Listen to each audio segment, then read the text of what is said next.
And so we are streaming. Now let's see if we can bring Aristides on. So we started about 6 minutes after 6 on the Pacific coast. And this was because it's raining cats and dogs over here. And my son was driving me back from the estates, and the traffic was unbelievable. So we just couldn't get here in time. It's a miracle we got here when we did. We're going to add Aristides now, just so we have a backup. That way the two of you gentlemen can talk. I've pretty much gotten most of my situation set up as much as possible, and we'll be finalizing, of course, the infamous throne of pillows. So Aristides joined us. Can you hear myself and Peter Aristides? Hear yourself, Peter? Okay. Yep, you can hear me. Okay, you're both registering on OBS. So we're going to check the studio. It took forever for the everything to get started. Let's check the channel dashboard, see if we've connected. And this should have been on. Acid Kick and T-Tank Berry are already here. T-Tank Berry says, God bless these transmissions, and Acid Kick 96 gives me the 3 dragons for the 3Ds. Thank you, sir. And T-Tank Berry says, loud and clear, Peter and Aristides. Excellent, excellent. So you can be heard here in California, both of you.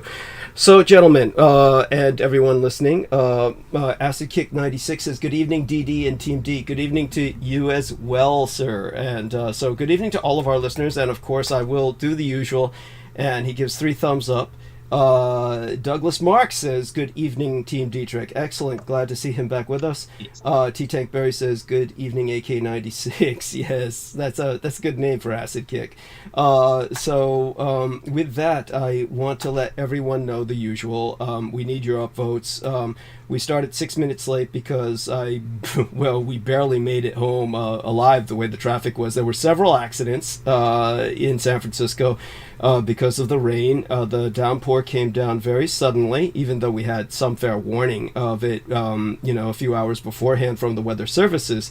Obviously, this doesn't really help the situation with people who are driving, and many people are not used to driving in the rain in San Francisco because it doesn't rain here very often, believe it or not. California is infamous for dry, and so with the situation being as it is, we barely made it home. I was, of course, paying my respects to my late and sainted Cyrus, my womb matron, my mother, and of course produced the painting over the week, like a weekend to me. Her birthday, took the time off to commune with her. So the painting I produced is embedded in thumbnail of live stream. She is holding an imperial badge. That's an imperial badge that she's holding that shows the authority of the emperor. And so I thought that was fitting.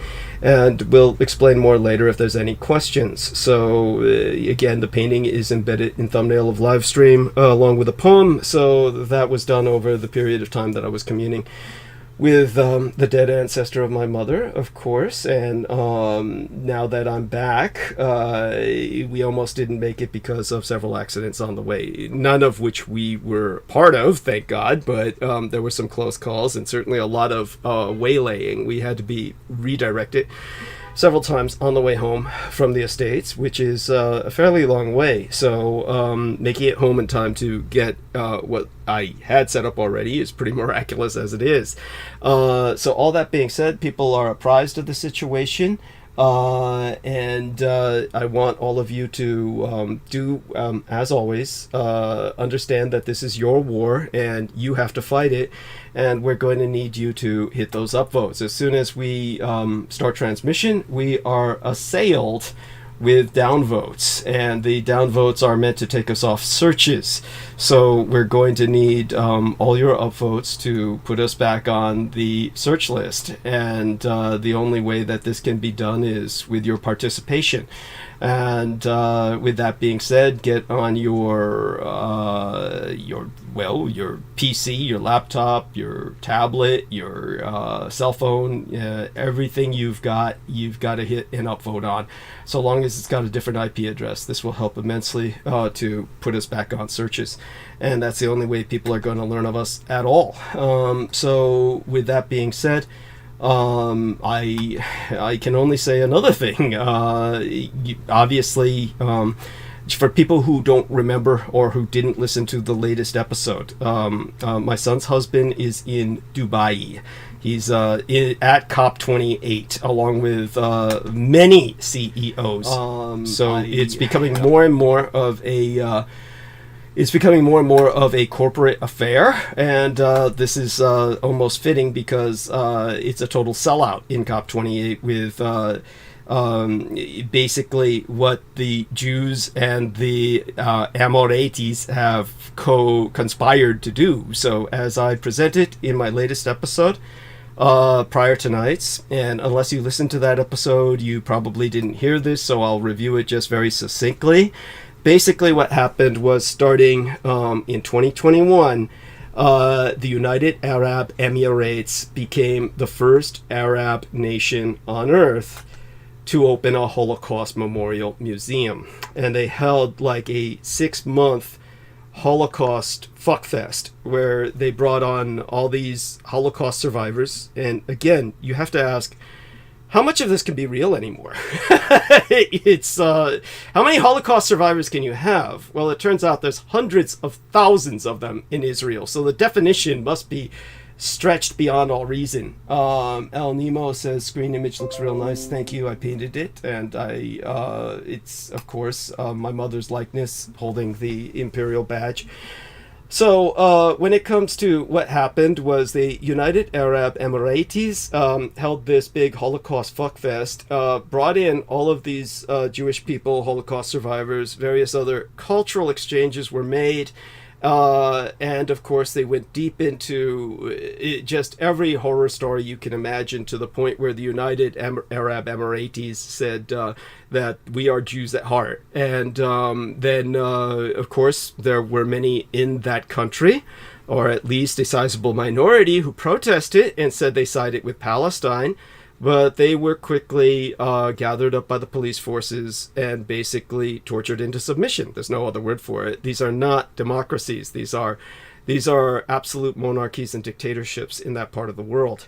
So understand that all resistance was silenced forcibly, and with that, the Jews awarded the Arab Emirates the COP28, the Conference of Parties, in one of the most oil-saturated, petroleum-soaked spots of sand on Earth. So nothing is being done towards global climate burning. Our world is burning around us, and the head of the climate summit, Mr. Al-Jaber, that's his name, Jaber, who happens to run the National Emirati Petroleum Company, actually runs the national oil producing company of that nation, is running COP28 and has said there is no climate change and we need to just get it all in oil, people, and therefore nothing is getting done at this COP28. We've lost a year towards climate resolution. A year has been lost thanks to a bunch of fucking Jews having a Holocaust fuckfest with a bunch of Arabs, and the Arabs being rewarded in turn by hosting your world's Crisis on Climate Change conference. So nothing has been done. And the one thing that has been done is a lot of CEOs are getting fat and juicy contracts. Now, obviously, my son's husband is more in the tech field, but they are absolutely necessary to get any of this done. And so he has acted as a kind of correspondent. There's still a lot I cannot say until after this is over. However, I can tell you that much, and he maintained enough of an interest in the curriculum of the Blood Boys to understand I needed to teach them about the death of Kissinger and why this was so relevant. Now, the issue is that I'm left with just far too much to talk about. So this will probably take days to cover just everything. It is, again, there's the bitterness that my mother died at the age of 87, which for a vampire is like a third of the age she could have lived to. And Henry Kissinger, this god-awful kike who helped arrange for all this COP28, the Holocaust fuckfest, and all the rest of that between the United Arab Emirates and Israel, He lived to be 100, and as they said in a book that was published by the left-wing publishers, the Jacobin, they published a book titled The Good Die Young, which is limited to maybe 5,000 copies. They wanted to make certain that this was a limited run edition. Something like what Peter and I are considering. It might have been 15,000 or 50,000, but it was a limited run.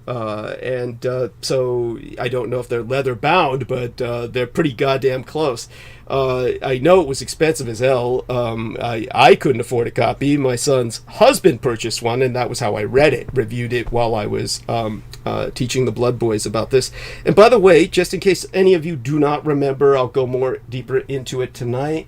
Henry Kissinger was on the board of the major shareholders and investors and supervisors of Theranos, which was the company run by Elizabeth Holmes out of Silicon Valley. So in case you don't know it, the rise of vampirism in Silicon Valley is quite fucking real. This isn't some goddamn fantasy that Douglas Dietrich indulges in. All of the elite of Silicon Valley are demanding young blood. So Theranos was a part of this. It was a front company, and they were on the side issuing this hoax about a pinprick of blood for diabetics out there to take a test with, so they wouldn't need to draw blood in any large amounts anymore, just to continually maintain the monitoring of their glucose levels. The ultimate end result, of course, was that, and you might hear a little noise here in a second, so here we are. I'm going to take care of that. Turning on my screensaver for when I finally shut up and turn the stage over to Peter Moon and Aristides.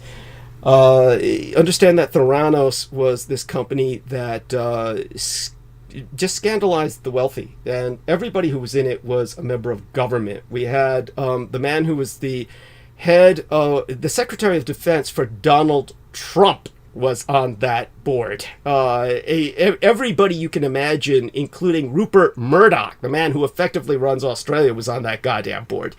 None of these people had anything to do with science. All of them were politicians and media moguls. So what was that about, you might ask? It was all about young fucking blood. So this was basically a situation in which Elizabeth Holmes was acting as the madame to run a bunch of very young blood to these particular wealthy elites. And Henry Kissinger was the man who brought it all together. That isn't something that I'm saying just because I dislike him. His attorney was the man that everyone is turning to sue now that Henry Kissinger is dead, to try and get their money back, because they sure as hell aren't going to get it back from Elizabeth Holmes, who's now in jail. So everybody might remember Theranos as, well, probably none of you remember it, and none of you know what the hell it was about anyway. But if you look it up, you'll find out it was really fucking big. I mean, really big. Big to the point where William Jefferson Clinton, when he was president, brought this young lady to the White House and said she was the hope for America's future. All of this had to do with expanding everyone's lifespan. If you want to know how Henry Kissinger got to be 100, it was vampirism. It's just a different form of vampirism, but it's vampirism. It was every day he was getting transfusions of very young blood. One of the people who made that extraordinarily possible was Elizabeth Holmes. When Elizabeth Holmes threatened to expose these people, they put her in jail. She'll be lucky if she gets out alive. I honestly don't understand why she didn't flee the country. So, again, just another subject to cover tonight. The vampirism, the Silicon Valley, the Jews holding a Holocaust fuckfest in the United Arab Emirates, which gives them COP28, which effectively dooms the human race to fucking extinction, because now we got an Arab motherfucker, Al Jaber. Again, I can never think of a more fitting name than Al Jaber. Gaber is the fucker's name. Runs the goddamn oil company, the National Oil Company of the United Arab Emirates, and is now just signing contracts with every nation on earth for unlimited oil, because he says that science proves there's no global burning, no global warming, it's all a lie. And by God, those poor Jews, you know. And then he took everyone to the Holocaust Memorial Museum, and everybody's there putting on their yarmulkes. It is fucking disgusting. I am proud to say my son's husband refused to participate. He, of course, is of Asian extraction, of an ethnicity that has also suffered genocide and does not understand why Jewish genocide means more than anyone else's. So this is part of the madness that we deal with. Okay, so what I'll do is, shouldn't take too long, maybe about 10-15 minutes. I'll go mute, but before I do, anything you feel you need to say, Peter? Before you leave, Douglas, before you leave, disambiguate the vampirism of your mother from what these characters are doing. Thank you. I appreciate that profoundly, and I think it's thank you. It's why Peter is so important. I want everyone to understand that what's going on with these individuals is they fund high school blood drives, and they basically will use plasma bags, and they generally don't do that, however. That's something for maybe the poorer among the elite. The elite of the elite, like Henry Kissinger, they have blood pumped into their bodies directly from infants. Basically, that's what's going on. And so there's an infant trade amongst them where the infants' blood goes into them. Now, this is all extraordinarily secret. There's not much I can say about it right now without endangering my son's husband. So what I can tell you is that it is suspected. It is suspected that sometimes these babies are drained dry. How much blood can you get out of an infant? And if that's the case, where are all the infants coming from, you might ask? Well, that's simple. It's climate change has forced the mass migration of millions of people. There are millions of people that are literally forced into exmigration because of climate change. And the overwhelming majority of them are mothers with children, oftentimes pregnant because they're raped along the way by men who are shipping them to other destinations. These rape babies go into the market for their blood. They are tested, and then they are basically sent to people like Henry Kissinger, who bleeds them dry. This has gone on, of course, for many years now, and this is what Theranos was really the front company for. This is what Elizabeth Holmes was threatening to expose, and that's why they basically destroyed her and slapped her in jail. Said she was ripping everybody off when she was actually suffering from a crisis of conscience from delivering all too well to the elites of the United States. Now understand, none of these people are Silicon Valley people per se that were involved with Theranos. The Silicon Valley people are different. They adopt children and they raise them. They educate them in general. At least that's most certainly the case with my son's husband. We are hoping the rest of the Silicon Valley elite are behaving in such a manner, and it would make sense that they did so out of their own interest to avoid any potential legal problems. But you never know. However, the one thing we do know is that people like Peter Thiel, in particular, who became infamous for this fact, as well as other Silicon Valley moguls, they generally have taken good care of their blood sources. And there are others that have not even trusted blood sources outside their family. And of course, there's this one creep named Brian. I'll get into him later, who's taken blood from his own family members. He takes it from his son. And then there's these, his father takes it from him. It's so incestuous that it sends shudders up my spine. And of course, men only take it from men. And sad to say, there are no notable female executives in Silicon Valley. There are a few CEOs that were infamous. I've gone into them in the past. I actually was in a jury at a trial before they brought up my dishonorable discharge to have me kicked out of the jury, specifically because I was not going to let this woman's brother loose the way everyone else was just being bribed to do. And this woman's brother was going around raping women in San Francisco in the greater Bay Area, and was eventually caught because he tried to throw one off the Golden Gate Bridge. And the end result was she was running several major companies in Silicon Valley, and that was just so they could have a female executive as kind of like their female version of a house nigger. And she was someone, you know, I can get into later. Honestly, I bleached the full name of most of these people from my mind just to maintain my sanity. If you remember their names, it's almost like you have them living in your reservoirs of your mind. It's just better to try and forget them, which I do take drugs to do. Don't forget that I live in the vicinity of these people, for all intents and purposes. In a very real sense, I've spoken to a number of them, dealt with them, and they're in a different world, a different universe. But their universe was still more grounded than that of the people who were involved with Theranos. These were heavy politicos, statespeople, and people who were moguls in the media sense, as opposed to Silicon Valley. And their method of vampirism, parabiosis, would be the more technical term.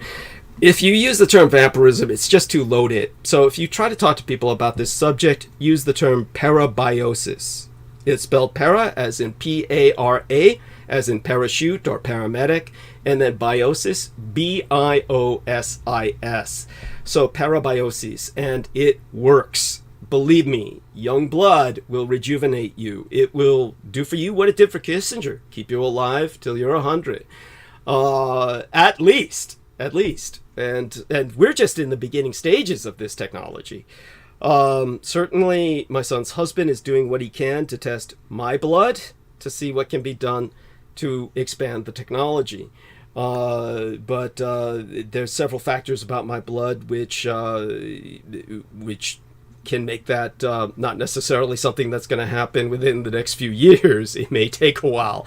It's nanoplasma. There are genetic factors involved. So in other words, it might take CRISPR technology to make this work on other people, literally fucking with your genes, recoding them, as opposed to simple blood transfusions.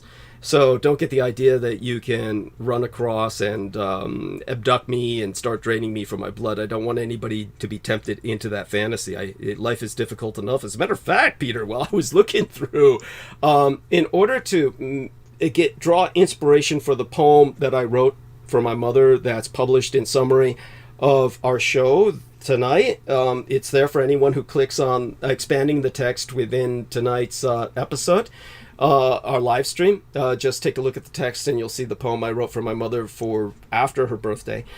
And in order to make certain that I drew inspiration enough to write that poem, I was going through other past Mother's Days episodes and my mother's birthdays from the past to take a look at what I had written in those episodes, in text of those episodes.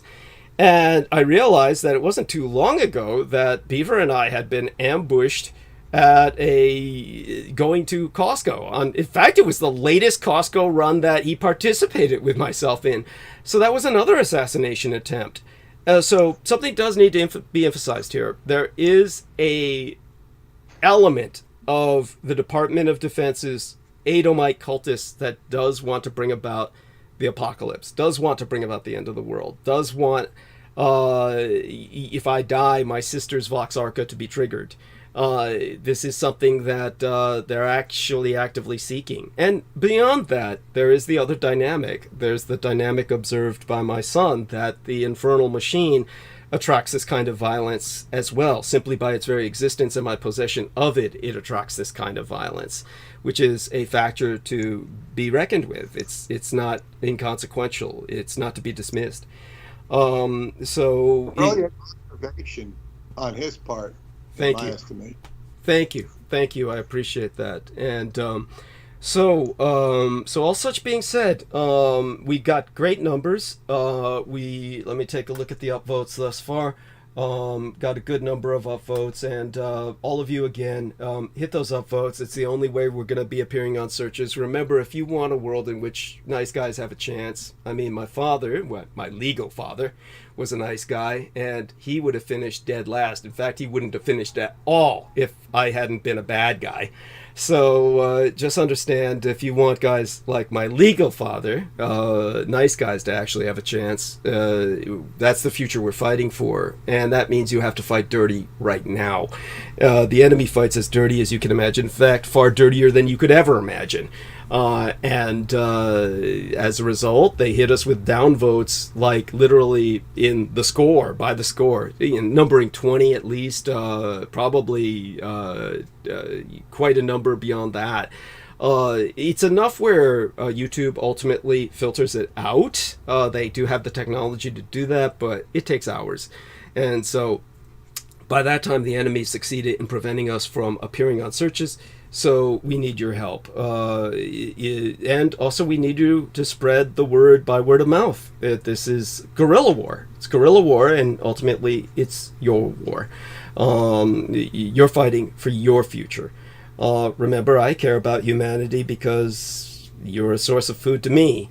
But as for you, well, you're in it. You are humanity. And that's part of your vulnerability. And the creatures that I've just spoken about, not the vampires, I rate them as far more human than most human beings, but rather people like Kissinger, the people involved with their investments in Theranos, that particular subspecies of humanity, they consider themselves far above you and even I. Granted, they're being ridiculous. I am truly a different speciation. The idea of competition with someone like my mother in particular, or even myself, is absurd.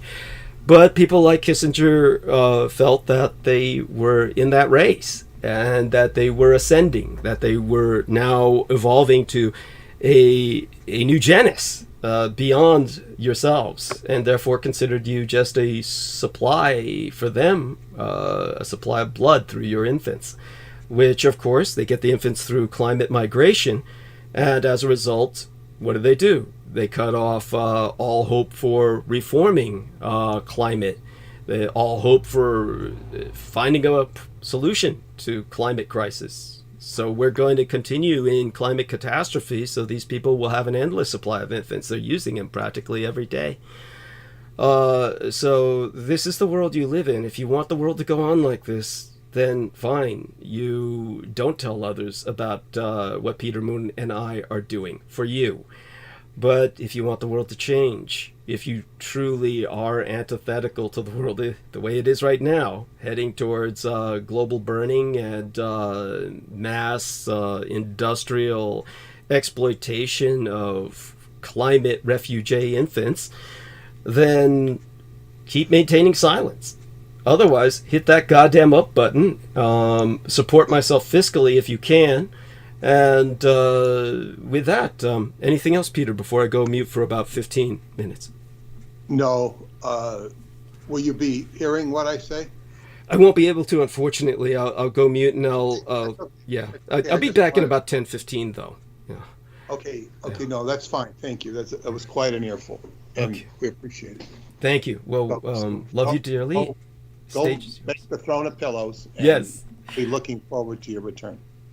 I'll be right back. All right. Thanks so much. Okay. So Aristides, it's just me and you, correct? All right. Yeah, I'm here. Good. Any comments you have on that earful he just gave us? Not on particularly that, but Okay, that's fine. It was quite remarkable to hear all that. Yeah.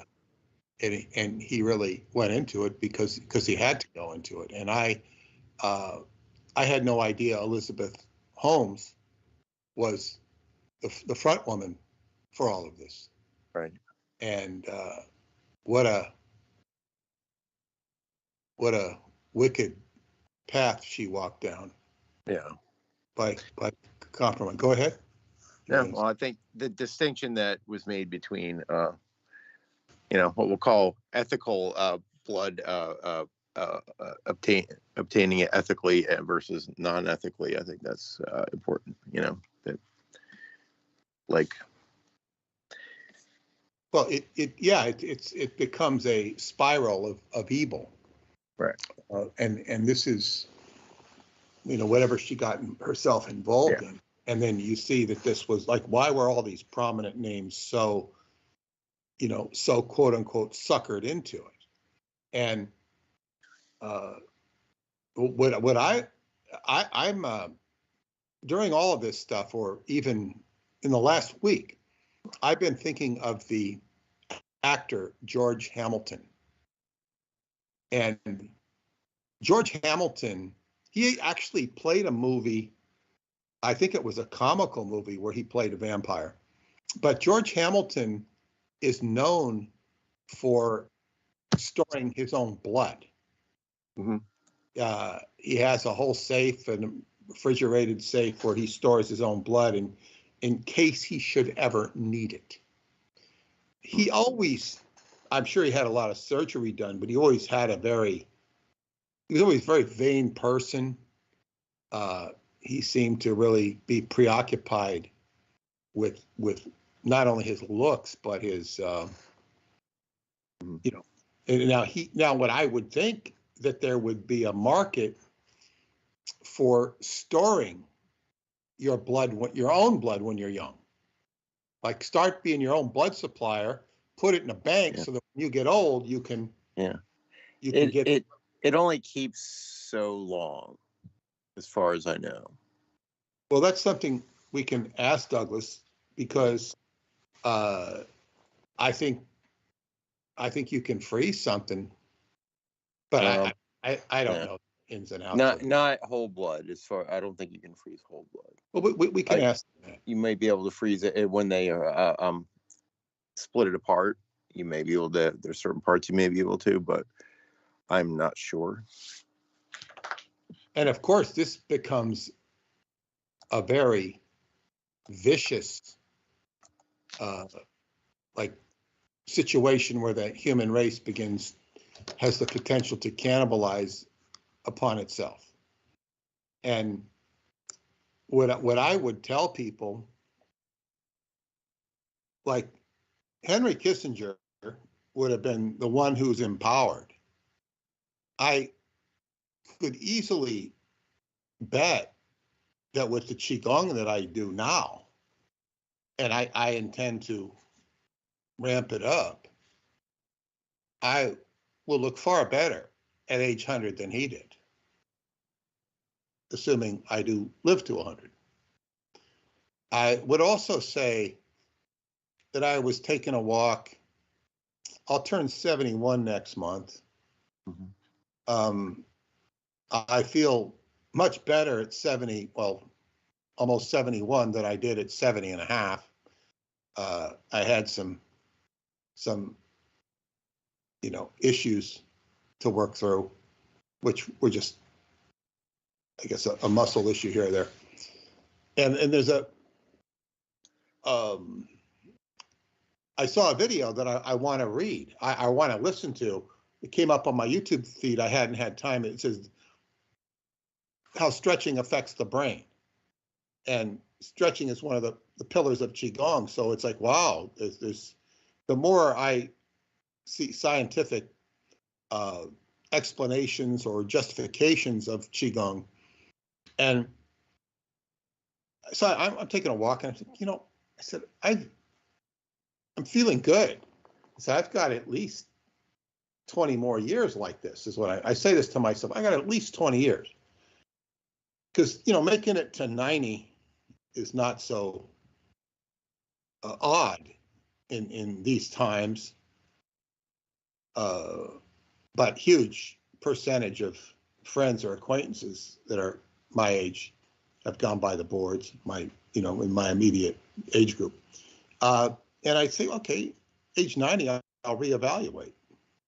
Then I'll probably say another 20 years. Because the human body can live to 150. So studies have been done. It's not a big deal. Of course, the big challenge with the human body is getting to that age, because, I mean, things can happen that are outside what you call normal process of living, anywhere from auto accidents to accidents of another kind to being exposed to toxicity that you weren't quite on top of, and you know, the complications of just living in the world. So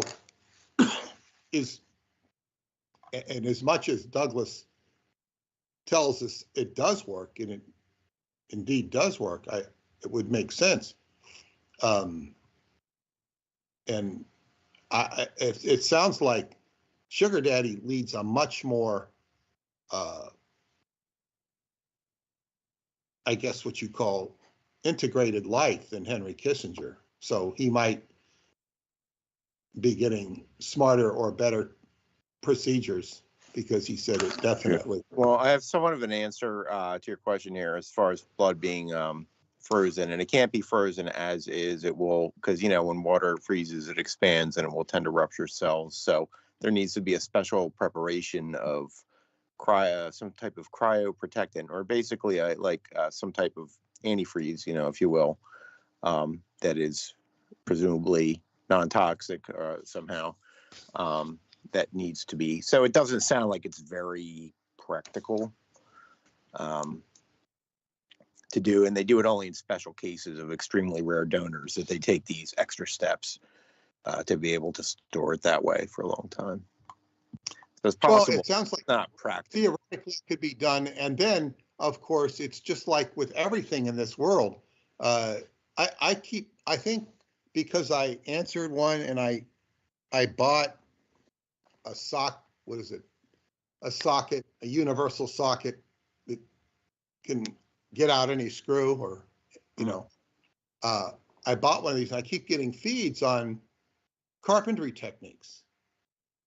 And I'm going like, God, it's amazing. There's so many tools that people have invented to make your life easier as a carpenter. And with all of that spirit of invention, I would venture to say that they can find a better way, because the simple truth of it is that the world is not clued in on this. The only people that are clued in are wealthy people.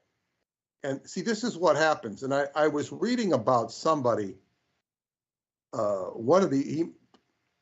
it's what happens is when you get filthy rich, you now have different challenges. You're no longer struggling to get a paycheck to pay your rent and to eke out free time or whatever that is. So then you begin to explore. And eventually that's going to lead you down to the paradigm of extending your life extension, immortality, and that sort of stuff.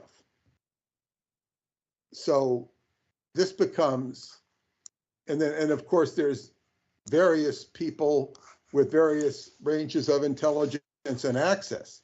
And somebody like Kissinger had tremendous power. He was tremendously powerful. He could snap his finger and raise all sorts of money for a cause or whatnot. He was known for that. So, I guess what you would call it, the spoils of war, or the fruits of success, whatever you want to call it, because he was an incredibly successful person in terms of monetary influence and power. So this is what these people play. What else are they going to play with? You know, they're not necessarily, and probably not at all, worried about, as Douglas was alluding to, the problems of the planet. You think about global weather crisis, let alone feeding people. making sure there aren't starving people, relieving suffering.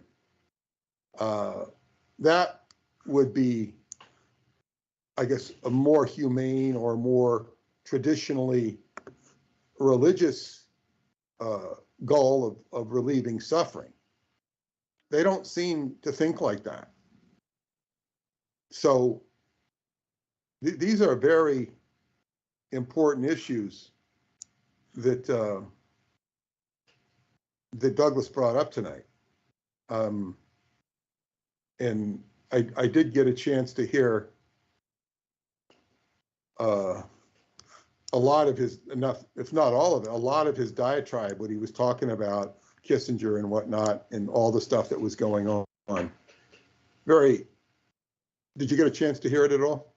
Oh yeah, everything. Basically, the last two times he went into quite a bit of detail about Kissinger. It's really just staggering the history that he's had. Just Well, yeah. I don't know how much you can listen because you're fading. I mean, you know, because you have to sleep as well. Well, I go back and usually in between transmissions, I usually catch up, which is a job. Yeah. So this is, and I was astonished. I mean, we knew that the Arabs and Israel were cozying up to each other. This was what was happening prior to the October 7th attack. Yeah. And the reports were that this is why they attacked, was to protest the Arab alliance. In other words, Hamas was directly opposed to this alliance between the Saudis and the Israelis, which was the Saudis. And I know Douglas hates them viscerally because of what he endured there.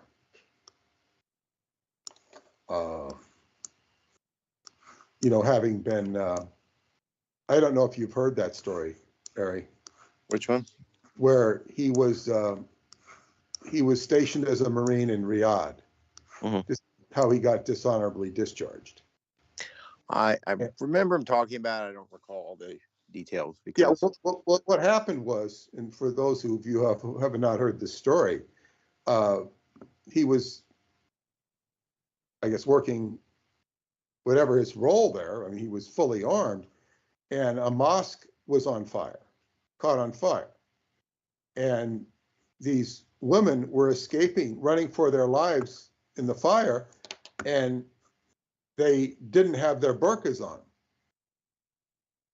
And as a result of that, they were being shot by the Saudi police, at which point Douglas shot the Saudi police to protect the women. Right, that's right. Yes, and then this created such an uproar in with the Saudi authorities. They wanted Douglas beheaded, and the army appeased the Saudis by having him dishonorably discharged. Mm-hmm. And this is one of, if not the main reason that Douglas is on disability and needs your support. And I would also encourage people to donate to Douglas. I said in my newsletter when I wrote about this that he was a hero to women everywhere for protecting them against this culture that is. I once met a woman who taught in Saudi Arabia. She was an American, and she just was literally crying in my arms about all the mistreatment they did, that she was subjected to, working as a teacher in Saudi Arabia. Just completely abusive, she said. So you know, and they are, you know, the one thing about the Saudis is they're very active in the world culture. And when I say that, they're constantly trying to stay on top of world technology, doing stuff with energy, innovative. You don't hear anything like this from America. It's like America, I mean, doesn't seem to be doing much of anything in that regards. So from a standpoint of being innovative,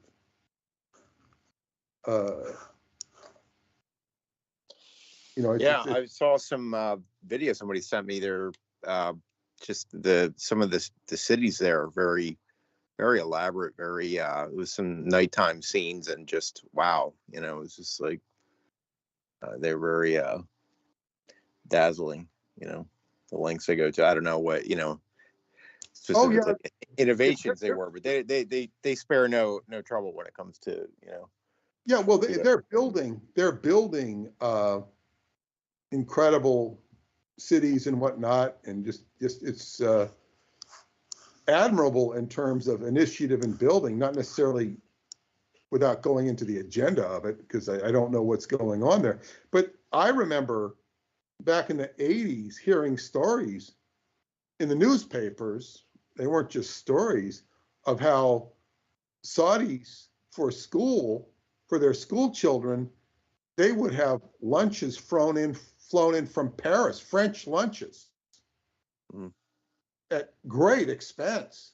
In other words, you can imagine, and I've never known this to be done, but you can imagine kids going to a catering truck for their lunch at school, or one of these corny catering trucks that they have, or what a school.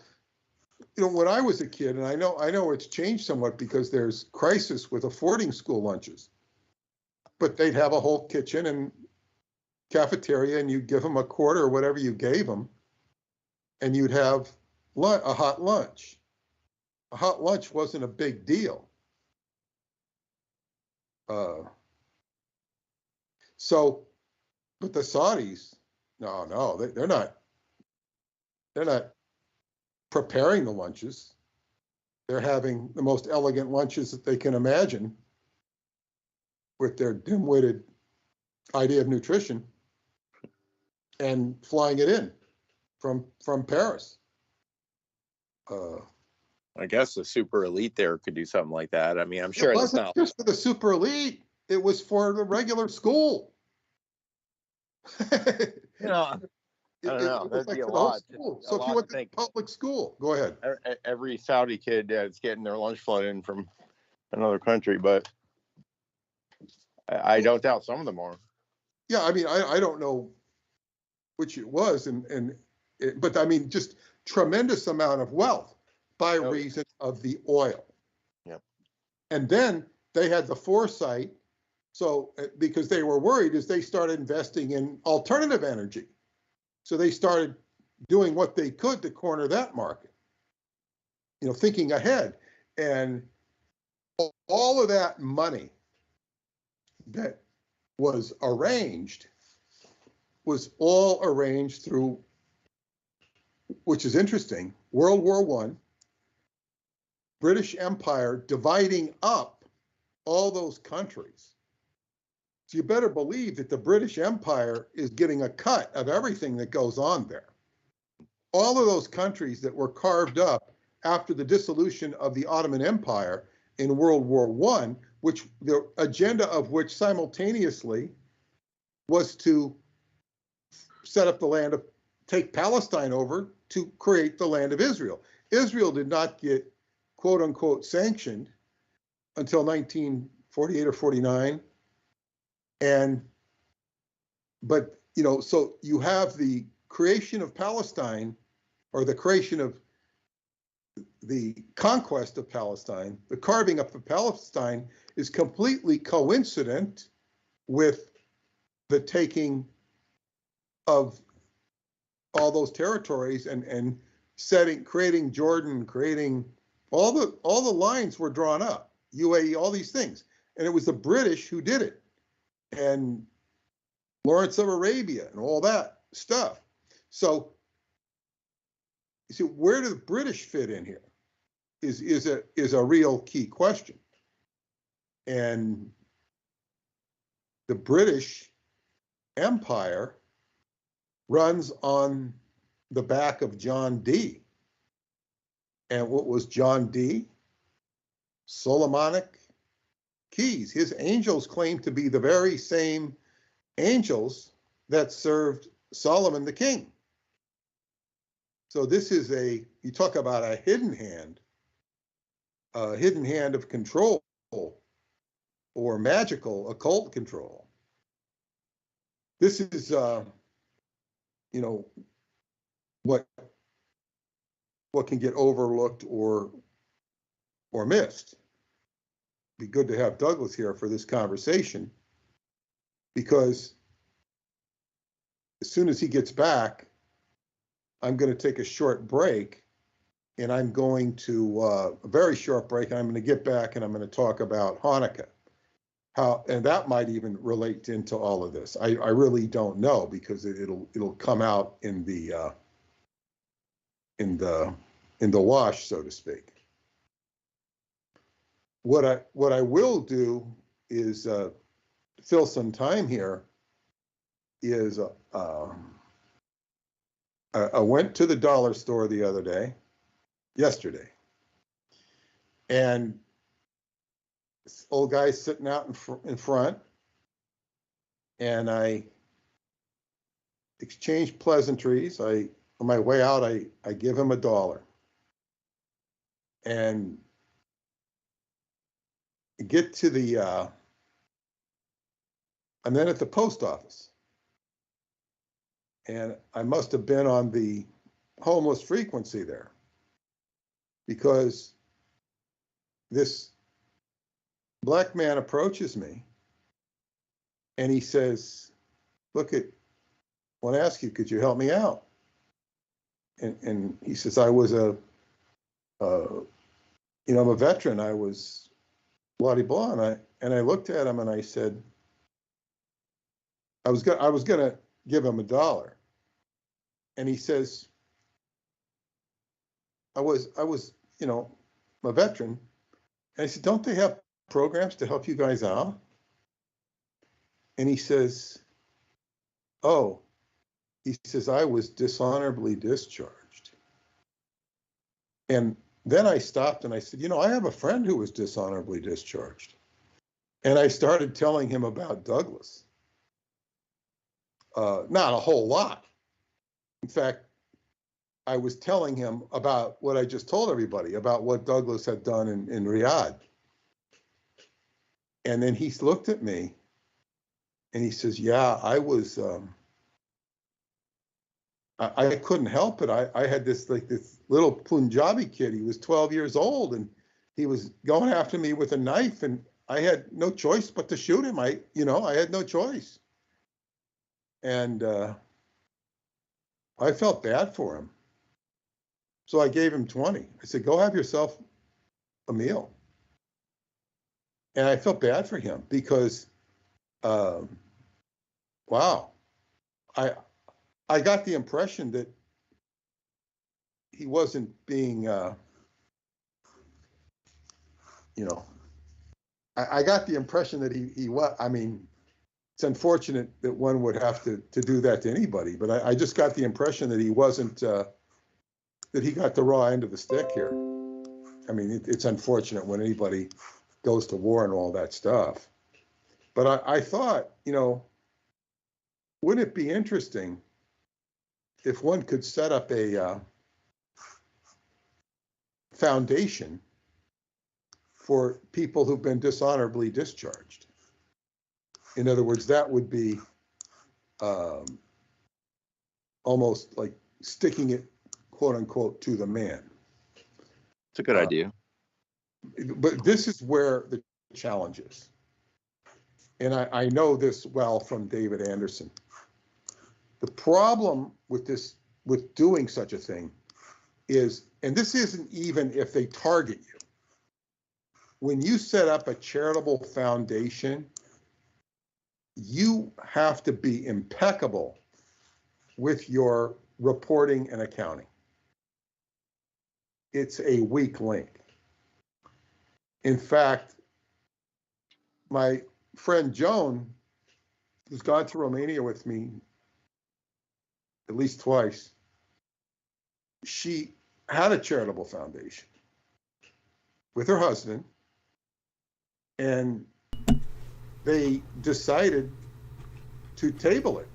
Okay, I'm back. So go on, please. Okay, I was just talking, Douglas, about this guy, this black man I met at the post office who asked me for some money, and I said, "Don't they have he was a vet, and Yeah. and then he told me he was dishonorably discharged. Huh. And I Interesting. told him about your story in Riyadh, Yeah. and he told me that he was some Punjabi kid, 12-year-old, was attacking him with a knife and pulling a knife on him. He had no choice but to shoot him. Okay. And this is why I took his story at face value. Instead of giving him $1, I gave him 20. Okay. And I said, and then I was just saying, wouldn't it be nice? I said, after that, I said, if we had a charitable foundation for dishonorably discharged vets. Right. Of Wow. course, this Good idea. This is rankling the government. And what I was telling Aristides is what I've learned from the Andersons, who have a charitable foundation, the World Genesis Foundation. Right. I'm going to plug that in a second. But the thing is that your reporting has to be meticulous. Yes. Your reporting requirements. Because even if they don't target, now they would target something like I just suggested. Yes. They would target.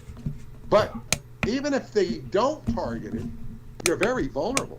And I was just saying, my friend Joan, who had the Tent Foundation with her husband for their company, they tabled it because the reporting restrictions make you so vulnerable that they devulnerabilize themselves by just getting rid of the foundation.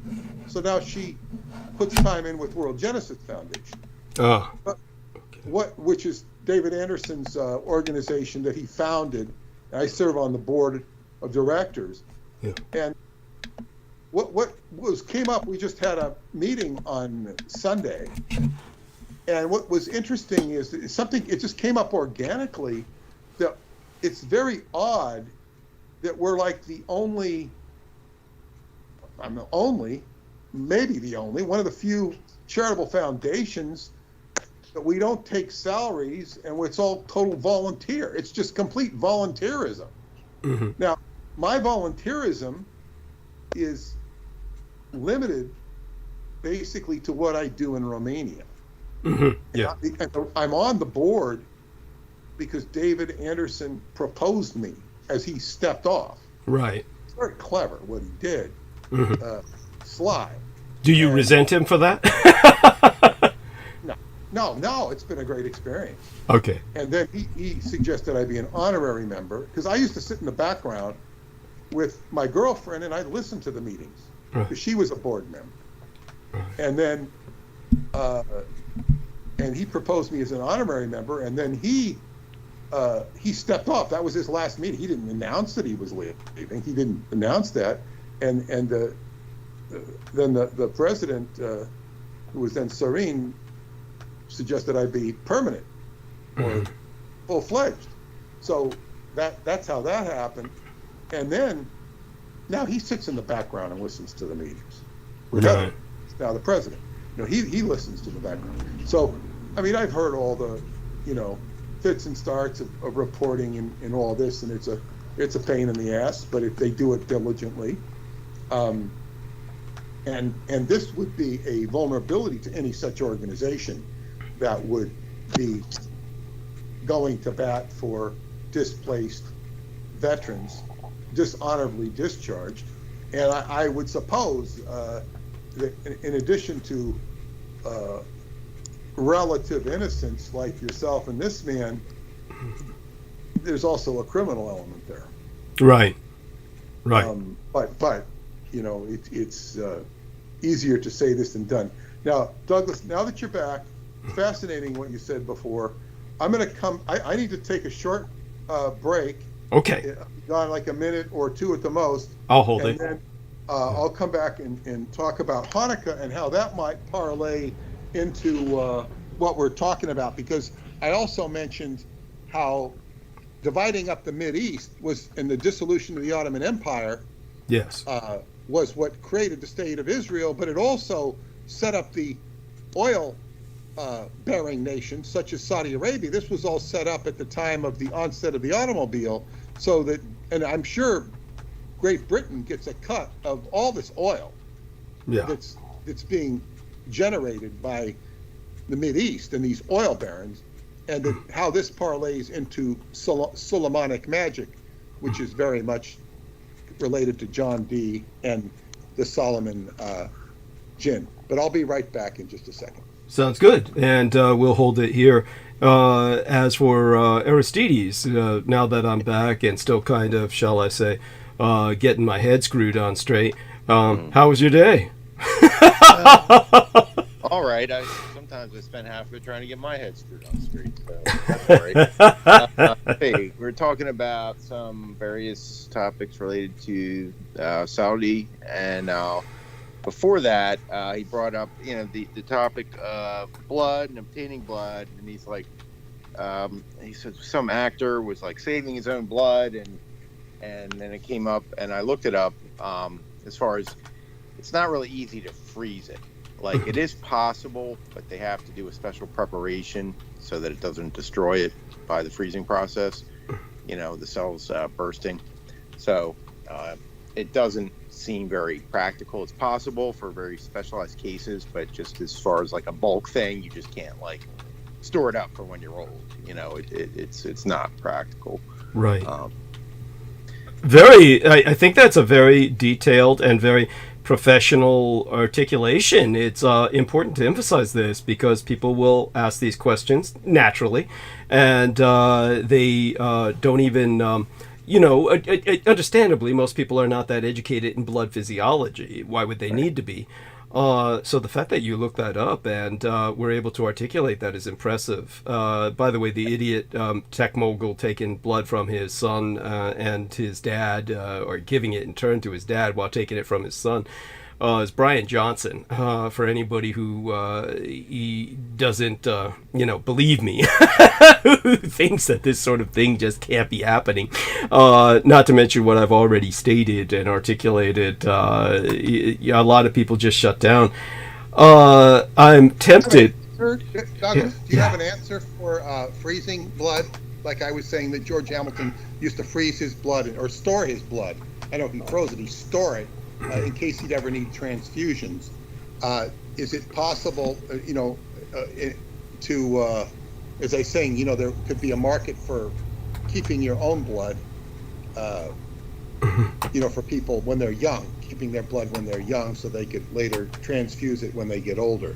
And Aristides was pointing out how, the life of it isn't that long, and the cryogenically freezing it or whatever is a little complicated. Any comment on that?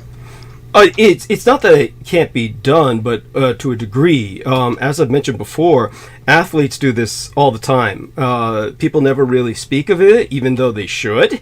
But it's one of these things that athletes cannot be, shall we say, fined for this or penalized. Storing it over a long period of time. Understood.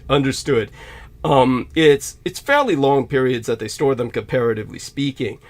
But what would be the solution to this would be basically placenta blood. This is something that, of course, is, shall we say, a lot of people are unfamiliar with this phenomena, but we have a placenta blood awareness month now, so that people can be made more aware of this. It's called Cord Blood Awareness Month, is how they will refer to it as. So if you take a look at Cord Blood Awareness Month, you'll educate yourself a little bit as to the potentials for use of, say, for instance, a woman gives birth to a baby, and what they used to do is take this incredibly valuable asset and they would just shit can it. They would just throw it away. Now, when it comes to the many other cultures, they don't do this. They don't do this at all.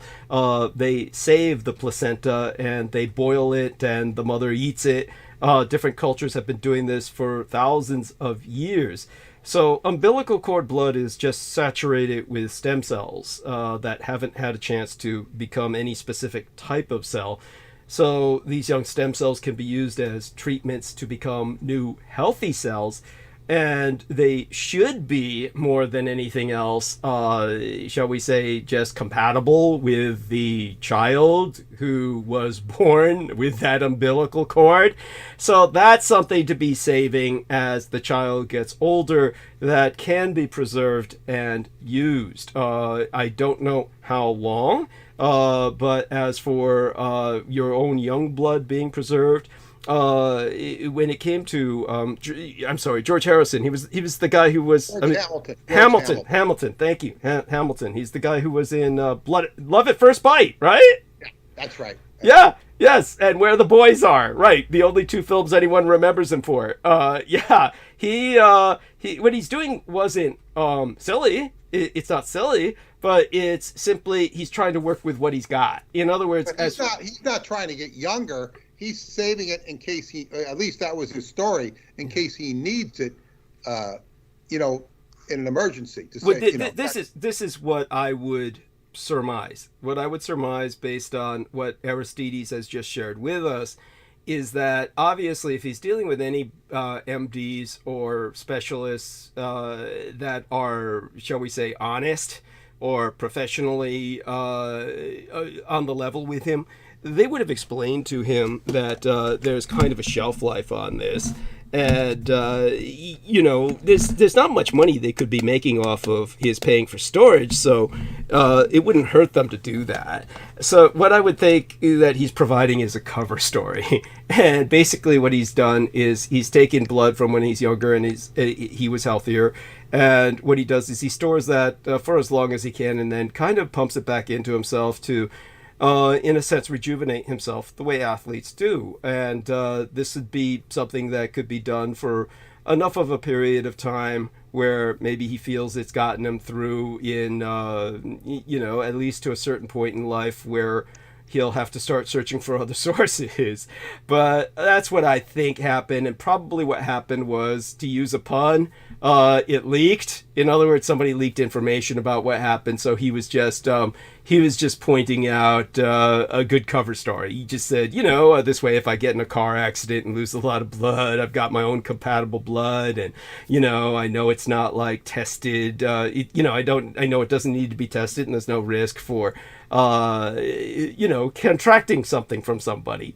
It's a reasonable enough cover story where most people would just walk away. It's not that many people. Well, he was featured on I probably saw it on Lifestyles of the Rich and Famous. And, it was like, it showed this huge vault and it was like this, it was like a real oddity.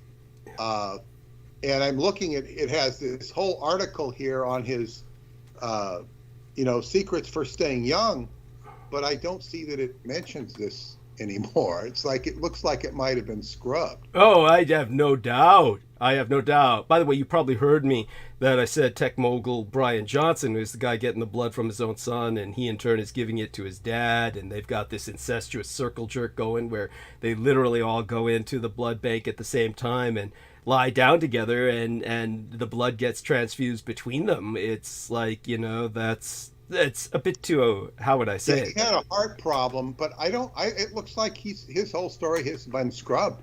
Probably was scrubbed. It seemed, when I heard the story originally, saw him talking about it, it seemed like he was a little off. But I also said that with just the Qigong I do alone, yeah, I will be in much better shape at age 100 than Henry Kissinger was, but just by reason of the Qigong, if I do indeed live that long. Oh, I have no doubt that you have good chances to do so because you're consistently oxygenating your blood and your entire body. You follow a discipline that most people would find untenable. Most people would not have the discipline to do what you do. Certainly not a lazy son of a bitch like Henry Kissinger, so they'd rather drain a baby a day. And that's what gets them. Well, this reminds me of what my ozone doctor friend said. You know, he said Qigong is really great. He says, but, you know, we're working on a machine, so you don't have to do the breathing. Now, the mentality of that, this guy had taught me about ozone. He was so sharp in so many respects. But, we get a machine to breathe for you. And talk about... I had met this, Paul and I had met this prince of UAE.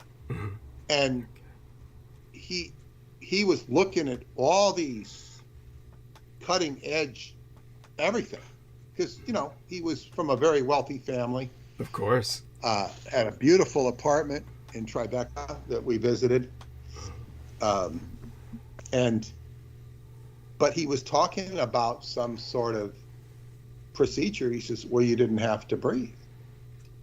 And it's like, this is the total antithesis of, you know, what I learned in Qigong. Hear you. I mean, I hear that and I just shake my head. I mean, it's just like his mind wasn't there. He was supposed to come, and somehow him and his friend, they missed it. You know, so we ended up going to lunch with them at the Hare Krishna table, but they missed they just didn't connect, which they eventually did. My teacher did his last healing session on them, or on him. Because you know, he was kind of my teacher's last hurrah as far as a healing session.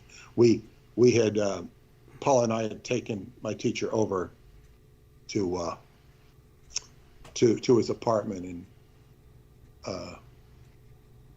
you know, did it.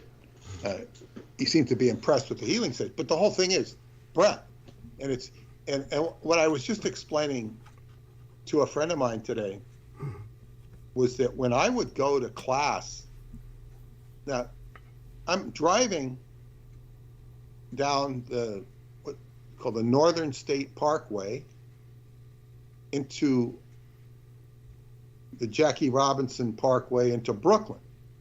I'm going into the bowels of Brooklyn at about 5:30 on whenever we used to have the classes, Tuesday or Thursday. Right. I'd be doing this once a week. Now, it's rush hour, and I'm driving, and I'm hustling to get there on time. And I can't tell you, like, I felt like I was going against the Kuroshio current. Right. Like, in terms of the headwind and all the reasons not to go. I get it. And I didn't even think of not going. But as I was dedicated to going, I felt this resistance to going. This is after I've been involved 3 years. It's like I'm pushing against. This is something most people aren't going to do. And of course, I went because I was getting something. I was learning something. Yeah. And that's the whole trick. And I'd see, you had a lot of female students, and I remember when I'm saying, oh God, you actually do the exercises. Like, yeah, that's the whole point. Yeah. You know, are you kidding me? You know, and they would come to the class and do the exercises, but they didn't take it seriously enough. And I remember the same thing in Scientology. When I got to the Apollo, I said, God, these people aren't taking the subject seriously. Because, you know, they were more interested in the petty aspects of their lives. The petty aspects of their lives, or their jobs. They didn't have a zeal to learn what was there to be learned. So when you have an environment like that, there's no even point to having a discussion about the veracity of what you're learning, because you're not learning anything. Right. You're just there taking up space. That's not to say everybody was like that, but I found that the majority of the crew were too occupied with their jobs or the drama of their own, the petty aspects of their lives, relatively petty, because they could have had a justifiable excuse to not do something. But then again, you make that an institution. So I guess the penalty for not taking life seriously is that life won't take you seriously. Yes. And you then become expendable to life itself. But now, speaking about expendability, now I'm going to get into the initial part of our tonight's discussion, which I'm going to address the subject of Hanukkah. Okay. And Hanukkah, because I think Hanukkah is like 8 days of Hanukkah, which begins on, I think, the 7th this year, which is, I think, it's the Saturday. But first I'm going to read it's the Festival of Lights, and I want to just read the Wikipedia entry. A Jewish festival commemorating the recovery of Jerusalem and subsequent rededication of the Second Temple at the beginning of the Maccabean revolt against the Seleucid Empire in the 2nd century before Christ. Mm-hmm. Now, first we put this in context. This is the Second Temple. Now, the Seleucid Empire was a Greek power in West Asia. There was a lot of animosity between the Greeks and the Hebrews. Mm. But when we talk about the Second Temple, I consider the Second Temple to be an abomination, at least from the Jewish perspective. No. Because it did not have the Ark of the Covenant. Therefore, it did not have the Shekinah glory. So what you have is a watered down temple. How can a temple be a temple? You know, it's like that story I tell about the pickle. Yes. The pickle, you know, Florida Delight, the great dish, but it doesn't have the pickle. And the minister is saying, you know, got to have the pickle, there's something missing. And he says, all these other religions are fine, but they don't have Jesus, and Jesus is like the pickle. So, and, you know, the Shekinah glory is one of the definitions of Jesus, at least from esoteric Christianity perspective. So, therefore, to me, things are a little off kilter here. The ship is listing, which means to be, you know, a ship lists, it goes to one side or the other. It's listing the port side, 1 degree, 2 degrees. It's constantly monitored what the list of the ship is. So you're a little bent over. You're not straight up if you're standing on the deck, ever so slightly. So this is a temple that's listing. It's off center. Hanukkah is observed for 8 days and nights. The festival is observed by lighting the candles of a candelabrum with 9 branches, commonly called a menorah or Hanukkah, or Hanukkah.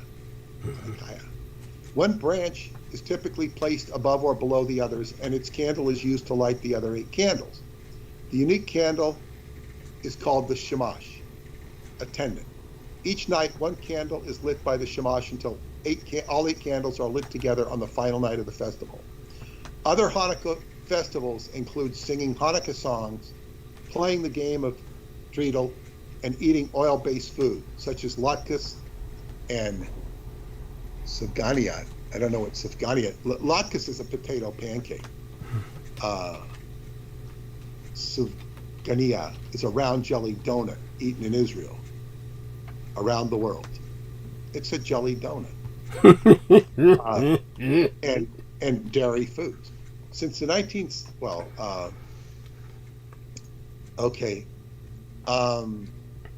the name Hanukkah derives from the Hebrew verb meaning to dedicate. On Hanukkah, the Maccabean Jews regained control of Jerusalem and rededicated the temple. Now, what they're really not getting at the heart of the story here.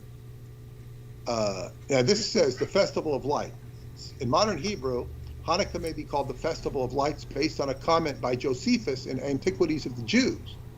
And from then on, we celebrate this festival and we call it lights. Okay. It's not telling the story here.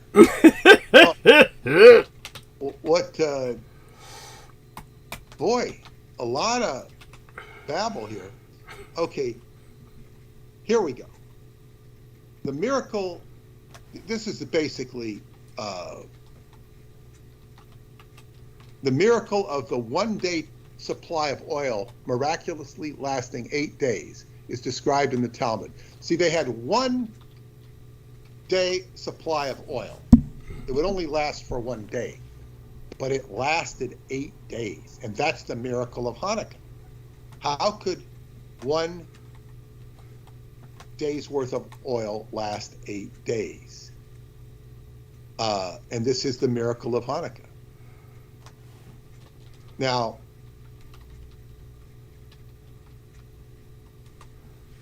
Israel went to the temple and rebuilt its gate and purified the temple from the dead bodies and from the defilement. And they sought after pure olive oil to light the lamps therewith, but could not find any, except 1 bowl that was sealed with the signet ring of the high priest from the days of Samuel the prophet, and they knew it was pure. There was in it enough oil to light the lamps for 1 day. But the God of heaven, whose name dwells there, put therein his blessing, and they were able to light from it 8 days. And this was considered a miracle. Now, what's important, why this is important in the context of my research, I'd only heard of Hanukkah because from my Jewish friends in the 1st and 2nd grade, because they celebrated Hanukkah, not Christmas. And, the teacher always made mention of that, honored it. We didn't celebrate it, but we learned a little bit about it. And we were always told it wasn't as important as Christmas. The Jews didn't regard it as holy as to the degree that Christians hold Christmas. Mm-hmm. Their most holy day is the Rosh Hashanah, the high holy days in Yom Kippur. But so anyway, the olive oil, which was the important thing in the context of my research. And I will recap, and this is discussed in my Montauk Book of the Living, is that I had received, and this involves my friend Yonder, who was with us a couple weeks ago, but she doesn't come into the picture till late.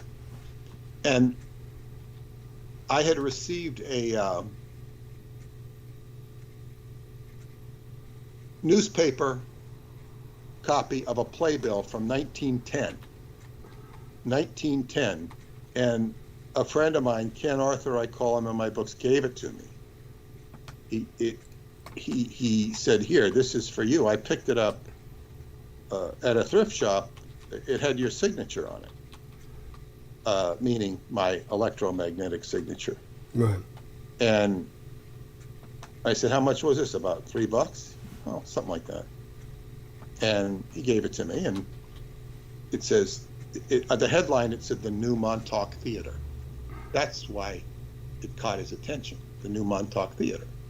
And it said the Follies, Ziegfeld Follies of 1909 or 1910.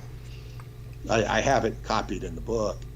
And I took it home and I looked at it, and it was a farce, a play, Ziegfeld Follies.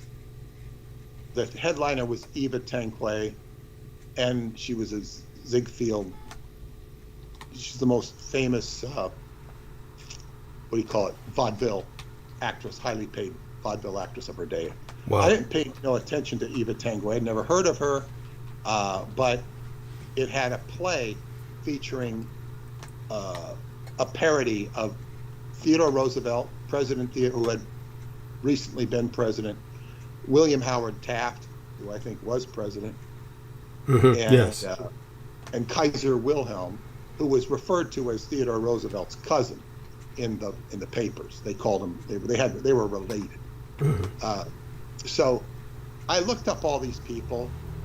Taft was of interest to me because the town Taft, where I lived in, the oil town of Taft, redneck oil town for 5 years, was named after Taft when he visited. Before that, it was called Moron. That was quite suitable for the town, which was actually acknowledged and made fun of in a movie called Best of Times, starring Robin Williams. And it's a big make fun of that town. And although it's a comedy, I have to say it's damned accurate. It's damned accurate. And it all centers on the big football game with Bakersfield, which is not it's a little off, but accurate. It's just anyway. So Taft, and then who was a very obese man, and then there was Theodore Roosevelt, and Kaiser Wilhelm was the key one to me, because Preston had told me he had built all these tunnels underground at Montauk. This was part of the Pan-Germanic movement. And he was the one the Germans were all over Montauk back in pre-World War I. So I studied all these threads. I studied a lot about Theodore Roosevelt. And what impressed me about Theodore Roosevelt when he was running for vice president, this is how he became president. He ran with McKinley. When McKinley was shot, Theodore Roosevelt took the presidency, and then he won another election. He did not win the third time. But anyway, he was running for vice president, and an assassin shot him in the chest. And he had his speech was in his shirt pocket or whatever, and it was so thick, it was wadded up so thick that it stopped the bullet to a certain extent, and it lodged into his chest. But they said if they didn't have that wad of paper there, he would have died. And when he was shot, he wanted to look into the face of the would-be assassin who shot him. He looked into his face, whatever, and then he changed his shirt and he spoke for about what should have been about 40-minute speech. He spoke for 20 minutes and then went to the hospital, got the bullet taken out, and survived. And so here we fast forward about a year. I said, that's a remarkable story. So one day, Duncan Cameron is at my house, and he's, sitting on this lounge chair in the living room that my wife had designed a couple of lounge chairs. They were very beautiful, but they were very uncomfortable.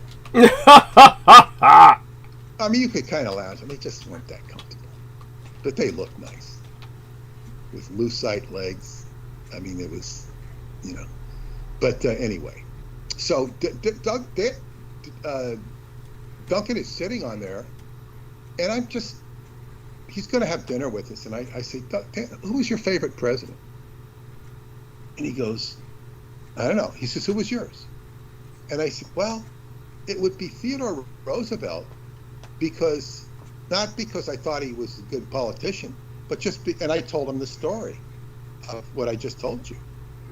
And I said, oh my God, I remember, Duncan, I got something upstairs I want you to look at. And I ran up to my desk, which was upstairs, and I got this. At the bottom, I had this playbill. It was framed and everything. It was very old. And I brought it to him, and I said, Duncan, I want you to give me a psychic read on this. Just I want you to just tell me what you get.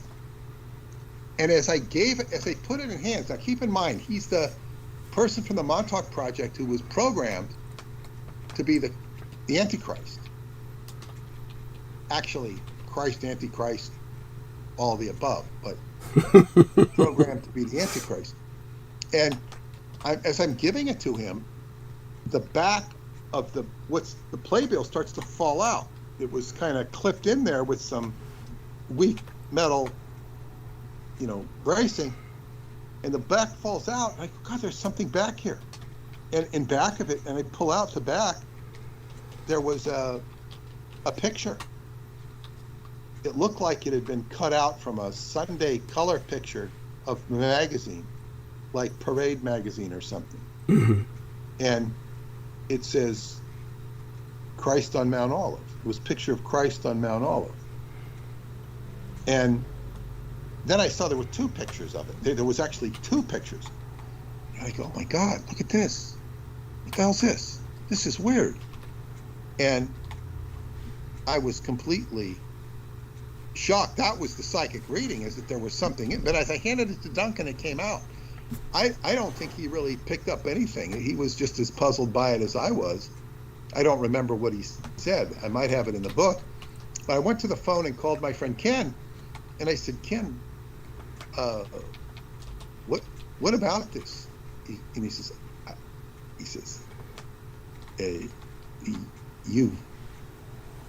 you've taken this far beyond what I would have expected. I didn't know there was anything in there. I just knew that it was for you. I said, well, what can you tell me about Mount Olive?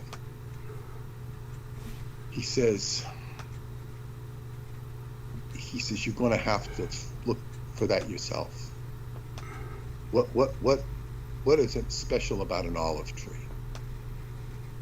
I said, I don't know anything about olive trees. You're going to have to look at that. So I proceeded to go to the library. And the library wasn't as friendly as the internet. You couldn't look up olive tree, and there's no real entries on olive tree. It was frustrating. So then I didn't look in Strong's Encyclopedia or anything, didn't think like that to find out the references to the olive. But I got very angry. So I did what a good reference librarian would do. I thought of the Dewey Decimal System, where they would talk about biology, all whatever it was, 8 tens or whatever it was. And I just start going to that part of the library and rifle through the shelves. I'm just rifling, and I finally find something. I find a picture of an olive tree. That's what he says. Look at an olive tree. Go find a picture. So I couldn't find a picture. There wasn't Google Images then. I finally found a picture. I called him back. I said, I found a picture of an olive tree. He says, what's an olive tree look like? And I said, well, it looks ominous. It's like something you'd see in a Lon Chaney movie where he's, bopping through the woods like the Wolfman. You see these heavy trees, these willows or something. It's heavy duty. He said, what do you see? He says, basically, he was trying to tell me that these things are rooted into the earth. They're big. The trunks are big, and they're hollow. He was basically saying you could put something in there, like a treasure. He's basically trying to tell me in his own metaphorical way that this is an entrance to the inner earth, is what he's saying. Mm-hmm. But he's saying it energetically. More energetically, this leads to the inner earth. And Ken was a person who exuded wisdom. It kind of came out of his aura. He was a very strange man, very unique. He looked very regular and conventional. If you met him, I mean, he could schmooze with anybody. He could. I remember he said Timothy Leary once saw him at an expo, and Timothy Leary looked at him and says, "Don't I know you?" And Ken right back, "Yeah." He says, 10 cc's, meaning 10 cubic centimeters of LSD. Yeah, you saw me on an LSD trip, Tim. And so he was a remarkable human being, but he's so anyway, he said, okay, so I really, he wanted me to do some more homework on the olive tree, but it didn't really go anywhere. It was a long time. until I had sent the Olive Pharaoh, who was the matriarch of the Montauk Indians, had asked me. I was doing a reprint of the Pyramids of Montauk, and she wanted me to mention her son, because he was now claiming tribal leader over Robert Cooper, and there was a dispute. So she wanted me to mention him in that book. And it was the only time she ever called me. I'd spoken to her. I said, yeah, I'll put it in there. So I sent her a copy of the reprint of the Pyramids of Montauk. And meanwhile, I'm studying olive and olive oil. I've got all these things laid out in my office, and I'm like, and it's telling me that olive oil will be used to heal the gallbladder in the future. It was used to heal the gallbladder in Atlantis. And this is all very, kind of fluff information in a way. I'm not. And then I said, oh my God, I wonder if she got my book. So I get on the phone. In the break of my research, I just go over to the phone and I call up Olive Pharaoh, and her sister Carolyn answers the phone, and she says, did she get the book? She says, yes, she got it. It just arrived. But as soon as it arrived, she went to the hospital with a bleeding gallbladder. Yeah. And she died. Oh! Now, I go back to my research, and I'm looking at, gallbladder. Oh my God, gallbladder. Her name is Olive. What am I doing? Olive, gallbladder. It was like the synchronicity of it was momentous. And she hadn't died at that point, but she did die. And I said, this is a big deal. So this was the Montauk Indians. She was the undisputed matriarch of the Montauk Indians, Olive Pharaoh. And very sweet woman. And so I'd already done Pyramids of Montauk, which mentions the pharaohs, which was a tribute to them. And now I had this olive thing. I go, what is this olive thing? So I started looking at all the references to the olive, and I found out that olive was sacred to the Jews because it was this olive oil that kept the Hanukkah temple lit, kept the menorah lit for 8 days. Well, it wasn't a menorah then.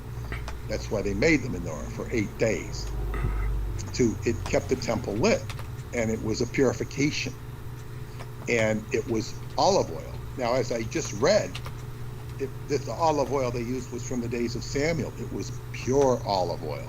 Mm-hmm. Well, there are so many different types of olive oil. A lot of virgin olive oil, pure olive oil. What does pure mean?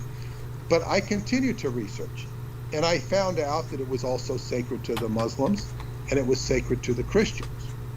It was sacred to the Christians because this is what they use chrism for.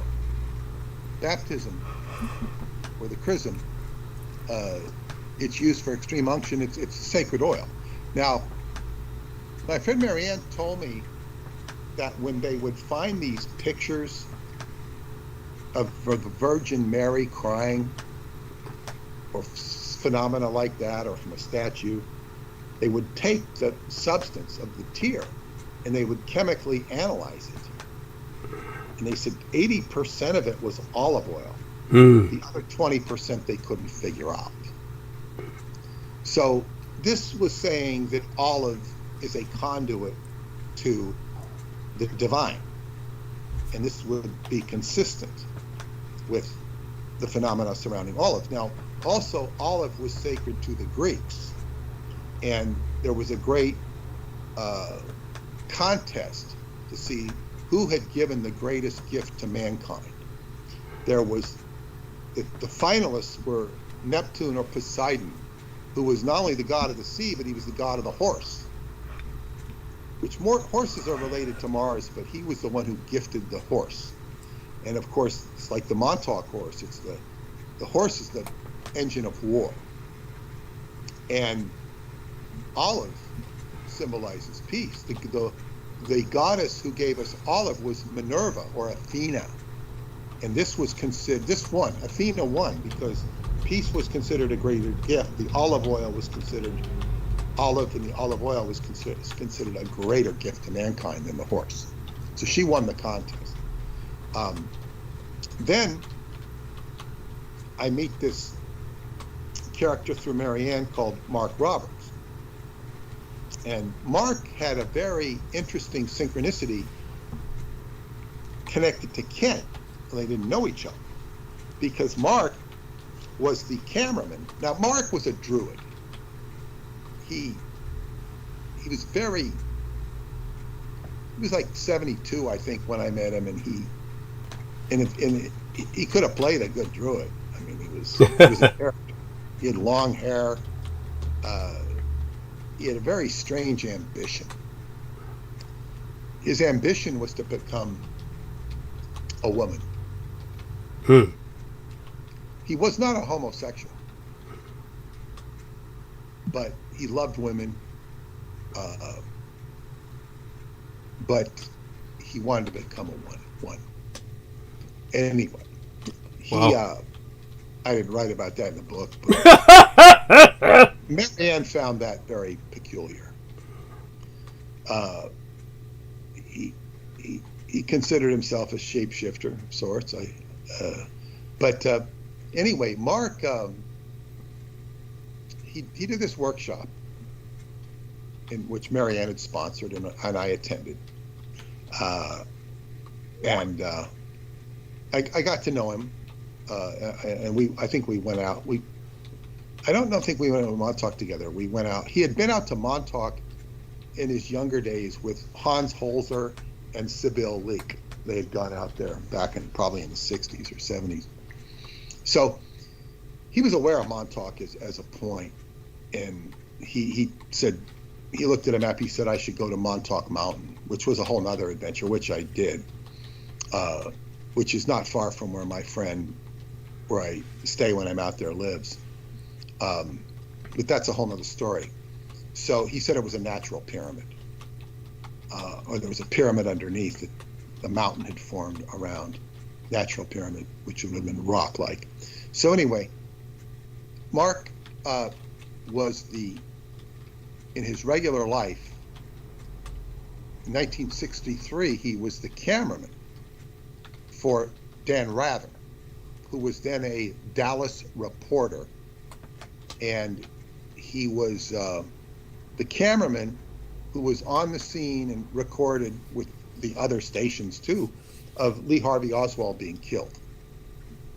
And Dan Rather's reporting of that made him a national figure, which then had Dan Rather promoted to come to New York and work for WCBS. And he became eventually the anchor, the big anchor for CBS. Mark Roberts, as his cameraman, followed him to New York. So he came and worked in New York as well. So he had a connection to Dan Rather. Now, where the connection with Ken fits in is one time Ken was coming home from his job in Queens, and traffic was backed up, came to a slow. And this limo was, I guess, on the side of the road or whatever. The guy in the limo came out and said to Ken, he says, look, he says, I need your help. Can you please, I'll pay you or whatever, I need your help. Dan Rather's on his way to the airport. Can you take him? So, Dan Rather got in the airport, or got in the car, and Ken took him to the airport. He bailed him out. I think he had the card of Dan Rather, or the guy who was the go-to guy that made it happen. So he had this weird connection with Dan Rather. That was about it. But in the 1980s, it wasn't long after that Dan Rather was assaulted. And this made papers. And these guys were demanding to know, what is the frequency, Kenneth? What is the frequency? And they were beating him. I think what is the frequency, Kenneth? What is the frequency, Kenneth? And it didn't make any sense to anybody until Ken told me. He found out, Kenneth. He's Kenneth. What is the frequency, Kenneth? Ken, he said he had the code to a Stargate. He had the code to a Stargate. Ken lived between both worlds, very much so. And they were, and he says, when you have something on this planet, this dimension is so, it's like, you're just like a drop. Imagine a drop in the ocean. So when some scouting endeavor is looking for this drop of the ocean, they designated Dan Rather. Why would they designate Dan Rather instead of him? Because Dan Rather broadcasts all over the frequencies, being CBS.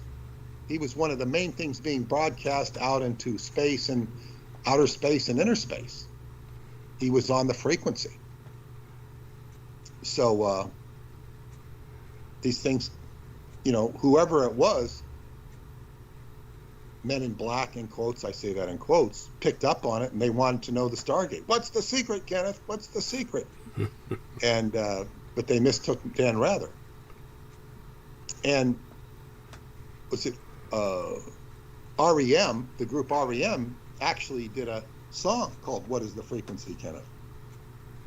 And they even had Dan Rather perform in it. He was terrible. But yeah, so that's the synchronicity between Mark Roberts and Ken. But Mark Roberts, I told him, well, no, what happened with him is I was studying, at the time I met him, Timbuktu. This was why I went to the seminar, because I was fascinated with Timbuktu. It just had really captured my interest. And she said that he'd actually been there. So when I went to the seminar in Manhattan, and I raised my hand, he was talking about, and I asked him about Timbuktu. He says, that's not the area you want to be interested in. You want to be interested in this area. And he explained the Ahaggar Mountains of the Sahara, in which modern day Algeria. This is where you want to be interested in. And he explained this long story, which is in the book. And basically, with my quest for the olives, as I got into it deeper with him, as I got to know him, he said, I will send you some stuff when I get home. He Xeroxed a whole bucket load of Egerton Sykes's, who did a journal on Atlantis. And Egerton Sykes was a dowser who studied everything he could find in literature on Atlantis. And based upon that, he wrote these tomes about Atlantis that were based on historical accounts of it, not the modern day stuff that we might have where people are speculating right, left, and center. This is what history says about Atlantis. And what Mark had pointed out to me, and what I got to read the actual articles on, was that there was a blue queen, a blue goddess, Antenea, and she gave mankind the olive. She gave mankind the olive. She came from Atlantis as a member of the blue race. My whole research had been involved with the blue race from the Black Sun. I went deeper into it in this book. And Rh negative blue race. And then as Atlantis dissolved, she came to the Sahara, which was then a verdant, green, lush place to be. She was a goddess of wisdom. And the Greeks took that inspiration and transliterated her name from Antenea into Athena. And that's where, and she was known as the Kahina. She was a Kahina, which is a word for sorceress was we get it's very similar to the Hawaiian word kahuna. So this is where I was led, and I was going to put this book together, and then I had an experience which was based upon many dreams I used to have when I was writing Montauk Project or subsequent to that. And at that time, I had was having dreams of ornate highway, clover leaves and terns and very exotic tropical, subtropical highway in what is Ventura, California, Southern California, where my parents live. And why do I keep dreaming? Why is it so exotic? Why is it so? Now, it's a beautiful area. It's the beach. But the dreams were just exaggerating it 100-fold. It's just incredible beauty. Why am I dreaming of this area? And then I tried to figure, it must be connected to Santa Paula because Santa Paula's nearby, and that's in the movie. They use Santa Paula in the movie Philadelphia Experiment 2. And my sister says, no, Santa Paula, they just use that because they keep it in the 1930s, 1940s because movies like to use it. So they just keep it the way it is. There's nothing special about Santa Paula. So, I didn't think about it. But that's the woman I married, Paula. I never thought about that. I have to figure out who Santa Paula is. But I didn't even think of the Paula connection. Right. Because, of course, at the time I didn't even know Paula. She was born, but she was probably, 5 or 6. Yeah. I was dreaming that. So that is a synchronicity within there. So anyway, I have consistent dreams, and then I started to have dreams of Davis at the Scientology Center in Davis, and it didn't hit me till I'm driving up from where my sister lives in Camarillo. I'm going to go up and drive to Santa Barbara, where my childhood friend lives. I'm going to visit him, and I've got my daughter with me. And you talk about it raining today, Douglas. It was raining. It was California rain, which is very hard rain. Can be, yeah. Yeah, it was horrible rain. Oh, jeez. And I'm like, I get up, as I get to Ventura, just before Ventura, I see this big sign. I said, here's Montalvo, where my parents, I remember the turnoff to Montalvo when we went to bury them. And I see this sign that says, Los Olivos Adobe. I go, oh my God, Los Olivos, the olives, the adobe of the olives. I started to cry because I said, God, this is, my daughter's sleeping in the back, and I'm going, this is heavy duty. So I go up and I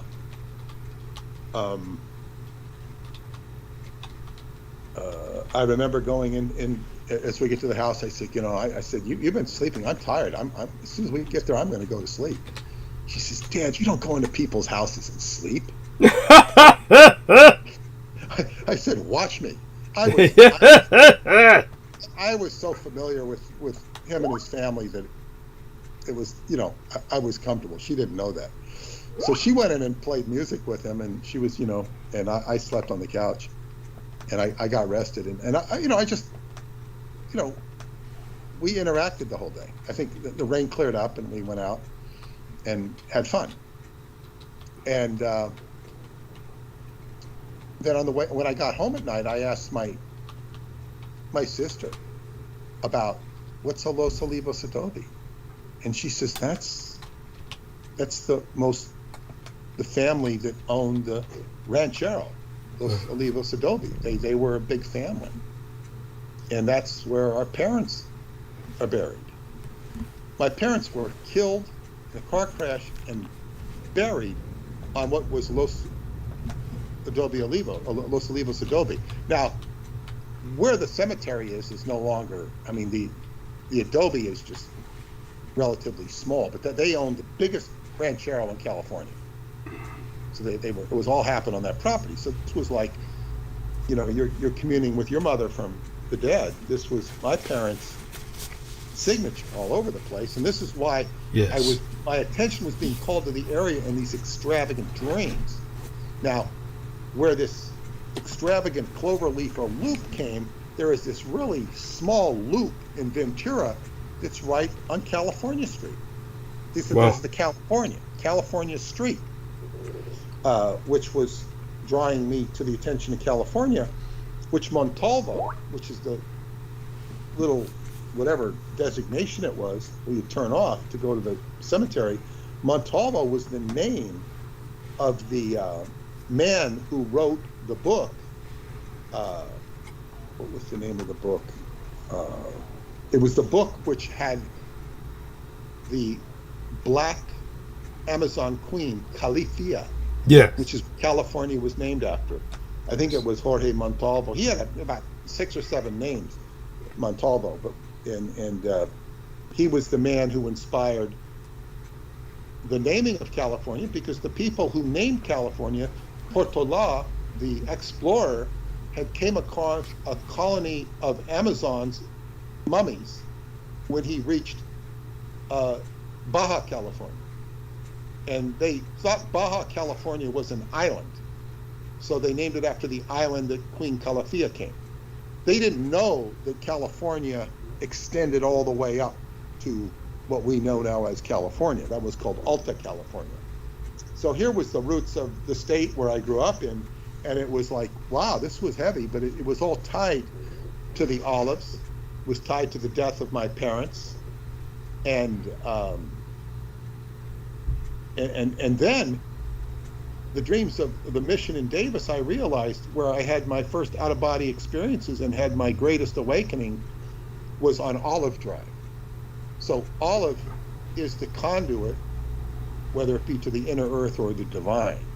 And that's my Hanukkah story. Now, I have the book, Montauk Book of the Living, goes deeper. When I realized that the Scientology experience was a part of this, then I wrote the Montauk Book of the Dead first, which was autobiographical. It talks about my experiences. I'm actually out of that book. I have to make it a print-on-demand book. I sold all the copies. Wow. And people are starting to order it because of the Scientology. People are trying, the ex-Scientologists are. I don't promote the book because I don't want to promote it until so don't order it until I reprint it in print-on-demand style. I got plenty of Montauk Book of the Living, or at least enough of them. That's my Hanukkah story, and a little longer than I thought, but it's even deeper than that. Mm-hmm. And what was it? Somebody recently had said to me, and she was actually asking me about certain things about me and my own life, just me as a person, as opposed to, my career. Mm-hmm. And she says, "You're a very complicated person." And I said, "Yeah, but," I said, "it takes a lot to understand me and all the different nuances, but," and then the occult factor came up. But I said, if you throw in the occult factor, you just have to dismiss all that, because it makes it even more complicated. Mm-hmm. All of my experiences. And what I would say is there's the basic personality, who is me, which comes out to a certain degree in my writing. And it's of course, it's arguably the best part of me, because I filter that. But there's the person, there's the persona of the writer, and then there's this whole I guess what you call occult navigator, which I do, and is part of what I do here. Mm-hmm. People get to see a little different vantage point of me. But then, if you take the complications of who I am, and you can, what's that, square it or cube it, and then you have something like Douglas Dietrich, which is so it's like, wow, it's like it gets a little it's too much to understand and digest for because there's just so much to digest. You take my world and then you take the Douglas Dietrich world, and it gets even more complicated. And then if you take somebody like Preston Nichols, yeah, equally complicated. And really, what I try to strive for is harmony between all these worlds. Harmony, and of course it's challenging to make harmony with some of the things Douglas is describing, not only about the current events but in his own life. But then the world, this stuff is going on in the world. Yes. Now, what I also talked about is that, in our last transmission, we entered the realm of the Black Lotus Society. Yes. And this was fascinating. I transcribed what we did. Wonderful. And I looked deeper. For those of you who are new or don't remember, the Black Lotus Society is a society that Douglas learned about from his mother, that took its initial its sources, at least it says its sources, from the original writings of Gautama Siddhartha, the Buddha, the heretical writings that he was said to have said towards the end of his life that his followers rejected because they were so horrific and so unwieldy. So this Black Lotus Society took them to heart. Now they're heretical. They may not in fact exist. They might be attributed to the Buddha. Right. But then again, what if they were true? What if and this is now I'm not saying they were. Understood. Douglas making the distinction. But when you get in, and this is a Tibetan sect, and you kind of have to, I don't think Tibet was Tibet. I think there was just, I don't know if they named everything. They didn't make things into countries. Right. They had all that Central Asia soup. Yeah, these were just regions, yes, that were, yeah. Yeah. So in any case, we can recognize it as Tibet. But when you get into Tibetan Buddhism in particular, it becomes very, there are very sinister aspects to it.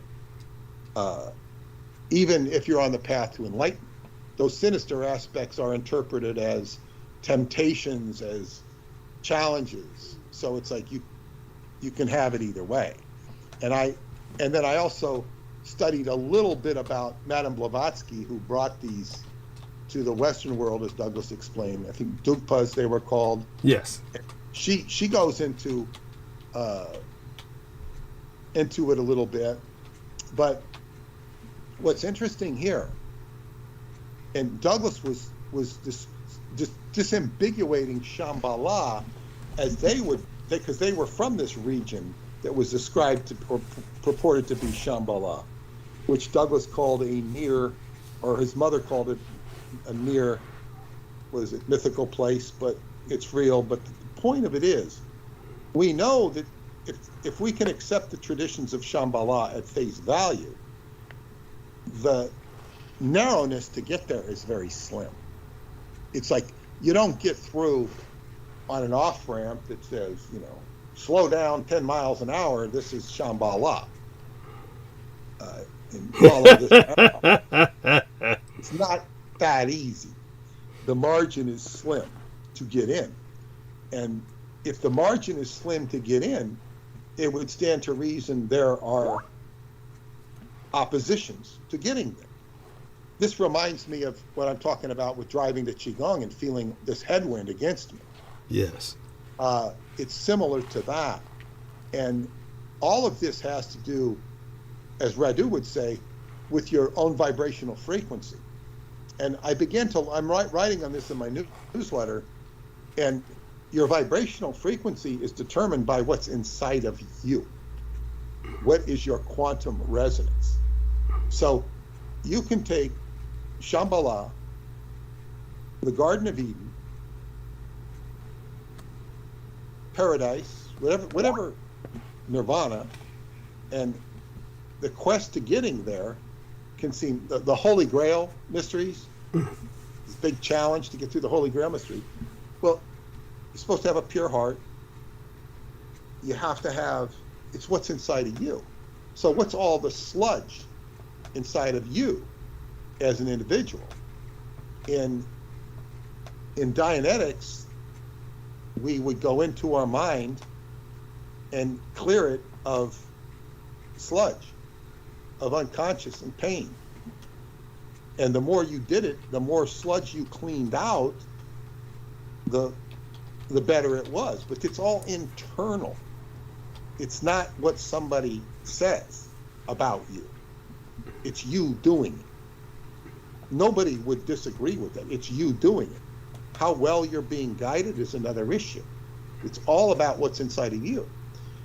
Now, this is not to say this couldn't be done in psychology. The difference was, if you were so willing to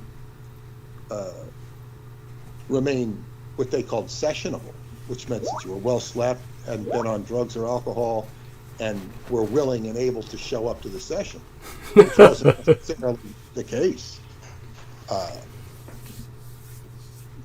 Then you had the opportunity to be directed repeatedly and consistently into areas of your mind, body, soul complex that would read on an e-meter and be explored and exhausted. Right. Hundreds of hours, I probably had thousands of hours of doing this. It was. Do you need to take that? No. Okay. Maybe I do, but I just hope it's not an emergency. It's probably somebody who doesn't know I'm on the air or forgot. It's like Aquino said, it's very seldom that a call is worth anything.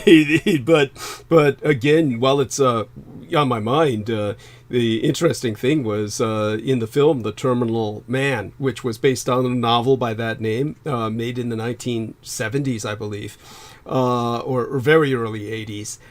They show them interrupt a surgery because the surgeon gets a phone call. I mean, it just goes to show how important the importance, as Aquino would say, that people placed on phone calls was this sacred kind of importance that that basically 99.99% of phone calls did not rate. And but anyhow, back to Peter with that. No, it's a good point. Yeah. So what I'm saying is, now in Qigong, we're taught scanning, and this is in my book, The White Bat, and I can tell you people how to do it now, but it's part of the darkroom process. Is you sit in a chair, you could do it standing, but you scan down, always down. I don't know if you just like a computer scanner, you go down from the top of your head, down to your neck, to your shoulders, all the way down your body, your torso, your hips, your thighs, your knees, your calves, your legs, feet. You scan down, and you scan down any disturbances, imperfections, dross, impediments. You scan down. This is all an imaginary process. If it's meant, it could be mental, emotional, physical, because all of this stuff is resonant. All the stuff going on is resonant in your electromagnetic field, your aura. So you're addressing it directly. This is a different approach. You're supposed to do this 15 minutes a day. Mm. Now, you could take somebody who sees a psychologist. Mm-hmm. How many hours do people put in with a psychologist? Like when you work with somebody, the psychologist generally works with people who are having problems with relationships, problems with interfacing with the world, Mm-hmm. people, usually drug, substance abuse. And not to say that that's not helpful, it is helpful. It's all helpful. But how much time you put into core work? Like, in other words, okay, well, now I can communicate better with people on the job. By reason of what I did, I was subjected to hundreds of hours, not only of going in and exploring. Now, this was not stuff I didn't want to do. I wasn't being forced to do it. Mm-hmm. I wanted to do it. Right. If you weren't interested in doing it, you really shouldn't be doing it. And then there was also administrative correction for stuff I would do that was like, I would write letters for Hubbard, Mm-hmm. subjected to hundreds of hours of, oh, you didn't say this right. No, you don't say that. You don't say this. No. And then I'd read on how to be a better correspondent. Wow. And I have to tell you, it made such a difference on me in terms of how to communicate. And I remember one time reading a letter that one of his messengers had shared. I think she invited him to his wedding, and this was when they were in the desert. And she shared the letter. And I read the letter. And I said, damn it, I could have written this myself. Because it was, I totally understood where he came from. And when he wrote, it was just a friendly letter, but it was long. Mm-hmm. You know, the whole attitude. I learned how to emulate his, it was generally very friendly. Generally very friendly. He was a very friendly correspondent. Mm-hmm. And much more friendly than I would have been. Yes. You know, like, I remember, and I actually might know to some degree the person I was writing to. And because, I might not only think they're a total jerk, in my own mind, I might know they're a total jerk. That I had to eliminate that because, first off, he didn't know they were a jerk.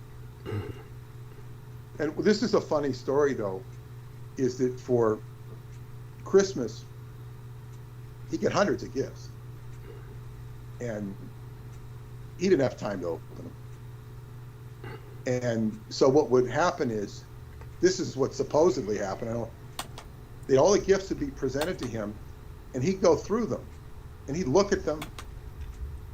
The messengers might open them, and then if there was something significant, he'd write a note on it, or he'd tell them and they'd write a note on it, and this would go into the response, which would come to me or somebody to write the response.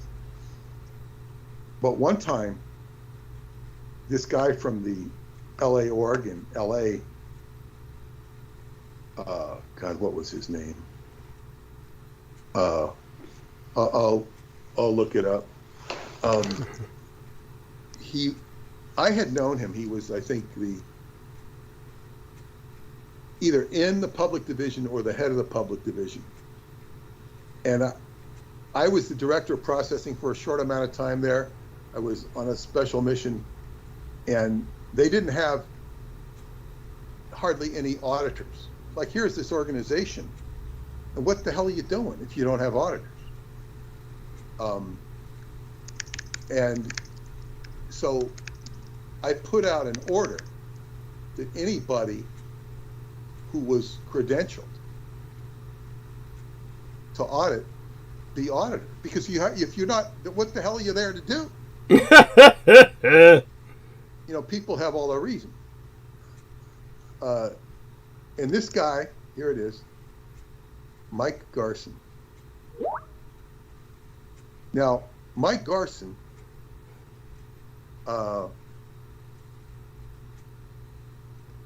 very accomplished musician. By the time, now I didn't know who the hell he was. He was in charge of the public division. He had sort of an afro. He wore a suit. And he was one of the people I ordered.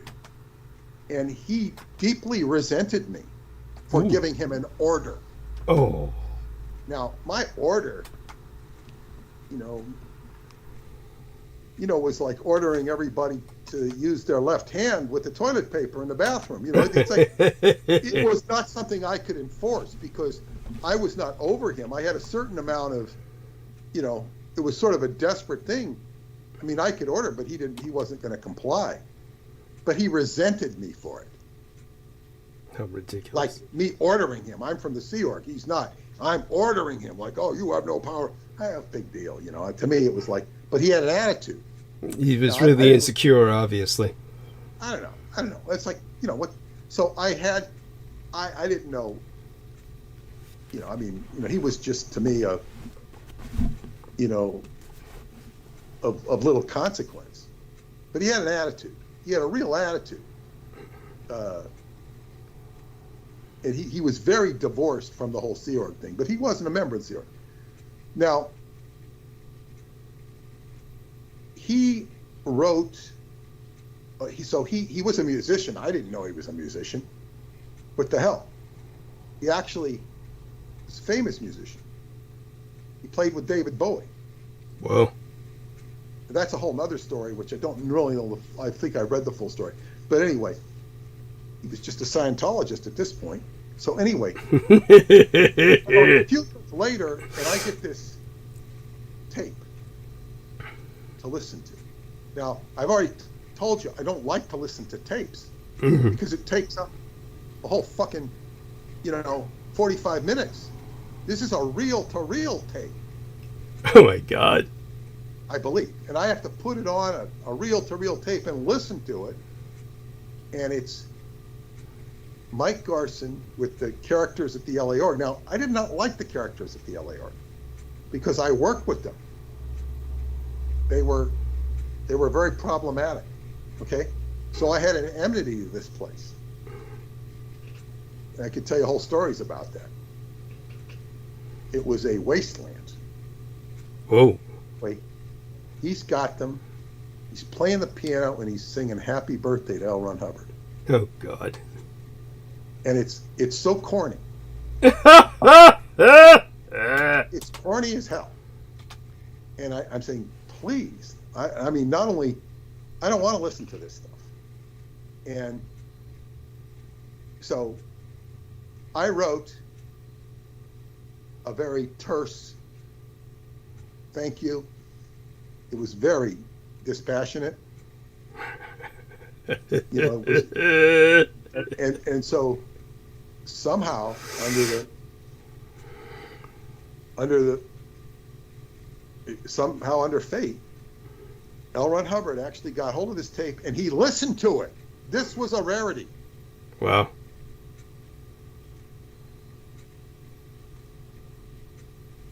He loved it. Oh, God. That tells me more about him than I want to know.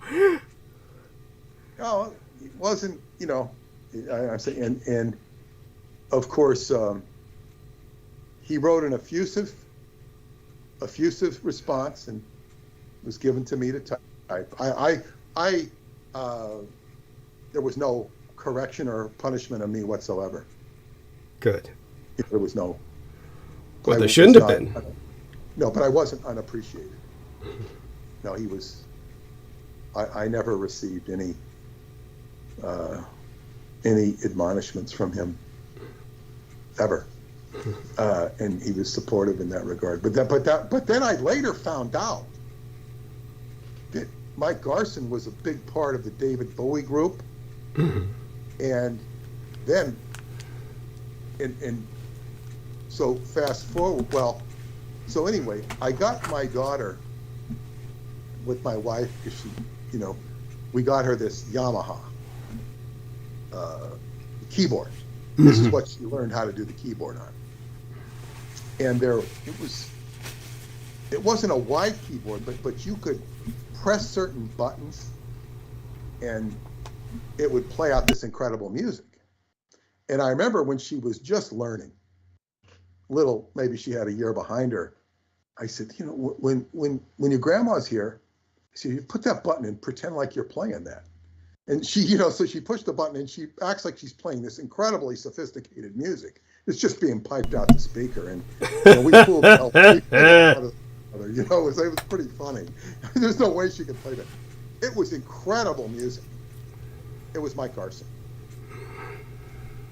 He was an incredible musician. He worked for Yamaha, and I found out from one of my old friends who I took to see the Magic Flute. He visited New York. He's passed away now.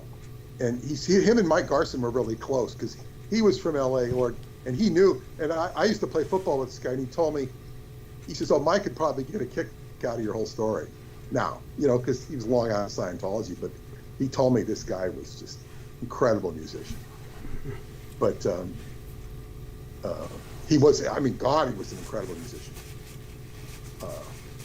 But I think the David Bowie group didn't like him because of the Scientology or something.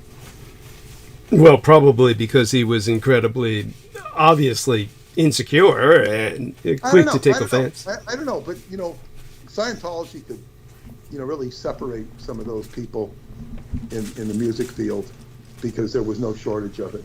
He was introduced by Chick Corea, but he was really accomplished as a musician. And, you know, I think that's the long and short of it. But, you know, I went off on but I was talking about, you know, clearing the mind and like whether you do it by, but I think common psychology, you don't really have the opportunity to go deep. Now, there are procedures in yoga and some of the stuff we've never even have translated that go very deep. It could be breathing. There's all sorts of states of consciousness where you can go very deep.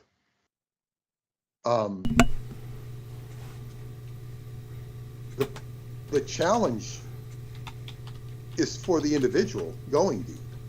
You need some form of guidance, which will ultimately be self-directed guidance, to be able to, the whole purpose here is you're going to clear your internal space so that you can resonate. And this is what the vibrational frequency. So what I'm trying to get at here, if you're harboring negative things inside of you, which might equate to evil intentions, evil experiences, karmic shit you haven't corrected, and you go to this gateway of Shambhala, you might have a different experience than, you know, Sister Joy, who's all clean inside. So she has angels come to her. You know, so it's kind of like, you know, it's like, so it's like, this is where, what is that from that song? The Shambhala song. Right. Yeah. Do you know the way Shambhala? I think. How does your light shine in the halls of Shambhala? You know, it's like, okay, it's a mirror. It's a mirror effect. And that's what happens, you know, on the way. And I would say that's what happens in Scientology. You know, so many people have fell ill. It happens in magic, OTO. You know, you go in there, you know,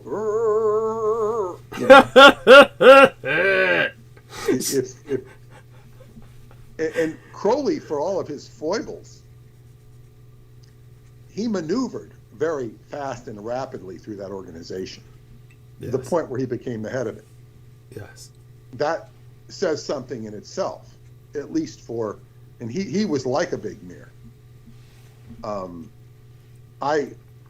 One time had a dialogue with one of the guys who was taking care of Hubbard or taking care of the estate in the last few years.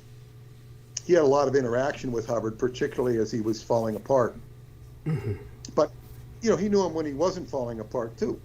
Right. And he said, I said to him, I made a comment, I said, you know, Hubbard was like a mirror.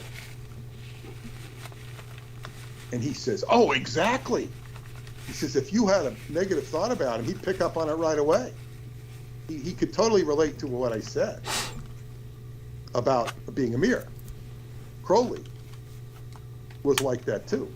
Mm-hmm. You know, if you show up willing and ready to be abused, you know, he'd be your servant. Right. As was the case with that Victor Newberg. Mm-hmm. So this is one of the, you know, this mirror effect. And I'm saying this because the main stress of Radu's books are vibrational frequency and entering Shambhala, and he paints a very pretty picture, and it's beautiful. And then Douglas is showing us the other side of the Black Lotus Society, who live in that region. Yes. And you can also say, well, what would be better for them than a nice, innocent soul who's nice and pure of heart? Right. So you know, being pure of heart is not good enough. You've got to be knowledgeable. Yes. You've got to have guardianship. So it's not just, you know, if you're innocent, you become like the innocent lamb that's slaughtered. Yes. And that's what we have, you know, in Christianity. And we have the lamb being slaughtered. And well, this is not what we want to happen. It's a downer. So these are the challenges, and as we move into the messianic paradigm, this becomes, I think, the part of the book where we have to come to some sort of resolution or figure out, at least to offer a metaphor. Well, we can't underestimate the power of metaphor. And what your son just so astutely pointed out about, you know, the Vox Arca attracts, Yes. you know, attracts the apocalypse. It's the law of resonance. The Rosicrucians call it the whole secret of the universe, resonance. Okay, what's inside, what's above, so below. So if you've got something in your heart, you're going to see it in the outer.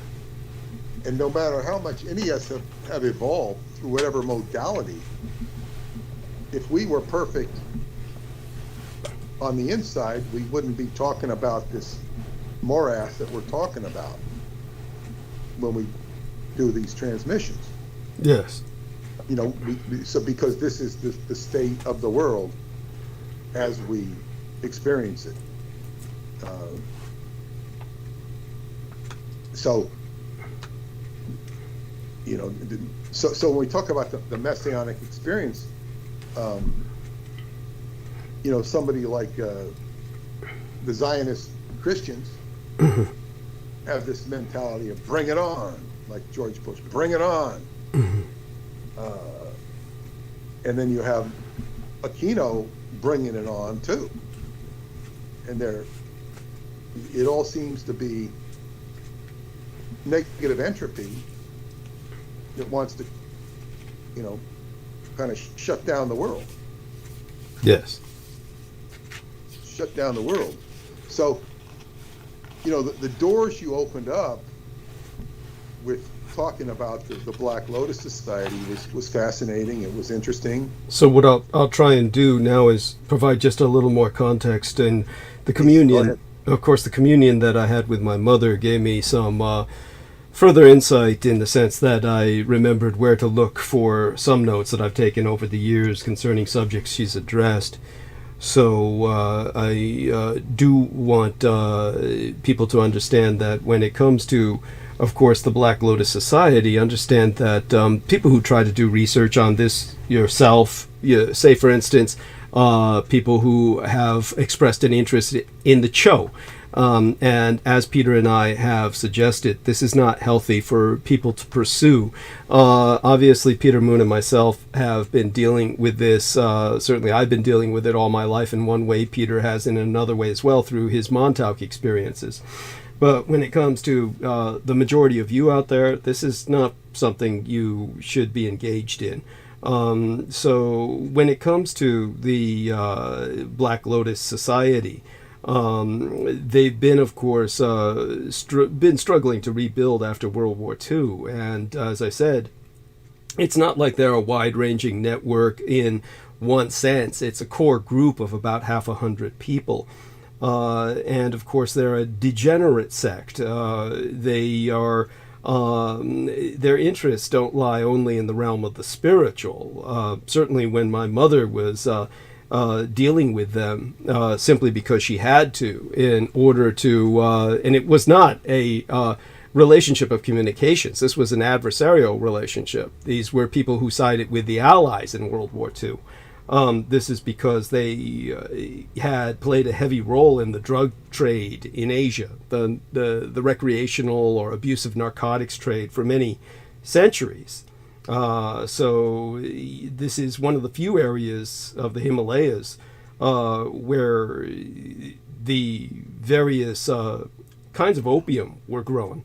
Obviously a different type than thrives in the Golden Triangle per se, which is far away from the Tibetan region, but they certainly controlled and encouraged aspects of the opium epidemic, which kept all of Asia in a laconic stranglehold for around 2 centuries. And besides opium, there were rumors of a much rarer drug, the Liao drug, for a more discriminating clientele. But basically, the theme you'd be encountering would be secrecy and duplicity, layer upon layer of dead ends, false fronts, countless minions would be stock in trade of the Brotherhood's hand in affairs.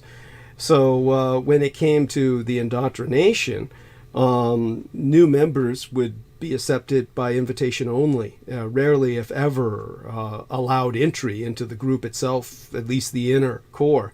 Only occultists of the highest caliber would be offered membership, and the offer was ever only held out once. As for their leadership, the Emerald Lama was their unholy leader of the Brotherhood, and whenever he dies, the Brotherhood seeks out a Tibetan newborn child bearing the green birthmark, and that child is considered the incarnated thought form of the holy leader. At 8 years of age, he manifests fully as the Emerald Lama. The black monk acts as the sect's representative in Japan. Of course, this is basically, for all intents and purposes, sought out as a heretical cult. It's something the Onmyoji, the Japanese occult police, would hunt down and kill. So as for their doctrine, their dogma, certainly my mother's position on this was that the Brotherhood is simply about confusing the message of mainstream Buddhism, which it sees as a mistaken path that leads the masses to falsehood about the true nature of the universe, which of course they believe to be quite nihilistic. They are the proponents of Mappo, the age of corruption and the end of humanity's dominance on Earth. So they've been poisoning the Dharma, the truth, throughout their millennia of existence. They encourage the corruption of mankind and return to the worship of the anti-gods, the kings of Edom.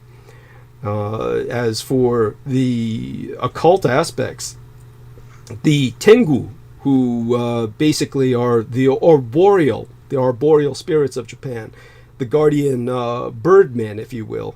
You'd have to look up Tengu, Tengu, and you'd find various explanations of the Tengu. These are the natural enemies of the Dugpas. They aid all those who consider them foes as well. My mother's occult advisors were busy summoning the Tengu at times in rituals to try and help with their contending with the crisis during World War II in Outer Mongolia. As for the Brotherhood itself, what they call Shambhala, kind of think of it as almost a code name for their own version of the Golden Triangle. There's some climate within some certain Tibetan microclimate, you'd call it. Kind of like tropical oases in the Antarctic. It's optimal for growing and harvesting the black lotus, that strange flower brought from Hyperborea during the Great Exodus, the exodus of the Lemurians and Mǔqīns to the haven in the hills. Aside from those that made it to Japan via the teleportation gates, other people left more conventionally on boats. They ultimately made it to Aryan Tibet, and the Black Lotus is central to the ritual practices, the practices of the Brotherhood. Believe that this secret society uses a kind of poison. They claim it's the poison that was used to kill the Buddha, and that was supposed to be the poison derived from the Black Lotus. It induced his visionary state, in which he related many great secrets of cosmic truth. So the wizard priests of the Brotherhood hold that only that flower, when distilled into the Liao drug, could invoke the proper meditative states for true enlightenment and understanding of passages within their forbidden sutra. So using Lao, in essence, emulates the path of the Buddha as he lay dying. Their leader, the Emerald Lama, is often portrayed sitting upon a black lotus blossom. And the priests of the Leng and Song plateaus and the Chocho peoples themselves occasionally barter with the Brotherhood monks for this very precious flower in order to better worship the anti-gods, their Edomite entities, Jar and Loiger, or Loigor, as it's pronounced, depending on the dialect. Of course, this is something that the Allies were made aware of through people like the guru of Henry Wallace, Vice President of the United States. And they're the ones who worked with him to try and abduct the Mongolian Christ child, the Mongolian Messiah, and bring him to Franklin Delano Roosevelt. As for more mundane subjects, even though they're equally important in their own right, I got some questions asking, of course, for the name of who I was referencing when it came to my serving on a jury that I was kicked off of because of my dishonorable discharge. And honestly, this all traces back to the cult of the kings of Edom and the anti-gods. Understand that when it comes to Google, everything that we're doing right now, everything in your world depends on Google. All that you've got in terms of information is monopolized by Google. For people who don't understand, you have to look up Google Natch. That's spelled like Afro Natch, N-A-T-C-H. Google was originally google.stanford.edu. They were contracted by the U.S. government. All your internet is effectively fucking Google.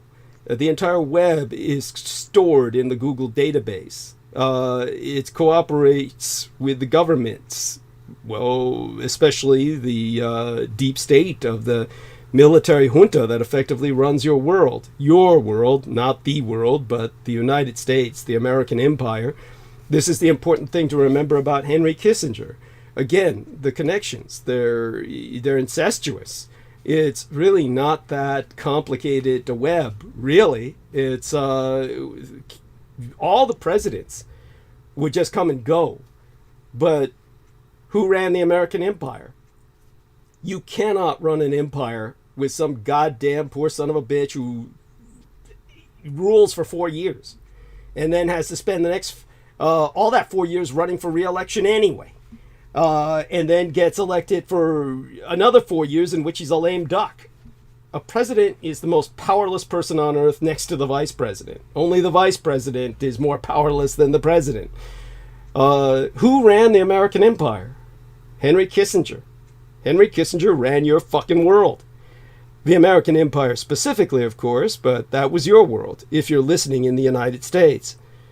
Now, all the files on the world population's genetic data are held by Google. This has nothing to do with 23andMe, which, of course, Brendan Zoget, I sent him a link about 23andMe, just lost half its data, which it never had much of anyway. Everything they do is a lie. They make everything up. They don't have half the haplogroups on Earth. And so they'll just tell you you're related to anything they think is politically expedient. They have an agenda to quote-unquote combat racism. So they tell all white people they're black and all black people they're fucking white.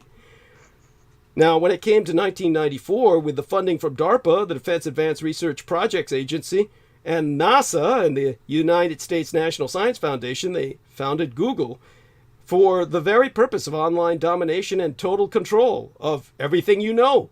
It was all part of what they called the Digital Library Initiative to the Stanford University in California. And the students Larry Page and Sergey Brin developed the search engine in 1998 that became commercialized as Google, which owns Android, owns the molecular biology genetic research program, owns Google.Buzz, owns Orkut, Gmail, the Google Chrome OS, the Picasa, the Google Mars, as well as Google Earth. In fact, they own something they literally call Google Universe, where they tabulate all of the discoveries astronomically. Google Books, of course, as well as just by third-party advertising. And don't forget they own YouTube, which I'm talking to you on. They own the entire goddamn fucking cloud. So that's the Google buzz you need to be aware of when I tell you I was brought into a jury duty, and when I got caught in, it was about this man named Mason Mayer. And Mason Mayer was basically using top secret online information to stalk women, ultimately rendezvous with them, convince them that he had somehow met them by accident and just by coincidence, and then beat them half to death. His thrill was rape beating them, what he called hate fucking. And ultimately he tried to throw one girl off the Golden Gate Bridge. And that's how he finally got caught.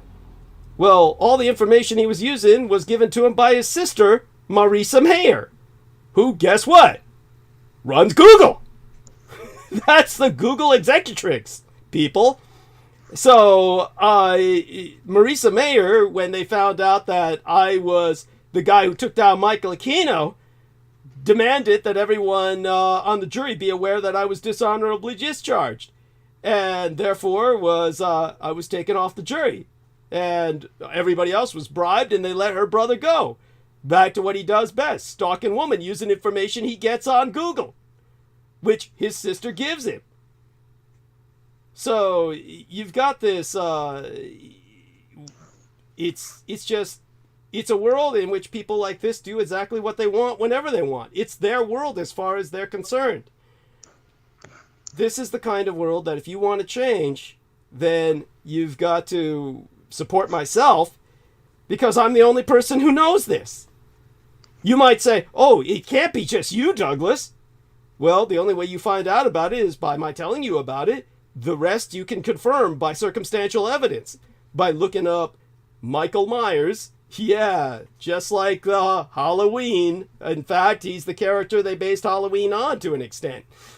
Just like Michael Myers, and his, his real name's Mason Mayer, but they called him Michael Myers. And as a matter of fact, he wore that same mask. I think he wore it even before the movies started production. And so Mason Mayer, his real name, last name spelled M-A-Y-E-R, the brother of the executrix at Google, who used to be the executrix of American Multinational Internet Corporation. Then she was over at Yahoo Incorporated. In fact, they kind of like keep shuffling her around just so they can say that there's a female executive in Silicon Valley. So she's the CEO, Chief Executrix, or Chieftainess Executrix Officier, Marissa Mayer. And her first name is spelled Marissa, Marissa Mayer. And so she basically is someone they don't want you to know about. You probably never heard of her.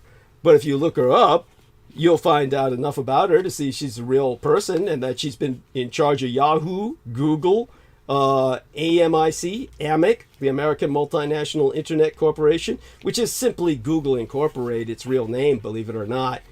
And so all of this is something that you probably never knew, that she had a brother, which she has a very strange relationship with, where she finds him victims to stalk and ultimately beat after death and legally get away with it.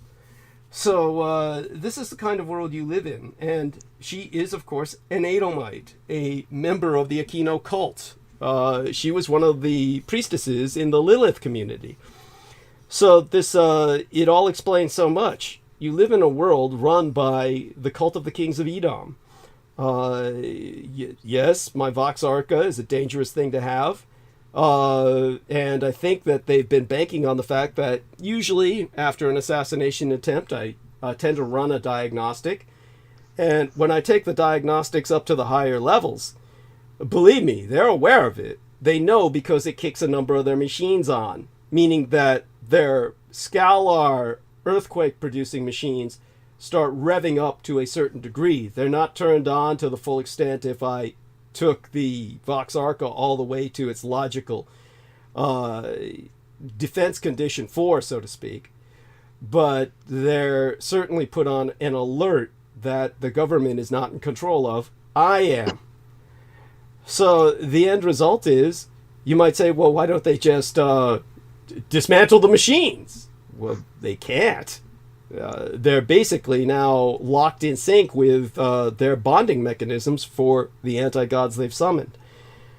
So hopefully all that puts some of this into further perspective. And with the few minutes we have left, I'll ask Peter if that brings up any more questions. You took the words right out of my mouth when you said she was an Edomite, because I was going to say this is all Cho driven. Yes. It's when you run Aquino back, you run to the Edomites, and you run them back, and you run to the Cho, and you just have this negative entropy that's going on, and you see how it's so intricately woven into the fabric of consciousness that we are subjected to. And you see it in these horrible, New Age presentations that are going on. Yes. Everybody's, it's like everybody's got some Cho in them. It's like doing this shit and listening to crap. It gets beyond. But this is the... Yeah, and this can get frustrating because you can easily get very discouraged, and this is a trap too, to get completely discouraged and disgusted by humanity, because if you do, it'll just take you down further. Part of the trap is discouragement, and as much as everything that he's saying is painfully true, you can't, as they say, give into it, because that's part of the trap. It's just to be discouraged. Yes. And look, I've never taken the president of the United States too seriously, whoever it was, going back, because you're just trying to get on in life. When you feel that a president has helped you in some respect by passing some law or order, it's kind of like a surprise, a pleasant surprise that they did something that helped you. This isn't necessarily what I've come to expect from government. It doesn't matter who's in charge. It's not like they're working for, you don't get the feeling that they're working for the people. and this is the world we live in. So what you said is, I mean, this is, we know Google is not good, but it's far worse than not good. Thank you. It's like, who the hell knows this stuff? And people swear by Google. Yeah, well, we all live by it, whether we want to or not. We're in its matrix. Yeah, indeed. So this was, and I want to use this as a platform to indeed, please remember to contribute to Douglas. DouglasDietrich.com, upper right-hand corner. This was good. Now, what are you going to go into? You said, oh God, you had all this stuff with Elizabeth Holmes. Yeah. You're going to go off on that tonight. Yeah, I'll try. Yeah, I'll do my best. Go on. But you've already in other words, the challenge will be, once I get into a subject, how deep I can go into a subject. So it depends on how I start. It might take a while to get to Holmes tonight, but guaranteed I'll get to her. If not tonight, then our next episode. But I'll be getting to her, definitely, because as I said, it's kind of like at this point. It's kind of like the course, so to speak. I'm going through kind of a course right now with my blood boys and kind of telling them Kissinger's damage to the world, the connections to Elizabeth Holmes, etc., which is obviously important to Silicon Valley. Of course, we've also just had another firearms massacre attempt in Las Vegas, and I do want to use that to point out some aspects about the Second Amendment as well. So I'll at least probably start off with that most immediately, move my way to Kissinger and Elizabeth Holmes through the fact that Israel, of course, is often touted as a gun utopia. Two firearms utopias that gun aficionados often point to are Switzerland and Israel. And Israel, of course, basically encourages its citizens to buy guns and settle in the West Bank, where they're basically given a kind of license to kill. Now that's interesting. Everybody knows how many books I had, and just an entire pile just collapsed right now, in case you heard that. Holy shit. Hopefully my phone is still working. Holy shit, that's frightening. It fell on top of my cell phone here. And okay, yeah, it seems to be still working. All right, so there we are. Actually, it missed my cell phone. These are some other dead phones that are at least not used at the moment that it fell on. So that was an interesting coincidence. There's been a lot of things falling around the house as soon as I came home. So there's a restless energy going around tonight. After my transmission is over, I'll be reshelving a few fallen piles. So, by the way, before you go tonight, Peter, what I'm going to do is in your private message, Gus going to send you something right now that reminds me of someone we both know. I'm not going to say anything else. I put it right in your private message there in Skype, and if you take a look at that and click on that, I find that quite amusing, and it will basically link you to kind of a search that I conducted about this guy who got let's just say his. I know all about that. Yeah. Okay, interesting. I what's funny about this? No, what Douglas is alerting me to is something I'm very well aware of. That what I find odd about this is about a man named Gregorian Bivolaru, who has been arrested. He's the guru of MISA, which is two primary esoteric organizations in Romania are MISA and the Freemasons. Wow. And they don't like each other. He is a tantric yoga teacher. He was institutionalized in communist Romania. But the thing is, that if this didn't take place already, he was already arrested in France. I mean, I read that he was arrested in France about 8 days ago?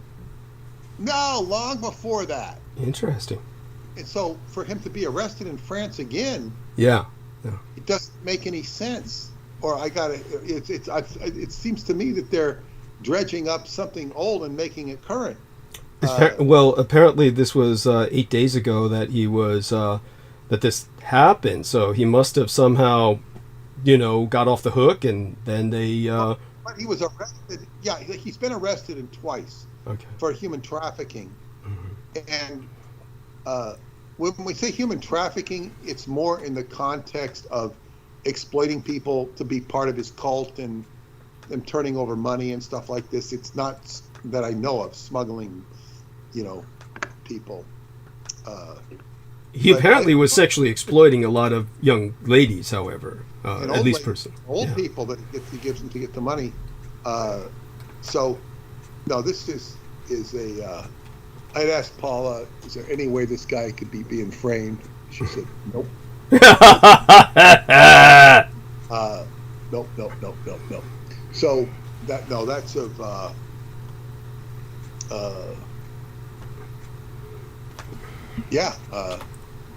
What the hell? No, I'm very well aware. But what the most puzzling thing was, he was arrested.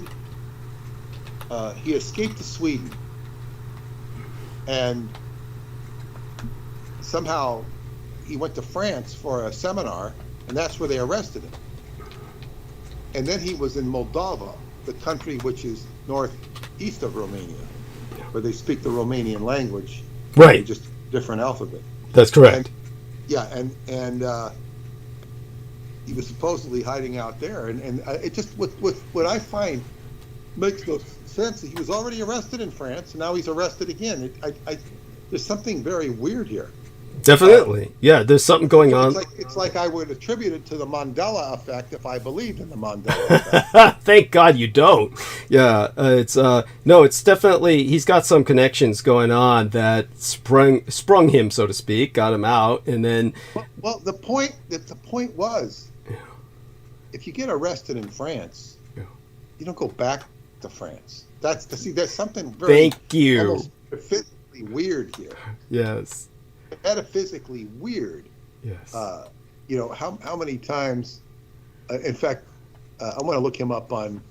While you're doing that, I'd like to tell you the other thing I'd like to bring up is the fact that Israel has been extraordinarily supportive of the Sino-Slavic Synaxis, both the revanchist, revisionist Russian Empire and the communist Chinese Empire, and both Putin and Xi Jinping have been outrageously exonerative and just laudatory in their obituaries about Henry Kissinger.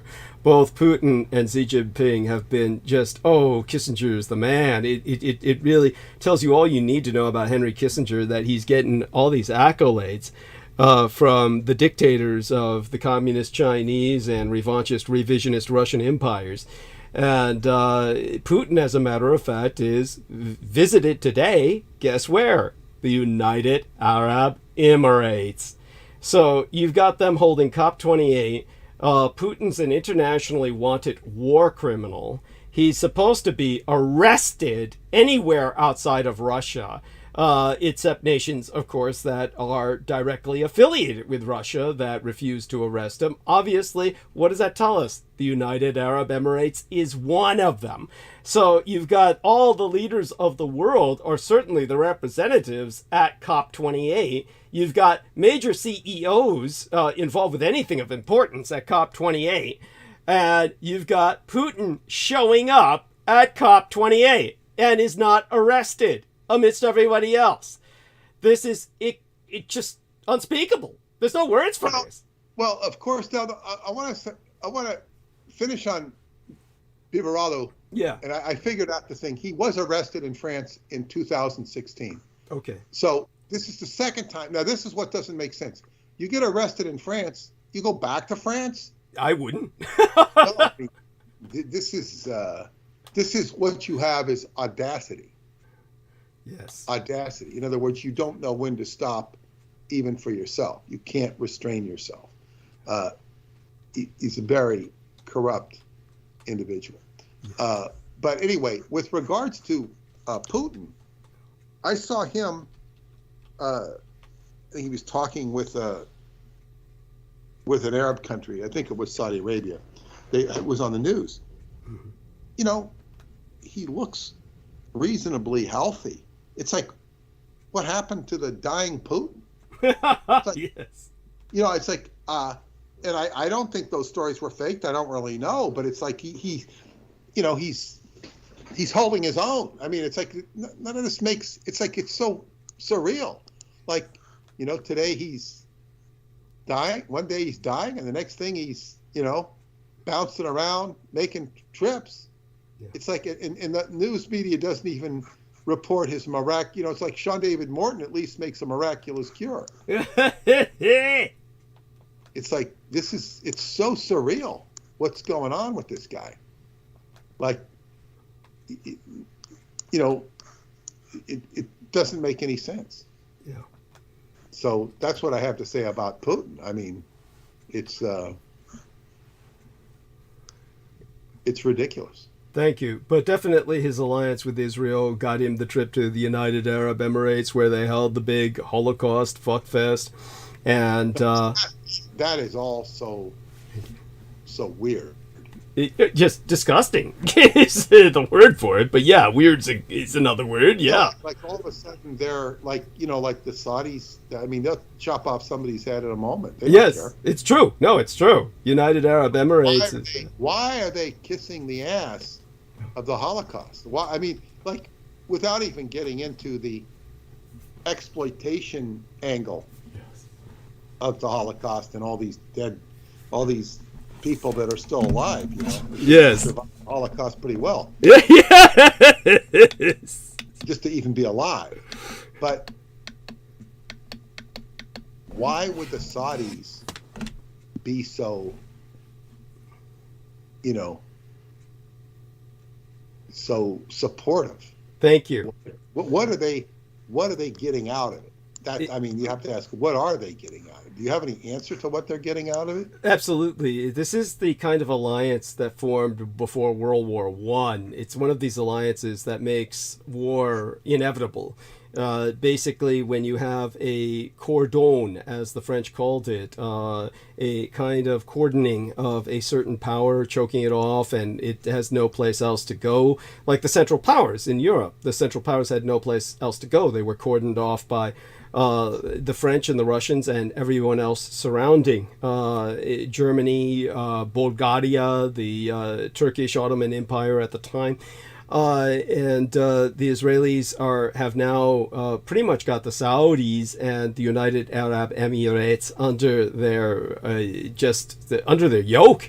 These two nations now, in these Arab oil superpowers, have completely aligned with Israel, and they've dedicated their futures to Israeli interdependence.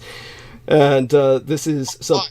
What's the the Jewish people get endless amounts of oil, very cheap, and the Saudis and the and the United Arab Emirates, we'll call them the Saudis and the Emiratis just for the sake of convenient reference. They get Israel's incredible neutron bomb umbrella protection, the threat of a zombie apocalypse, to hold against Iran and the rest of the world. They basically. So here's the first thing you said. Saudis consider Iran a major threat to them. Yes. And what is the whole thing? Because the Iranians are Shiite Muslims. Yes. And the Saudis are Sunni Muslims. Yes. And this would be the big religious, which the Sunni Muslim is much more, I guess what you call general and non-serious about the whole religion. They just like, you know. Well, just to clarify, I mean, obviously we don't want to get too deep into it because these are like theological issues that I don't care about the sensitivity of the issues. That's not the point, but rather they would take like a textbook to go into. But I do want people to understand something. People are entirely misled about Sunni and Shia. Shia has elements that are more mystical in nature. The prophet, as they understand it, fell down a well. is going to return. They believe that their leaders in Iran are supposed to claim a certain descendant genealogy from this particular prophet that fell down a well that will someday return. When it comes to the Sunni, the House of Saud is this completely degenerate force that has created its own brand of Sunni Islam called Wahhabism. And the Wahhabi tribe, or the kind of tribal sourced interpretation of Sunni doctrine, is far more violent than anything the Iranians have ever come up with. The thing that we have to remember is that the original dynasty that ruled Islam during its golden age was the house of the people of the Kingdom of Jordan. And so when we take a look at the dynasty, the Hashemite dynasty, the Hashemite dynasty is descended directly from the Prophet Muhammad. And the Hashemite dynasty is now constricted to this little tiny, almost landlocked nation called Jordan, that is a kingdom that it has the misfortune of being directly adjacent to Israel. So it has to accept all of these Palestinian emigres, these refugees that Israel is constantly ethnically cleansing. And so this is what the evangelicals will claim, is that the Palestinians have their own nation. It's called Jordan. I mean, think of the insanity of that position. And I could go to town on that for hours. But the point is that the Kingdom of Jordan was once enormous. It ruled all the Arabian Peninsula. And their Hashemite dynasty was what ruled Mecca and Medina. They were the protectors of the most holy sites of Islam.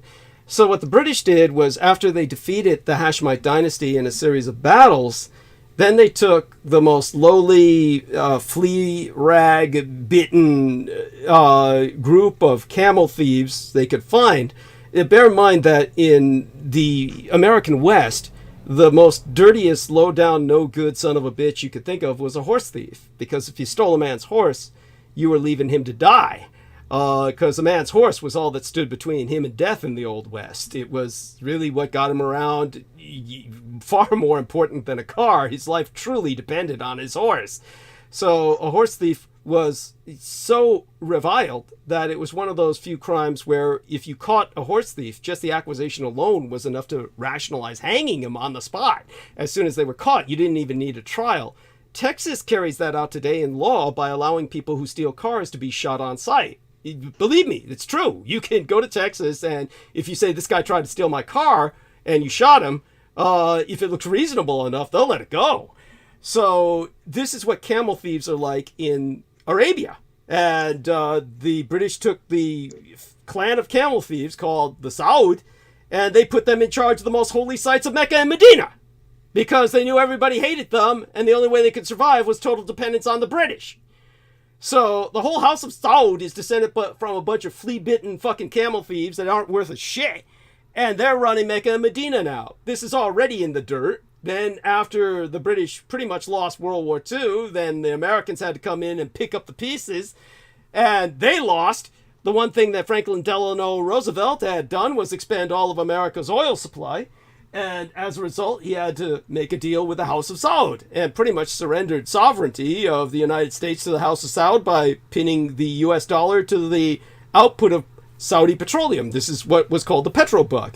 And this was all held in place by the Bretton Woods monetary system, which Nixon dissolved. Nixon took us off that to try and regain America's sovereignty, and that's why the Arabs instituted the oil embargo.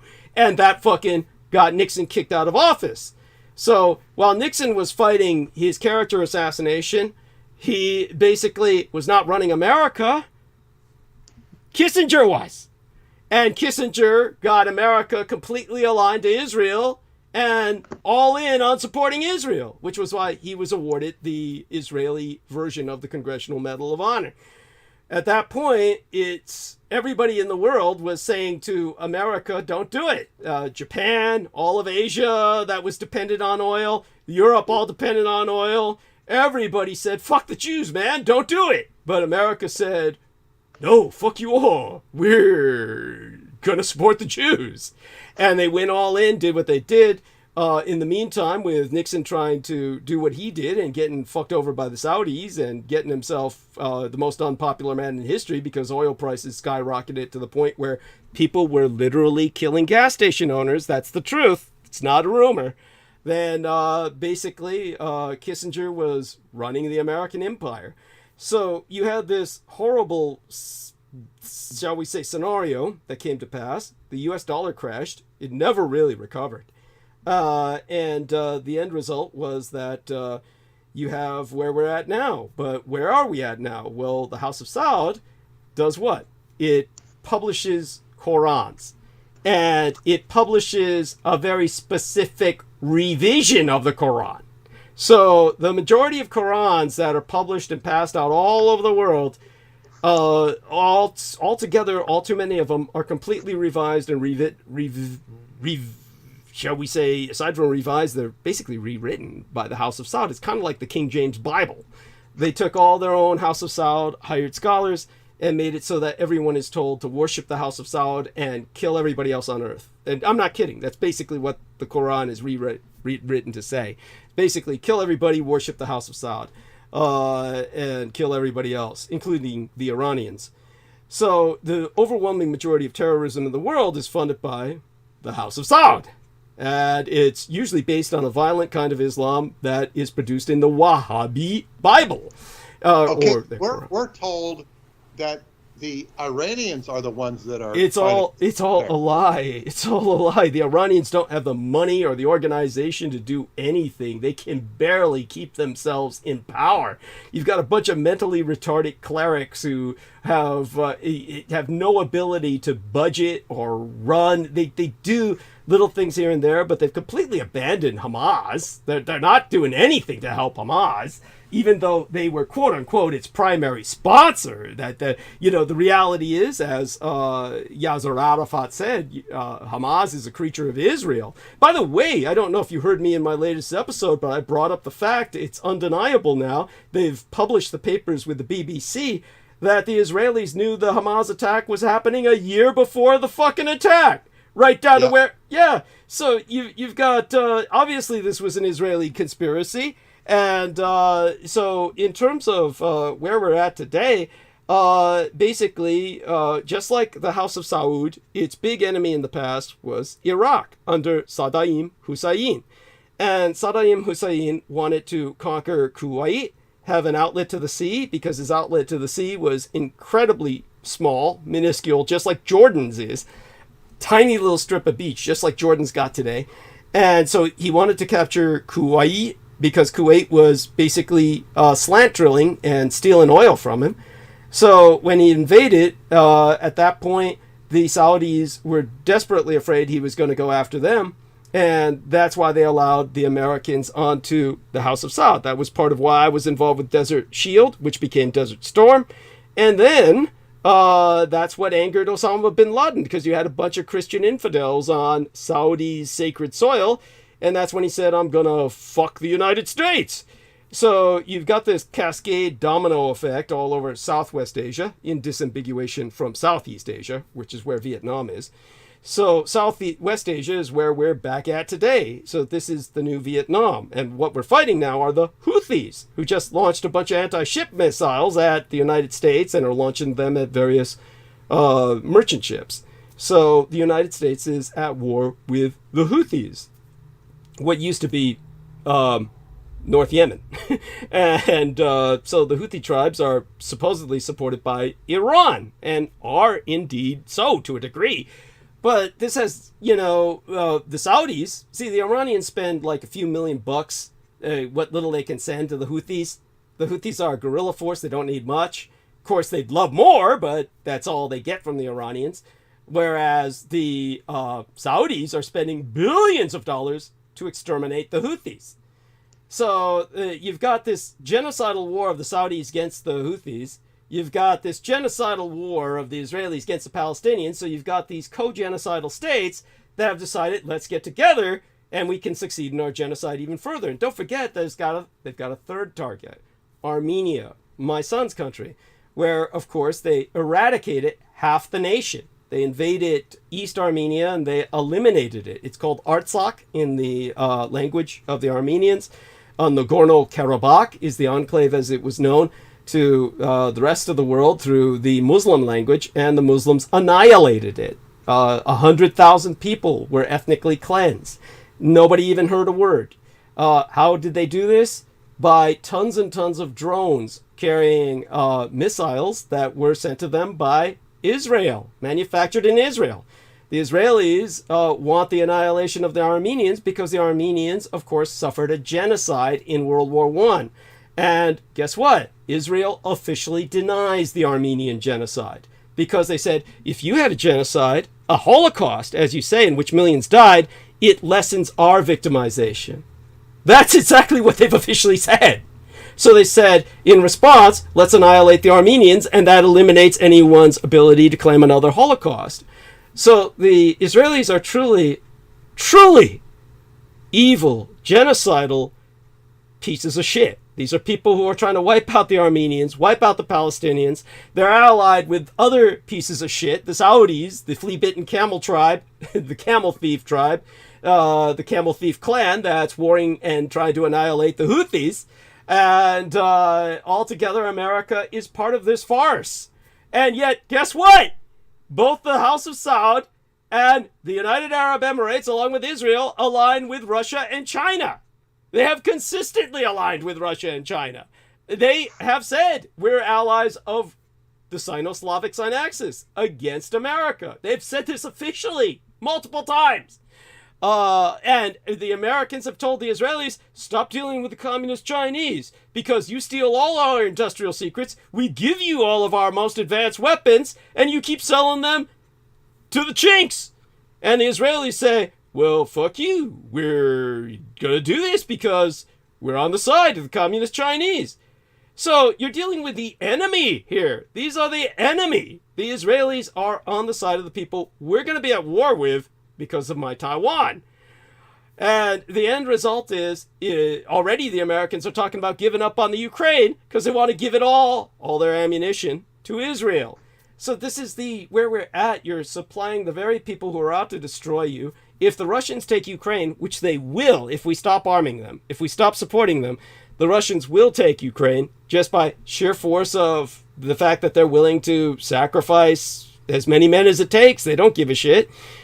Even though they've got the small-ass population that is about the size of Japan's, they're willing to sacrifice an entire male generation because if they gain Ukraine, they get, basically, together with their own agricultural resources, they control almost half the world's food supply because Ukraine's the breadbasket of much of the world. And they control the neon gas, without which my Taiwan can't produce microchips. And so you're dealing with a situation where if that happens, guess what?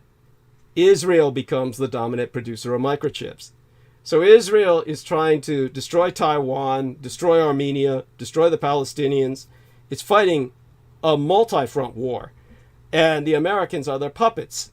And Americans are fighting against their own interests. This is the world you're stuck in right now. I am the only person who can make geopolitical sense of it. Certainly, I'm the anti-Kissinger. This is the kind of thing that Kissinger created. This world is what you've inherited from Henry Kissinger. The world in which, I don't know if Peter's aware of this, Henry Kissinger visited Vladimir Putin more times than Steven Seagal. He spent more time in Putin's office than any American in written history. Kissinger was going over, and because he's an Edomite, he was going over to visit with Alexander Dugin. They never say that. They say he was visiting Putin. Several times he dropped in to talk to Dugin. I knew this back when Aquino was alive because Aquino told me so. And even though I never saw them together personally, the time that I spoke with Alexander Dugin, he told me, oh yeah, I got an appointment coming up with Henry Kissinger. So this goes back forever. So Henry Kissinger was seeing Dugin then, not Putin. Now he's seeing Putin just as like Dugin's stepchild and shit, bastard stepchild or something. And the end result was that, of course, when Kissinger died, this world was already, the fix was in. So understand that not only that, he visited communist China before he died. What does anyone make of that? Why did Kissinger visit communist China? Understand, this man was no longer affiliated with the U.S. government. He's not affiliated with the U.S. government. Why is a private citizen honored with the red floor treatment by the dictator of communist China? And on his death, China's used his death to scold America recently, saying, yeah, you guys should listen to Kissinger. And you guys ought to go back to Kissinger. This is because Kissinger ran the American empire. Every other president was just a puppet. The man who ran the American empire was Kissinger. So the leader of the American empire has just died. For people who don't get the enormity of what just happened, the man who was effectively running your empire has died. It was the one continuity between all the presidents, because like I said, president's elected for what, 4 years? He spends half that term running for president again, and then the next 4 years he's a lame duck if he wins. So the whole point of a president is pretty much nothing. Who was running the empire steadily all this time? Who saw all the presidents in every administration? Kissinger would visit them all. This Jewish son of a bitch ran the American, quote-unquote, free world. And what a mess he made of it. And now that he dies, all these tributes makes me sick. Physically sick. As I said, knowing what I've done, conducting the foreign affairs accomplishments that I can't say I'm proud of, having been sent by Michael Aquino behind the Iron Curtain to talk to Alexander Dugin, the man who made Vladimir Putin. I'm not proud of that. But I was pivotal in ending the Cold War. Fuck Henry Kissinger. Do I get any credit for it? No, I got to threaten Armageddon in order to basically stave off assassination attempts, at least for some extended periods of time, and they're not all that extended. So I'm dealing with a life of, well, I'm swimming through a sewer of shit. This guy got fed buckets of caviar. It's a sick joke. I took down the largest human child trafficking ring in recorded human history. I don't get no fucking statues. I don't get no goddamn accolades from foreign dictators. I get told I'm a fraud. I get told that I was never in the military by a bunch of chicken shit welfare recipient scumbag bozos. And they all, whoever was on Team Dietrich that ran away to join Richard K. Cole Jr., these are all people attracted to the Edomites because they surrendered to the concept that you can't beat them. They surrendered to the concept that the Edomites got the world in a socket. We can't beat them. They're all, they control everything, so why bother? They expressed this perspective to me, all of them, before they defected. Of course, they were probably born into the movement anyway, which was why they were assigned to myself in the first, but you get my point.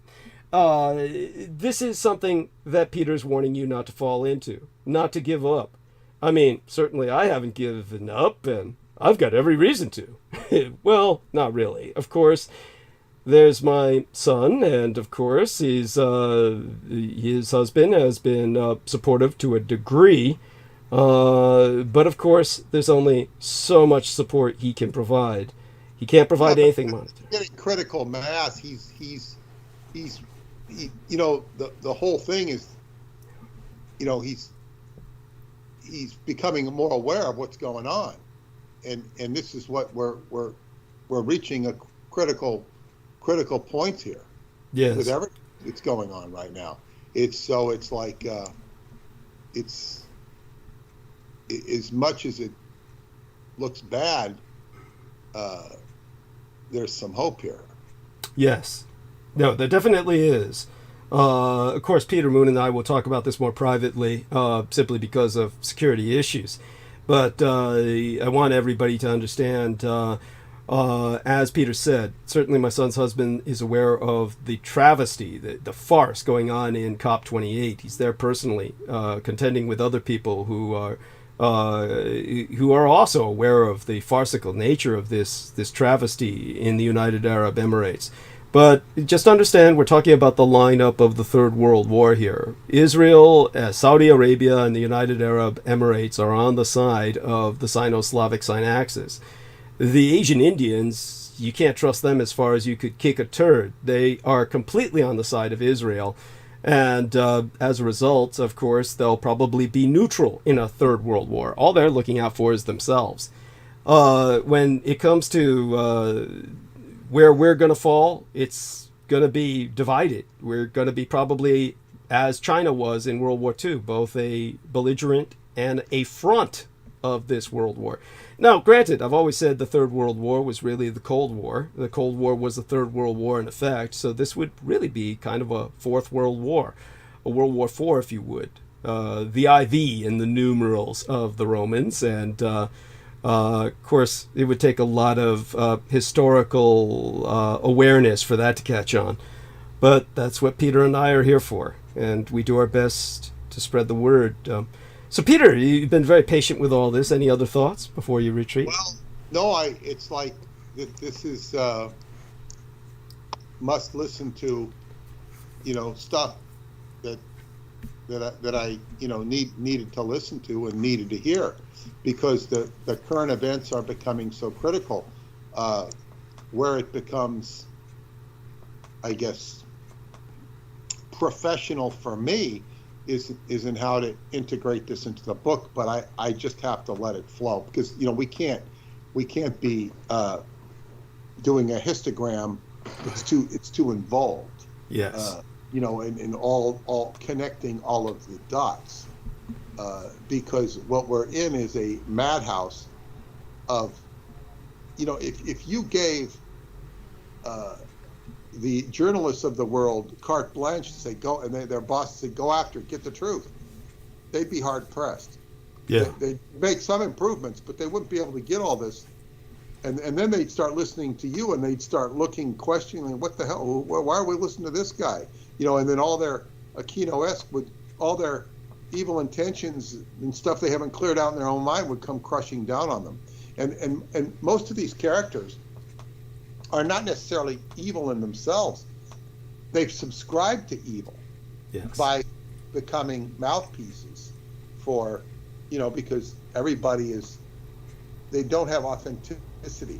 They're getting authenticity is validated because they have a degree, a diploma. It's outside validity. And this is a very important point, because I was looking today at, when I divorced Scientology, based upon what I learned in Scientology, and I was going right in the face of everybody. All my old former colleagues and friends, they were very disheartened to see me leaving. Those that hadn't left, and it's like you're standing up and giving an about face to everything that you've been with. Now, I didn't do it in a very flamboyant or obnoxious way. I did it in a very humble way. I didn't get in anybody's face, and I was amused on a level. I mean, it wasn't easy, but nevertheless amused, standing up. And so, I guess what I'm trying to say here is, we don't need the History Channel. We don't need the major networks or even the alternative media saying Dietrich was right. He was right about it.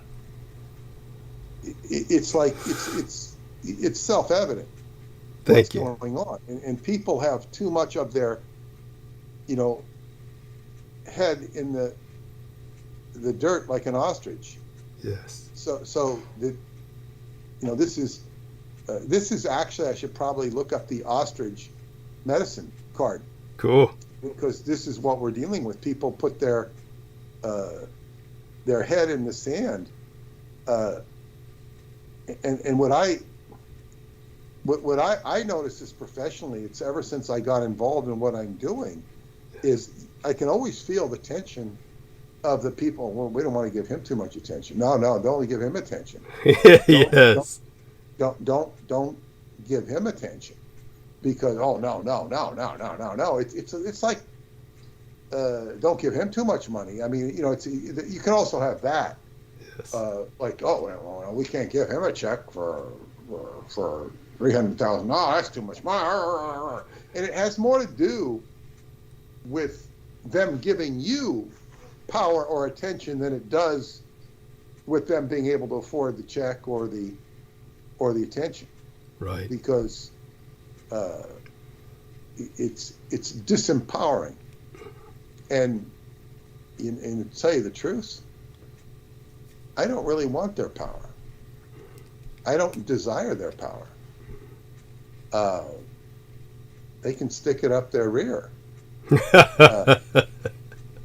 It's like I don't want their power, and to be out here on the outskirts of reality is empowering, because that old saw, know the truth and the truth shall set you free. Set you free.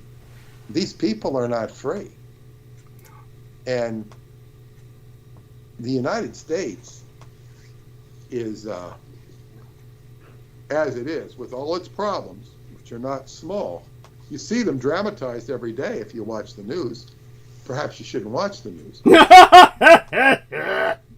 I mean, the borders now, they're saying, well, they got all the Hondurans and Guatemalans, now it's all the people from Africa coming in. I don't even know if that's true. I mean, they show all these black people trying to get in. Like, how the hell do they get over the ocean on the triangular trade route? It's like, I mean, it's like, who's shipping them over? I mean, this is the cartels, and they're saying the cartels are laughing at us. The cartels are laughing at us. And what is it? DeSantis is saying, if I'm elected president, I'm going to, kill people. But then if you delineate it, he says, I'm going to kill the people and the cartels that are bringing them over. He's not saying he's just going to kill people indiscriminately at the border. But that's what it sounded like. But they did maybe clarify it. They didn't emphasize the clarification. But the thing is there's something called the United States Army. They could repel these people so damn fast. Easily. They could repel. But they don't. But that's just a comment. Is that why they don't? Because they don't want to. They haven't been told by the commander in chief. Preserve our border. Easy. They might have more of a humanitarian situation on their hands than they'd want, but it certainly, what's going on now? It's a circus. But nevertheless, what I was going to say is, in the United States, we're pretty insulated, even with all of this border crossing.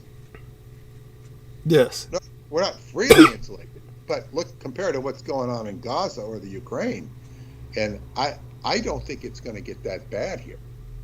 I could be wrong. I hope I'm not. And one of the reasons for that is living in New York City or near New York City. It's you don't see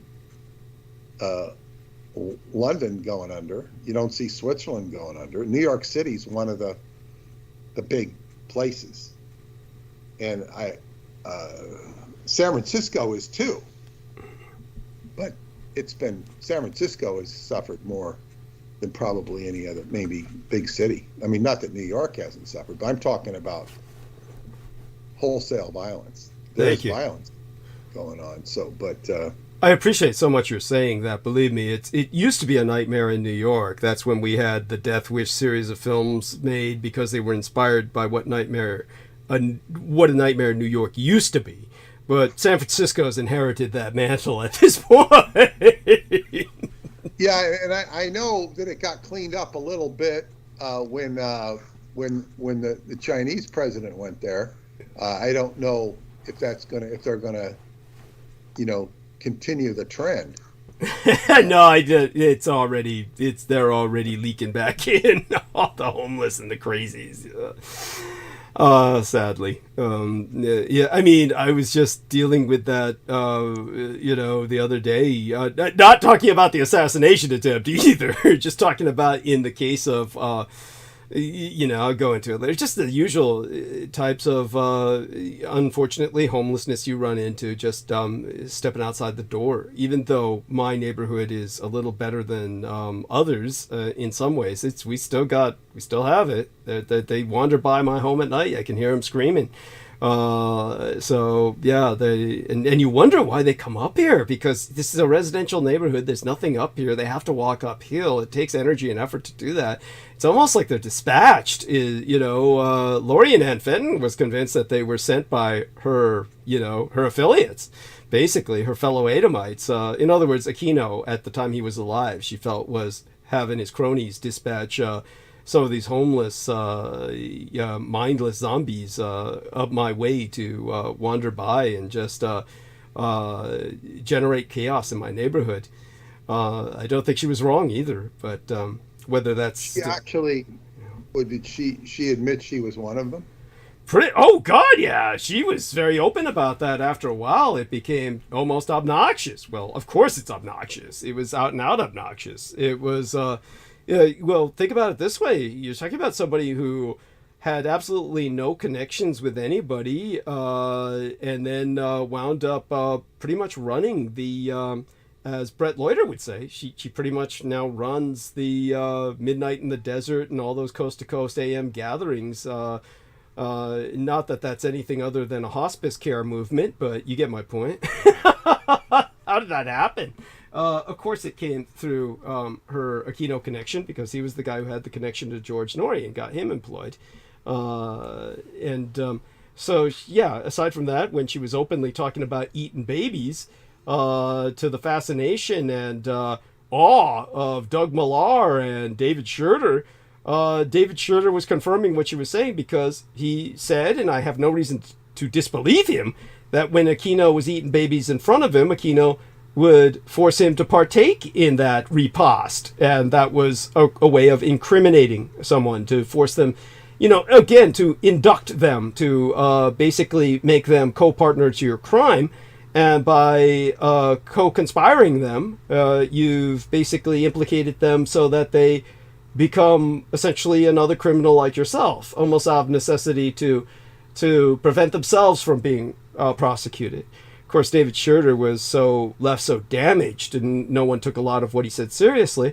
But in a sense, that was Aquino's intent. So listen to David Schroeder when he speaks, to a degree. Obviously, he hates my guts, and he would say all kinds of horrible things about me. But otherwise, I would say, in general, listen to his victimization stories, because when he talks about being forced to eat babies and the like, he then confirmed how they tasted and how the textures were different with the different races of babies, just like Lori and Ann Fenton was talking about.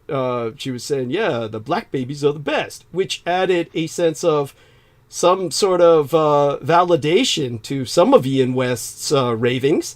But she was saying black babies are the best because they're the meatiest and the juiciest, whereas the whites are scrawny and kind of fatty. They tend towards fattiness, and the Chinese are just like shrimp. They just crisp up, and there's otherwise, other than the crunch, there's nothing to them, is how she would describe it. Imagine somebody talking like this, and people like Doug Millar and David Schroeder not only nodding, but validating and confirming what she said, reinforcing what she said with their own experience. And when I realized I'm in the presence of three baby-eating cannibals, it's like, what do? You just shake your head. Well, I think it's what happens when people are involved in that type of underworld evil. Yeah, they lose the ability to discriminate, and they don't realize that they're crossing a line. Yeah. And this is what happens. They don't realize they're making incriminating themselves, in addition to making fools out of themselves. They don't see that. They've lost touch with humanity. They're not playing the human game anymore. And this is this is what happens. So they think it's just par for the course. Yes. And this is where this trips them up. This is where they trip themselves up. And so, it's good in a way that they give themselves up. Yes. Not good that they do it, but it's just this explains why they're so blasé or casual about it.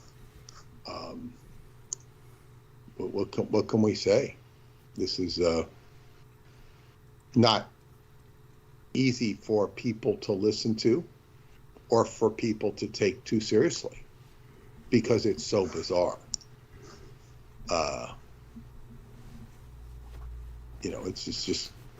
It just goes against people's sensibilities to reality. But it's a service to report on it. Thank you.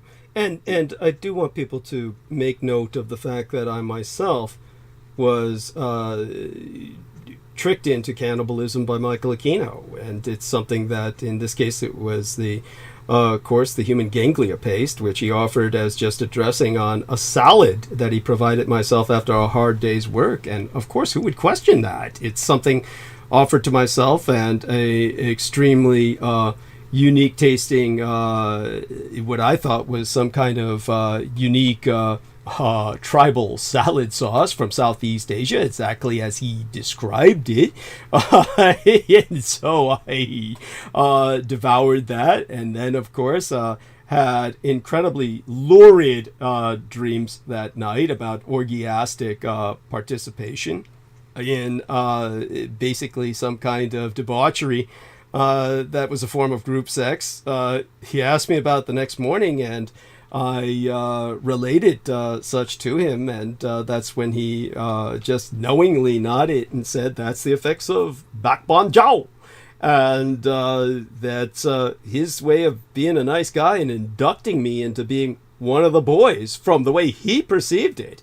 And I want everyone to understand, of course, it's not something I appreciated. But at that point, what are you going to do? Either I hurl myself at him and choke him, or just kind of move on and hope someday to get back at him, which I did ultimately. And personally, I did more damage to him than anybody else on Earth.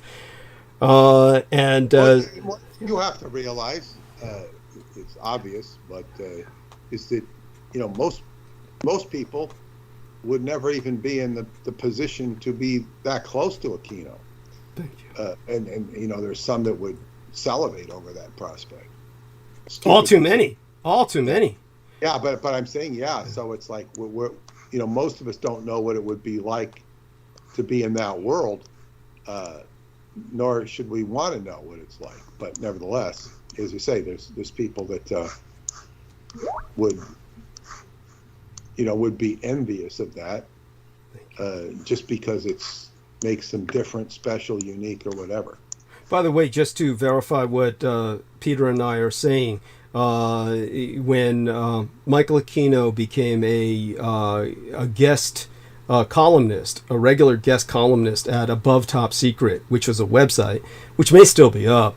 I don't know if they've still got his writings up, but for years he was writing on Above Top Secret, and thousands of people were just prostrating themselves before him, begging to become his sorcerer's apprentices and acolytes. Thousands from all over the United States, at the very least, if not more than thousands. This is an individual who has just, people think he's great. People thought he was the shit for being a dark legend, and people are attracted to power and also impunity.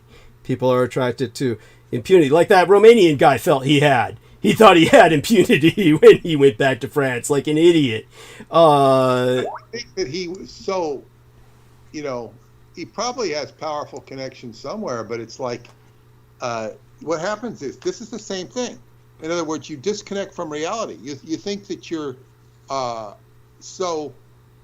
you become so indoctrinated into this insane way of behavior, then you get away with it, that you think you can get away with anything. But then there's even a point where you don't realize that you're violating social norms to the point where it's like not going to work for you. It's not going to work. You're going to look like it's going to be damaging to you. And this is what happens with people.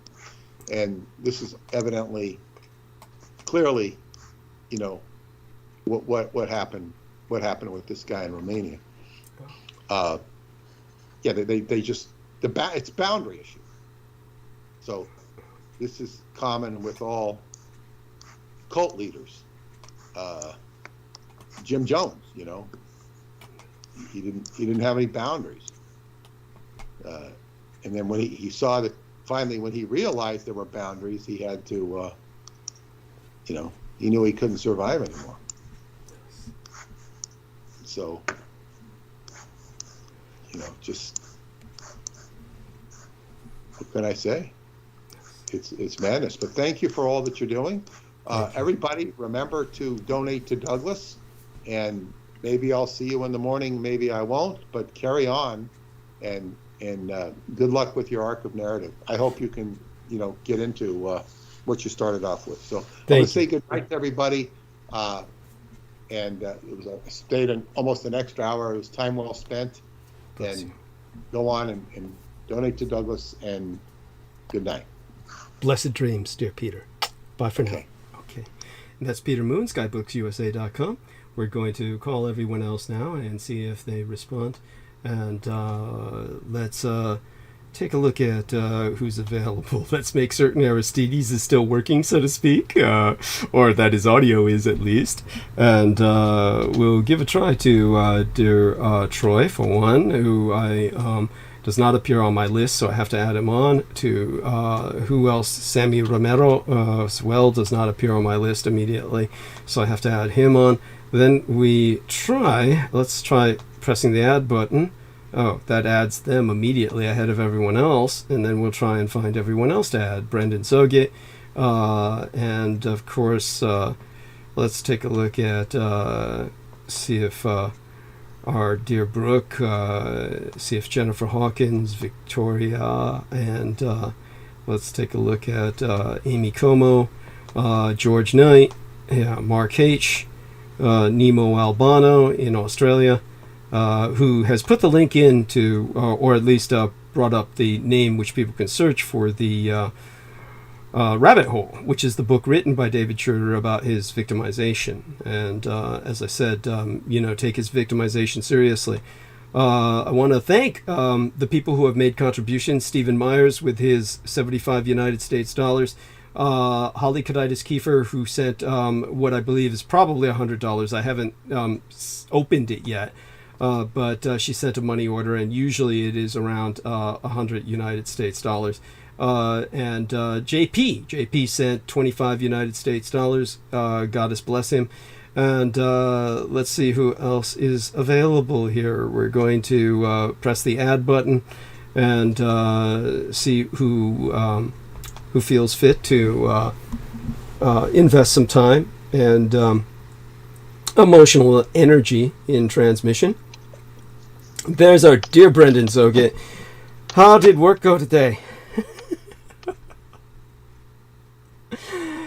Both Aristides and Brendan are on with us, thank God. This way we can get a conversation going while I take a short break to try and put my world back together after several piles of shit fell down.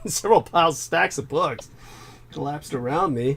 I'd like them to be back up and standing before I get back into Arc of Narrative tonight. But let me stop talking and let these guys talk for a little bit. So let's test Aristides. Quality of sound? I am here. Can you hear me? Yes, sounding good. All right. Brendan Zogit, how are we, sir? Are you still at work, I take it, or not? See if he responds. Sounds like I'm currently active. At work, you mean? No. But I'm here. No. I mean, no. Glad you're here. Glad you're here. I'll let you take your break, and then I'll break the news to you. What I was going to tell you. Oh, okay. Is all right. So I'll take a break. Guys, you've got this, right? I think you guys have got this. You guys got. Sure. Yeah. Okay. Great. And what I'll do is I will. I guess I'll share with you what I shared with Peter Moon later. No need to share that right now about that Romanian yoga cult leader. It's more bemusing than anything else, though I do feel bad for his victims, of course. At any rate, other than that, I think you've heard the... Wait, what happened? Here, I'll give you the link. Basically, this is something that later on, when we're all speaking privately, I'll give you all the heads up on why this story is actually relevant. And but basically, right now, this is an element of it that is amusing, or bemusing, rather. It's not... It's actually funny in some ways, but it's there now where it's just some Romanian guy was running a yoga cult and getting all the women into various positions, right? I mean, it's like, yeah, I mean, that's what yoga's all about. It's, I gotta admit, He's like a diet Tate, basically. Yeah, there you go. Or kind of, yeah. I'd say that they're birds of a feather, but he seems to be less violent because he's less capable of violence, probably. But I'm sure he threatened it. I'm sure he threatened violence and probably was, yeah. But I gotta admit, I'm no less corrupt. I mean, obviously, if I were running a yoga school, I mean, that's what I'd be doing. But well, not necessarily violently threatening people, because I'd like to think I wouldn't need to. But yeah, I mean, it's like, it's just too tempting. But of course, that's why I couldn't run a yoga school convincingly. So aside from that, all of you. All right, we've got this. Yeah, it's like, I don't think you'd even get that far. You'd touch someone. Yeah. I'd just be positioning them, and then that'd be the end of it. It'd just be. That's why all the what would be the word? The Spanish or the South American dance instructors, they always end up like moving their studio to like England or something. Yeah, of course. Yeah, it's there you where go. It's like, or in France where they, where touching the chick is like part of the deal. Yeah, there you go. Yes. That's why he went back to France. Peter was kept saying. Yeah, there you go. So it could be like, the French girls are just cool with it, quote unquote, because it's part of the deal. Right. Why else would they sign up? Yeah. That's what they would say.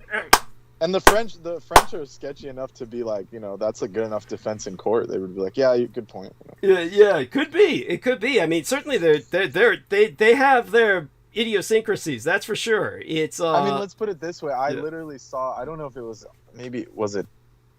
It would make sense if it was on Deutsche Welle, because the Germans don't like them. But basically, I saw this news program where they were saying, basically, France has some of the worst incest in all of the world. Literally. Wow. Like, these girls were coming out on this program talking about, like, literally their whole families, like 13 years old, 12 years old.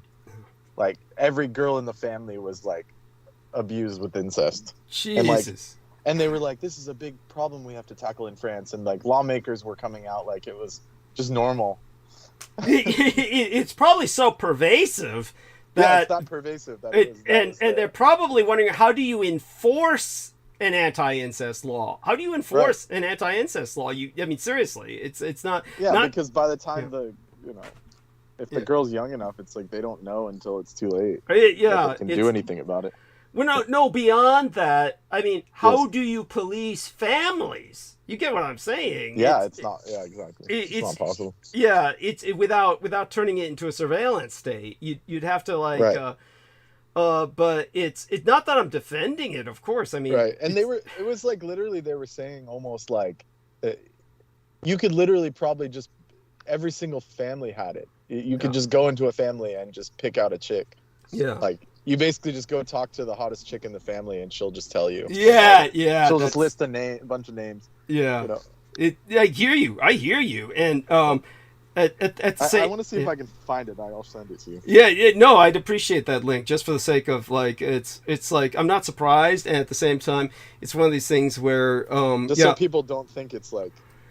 Yeah. Yeah. Oh yeah, here it is. French incest scandal triggers societal debate. Publication of a book accusing a top academic of sexually assaulting his stepson has triggered a huge debate about child incest and child abuse in France. And then the next line is thousands of victims have shared their experience. It's there you go. And I mean, was Deutsche Welle that reported it, so I mean they don't like the French, so yeah.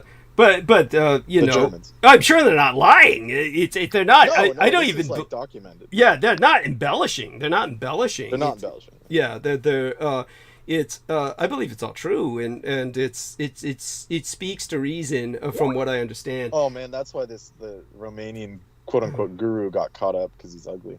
Yeah, there you go. Yeah, If he was some spicy dance instructor like the guy I saw in London on one of those programs in London, yes. like, you know, he was up to shit, but he was like attractive enough where he didn't get complained about. There we are, or at least not complained about as much. Now, the lovely Jennifer At my- Hawkins has joined us. We are blessed with her presence. Apologies for being so vile. Oh, yeah. Sure enough. But can you hear me okay? yes, dear lady, and Yes, thank you I'm so happy to be here with you. Oh, I've thank just, you. You know, Thank you. Yes. Well, I will publicly apologize for having misbehaved on your channel. oh, you and- did not. You Okay. did not, and that is the last thing on my mind whatsoever. Okay. To be honest with you, and you didn't too. I don't even know what you're talking about. That's ridiculous. You had that lady that was, asking all kinds of questions about, hey, is he gay? Is he trans? Is he and that's when. No, I was just, and I understand people, they have questions, and Yeah. and I'm new to this, and I appreciate people being patient. That yes, I'm not I'm doing my best to present a good interview, and I know I could have done Honey, better. you're fine. Honey, It's always a work in progress. Honey, you can never make everybody happy. You can never make everybody happy. There's always Of going to be. course not. I think you were quite. I think you were quite restrained, and I think your behavior was perfect. Your behavior was perfect, considering all the stresses both of us were subjected to, with just getting that happening. And I'm hoping that we can aim for February for another interview, hopefully. Oh yeah, let's do that for sure. Okay, That'd great. Be awesome. And maybe Excellent. we'll just kind of visit, and maybe we'll just Mhm. I don't know, because I mean, but there's so much. I think it's difficult because you have a great deal of celebrity, and there's a lot of information that you contain, that you have, that people are very eager to hear, and that's why I try to tell people. He also has, there's, and I cannot stress that enough, that there's just this plethora of information that you have. And maybe we cannot always, contain it all.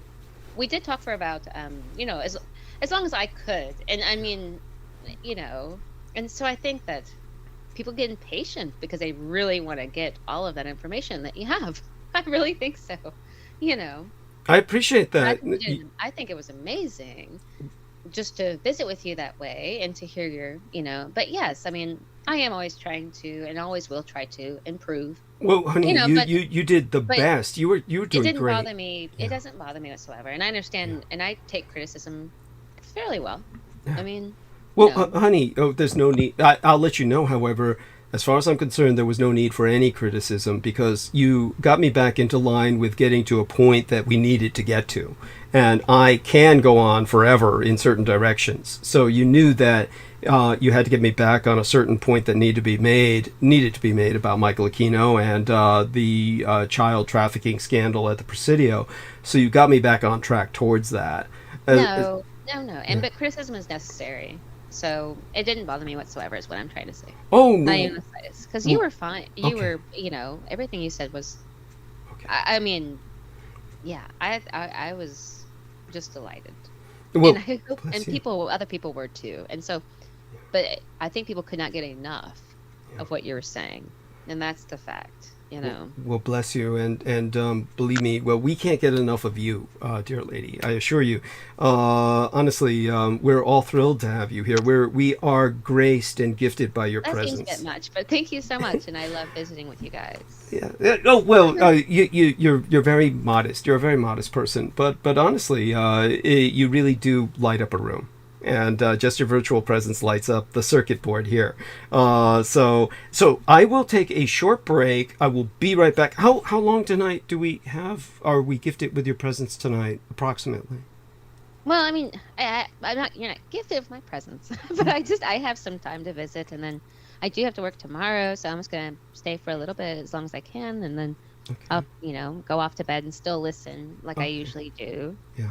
Well, Because I can't help. I love listening to oh, thank everything. 'Cause you. there's so many ideas. Oh, Okay. bless you. Well, I won't be gone long. I'll just be gone, as short as I can make this. And in the meantime, I'll leave you in the company of these two gentlemen. And by all means, start a conversation, and I'll join it when I return. And yes, so and by the way, Brendan and I both agreed that the way you responded to that lady was extraordinarily professional, very patient.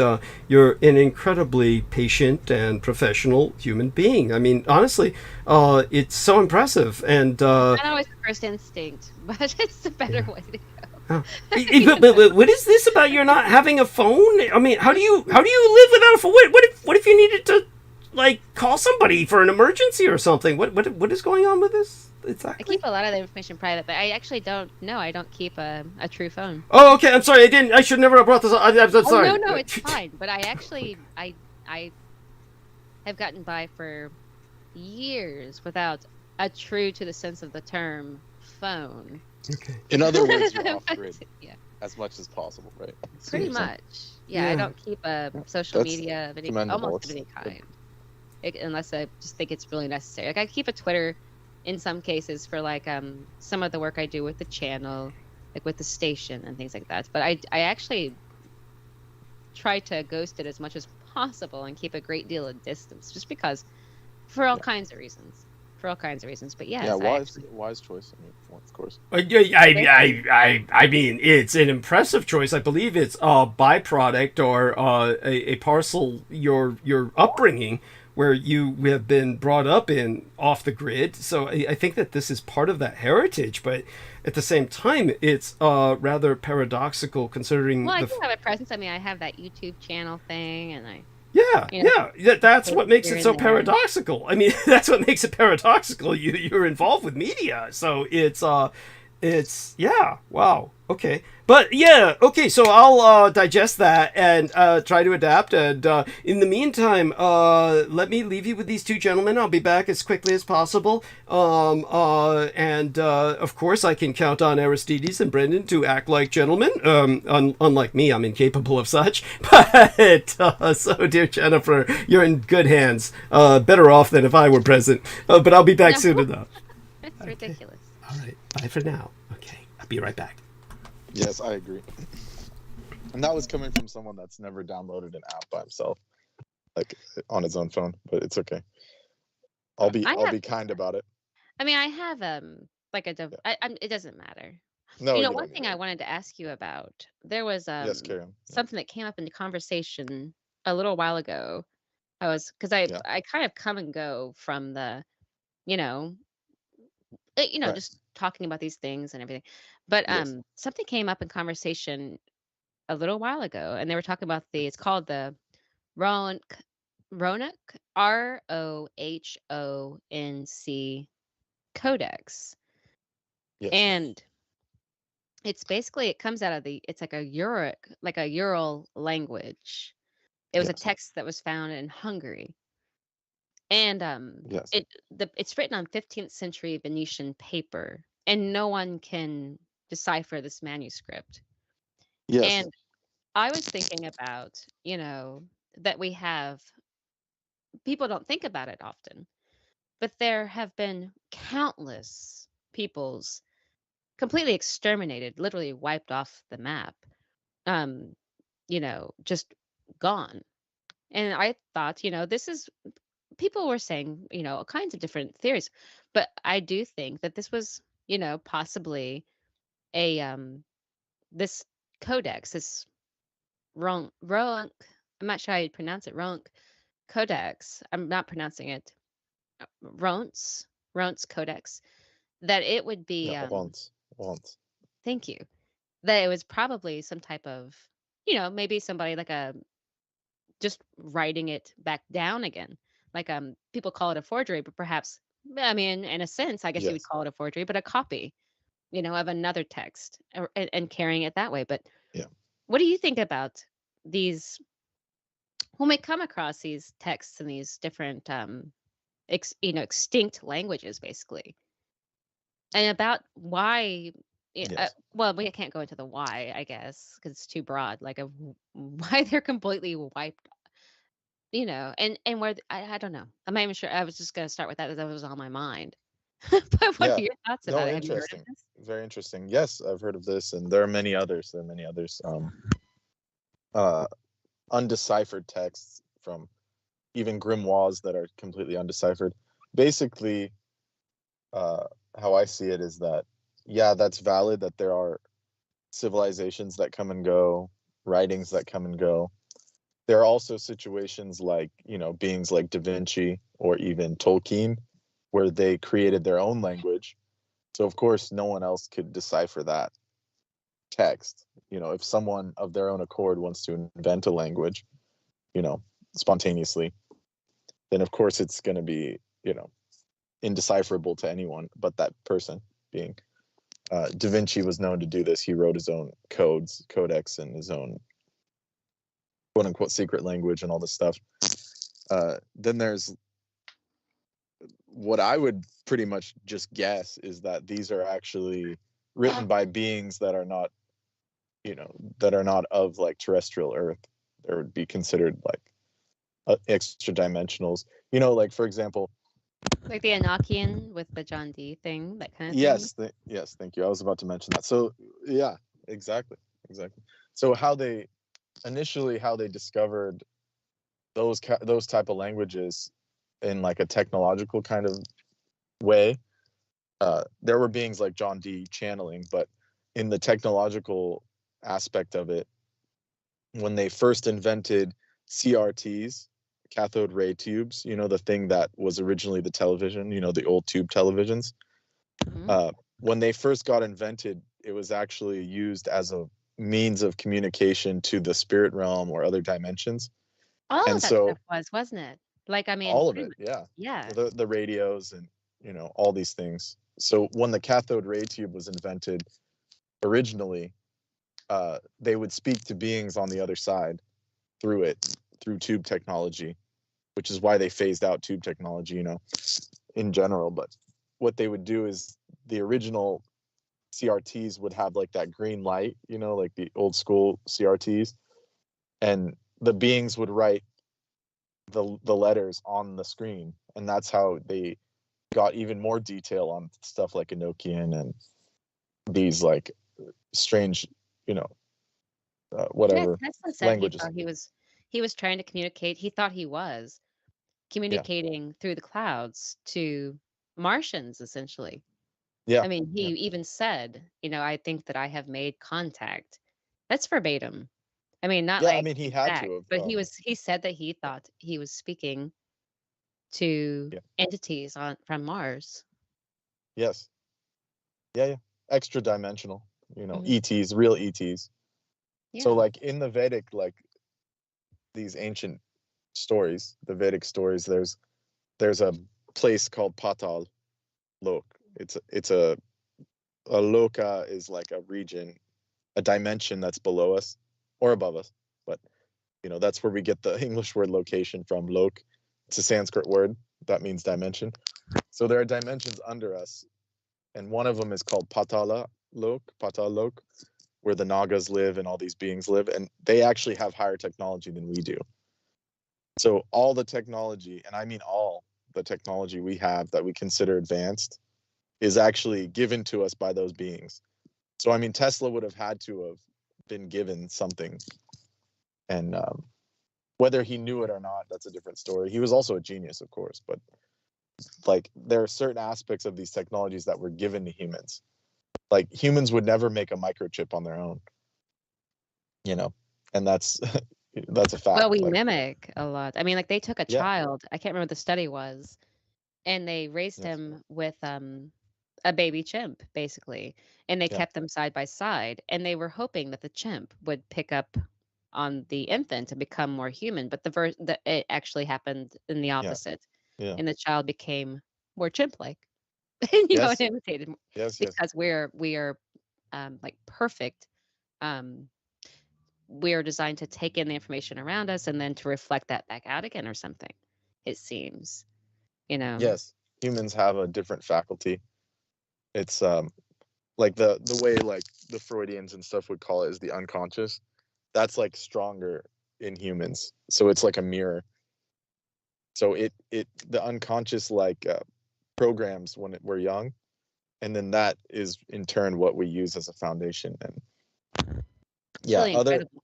So whereas strange. like the animal kingdom, yes, the animal kingdom, it's like they have a lot of more genetic capabilities or like things where they're tuned into nature more. So they get downloads. Like when a bird, like a baby bird is born, it like instantly has instinct. They call it instinct, you know. It's like they already know what to do pretty much. Right. Like, you know, and like when a lion, you know, it only gets raised for like a few months and then the mom abandons it. Epigenetics. Yep. Yes. So that's what, you know, humans have a little bit different setup on, like you're saying. So that's strange. It is. And going back to these lost languages or these codexes, you know, there's many, and many that were lost to time or sequestered into private collections. So, you know, that one's just, the Hungarian one's just an example of it. Yeah, Yeah. that's just a little tip of how many, because there's, you know, another thing this reminds me of kind of that when Mr. Dietrich comes back, I wanted to see what he thought because I think he's talked about it a little bit. But Oh, yeah. He's and handled some of these books actually. that's, well, I don't, yes. Yeah. Which is really amazing. Yeah. This actual codex, I think it's like it's only like, it's a little bitty book of like a little bitty text. So I think that's incredible too. I mean, they have it doesn't matter because we have, I mean, it could go, but one thing I wanted to see what you thought, and I know it's kind of, it's not, it's a little off base of what we're talking about, but another thing I've been thinking about was the whole Max Spears thing, and he had reference to that, and the whole what's your, not to shift completely to a different topic, Yeah, that was fun. but what are your thoughts about the Max Spears case? I mean, what do you think about that? Because I'm only, you know. Yes. Well, mainly what I wanna know hear what about you it is from heard. Douglas. Yeah. Okay. What I know about it is like 99% from what Doug was saying, and it's like his personal situation. You're saying maybe is more what you're saying, like, because Yeah, I don't the know a whole lot of the background. the whole instance, he was basically, you know, and we have that he was just a he was doing a lot of lectures at the time. Max Spears, this conspiracy theorist, I suppose, but he believed he was part of the. It reminded me a great deal of what Mr. Dietrich talks about because of the super soldier programs, but he doesn't even like to call it that.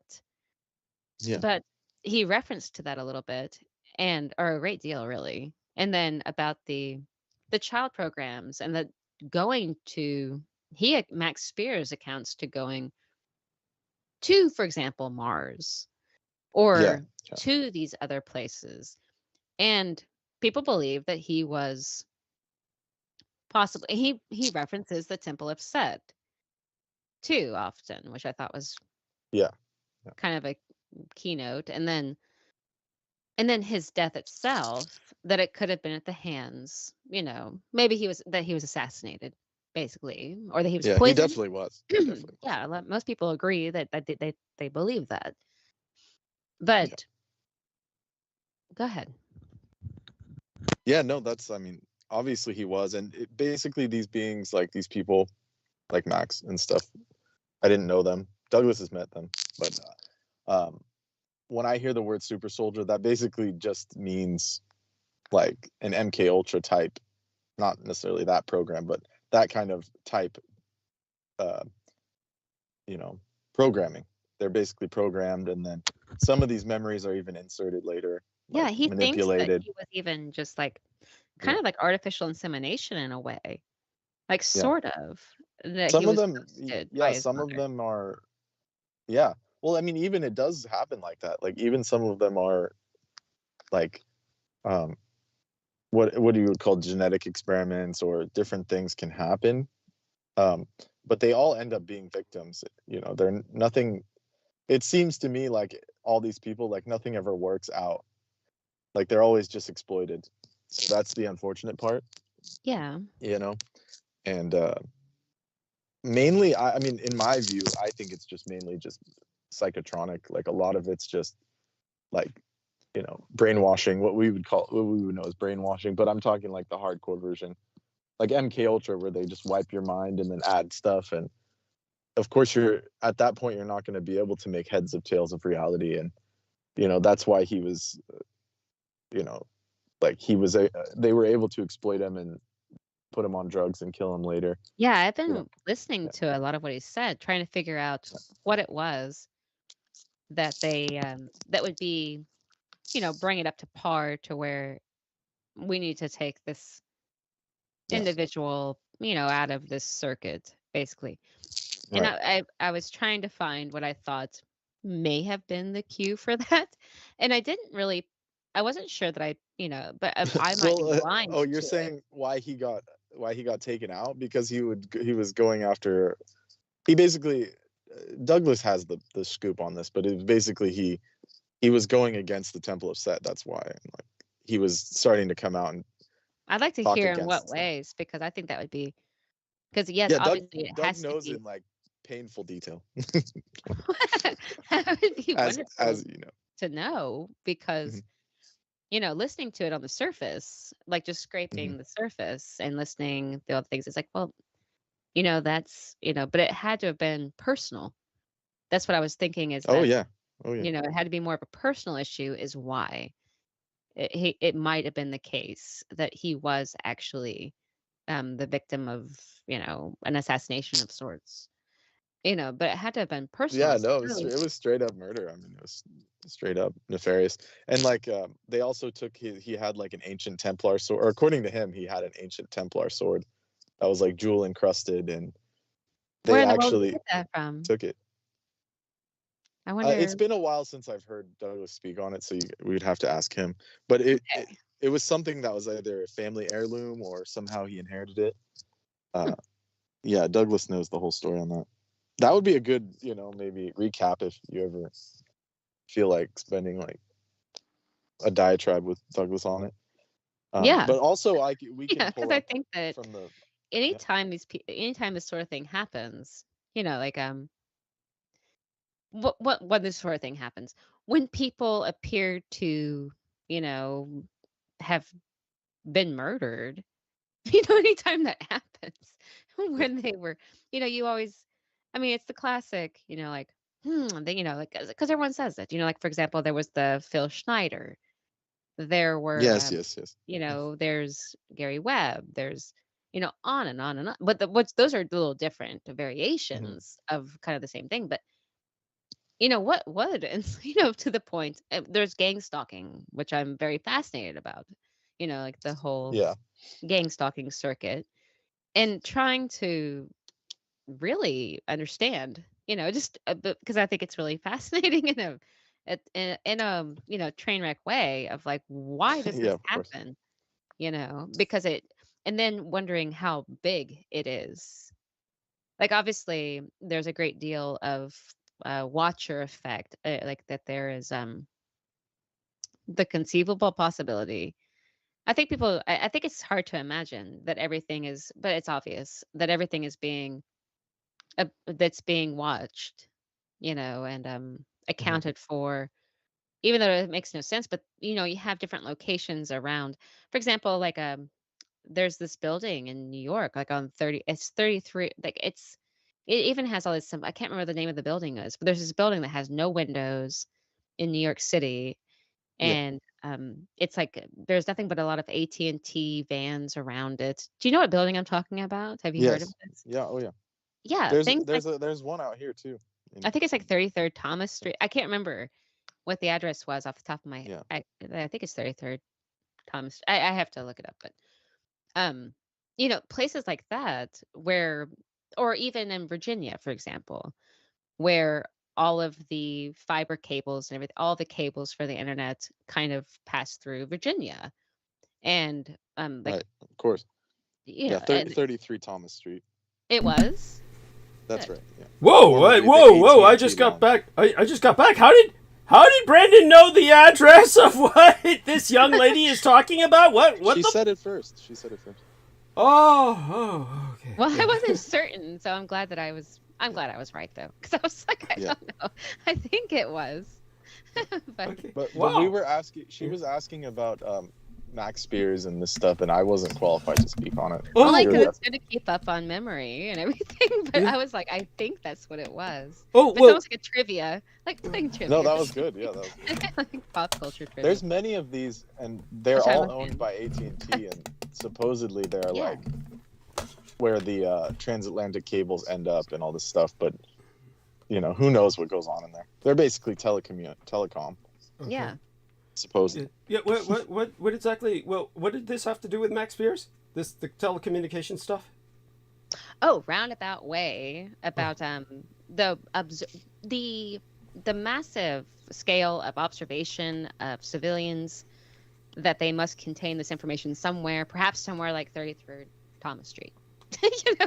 Well, they kind of- built that kind of during the trail of Obama thought. era. They actually built a facility. The Uh-huh. NSA has a facility that has like huge And storage they capabilities. also, I think that they kind of, what would you call it, contract that kind of work out to private companies that are not beholden to the government, Right. or to any Certainly. type of tracking. Yes. I'm looking it up now. Windowless skyscraper in New York City. And there's a windowless skyscraper in New York City that has all kinds of conspiracy theories around it. Yeah. Okay, so I'm looking at 33 There's Thomas And the Street. There's one- brutalist architecture style. There's one in Like a- SF and there's one in Sacramento here.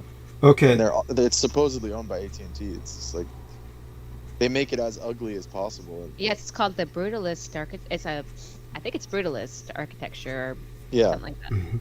or worse. Like Right. So this 33 Thomas Street you're talking about is in New York City. Hmm. Oh, That's what okay. she Okay, brought. you were talking about all these lines going through someplace in Virginia. So, Yes. oh, okay. So, so are they somehow connected? I don't know. Okay. I don't know. it was like a rhetorical question about what we're wondering how that happens. Right. Yeah, Um, I was going to the Max Spears thing. If there's nothing else to because I've been thinking about that.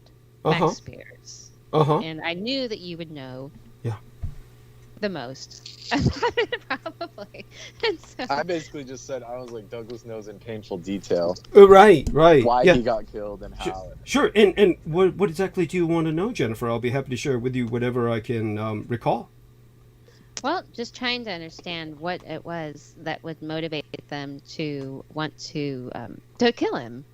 Like, what was it? Because I listened to a lot of his things, a lot of the things he said, and I watched him and listened to him.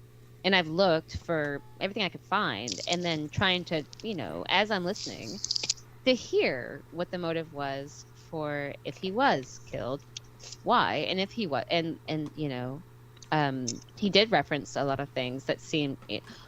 I'm not sure what he was murdered for. What information did he have?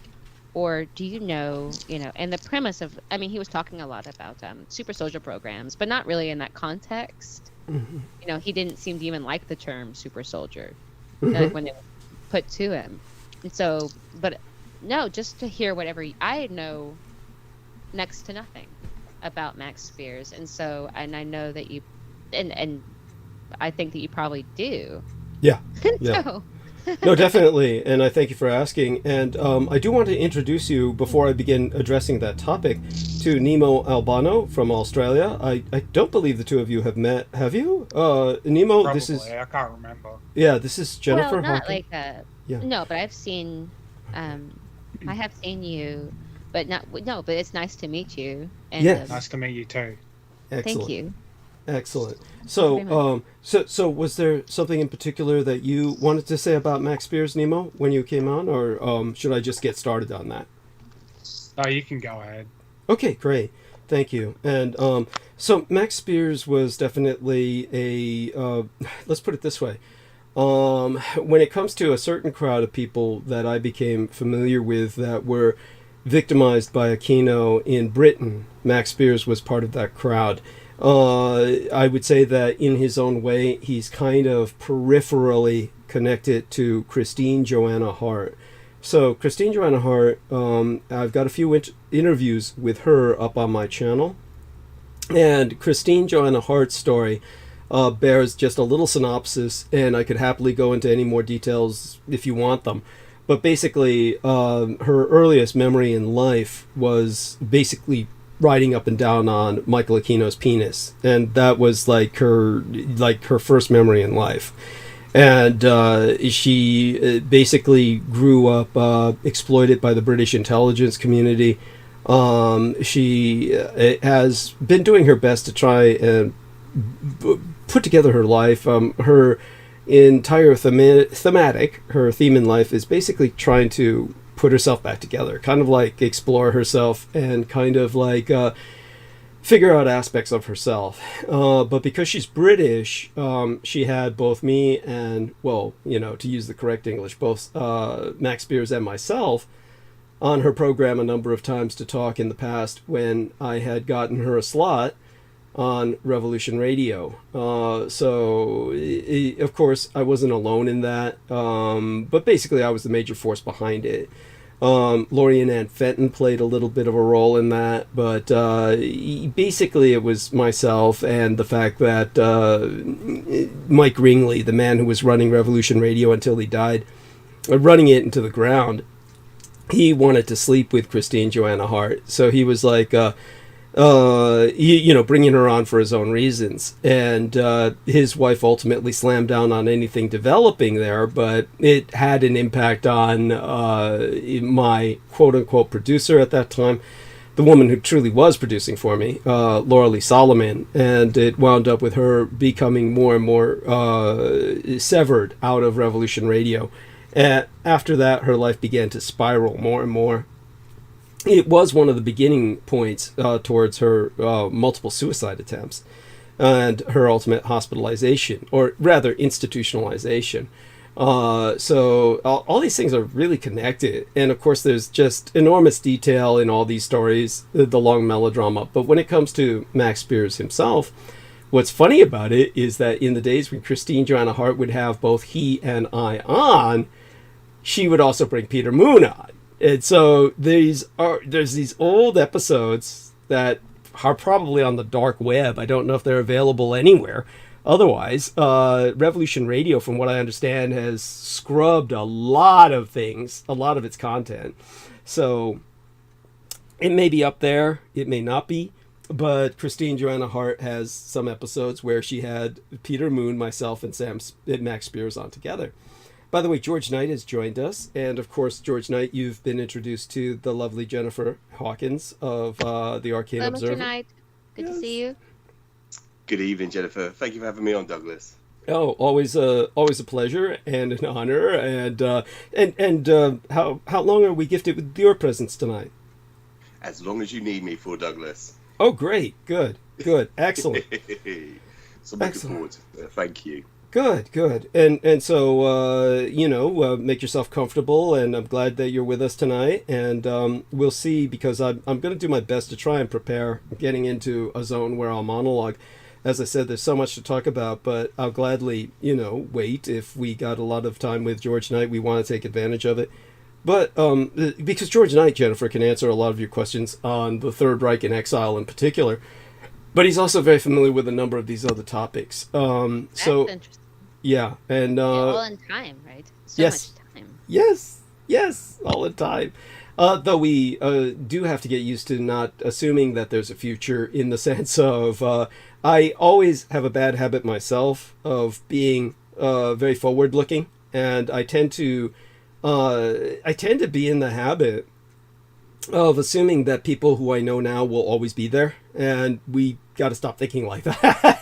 The reality is, people that are there in front of us one moment may be gone the next. It's so sad, but so true. So we've got to learn to take nothing for granted. That is true. Yeah, Very and this is why we've got to try and talk with people as much as we can while they're with us, just so everybody remembers that, takes that to heart. And so when it comes to Max Spiers, again, basically the way that I met him was through Laurie and Ann Fenton. Now, how much do you know, if anything, at all about Laurie and Ann Fenton? I've heard the name. Okay. And I don't have anything strong to associate with it except that she may have been dealing in some of these topics. But no, I don't have anything strong to draw with her at all. Neither her, nor Max Spiers, nor the other lady you're talking about. So this is news to me. Okay. So Christine Joanna Hart, just so you know, Christine Joanna Hart, who I've already given you kind of like an intro to, her great accomplishment in life. It seems funny I'm talking about these other people as if I'm evading Max Spiers, but it's kind of like providing context, so it's important. With Christine Joanna Hart, her greatest accomplishment in life, quote unquote, or probably her greatest coup d'etat in terms of intelligence or espionage, was that the British government basically locked her on to the man who was in charge of the Irish Republican Army. And she wound up sleeping with him. Interesting. Yeah, she wound up sleeping with him, had a son by him, and then set him up so that they could capture him and put him in jail the rest of his life. And so that was like her great accomplishment.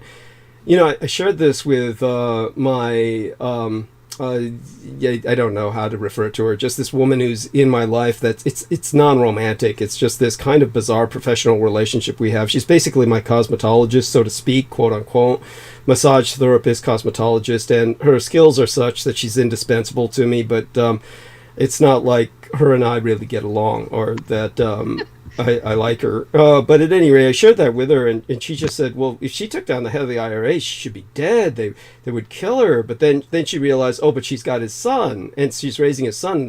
She figured that's the reason they let her live. And there's logic to that, and I think that's a big part of the reality. Such being said, because she was a victim of Michael Aquino, I was insistent that much of the phenomena she was suffering from and describing were directly related to Michael Aquino as her child began to grow up. So basically, because her and I are copacetic these days, meaning Christine Joanna Hart and I, we're kind of copacetic, so I try not to talk about what happened too much, but I'll talk about it with you privately. I've talked about publicly on record in the past enough so that regular listeners know what I'm alluding to. But let's just put it this way. She began to publish posts saying that George Clooney was coming into her home and riffling through her drawers, so to speak. I mean, we could read that a number of ways. and Wow, and that, interesting. yeah, and she was insistent upon this, and I kept saying that's Michael Aquino. That's a heck of a rumor right there. Yeah, and I said, well, look, it's Michael Aquino. He basically knocks on your door, you open it up, he snaps his fingers and says, I'm George Clooney. I said, that's what's going on, because you were basically raised by him as a child. He can do this because she herself will talk about how she was hypnotized by him, was indoctrinated by him. He constantly was using the white bunny motif with her, white rabbit motif. And so she had this pathological fear of white rabbits, which was understandable. It was all very... Anyhow, so that's an element of her you and I can go into privately, and then you'll begin to understand the sensitivity of the issue. But I was quite public about it in the past. But at any rate, well, it's a lot more sensitive than you might suspect. You don't know the half of it yet. Well, let's go. I mean, but more privately, I suppose, if you'd like. Yes. Yeah. And then when it comes to, Max Spiers and Laurie and Ann Fenton, basically, Laurie and Ann Fenton, who I met Max Spiers through, Laurie and Ann Fenton is this incredibly fat individual who, as soon as I became a public informant, as soon as I outed myself and said, I'm the one who took down the Presidio military base, I'm the one who shut down the human child trafficking ring of the U.S. military, I'm the one who, basically got at least one of the major perpetrators arrested and brought to trial, where he would have faced justice if he hadn't died of AIDS. That was Gary Willard Hambright. When I started coming out with all of this, I was approached immediately by all the shills and sharks in the world. I knew that none of these people were going to be any good. And the only hopelessness of the situation was that there was no way to avoid this. And there was no way out of it. It's really, I could not operate alone because, as I've explained to people before, and just to say it briefly so that people understand, I was a Department of Defense research librarian. Yes, we worked with the OCLC, the Online Cataloging Library Cooperation System, a very early program that was supposed to render libraries, quote unquote, without walls.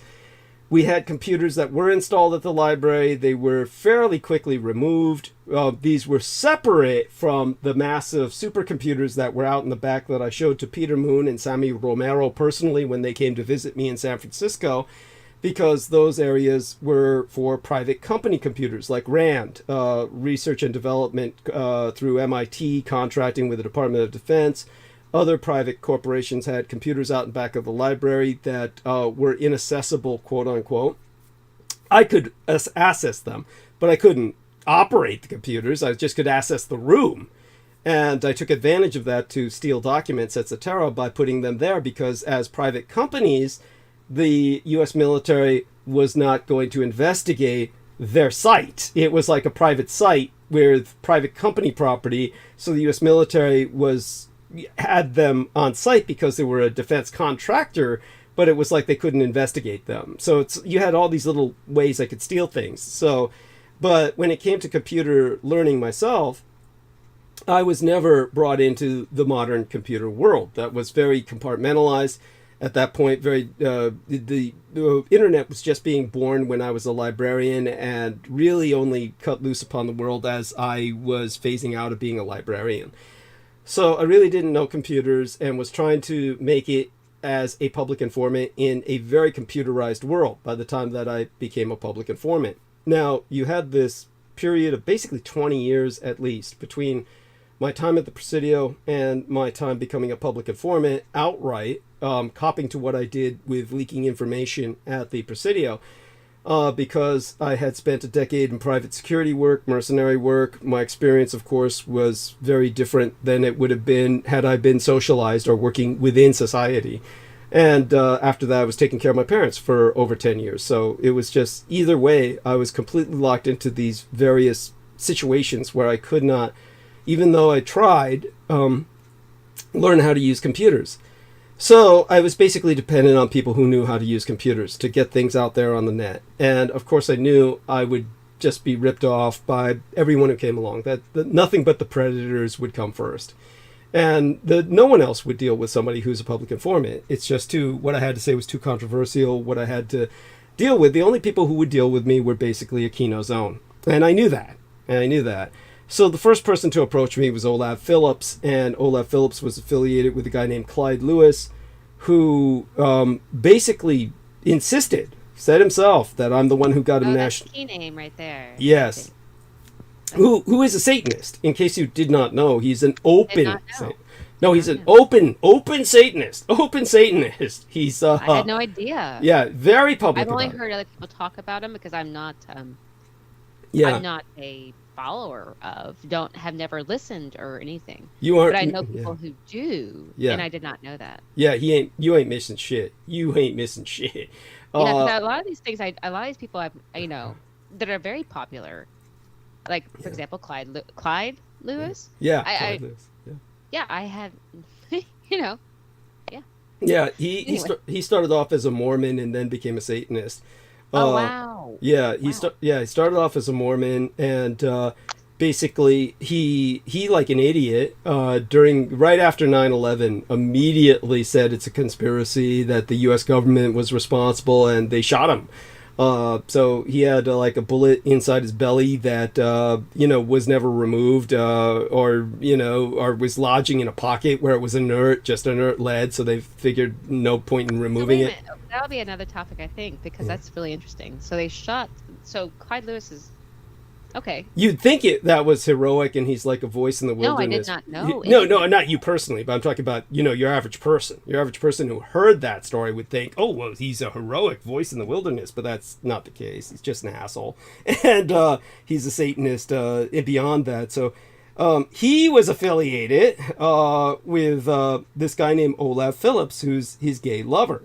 And both of them, of course, got married to look straight, but they're both gay, and neither one of them cared about their wives. And Clyde never even produced any children. Olaf Phillips produced children because he had to stay in the will of his parents, his dad was an Air Force general. And so he became the first guy working with me for a brief period of time. And just knowing his dad was an Air Force general, then you knew he was the enemy. And, of course, he was. And, of course, he was affiliated literally sexually with this Clyde Lewis guy. And then they, claimed that both of them insisted I was the one who got Clyde Lewis nationally syndicated because they had the highest ratings when they had me on. Then after that, they phased me out, of course. Just the same thing was claimed by that other doofus who worked with Coast to Coast AM, John B. Wells, who claimed that I was the man who got him all the ratings he needed to start his own show, Caravan to Midnight. Caravan to Midnight. Yeah, after he was on Coast to Coast AM, because what happened was George Noy thought me too controversial, kept fobbing me off onto John B. Wells, and John B. Wells' ratings began to skyrocket higher than George Noy's, so they fired him. And so George Noy said, see, it was all you, Douglas. You got me fired, but that's for the best, because now you got me so much of my own following that I was able to start my own Caravan to Midnight. Of course, so messed up. Yeah, every time both these guys got started, because they got such high ratings, they made certain, never to contact me again. With Clyde Lewis, it was more of a fade out very quickly, but with the John B. Wells, it was just, wouldn't dare to touch me again. There was a few times, again, kind of a fade out, had me on just a few times, but certainly not until months and months after he got started, and then attempted to, and of course he would attack in this passive aggressive manner everything I was saying, like, are you sure of this? And then he would try to look at everything up, and of course he'd find out everything I was saying was true, but he was just scared to death. He's just chicken shit, and so he couldn't handle it anymore, and then severed. But he literally canceled when he had an interview set up with me. He literally canceled it when I showed up. That's how chicken shit this guy was at the time. That's extremely rude, though. Well, to say the least. Hear that. Yeah. Because. Yeah. Go on. Yeah. Yeah. Yeah. No, to say the least. I mean, no, certainly I'll listen to any criticism you have of that, because of course I appreciate any criticism. Well, that is, I mean, I understand this journalist aspect of seeking out, and but that's something completely different. There are people who are just extremely curious, and that's one level. But then when it's exploitation, which is what that is, and then, because they are afraid to, like, to where it might go, but they still want the, to be brought in to ride on the coattails, essentially, Mr. Dietrich. Well, that's what that is. Yeah, then too, to so rudely, handle the situation for no other reason except that they are afraid that it might be too controversial for them to even handle. It might be what they're going in for. That's the whole chicken shit aspect of this. You get all these guys who want to they want to look like they're giving you that means they have no true actual interest, though. Yeah, is what that is. It's not personal interest. They're trying to appeal to a demographic or something. Well, it's very weird. They just want to look like they're talking about paranormal topics and look like they're talking about subjects that are everybody's interested in, which is all this satanic ritual child abuse and all the rest of this shit. And then they basically then they get the information and then they're terrified by it. Yes shocked in some way, and then they are not sure if it's even though it's exactly what people kind of need to whether they like it or not to I get it. Go ahead. Yeah. Sorry. In all fairness, when he canceled, it's not like he canceled and brought somebody else on. He canceled the whole show for that night. In other words, he said, I'm not even going to be here. He literally canceled and shut down the show for that night to show you how scared he was. That was so that. Did he get back with you and say, like, did he have some reason? That was when I was still affiliated with Laurie and Ann Fenton, and yeah, the reason was he was just chicken shit. He got too scared. He couldn't handle it, and he was open about that to her. He didn't say that publicly. You know, you have to consider that. You know, once the lid is off, it's possible that some people would be, you know, I don't know. I think it's. Go ahead. Yeah. So what happened with Laurie and Ann Fenton was that she introduced me to Max Spears. Now, a little background on Laurie and Ann Fenton. So Laurie and Ann Fenton's trip was she weighed about literally 1,000 pounds. I'm talking about literally 450 to 500 pounds on any given day. She would gain and lose weight, you know, by the poundage. I mean, like, you know, 10 pounds here, lose 15 pounds here, gain another 20. It's just, this was her life, was struggling with this weight issue. And of course, a lot of that is water weight. And so you lose water weight by sweating, etc., all kinds of things. But her big thing was that she had been extraordinarily damaged as a child. And all of this is probably programming. And she certainly became affiliated with Michael Aquino through this programming, this kind of abuse, that, you know, not to make her seem in any way, shape, or form a victim, at some point in your life you become responsible for your actions, and by the time she was responsible for her actions, she was a monster. But of course, this is what I expected to be working with, and I had to get out there, and of course these people had all the reach. So I'm working with all these people, like Olaf Phillips, who gets me interviewed by Clyde Lewis, by George Norrie, who gets me interviewed by himself a few times, then John B. Wells, then Laurie and Ann Fenton for a period of time. So with Laurie and Ann Fenton and why she matters in the story of Max Spears, she basically is someone who was affiliated with Michael Aquino and therefore was exposed to Max Spears through Michael Aquino. So like a handler? Yes, very astute. Accidentally. No, not accidentally. No. It was completely conspired. It was completely conspired. Now here's the difference between my experience with the quote-unquote super soldier phenomenon and the way she approached it. Basically, when I got into the Department of Defense and my work with Michael Aquino, everything is compartmentalized. So he's dealing with multiple compartmentalized issues that are profoundly sensitive, to say the least. They are issues that, of course, can never be exposed to the general public because they're criminal. These are basically criminal pursuits by the U.S. government: abduction of children, raising them as sex slaves. This is what Max Spears was, basically. He was a pretty boy who was raised as essentially a kind of sex slave, who then tried to overcompensate by letting people think he was kind of like an assassin character. And with the individual known as, I try to forget his name because this became a major problem for a while. The guy's name was James Casbolt / Michael Prince. And James Casbolt / Michael Prince was the same. Now, James Casbolt / Michael Prince and Max Spears both knew each other.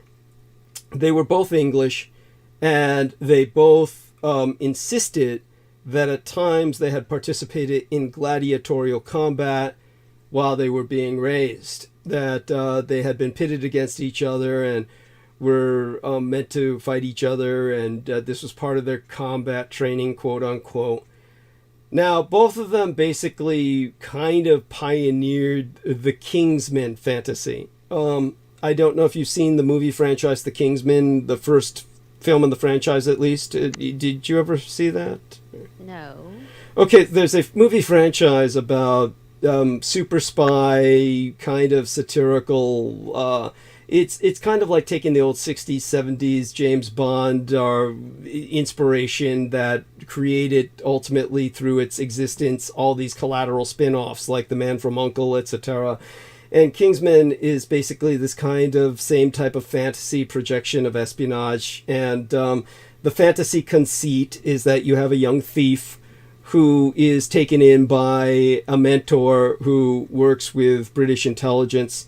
And so he takes this young thief and trains him to be an English spy in service of the crown. So hence the name Kingsman. The Kingsmen. We're the Kingsmen. We're the equivalent of the modern knights in service of the crown, the empire.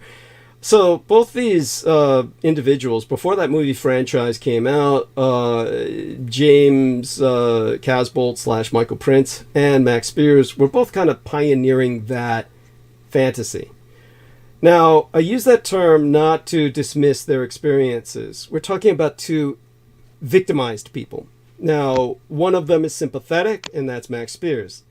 The other was not sympathetic in any way whatsoever, and that was James Casbolt / Michael Prince.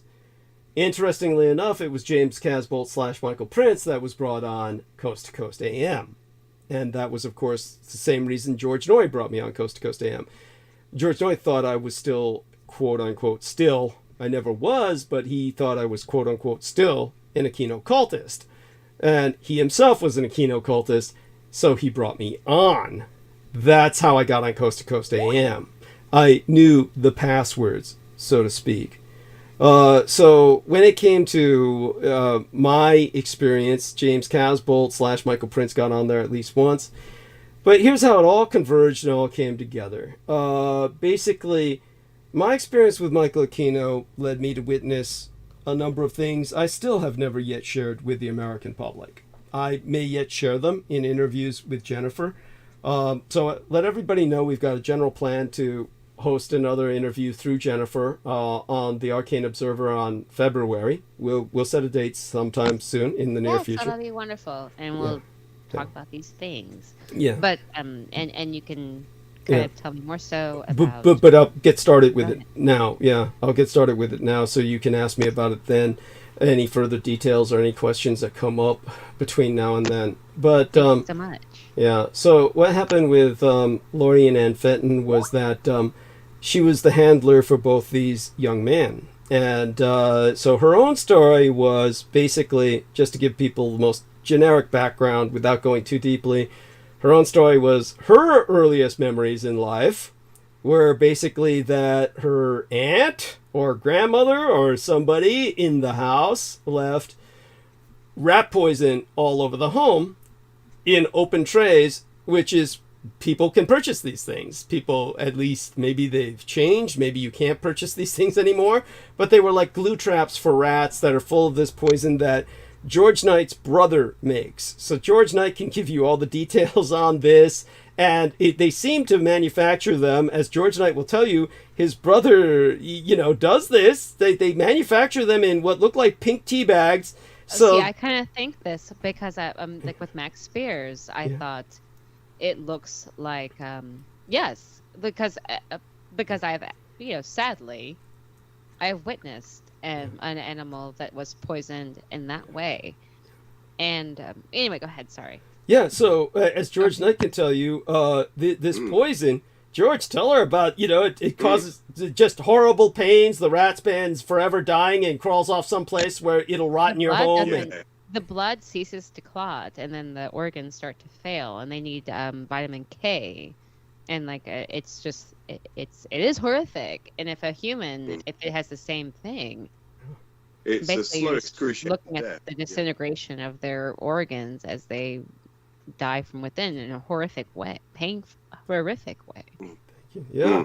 The thing is, the ironic thing about it is it's they produce them in tea bags, so they actually get like just an empty tea bag. They mass import these tea bags and they fill them with this poison, but they're fluorescent pink color, so they're like a really bright pink. Exactly what a child would want to put in their mouth. Yes, exactly. Because they look like a piece of candy or a sweet that you just put in your mouth. But they're they produce them in tea bags. So they fill these tea bags with these with this poison, and when the rat or the vermin or the mice eat it, when they consume it, they will then scurry off into a quiet place and then slowly disintegrate. They slowly die.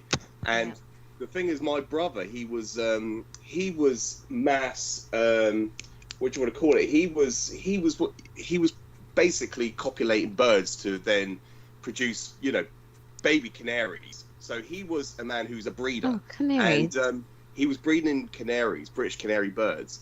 And when I relayed that to one of his bosses, because he was staying at the hotel where I used to formerly work in, and I expressed like that's what he does as a hobby. And then he literally said to me, I need to have a word with him. And I said, well, why is that? And he goes, because when these rats consume this poison that we produce, and they work for it's an international company that mass distributes this poison around the world. It's one of the only companies that produce this type of poison. And he goes to me, well, once the rats consume it, they scurry off and they die in a quiet area, but then not all the time they're secluded away. Oftentimes that they are just laying on the ground, dying because they can't get to an area quick enough. And then the birds, the poultry or the birds, they would then come and eat the rat, which then the poison will go into them. They will consume the poison themselves, and then they will flurry away and die somewhere. Yes, so cats do this that is not, too. Same yeah, thing. it's like a collateral damage to the environment. And so and he goes, wow, I didn't really know that. He didn't know that my brother was into breeding birds, because he goes, they not just kill vermin, they kill birds as well. So it's like It's internal bleeding, and that black is most likely just yes. it's a domino effect. Yeah. Yes. Yeah. But thank you, Douglas. Yeah, it's so important. I forgot all about that, actually. Oh, well, definitely. I'm always there to remind you. And so what happened was that her earliest memory for Lori Ann Fenton was a bunch of these, this kind of goop was left around in trays, the kind of glue trap for rats. And, they'd be attracted to it, eat it, but also get kind of trapped in the goop of it and just kind of not be able to wander away. Or maybe that wasn't the case. Maybe it wasn't the glue type of trap. Maybe it was just the poison was just laid out gelatinously kind of in these trays, and the rats would have crawled away and died anyway, which makes more sense because she didn't seem to be impacted by stickiness so much, or at least, but she was very young when this happened. But her early memory was that it was available, it was on the floor, and it tasted good. That was her earliest memory. So she was crawling around and ate a bunch of the shit and just kept eating it. And then, of course, the parents found her contorting, spasming like The Exorcist and shit.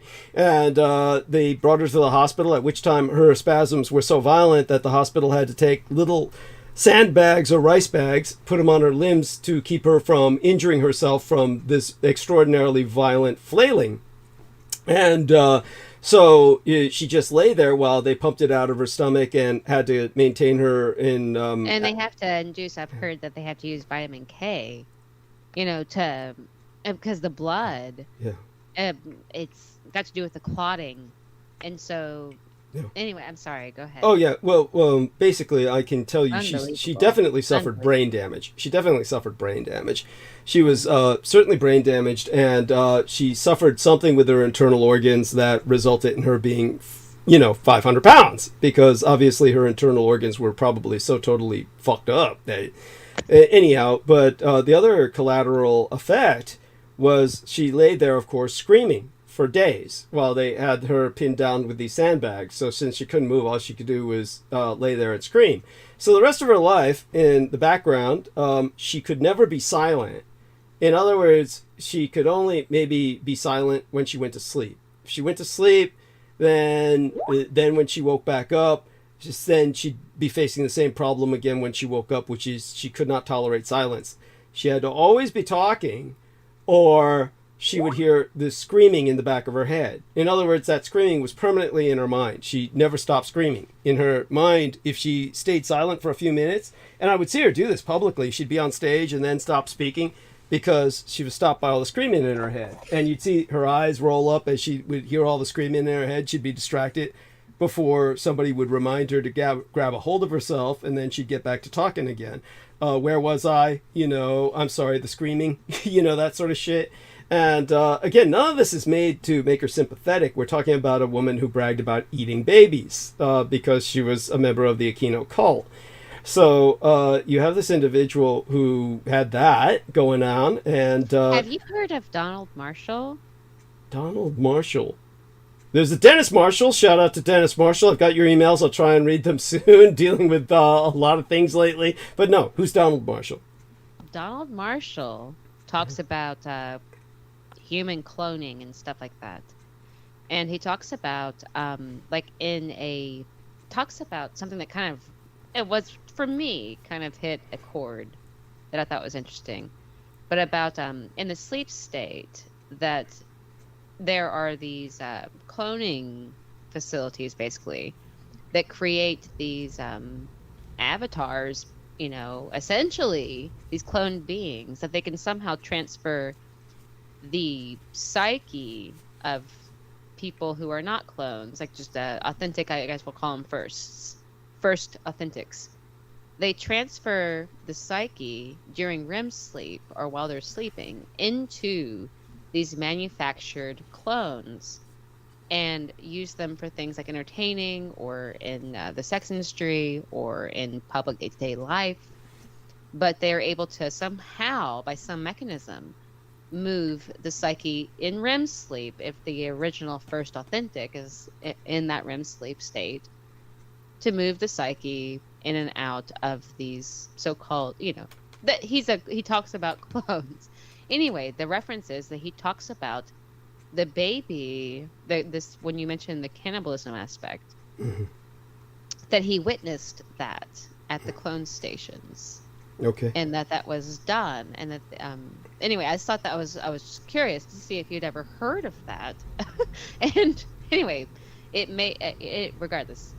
No. I appreciate it. I appreciate your input, and believe me, these things can be important. You can come across something that, if you bring it to my awareness, can trigger a memory or some thoughts. The first thing I'd like to say is this is my stance on cloning. A lot of people just don't understand aspects of cloning that. Let's put it this way. Cloning is quite real. It's been going on for generations at this point. And it has nothing to do with what people think it has to do with. Right. It is, of course, very impacting, much more so than people realize. I've gone into some depth into this in the past about ooplasm, and that's literally a medical term, plasm, ooplasm. And these various elements where a child has been born with three parents. And there's a lot of those cases, far more than many people know. And these are not natural children; these are synthetic children. So that's kind of not cloning per se, but it bleeds into it. As for actual cloning, yes, it does exist. All you're doing is you're taking cells from somebody and you're creating an identical twin. That's all a clone is an identical twin. Identical twins are simply God's clones. So everybody wants to see what a clone looks like. You just take a look at a pair of identical twins or triplets. These are clones. Okay, so it's not something that is all that frightening. However, the point is, when you're doing this with reality as opposed to fantasy, you are not creating an identical twin that's going to be born as this full adult person. Okay, that's not the way it works. You just basically are, going to be cloning a fetus that with in vitro, you've got them in a vat, or you put them into some young surrogate mother's womb. I mean, the younger the better in general. Obviously not too young, but young enough where they're healthy, and you're going to make certain there's less of a chance for misdelivery, all the rest of that. The surrogate mother will give birth to the clone, which will be an identical twin of whoever you're cloning, or you raise them in vitro, or you got them growing in a tank or vat, so to speak. Whichever way you do it, and obviously putting it in some young lady's womb is the most effective, the easiest way. It's the easiest way. You've got you've got everything already set up. You don't need to use all the plastic tubing and shit. So when you do this, you deliver a baby. That's what you get. You get an identical twin, but it's going to be younger than you by however many years of age you are. Whether you're 15 or 60 when you're cloned, you're going to get a baby that's either 15 years younger or 60 years younger than yourself. So you're not going to get a adult Right. that is like you. And this is... Right. So in Japan, they've been doing this for years. They have a quiet cloning revolution going on in Japan. And so people of social importance, generally men, will have clones. And the reason they do this is because if they need organ transplants, the clone is born of the adult, and the clone knows full well from the moment they're born that if their parent needs an organ transplant, that's what they live for. And with that Japanese sense of self-sacrifice, most of these clones are willing to go through that. Oftentimes it can get to the point where the parent cares about them so much that they won't allow that and will simply die, as opposed to taking organs from their clone. But it comes down to a matter of choice and situation. So this has been going on in Japan for years. No one in the rest of the world knows about this at all. But understand that the clone is going to be, as I said, they can't artificially age the clone to be you. So just Right. that needs to be emphasized. So that doesn't exist in that sense. Where Right. now what you're saying this guy is saying is that they found a way to somehow transfer a consciousness, but then, which might be great, that would extend a guy's lifespan, but you're going to be transferring the consciousness into somebody who's like 15 to 60 years younger than him or something like that, right? You get what I'm saying, right? Yeah. So yeah. which He's basically saying like they're like void meat they're like meat sock puppets. Dolls, They're meat sock basically. puppets. Replicants essentially, and then the psyche, they are basically when the psyche of the person who the consciousness is being transferred from, they just drop to the ground when the person wakes up, for example. Like that's the kind of concept. It's a very strange concept, but on Max Spears though, like To get back to him. what information was it about? Got it. Why- I'll get there. So the whole thing about Max Spears, and the thing that I want to emphasize is his abuse.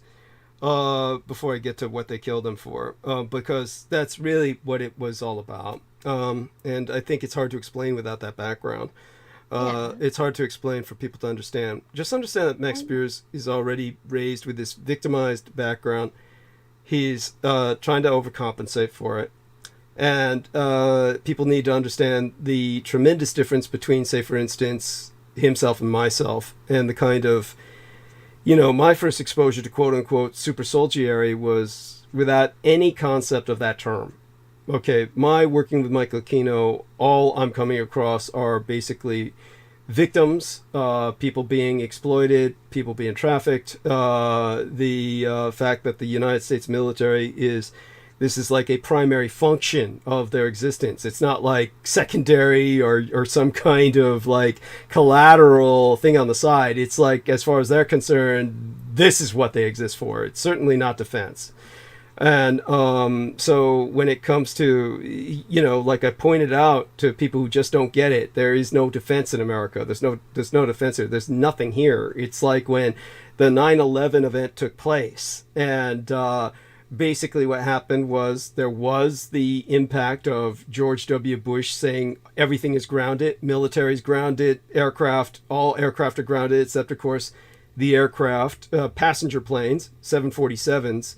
Talking about major super planes that are normally used for transatlantic or transglobal transportation.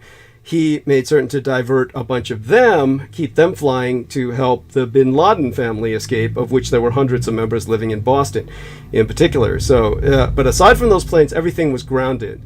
When the plane, as I said, flight that was headed towards San Francisco, that one that crashed in Pennsylvania, was on its way to hit the Trans-American Pyramid, then what happened was Heather Penny was dispatched by her own father, who had always supported her. She wanted to become an Air Force pilot, and she became one.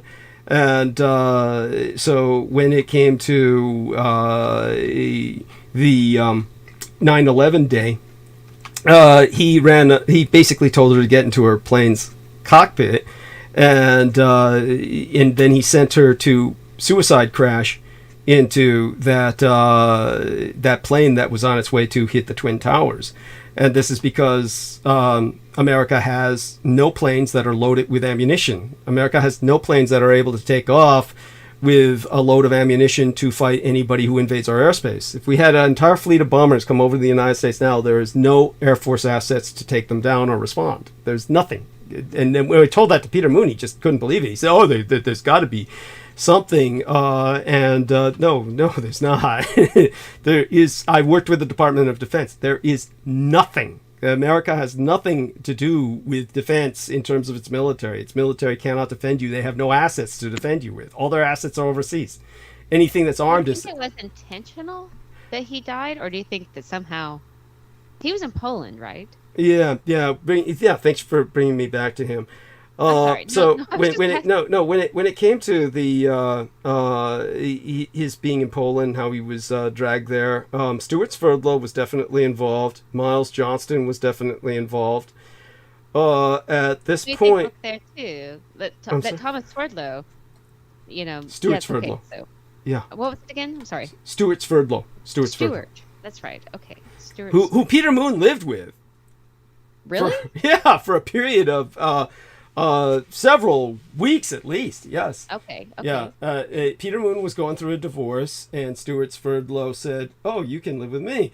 Stuart Sverdlow, of course, has. That's convenient. Yeah, and he would get what Crystal River is this young lady who's been on my show in the past. And unfortunately, I broke a promise with her and left her alone with this crazed creep named Jameson Reese, who was serving as just a quote-unquote, producer to provide me T&P breaks. And this guy was just so offensive and so cringeworthy that she never came back on the show again. That was enough? Oh God, it was enough. It was enough. No, I mean, if you had encountered this guy, it might have been enough for you. No, this guy he was just crazed. He's a member of that whole cult of the Kings of Edom, openly. And I doubt it would have offended me that much. I mean, that's a bit much. Well, you're probably made of sterner stuff, maybe, but she's pretty stern stuff. Too much, and that's understandable. Okay. Yeah. Anyway. Just so people know, there's a lot about Crystal River nobody knows, but she's been through a lot. It was bad. It was bad. He was bad. So, again, I could talk about that with you privately, Jennifer, but when it came to Lori and Ann Fenton and Max Spears, just to get that out of the way while you're with us. So here's what happened towards the end of Max Spears' life, but then I want to get back into some of the incidents, like how I met him at Satara, because here's the problem when I tell stories like this is, understand that Max Spears was somebody that... And I'm sorry, too. I'm coming across as a little too eager. No, understood. I'm just like... Oh, no, I get it. I'm so Yeah. sorry. Yeah. No, I mean, you understand, I did know this guy. See, that's part of the problem. So it's not like telling a story with somebody. It's like, I knew this guy, and it's like hard to... So basically what happened was towards the end of his life... I don't... It's okay. He was being exploited. So at the end of his life, he was being exploited. And the obvious question is, why would anyone kill him when everything he's saying is much bullshit? And see, that's the problem. Towards the end of his life, Miles Johnston was giving him his exposure to the public, and it was the only exposure to the public that he had. And so he was just obeying Miles Johnston, and Miles Johnston said, "I need content. You got to produce content." And Miles Johnston was doing this to compromise him by making him look like an idiot.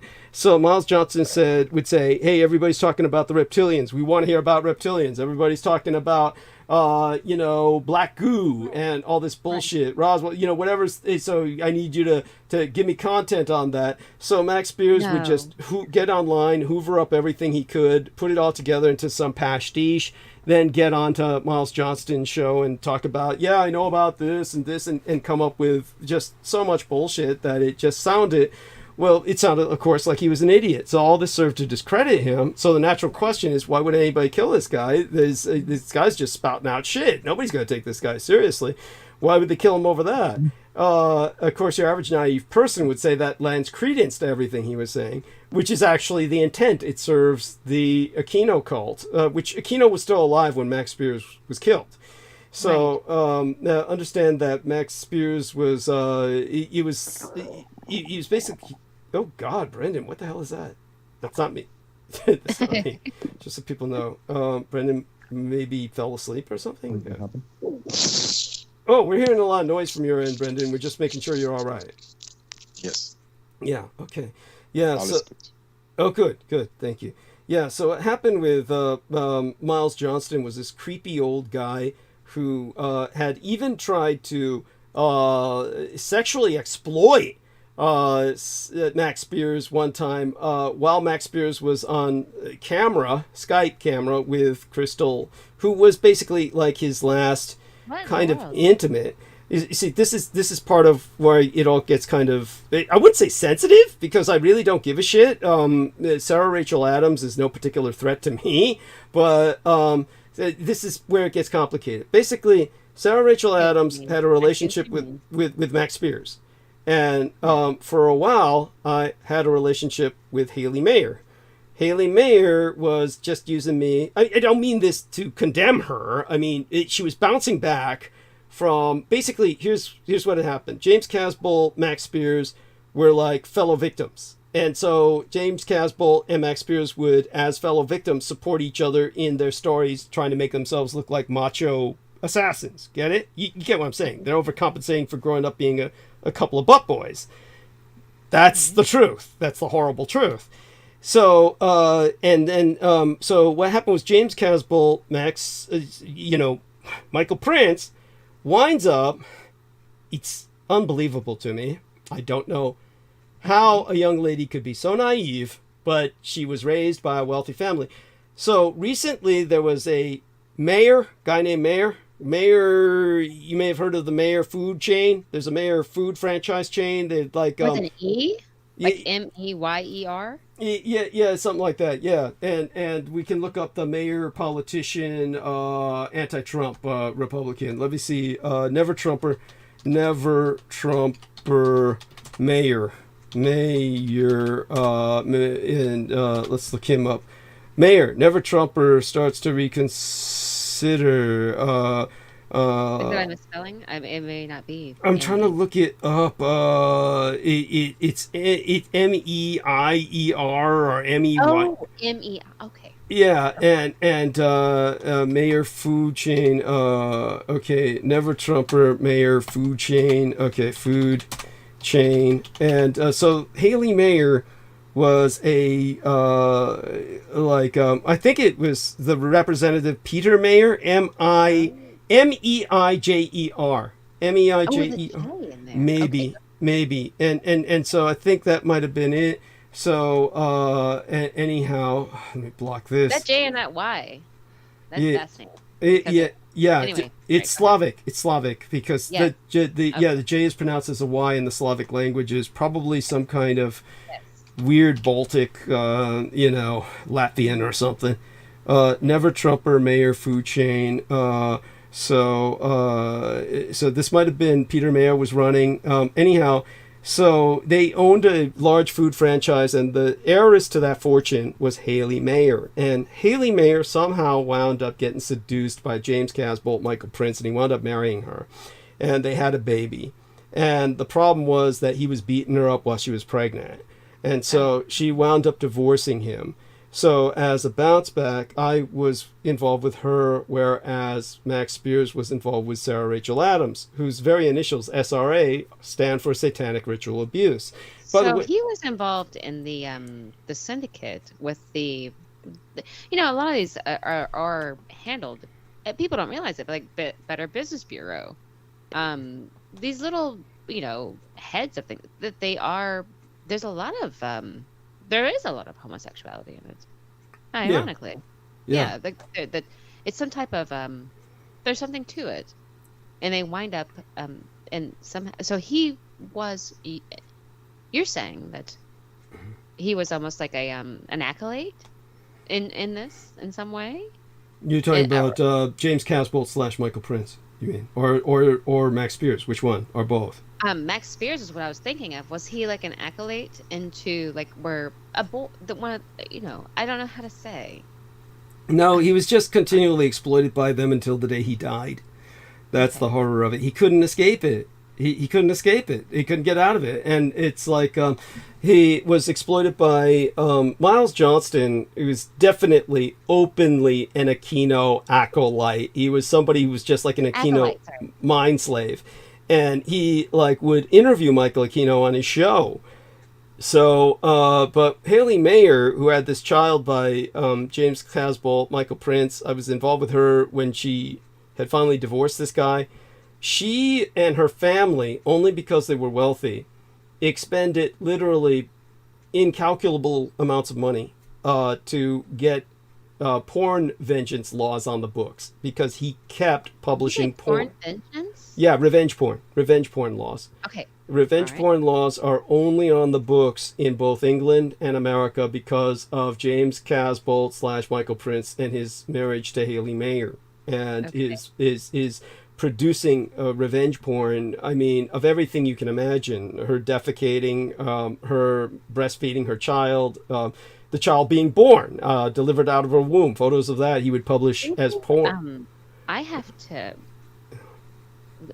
get ready because I have to go to work in the morning and everything. Yeah. But can I listen still? And I'll try and complete what I was saying. About Max Spears and his why they murdered him. Yeah. Yes. Yeah, it's basically because, well, I'll tell you before you leave. It's basically they murdered him because I don't want to leave, but it's like. Yeah, no, I understand. They murdered him because he had never left their control, and they basically were toying with him till the day he died. They made him look like an idiot by having him hoover and synthesize a bunch of crap, regurgitate it, and this, of course, made ratings. But every time he did that, it destroyed his reputation further and further. And then save it. I'm sorry. I mean, we can save it. I mean, yeah, in the sense that we can explain. Because I think that there's so much you can.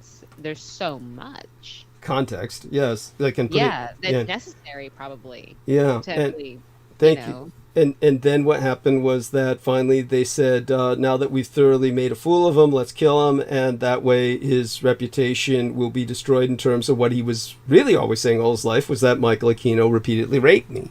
That was still basically one of the things he had said, was open about, and including James Casbolt, Michael Prince would even say that. So it goes into it goes into the circuit where these people are exploited for life, sexually were exploited at a root level. In addition to this root level that probably comes from childhood, they're, every aspect of their life, they don't know who to trust, and like everyone around them is exploiting them. Yeah, Stuart Sverdlow would get what Crystal River called a chicken call, which if you ever see the adult cartoon American Dad, he's like a programmed assassin. I really enjoy that cartoon. They are. So you know what I'm talking about with the chicken call. Yeah. And so Stuart Sverdlow would get a call every night at some ungodly hour between 2 a.m. and 4 a.m. in the morning. And Peter Moon would wake up, and Stuart Sverdlow would take the call and then leave the house. And then he basically was getting the chicken call from Michael Aquino. Peter Moon is convinced the calls were sourcing from Michael Aquino. And so Stuart Sverdlow was the guy who claimed he was at Montauk and was sent back in time to... Oh my gosh. Yes. collect the blood of Christ so that they could clone Christ and create the Antichrist. That's Right. yes. So that's Stuart Sverdlow, who then claimed he was a member of the Church of Satan, and then said, "No, but it's cool now. I no longer am." And so yeah, he was the guy who said, "Come on down to Poland, Max Spears." And at that point, Max Spears, I just don't want you to rush through. yeah, he was. Because, you know what I mean? Because yeah, well, basically, I should know Sarah that Rachel Adams was becoming there's so much- suffocating. Sarah Rachel Adams was becoming suffocating to him. She had tried to kind of give him an outlet because she was kind of overbearing to keep him off drugs. And so she kind of introduced him to Crystal River, who became kind of like this Skype confidant. And as this Skype confidant, Crystal River was basically the last intimate relation Max Spears had before he died. And so he was like having constant, for lack of a better word, Skype intimacy with her. It wasn't really Skype sex. I mean, they just developed this romantic bonding, but then she was very leery of him because, of course, he's all traumatized and fucked up. And so then what happened was at some point he just said, "Fuck all of you," when Stuart Sverdlow says, "Come to Poland." And then when he went to Poland, of course, it was the death of him, and they killed him in a snuff film. They filmed him, just victimized him like the way he grew up. They filmed him while they beat him to death. And you can hear them slapping him, punching him, kicking him. You hear it while they're just beating him. You're saying that his death. Okay, so ultimately, you're saying his death was actually involved in a snuff film? Yes, and they kept the footage from being published, but the audio was published on YouTube, and it's probably still on YouTube. So the audio of his death is on there, and these The woman. yeah. I'm sorry, Mr. Dietrich. The woman. Yeah. That he was staying with. The woman Yeah. he was staying with. Do you think that she was, as it's speculated? Well, that's too much to assume. Well, no. Everybody who was with him was involved in that murder. Okay, They all were involved in that murder. Crystal River says that it takes a village to kill Max Spears. That's pretty much what it took. They were all involved, and they could all get away with it because it's Poland. But it was worse. You Yeah. think it was also snuff? Like it was recorded? Okay. Yeah, it was recorded. Somebody's got the video.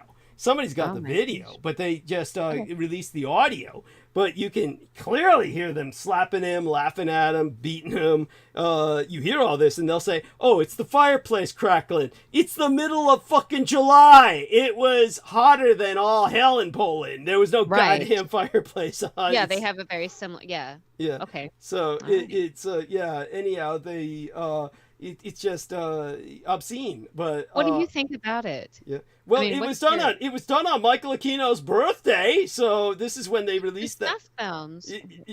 I'm sorry. The snuff films. No, Um, they released a documentary news about him, right? George, help me out here. Yes, Douglas, that's the thing I was going to share. Is that it was released on the date of Michael Aquino's birthday, which is October 16th. Yes, thank you. That's the first day I called in. Yeah.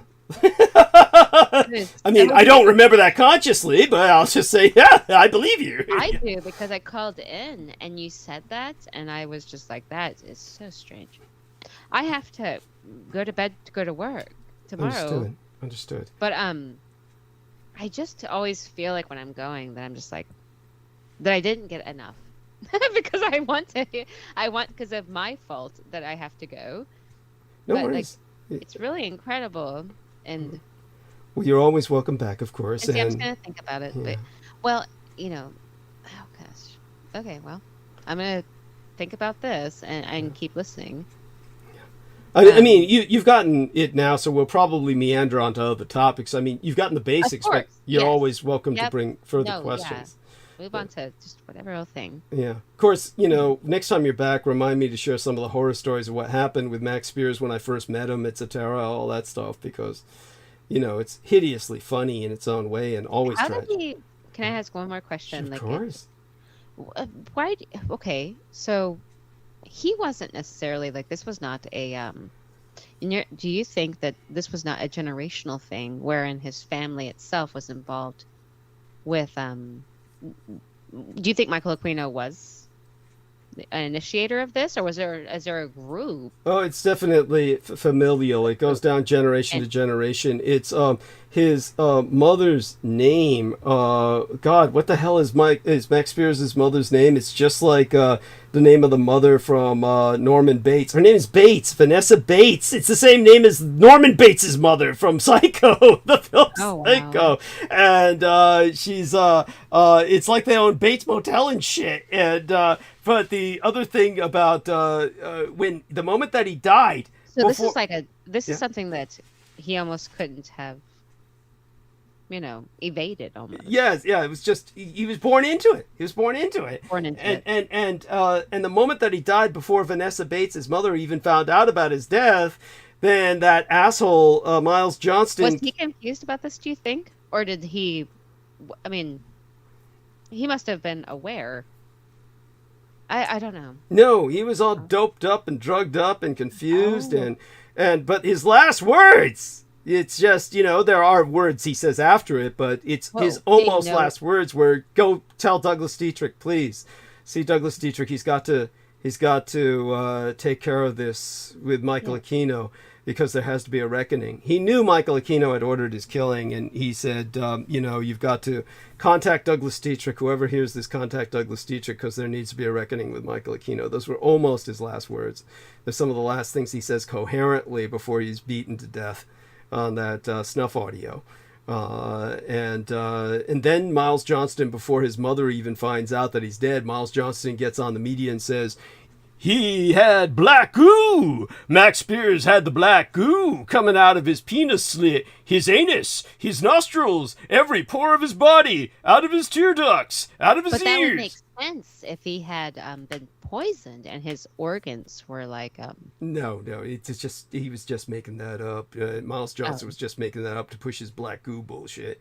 Because it was all popular in the X-Files. At the same time, even if they were pushing the black goo thing, when there's the internal bleeding from the maybe I don't know.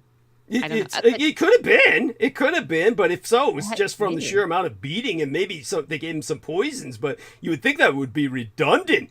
I mean, he was so doped up, he was poisoning himself. Let me put it to you this way: when I met him, he was on the precipice of death. And basically, the only thing that really kept him from death, and I always credited Sarah Rachel Adams with this, was her being a dominatrix disciplinarian and not letting him near any drugs, because that poor fucker would just grab bottles and just swallow them. Just bottles of pills and just swallow them. I saw him do this with my own eyes. And so regardless, you're saying in the end, there was the stuff film involved. Yeah, because they got him all doped up. I'm sure they were giving him whatever the fuck he wanted to a degree. And his life was hanging by a thread prior to that interview, so they didn't really need to do much to have him killed. He just had to be malnourished and dehydrated and kept awake, deprived of sleep. Thank you. Thank you. Nemo's very good at this. It sounds like he did it himself. Yeah, he did. Well, you all have a great evening, and thank you so much for having me, Mr. Dietrich. And thank you, Jennifer. Mr. Nye, it's good to see you, and Mr. Zoget, and Aristides, and Nemo. Thank you so much. And I'm going to go ahead and go and just listen in to the rest of more of the conversation, what you guys talk about and everything as I go to sleep. Thank you. And thank you so much. We love you dearly, and hopefully you can join us on the next episode as well. I really hope so. Okay. Thank you so much. Have a great night. Good night. Bye. Blessed be thy dreams. Thank you. Okay, so that's Jennifer Hawkins of the Arcane Observer. And now we gentlemen are stuck with each other. And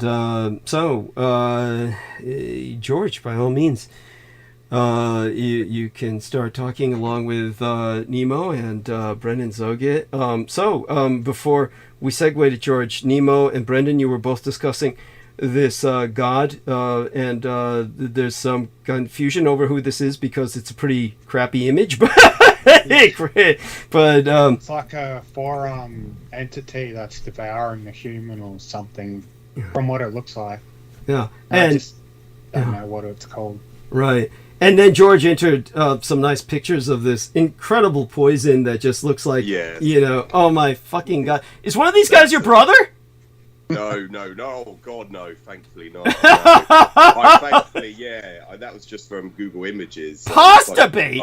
They're holding it. And the ironic thing is they're holding it with their bare hands. It's which your brother told you never to do. Which your brother told you specifically never touch this. No, he said, do not touch with your bare hands. You have to have PPE on to actually handle this stuff. Are these guys idiots? Are these guys? Yeah, probably, absolutely. That's why I uploaded it. That's why I thought I'd share that image, because this is just preposterous. This Oh my is God. asinine.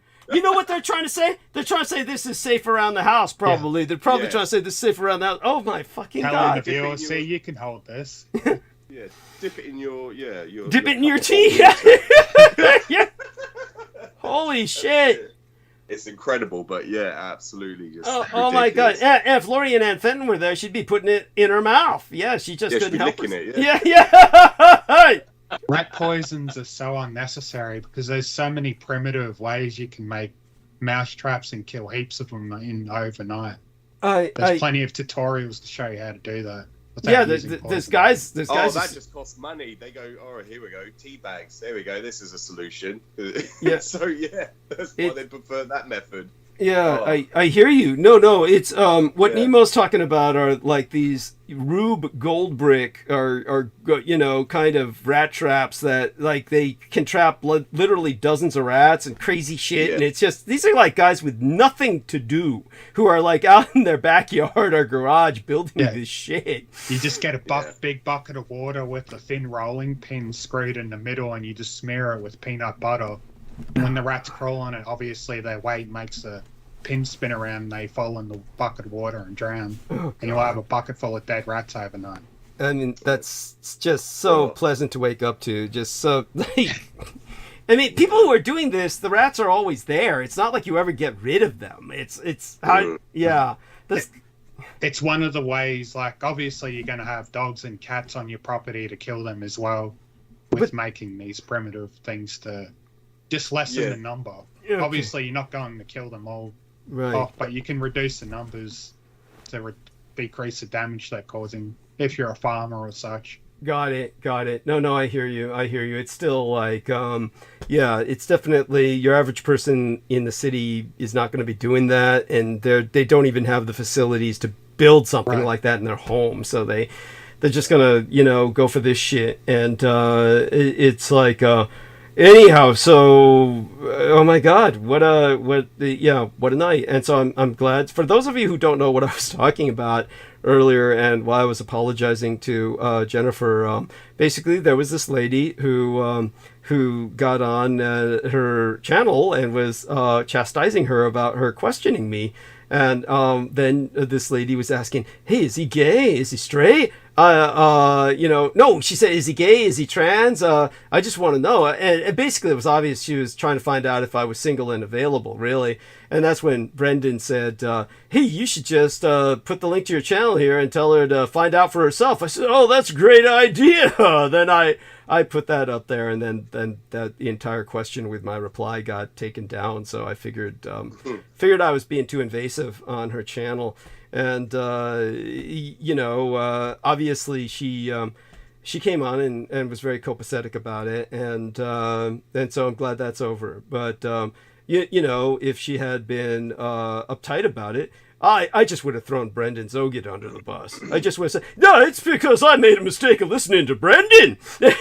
He told me to do that. Yeah. I'm sure you'd be cool with that, right, Brendan? I mean, you understand it's toward an understandable cause, but he's nodding yes. Yeah. Yes, of course. Oh, he's a good sport. Yeah, I never claim to give good advice. So, at your own risk. Yes, it is my Just fault. ask Brooke about the millets. Yes, there we are. Yes. Yeah, Brooke's pretty descriptive about that. She has a pet squirrel now, just so people know. So finally, there's someone in her household with a faster rate of metabolism than herself. So, it's becoming more common now for people having squirrels as pets. Okay. Yeah, I mean, they used to be historically fairly common. I sent her some articles about that.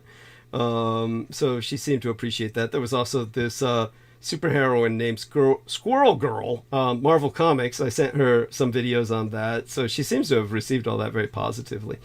So we can call her Squirrel Girl. They're not a bad pet because they don't eat much and they're good company. I could not stand any pets, but a squirrel would drive me mad. I mean, they're hyperactive. I mean, how do you Oh sleep? yeah. Yeah. But yeah, there's people that just obviously like that type of animal. Yeah. It's and you would think they'd be knocking everything down, jumping all over the place on different things, knocking everything down. You'd be afraid they'd hurt themselves. Oh, at any rate, so George, what's on your mind? Yes. Tell us about. Oh yes, Douglas. So were you able to review? Were you able to review the assassination attempt against me? Were you able to review that and the Oh latest? sugar, no, Douglas, I haven't, but I will do that later on. Okay. After we get off. So yeah, I do apologise, but yeah, that's just, obviously, yeah, I'm aware, acquainted with many of the previous attempts. Yeah, so it's just, oh my god, it's just relentless. It's a forever campaign. Yes, it is. I didn't hear about that, Billy. When did this attempt occur? Oh, it's fuck. I mean, let me look up the date now. All the dates melt in for me. I mean, even assassination attempts. Jesus Christ. So let me take a look at my. This was on. Fuck. What date was this? It was. I put it up here in terms of the episode because I timestamped it. So how are you feeling? Let me make certain this is mute. Give me a second here. This is probably the episode. Here we are. So it took place before the episode of 7 days ago. So we're talking about, it was on a Tuesday morning, because Tuesday morning is garbage day. So let me see, 7 days ago. It was Tuesday the 28th, I think. Probably Tuesday the 28th. So that episode that I'm looking at, in which I was speaking about it, which was the next day, essentially, or the day after. What date is it? Fuck. There should be a date on this thing. Oh, Wednesday, 11/29/23. Okay, so if it was Wednesday, 11/29/23, then the date was Tuesday the 28th. So it was Tuesday the 28th, just the day before Kissinger died. He probably wanted to take me out before he went. that was it. Yeah, he said, "Fuck. Yeah, my greatest victory would be to take the son of Adolf Hitler out before I go." Right. Does it in the name of Israel. Yeah. Fuck Israel. He'd do it in the name of himself. Yeah. Yeah. He's monomaniacal. So like I said, didn't have much chance into going into too much of it with Peter, but went into the general aspects of it. But yeah, I was taking out the garbage when it happened, and it was like Aristides said, it's like after I killed him, I took out the recyclables. It was just, it all happened. What's that? Did you shoot him? No, I stabbed him. And then Peter Moon, Brendan, come on for this. I want you to, Brendan, let's see if Brendan's still awake. Yeah, I was about to ask. And then Peter Moon says, when I told the whole story on that day, anybody can listen to that episode and you'll hear the story. It's in the opening hours. And then Peter Moon comes on the next episode and says, "Did that guy die?" And I'm like, "Yeah, he died." I mean, Brendan, what do you make of this? Like it's some Monty Python, like just a flesh wound. Yeah, it's like, and then when I was relating that after, he was like after the way you described it was definitely, the person in question was definitely out of commission. Yeah, thank you. If you had time to go take out the trash after a couple hours, Yeah, thank you. It wasn't even hours. It was literally minutes. Minutes. And then the body was gone, but this guy wasn't Michael Myers, and this isn't Halloween. As I said, a car came and picked his ass up. Basically, what had happened was that I was taking out the garbage, and I was basically, just so people understand, I'm not home much. So when I am at home, at some point, it's basically once a month I take out the garbage. And I'm not home much, but when I am home, I'm obviously producing some degree of waste, and an enormous amount of it is Coke and beer cans, and but that's the recyclables. And the other waste I produce, of course, it piles up, and you just have to get rid of it at some point because it's going to become a hygiene problem. So about once a month I have to take it out, but I basically have to do this very early in the morning because what I'm doing is technically illegal, but nobody really gives a shit. But, and if they do, they're out of their fucking mind. But basically what I do is I run up and down the street and I throw my garbage in other people's cans because I pay for a minimum amount of garbage collection. And so I have these small toters as they call them, these what they used to be cans, but now they're like toters. And so there's only so much you can put in them. And so I usually have to run a reconnaissance and go around and load up, whatever cans are basically not filled up. Now, fortunately, for whatever reason, there's an apartment one door down from me, and they put out their garbage in, and this time their big-ass apartment-sized toter was empty for all intents and purposes, so I was able to load everything in there.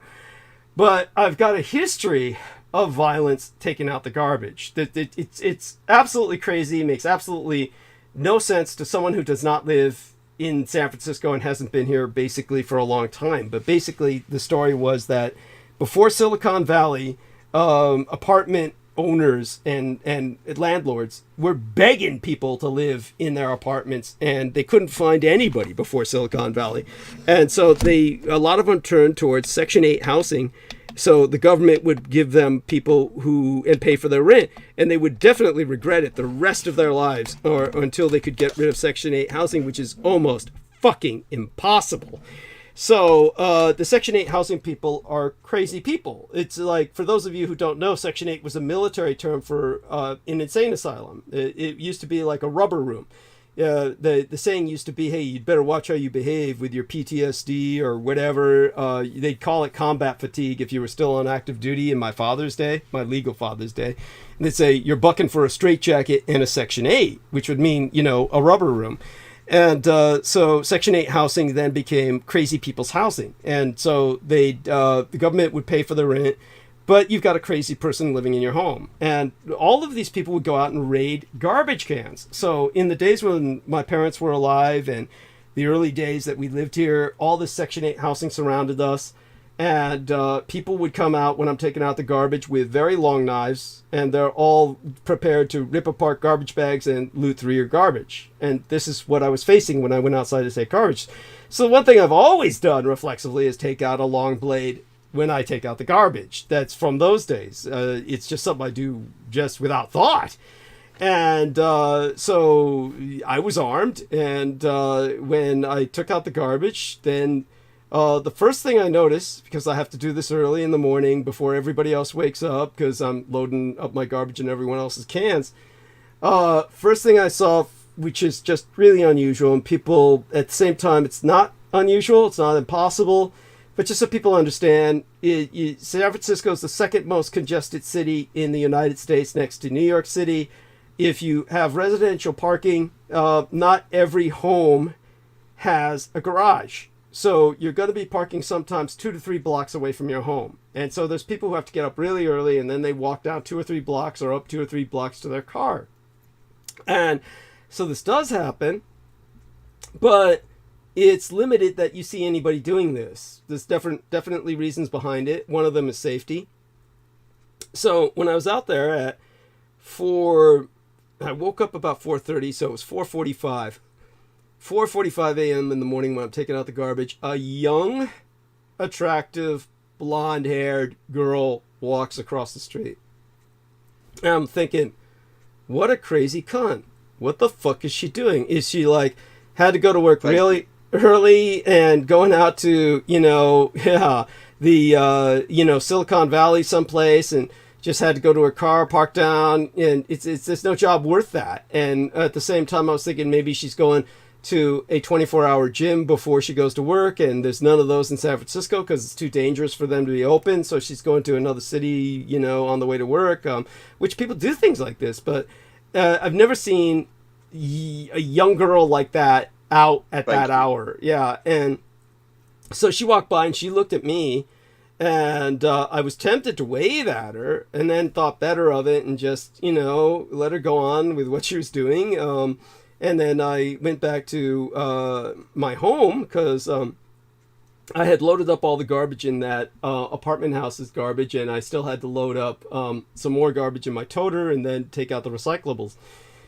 anyhow, then I come back out to load garbage in my toter, and that's when blonde guy, blonde-haired, blue-eyed guy, blonde-haired, blue-eyed, Nordic-looking guy, pops up in the car in front of me. Now, I had two cars parked because it got driveways on either side, and you can't park in front of a driveway, of course. So there's two driveways on either side of me, so there's only space for two cars in front of my home. The two cars that were there in this case was a Volkswagen Taos directly in front of my home, and a Nissan Acura behind it. And if the Nissan Acura had been from my home, he would have had to have come at me from even further away because from last time you told this, it would be an Altima. Okay. If it was a Nissan. Sorry, Thank you. I just had to. Thank you. No, I appreciate that. I'm not a motorhead.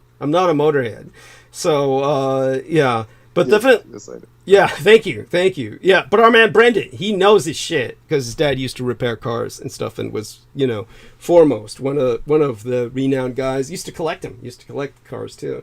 But anyhow, so what happened was the guy, I think he was hiding under the Volkswagen Taos because I did not see him coming from across the street. And when he jumps up from behind the Volkswagen Taos, I was thinking to myself, how did I miss this guy not coming from across the street? I was thinking, okay, he's coming to get up early and go get in his car. He must be here to open the door of his car. But he kept on walking forward. And so I said, so maybe he's going to another car to open the door. But no, then he swung around and came towards me. And I pulled out my knife. He pulled out his. And I am on the uphill incline. And so he's lost the element of surprise. I'm slightly uphill, which is always an advantage. The only disadvantage I had was I was wearing my sandals. I usually at that hour think to put on my combat boots because I want to be able to run in case I encounter violence.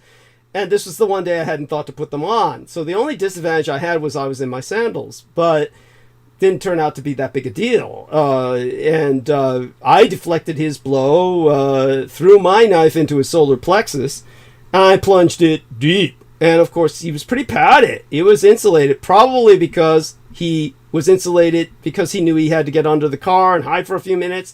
What I think is that the girl fingered me. Basically, the girl was running reconnaissance. She saw that I was out. I was taking out the garbage. She confirmed it. He came over, and while I was in the house, sequestered himself under the car or low behind it where he was floor level. And then when I came out, then was taking out the garbage, then he jumped up. He couldn't come from underneath the car because he'd be stuck like a bug, and I'd have all these trash bins in front of me, so he couldn't cut through all that. So basically, he had to stand up. And when he stood up, he gave himself away, and then just had to come over and just do what he did. And if he were a professional assassin, he would have withdrawn because he'd already given the game away. But I think he's like one of these kids raised in one of these programs and just was told, oh, you got to do this and you cannot fail, this kind of shit. And so he came over, tried to do what he tried to do, and I deflected his blow, shoved my knife deep in his solar plexus, and I kept pressing him out into the open street where I pinned him to the ground like a railroad tie. Now, no, I didn't pin through him into the, tarmac, into the the street physically. It's not the Incredible Hulk. This isn't a science fiction film. But I can tell you one thing: my tip of my blade was touching his fucking spine. So definitely, this guy was out. He was out of commission. This guy was dead. I had gone through the most vital of his organs. When you go through the solar plexus, you're penetrating his liver. So I'd gone right through his liver. I've got his spine practically pierced. And then I pulled the knife out because you don't want to leave the evidence in. Now, believe me, you have to think about this because if you pull it out, you uncork the fucker and he starts bleeding.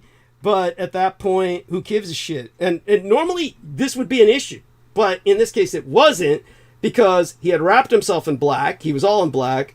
Guaranteed he was going to get hit by a car in the next few minutes because he was in the middle of the street. Whichever direction the next car comes in, he's going to get hit. They're not going to see him. They're going to run right over him, at which point they're going to stop, at which point you've got every explanation in the world for why he's gushing blood. So I just left him there. The less you do with the body, the better. And so took the blade out, went back home, and figured a car had hit him by the time I composed myself. And I did need to compose myself. And then by the time I got my act together, put on my combat boots, strapped in a gun, then went back outside. And even though I knew I didn't need any of that shit, logically, went back outside and he was gone. Safe than sorry. Yeah. Anyhow, yeah, no, right. It's better safe than sorry. But anyhow, he was gone. So they obviously, the same people had sent the girl to run by first to see if I was out and about, sent a car and just picked him up. They didn't want an investigation either. And they just took him with them. And I have personally witnessed this sort of thing before. I didn't see it this time, but I know that's got to be what happened. Like I said, he's not Michael Myers. This isn't Halloween. He didn't get up and walk away. So, yeah. All that being said, that was pretty much it. And then I took out the recyclables. At that time. Carried on with your day. Yeah. A few other odd things happened, but they were strictly, nothing at all alarming. It was just the odd things were simply that, old Chinese people, for some reason, I have no idea why, old Chinese people, some of them get into the habit of collecting fucking cans for recycling, and they collect them and they turn them into the recycling plant for what? A few pennies. I don't fucking get it. Get a goddamn job. But they're elderly, so I guess they're retired and they figure out this is the way to earn pennies. I mean, I would never do that. I can't even imagine. I would rather die than do that. But anyhow, so this old Chinese lady comes and I was able to give her the cans. I didn't even need to load them in the toter. So that's always, that was kind of like a break of the spell, so to speak. It was, once she showed up, pretty much I had the feeling everything was safe. Everything was over after that. There was no point in even taking precautions. I just truly felt, once people start rising up and are around, these other types of people shut down completely. They can't afford, they're like roaches. They can't be seen in the light of day and around other people. So then my neighbor came out later on. I think what happened after I gave her the toter, I came back in and then I watched a schlock movie on YouTube, and its name was Future Shock. Not based on the documentary created by Alvin Toffler, who was this famous futurist in the 60s or the 70s, but obviously they ripped off his title once it became public domain.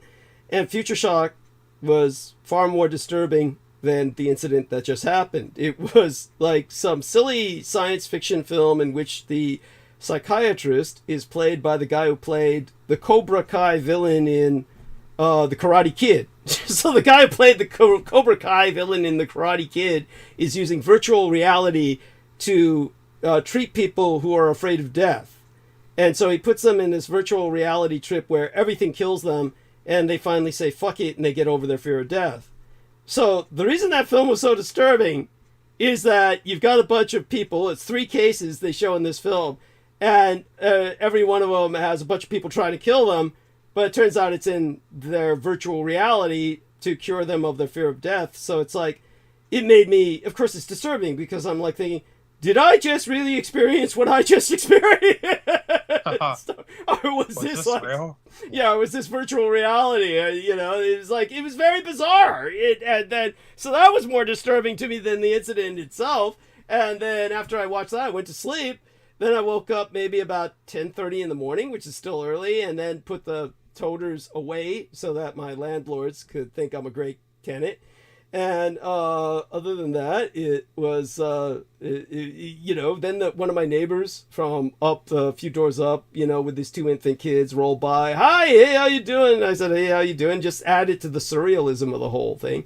I think just before I had retreated in to watch the YouTube video, my actual neighbor, the guy right next door, I gave him my phone number. Told him, I can't answer the door anymore. So I made sure to give him my phone number, and so he took that down. So we have some potential communications there. That's always good to maintain those.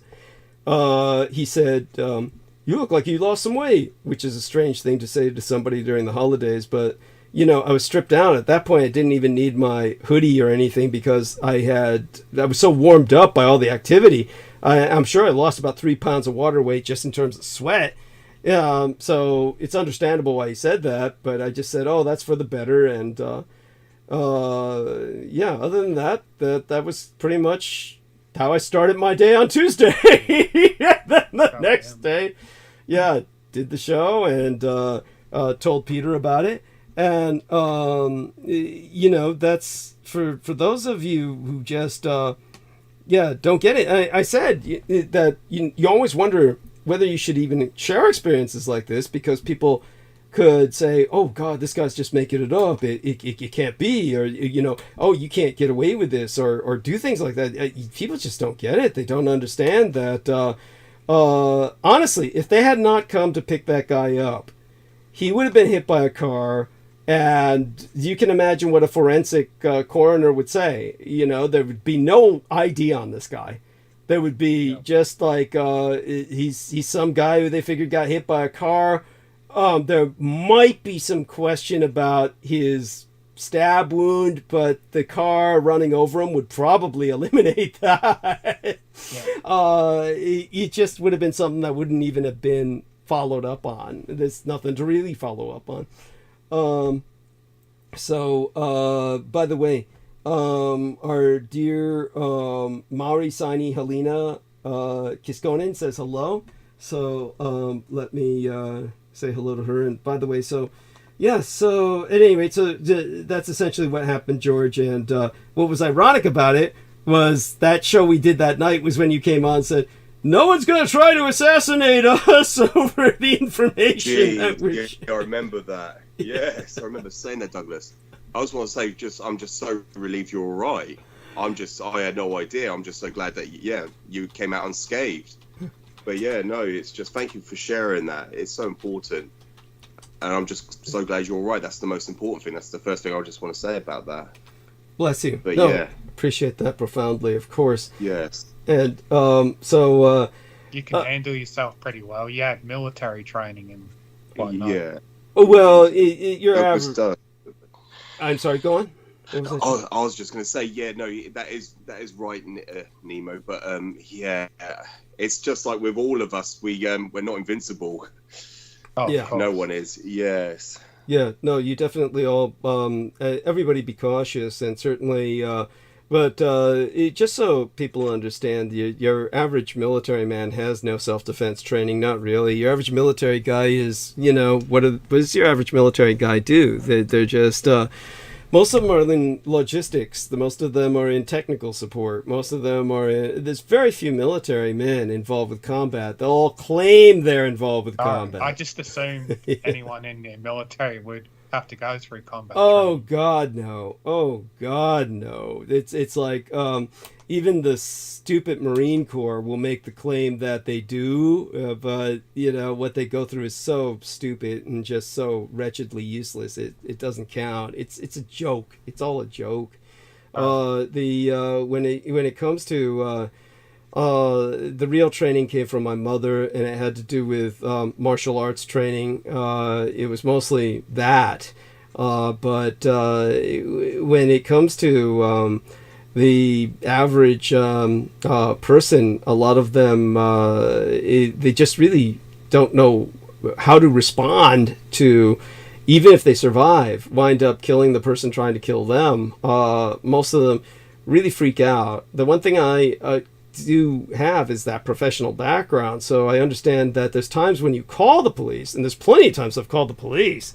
Most of the times when somebody's at the door or is doing something suspicious, but this was definitely one of those times you don't. It's just there's no point. It would there would be this question of involvement. Do you know this person?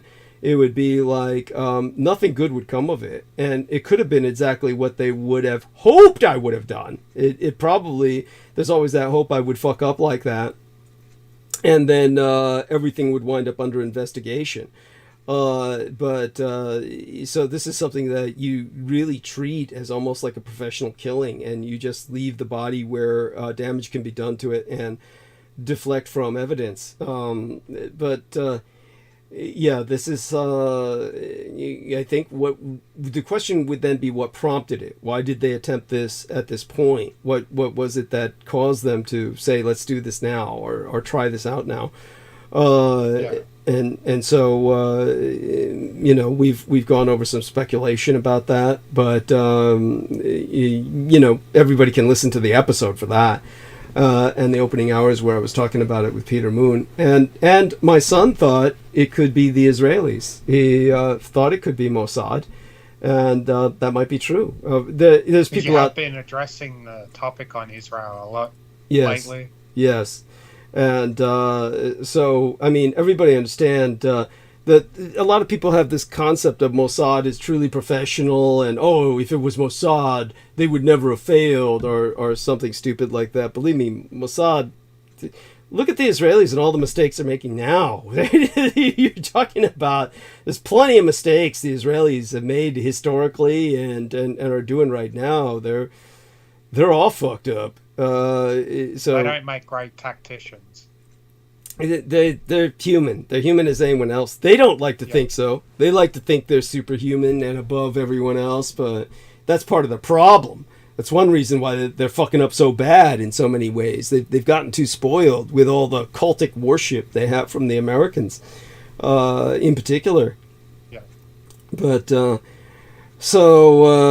right. So what I'll try and do is get my head together and get ready for a monologue. But take your time, George. I want you to start talking about whatever's on your mind. Nemo, Brendan, feel free to participate. So George, what in particular stands out to you about the Kissinger death? I take it, since you didn't have time to hear that one episode, you haven't heard what I said about the Kissinger Holocaust with the episode after that either, right?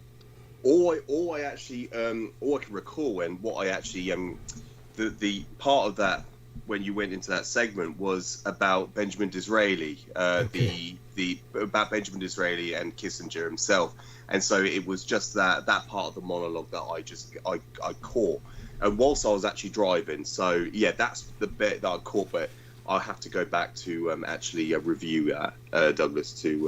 Bless you. Well, you caught probably what was the most important part for you to hear. Yes. was definitely.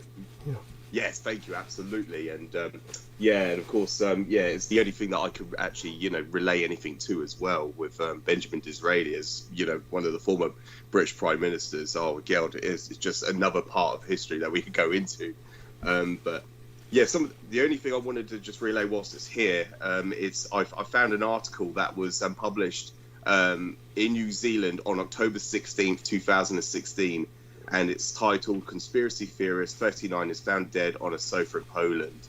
A conspiracy theorist texts his mother, Vanessa, to say, "If anything happens to me, investigate," just days before his mysterious death. And so that was I just wanted to, just mention that as bringing up credence to what we were saying about, on October 16th, which is by clicking his birthday, this is when they released this, the information, the documentary, or Well, do me a favor and certainly bring that up the next time Jennifer is with us, even though I'm sure she's hearing it, but, make certain that she hears it in person, and and certainly don't be afraid to assert yourself and bring that up, to interrupt me and assert yourself. Like when she was here, you could have brought that up, right? Yes, absolutely. Oh, absolutely. Okay. Maxwell Lindsay Herbert Bates is his real name. Max is his actual family name. Bates. Yeah. Bates, yes, and I've just seen that as well. But thank you. Yeah, I just wanted to mention that. Whilst I had it, let me write that down. Let me write that down. Max. Say that again. Maxwell Lindsay, Lindsay Herbert Bates. Right. Is his family maiden name, family name, Max, quote unquote Max Spears. Yeah, it was his alias or whatever, pseudo name. Yeah, it was Lindsey. Lindsay? S-A-Y. Yes, Sierra Alpha Yankee, yes. Yeah, thank you. Herbert Bates. And the There we are. And that was like before the Max Spears was actually his, actually more of, like you said, a pseudonym. Public. Yeah. Yes. Go on. And to speak about the individual, what's his name? I keep forgetting his name. It's the man who was basically exploiting him. What's Miles Johnston. I don't blame you. Thank you. Do you know what? I do it. I purge it deliberately, but no, it's relevant and it's important because one of the things I was going to bring up is I think he has a YouTube channel called, and I'm sure it is owned by Miles Johnston, Enigma Videos on YouTube. I'm sure he is the man. Either he is either some form of administrator to it, or he's got some involvement in this channel because it's a video that I liked, and it's an interview that was published in 1992 of Vladimir Tazinski. It was an interview with these three individuals on a panel, and I have to get their names, and I'll mention it in future episodes, in future transmissions, Douglas. Excuse me. It was one of the individuals was asking questions about the UFO flap of the 1950s, and what I've mentioned before about Vladimir Tazinski is he always eludes or tries to portray the German renegade or remnants of the Antarctic breakaway civilization, and I'm talking about the actual exiled government very early on, preceding 1945. So the government that was relocating themselves into exile in these expeditions. So he was trying to basically, the thing that I don't agree with everything that Tazinski is saying, I very much disagree with everything you're saying. He was trying to say that there was a collaboration with the United States government and the German government in the Antarctic, but the individual who is more acquainted, who knows better, said to him, "Well, what about the news reports of the 1950s where we had an extensive UFO flap and we were scrambling interceptor fighter jets to shoot these craft, and they were apparent German craft that were overflying the United States? Why would the effort to shoot them down if they were in a form of collaboration or cooperation program with us? Doesn't make any sense." Thank you. Yes, and thank you, Douglas. And the person that uploaded the video was Miles Johnston. His name, it comes up, Miles Johnston's archive. So he was the man who uploaded this video. And so I thought that's must bring some relevance to the whole situation and the. Well, he's obviously listening to us. He's listening to us. Go on. Yes. Yes, thank you. So I just wanted to bring up, before we even got to the topic of Max Spears, before I came on the show, I just wanted to mention that because I've relayed that, and that was something I wanted to share with my former colleague, just to outline that, there were these newspaper articles, and this guy actually, he elaborates to it, he alludes to it, and he cites and references the news report articles of the very early 1950s, the late 1940s, where there was an extensive UFO flap. And this is and the definition, according to the United States Air Force, it is a breaking point between, it's not quite reached panic proportions, but it's a violation of national security, where they take these measures incredibly seriously, but it not reached panic public proportions. So the public is not panicking just yet, but that's what flap, by definition, the term flap means. So this was an offensive. This was, part of what me and Douglas have always discussed is in the between 1951 and 1956, this was the height of the shit streak, the Dis War period, the declared aerospace war over the United States, over the continental United States. So I wanted to mention that because the guy, the Enigma, and that was something I wanted to also share. The way my colleague described Elon Musk is Enigma, and that's something I've noticed all of them describe him as. I think this is something that is being personified online about Elon Musk, like he's a mysterious individual. So they all reference him as enigmas, and probably Brenda vouched for that. But that was how my colleague described Elon Musk. But I just noticed that I mentioned it to someone that worked in Silicon Valley about Elon going to Israel, and they're like, no, he's just trying to do promotion for his business or something. Like, he's a real businessman. He's not bowing to the Israelis. I'm like, he's literally kissing their feet. Like, yeah. God, he's I don't know how much more clear it could get. Thank you. Still defending him. Oh, they're out of their minds. They're denying reality. Of course, this is like, anyhow, we know who his true masters are, and it was after that. What was some other shit he pulled? I can get into bitching about him later. But thank you for sharing that, Brendan. Yeah, and so George, you wanted to share this with that clown as well, and yes.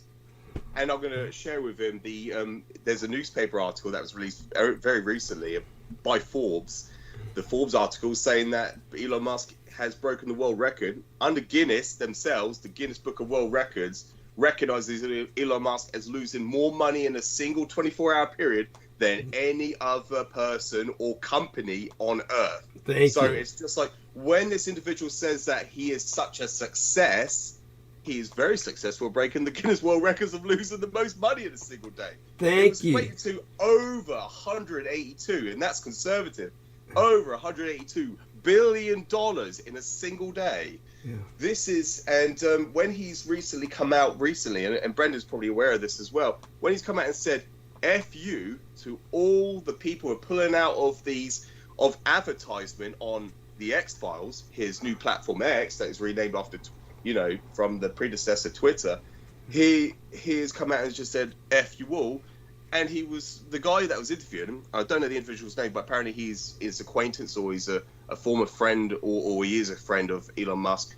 He just said, well, this could cripple you. This could be detrimental to everything that you have. This could essentially destroy you and your reputation. And he just went, well, F you. And he goes, I'll let the public be the judge. I'll let the public, but he calls it planet Earth, make that judgment. I'll let the people be the judge of that. Oh my God! What was that? Mentioned that he's using the word blackmail wrong. No one else they just skipped over that. You're the only one that. Because when I heard him, I'm like, well, that's not even blackmail. This is like, thank you. Like extortion? I don't know the proper term, but he just didn't even use it. Kind of. Yeah. That's because he's just a uneducated sap. Yeah.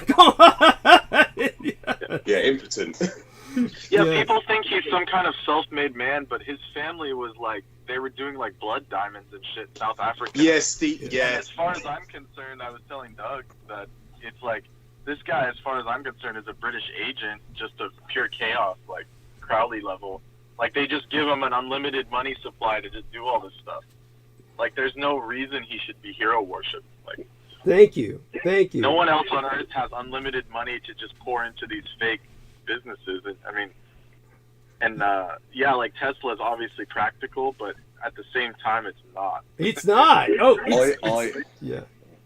Tangible. It's tangible, but at the same time, it's not practical. Yes, it's everything he's doing is a losing cause. So the only thing he's getting out there is his name, and that's the only thing he's succeeding. That was my conjecture, is that the only logical explanation is that he's backed by the Commonwealth, which just has unlimited money. I mean, the people in charge have unlimited cash. I think.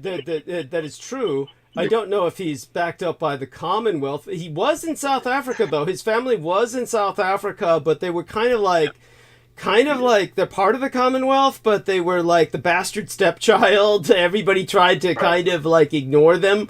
It was sad, really sad, but they're all fucked up. His whole family's fucked up. The progress. The quote unquote transhumanists basically picked him up as the flag waver or the public face.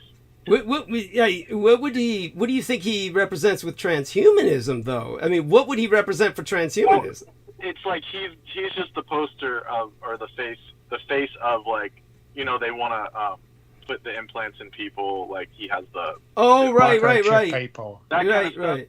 Like, yes. He's just, plus his in vitro kids. Plus his in vitro kids. Don't forget that. The in vitro kids. Yeah, the kids are all clones and experiments. Obviously. Yeah, the chips in people's brains. Yeah, you're right. I get it now. He's just there to give transhumanism a bad name. That's what he's there to do. Yes. Yeah, because he'll know that the conspiracy theorists will go nuts about that and spread this information about transhumanism further, demonizing it. The funny part about that is he was saying, they were saying, what is the program? The Neuralink. He's like, when we're testing, the Neuralink people claimed that they were only using terminally ill monkeys, like with cancer. Oh yeah, of course. And I was like, I highly doubt that. I really don't believe. I mean, that's so absurd. Where would they find all these monkeys with cancer? Yeah, it's like thousands of them. Monkeys and pigs. I mean, that's crazy. Yes, they're lying. They're full of shit. Yes. Brooke Gibson actually wrote to him about that on X, and he actually answered her and then withdrew his answer. He actually responded to her for a second, then withdrew what he said. It was of course, because it's not sustainable, whatever they're lying about. Yes, thank you. Yes.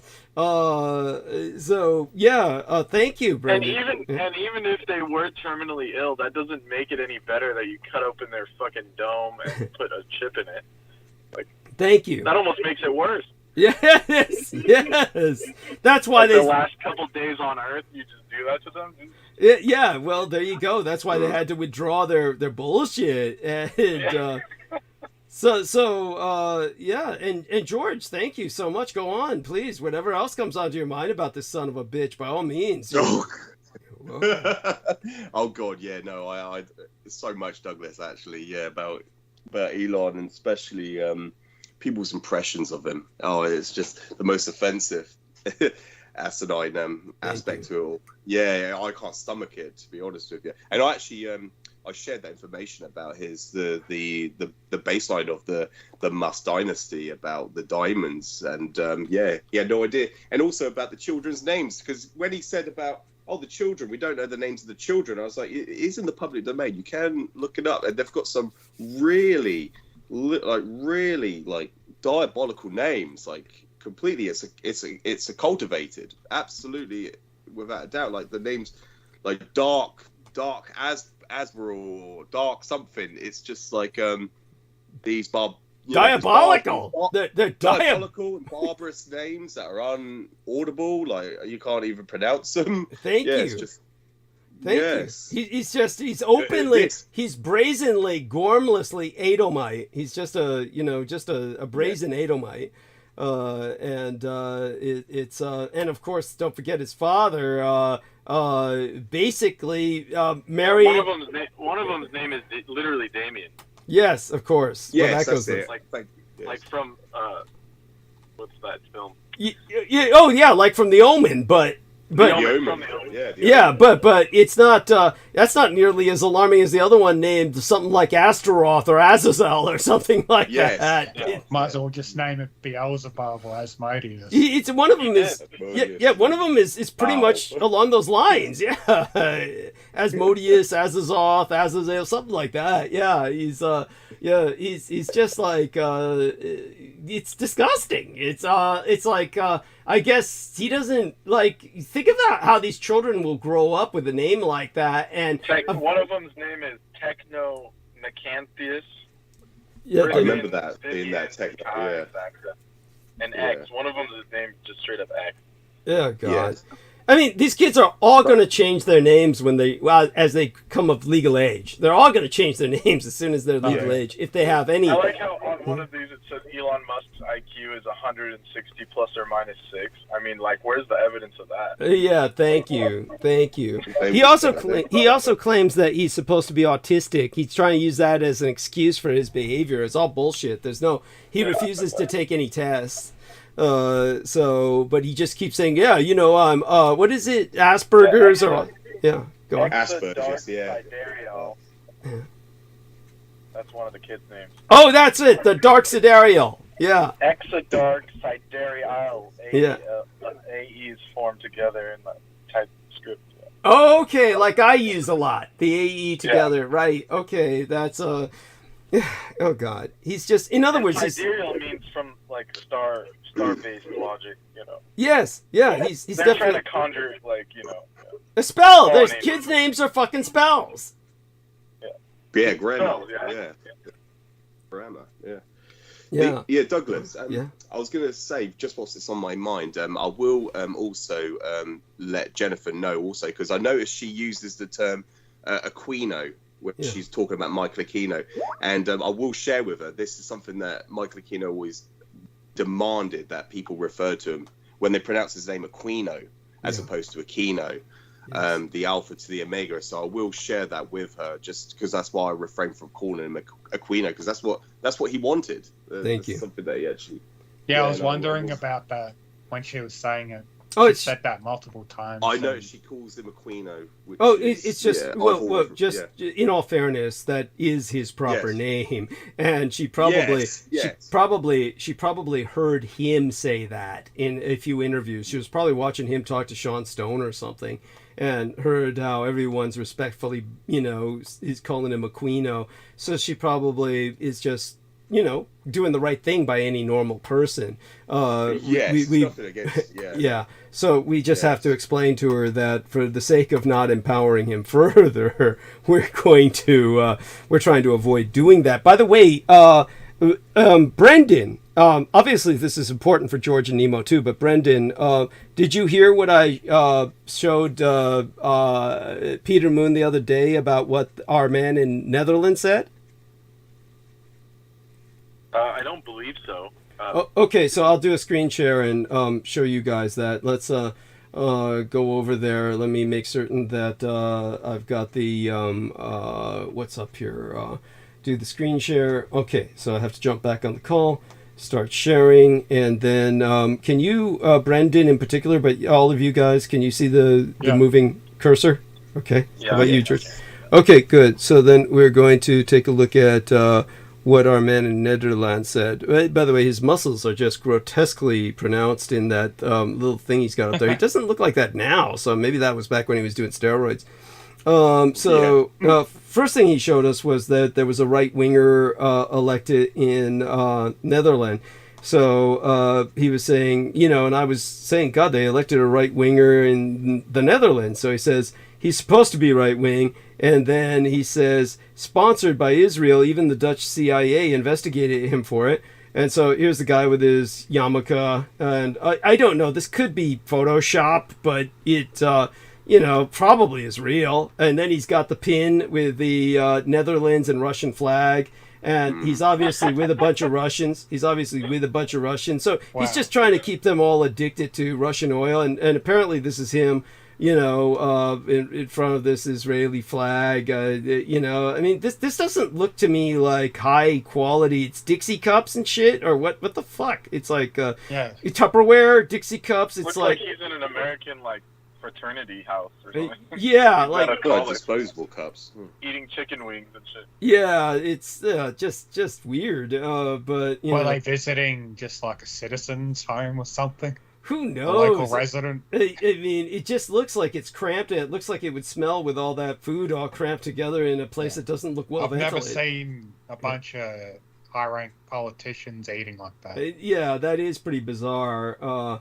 So it's but aside from that, he says that's called the AIVD. That means the Dutch CIA. It's real. And so he says, but keep on talking. Next time, I'd like to talk about what happened. I got a horrific psychic attack by Aquino. He spells it A-K-I-N-O. But by the way, I like the way Amy Como thought that the action figure I was holding in the photograph I embedded in thumbnail of live stream on the episode where I was talking about the assassination attempt. She thinks, and we can go back to that for a second, I guess, if I can find the live streaming. Here we are. She honestly thinks that that's an Aquino doll. I mean, please, come on, Amy. Really? I mean, of all the things that she would assume that to be, of course. I mean, really. Wait, what? Yeah, Amy Como thinks that's an Aquino doll. Not at all.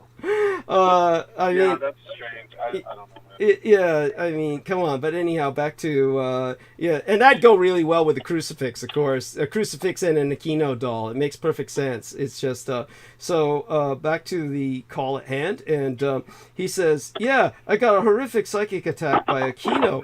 God damn! You said he doesn't bother people in Europe. Ha ha! I said the Chochoa don't bother people in Europe generally. Generally, Americans encounter greys, whereas Europeans tend to encounter Nordic Aryans. So, or what they call the Nordics. What do they call them? Yeah, Nordics is pretty much what they call them. Thank you. The Thank Nords, you. yeah. Yeah, except what would Marina Seren call them? Or the Pleiadians, Pleiadians. That's right. Pleiadians, yes. Oh my god. which is offensive in my book, but It's cute. It's cute. Coming from her, I tolerate a lot. We'd all tolerate for a lot. her, it's fine. But Yeah, I'm saying the whole concept of Pleiadians. Thank you. Yeah, of course it's offensive. It's just, oh god. Anyhow, I started my trip to Wewelsburg. You all remember he was going to go to Wewelsburg Castle. You all knew that, right? Yeah, No, I yeah. don't know. But then, why is he all surprised about getting attacked? Then? Yeah, there we are. He says, it started by my trip to Wewelsburg that keeps getting canceled. Car broke down. The car was at the garage for too long. My companion that wanted to go with me said, I'll drive. The day that we were supposed to go, he got very ill. So we could not go. Then later that week, I drank some beers with some friends. I don't drink much because I'm very sensitive to things. But this time it hit like a hammer. One beer and I could not sit up straight.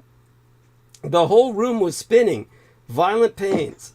I got to my bed and then I felt better. I sleep on a grounded silver-lined sheet. It connects to a rod in the ground underneath the house. This sounds incredibly dangerous during a lightning storm. That made me feel instantly better. We'll see how you feel during the next thunderstorm. Yeah. Oh, yeah. Wake up with a shock. That made me think something energetic is going on. Later that week, I went into a trance state to see what is going on, and there I saw Aquino right in front of me. The room temperature went to sub-zero. But I've seen worse spirits. He tried to attack me, but it was just a very low astral energy. The thing that popped up in my mind is, he is the Phantom of the Opera.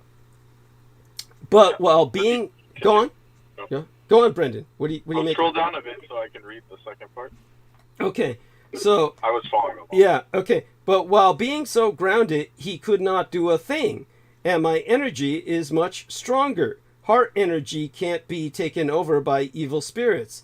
I work with a group of spirits called the White Brotherhood. I called upon them, and they took him away. But during this time, some things inside my house broke. Even a protective ceramic shield a shaman once made for me shattered. There you go. So that was something than a sweating face emoji. Hope he is gone now. But now I'm more ready to go to Wewelsburg than ever. Oh my god. Yes. Love your epic knowledge and willingness to share. Great. Yeah, so... I mean, I appreciate his enthusiasm, but that's, something else. Yeah, it's so guys, I mean, this Horcrux. So Brendan, what do you make of this disembodied Aquino? What do you make of this and his? I mean, it's pretty apparent. It's gatekeeping Wewelsburg for sure. Yes, thank you. Yes. So perhaps that was actually a Horcrux he created in the entire castle itself. That's what that sounds like. Okay. Does that make sense? Yeah, absolutely. Like it's actually. It has to do with the physical location as opposed to, because the way he's describing it, it's not as powerful as he thought it would be. It's probably like what would be called like a specter, that's associated with that location. Okay. Maybe something that's not his full essence, but some kind of taboo that was put in place on that location. That seems to be the case. Excellent. Very articulate. Very. I appreciate your observation. It's. I But think it still it sounds like some shit that you don't want to mess with. Obviously, I mean, Mr. Don is pretty advanced, and it looks like it got pretty far. You know. Yeah. Well, I I mean. appreciate, like I said, his resolve is pretty good. Yeah. He's spiritually equipped to handle it. Yeah. And I still, as you said, it could get a lot worse if he makes it to Vevelsburg, correct? Conceivably.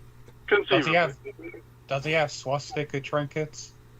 I don't know. I don't know. I mean, Should tell him to I get assume some. such, but because he's in Europe, he can't probably tell us very much about it or show us. I mean, sure, Yeah, he would, it's illegal. Yeah. but they take it, Yeah. offense to it.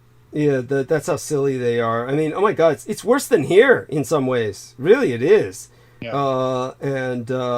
So I want to thank Acid Kick 96. I just received a contribution from him. So I do want to thank him for that. Let's see. The notification of donation received was 27 United States dollars. So he hasn't asked me to keep this a secret or anonymous, so I do want to bring... Oh, shit. Well, I'm not going to name him. Obviously, his real name's not AK96, so I'll keep him anonymous. So we'll just say that about it. Okay. So other than that, thank you for your contribution. Every bit helps immensely.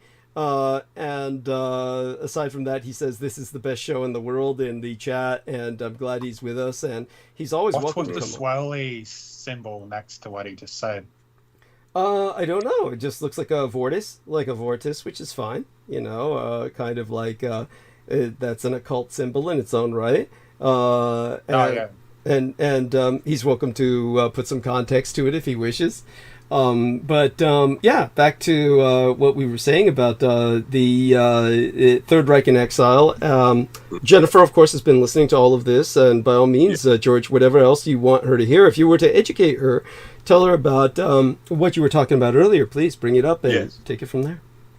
Oh yeah, no, absolutely. Thank you, Douglas. And I just wanted to interject quickly.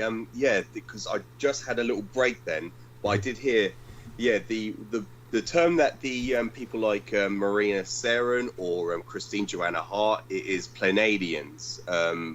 They refer to them either as Pleiadians or Venusians or Aldebarans. That was another one, right? That was another one that came up. Okay. I mean, there are people that claim these like blonde-haired, blue-eyed beings come from like many star systems. Like there's one guy that was talking about like the Andromedans. They were similar, but they had orange hair, but it was like similar look. You know. Yeah. David Bowie level shit. Yes. And I wanted to actually bring up, just to bring credence and qualify what you just said, Brendan, about Weselberg. This is taken from the Order of the Trapezoid from Michael Aquino himself about the working that he conducted on the 19th into on the eve day into the day of Douglas's birthday on the 20th of October. He in the Hall of the Dead, the Valhalla, North Tower, Weselberg Castle in Germany. And the purpose, to obtain a full understanding of the significance of the crisis that befell the Temple set on June-July, to energize the advent of the work. And the main purpose, as the Weselberg was conceived by Heinrich Himmler to be the Mittelpunkt der Welt, meaning center of Earth or center of the world. And so that's, when you said about the location, it's significant, Brendan. And as the focus of the Hall of the Dead was to be the gate of that center to some of the powers of darkness at their most powerful locus. And so, that's just what I wanted to just, bring up, just to bring credence to what you were just saying then, Brendan, about Weselberg. And that was written by Michael Aquino himself, signed it himself. Yeah. So, yeah, I appreciate that. So that would explain why he has defenses on that location. Yes. Thank you. No, profound. And very And important. it obviously doesn't affect like normal people or tourists. It's like people that either know Douglas or happen to know what that area is for. Thank you. There's like prerequisites to this kind of triggering, the trap triggering, you know, in a way. Yes. Yes. Very much so. And it's I think it's profound. Wow. By all means, I think that it's also important. I do kind of feel sorry for what was it that was happening with Marina Sarin. I'm not quite sure I've kept up with her. In fact, I couldn't. The person who follows her mostly has been Aristides. But what about yourself, Brendan? Have you checked up on her? And I think she ultimately responded to, was it Aristides or yourself, George, who reached out to her and she kind of just responded when... She hasn't. Yeah, she hasn't to me. She hasn't accepted any of my invitations on any platform, any form of communication, unfortunately, yes. I was going to, I could quickly just cite some more of the text from Michael Aquino about the visible working. Please. It qualifies everything Douglas has said about the binding ritual. And I will mention, I'll bring it up with my former colleague about the Oliver Stone's son interview with yourself on Buzzsaw, Douglas. Yeah. Sean Stone. And then shortly after the 3-part interview with yourself, he then brought on Michael Aquino, or Michael Aquino brought himself on. Right. Yes. And I will bring that. But those were on YouTube at one point, and they disappeared. They still are. They still are? Yes, they were. They still are. Now I can't find them. I'll send you the link, Brendan, because it's important that, and they are still there from the original date they were published. They are still there. The original from I'll get them for you. Yeah, because it's so important. I had to find them because I published a post on it going back last year or the year before. I had to I published a post, so I had to find the images. I had to find the that videos. Was like 2013, wasn't it? It was going back year ago, Nemo. Yes, but the results. So Michael Aquino writes down the end results, which actually, because when you listen to the interview when Michael Aquino came on to speak to Sean Stone, he basically, without mentioning Douglas's name, he then refutes everything to obviously obfuscate the whole ritual itself, the whole the working, the binding ritual, the binding what do you want to call it, working of the whole event itself, all government funded. He writes, what emerged from this working has not a written text such as the book of the coming forth by night or the word of sept, but rather a twofold sensation. First, the suction-like impression of the inflow of certain realizations and kinds of knowledge accompanied by an almost electrical sort of exhilaration which seemed to have remained dormant. And that's the key word, dormant, meaning it is basically it's not fluid, it's not a sailing, pending and activating working of this sort.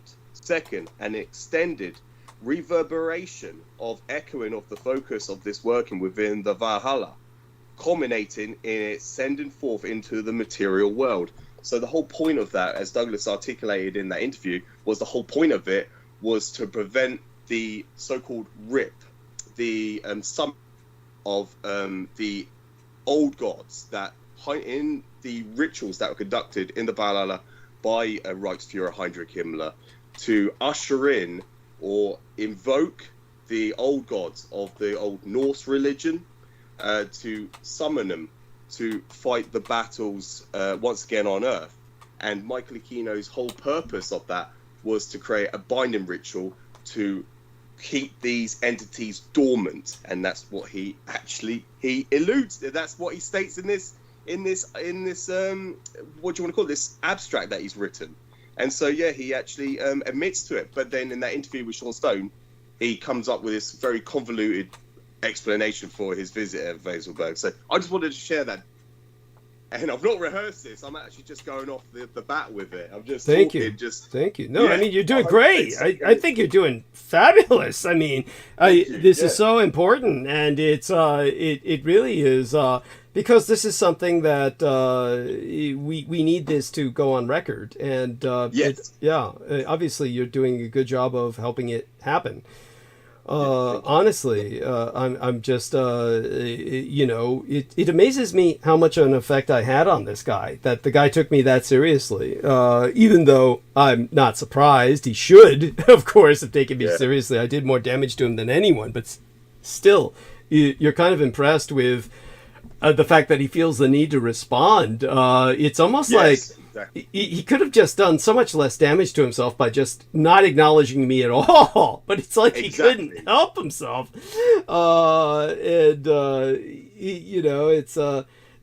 gratifying. It's gratifying that he acknowledged me and felt the need to respond. And it was this kind of the dysfunctional dynamic between he and I that made that inevitable, but still, so it's really good that you did what you did on this. I mean, the photographs that you found, we had a number of other photographs that Aristides provided, but honestly, the work that you put into it was my first exposure to some of these photographs, because I never really saw them. Honestly, there were some of these photographs I never saw, and it's very revealing. It's revealing because of. Let's take a look at what else was entered here. We're gonna take a look at chat inside of the Skype. Yeah, it's still on YouTube. The interview with him. Yeah, I think it was uploaded by a different person.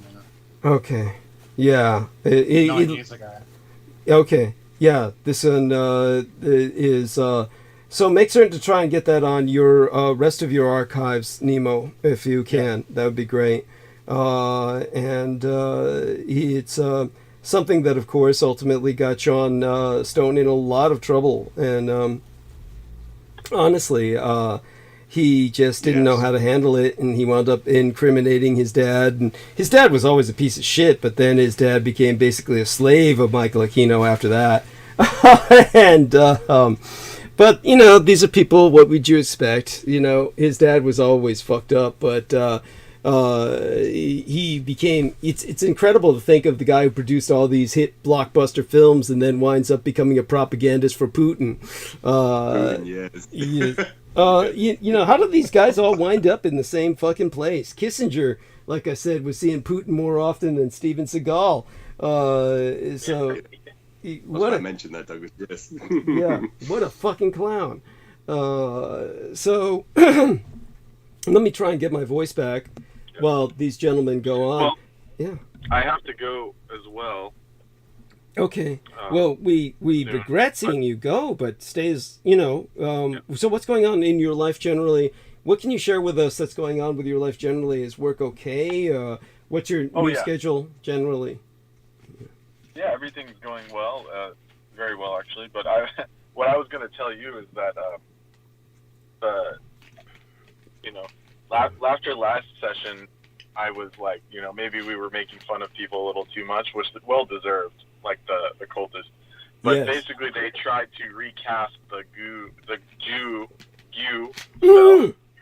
That's why you sent me that link. Yes, tell me about this. Yes, tell everybody about this. Educate people about the Gu. Chinese word, by the way. It's a Chinese word, Gu.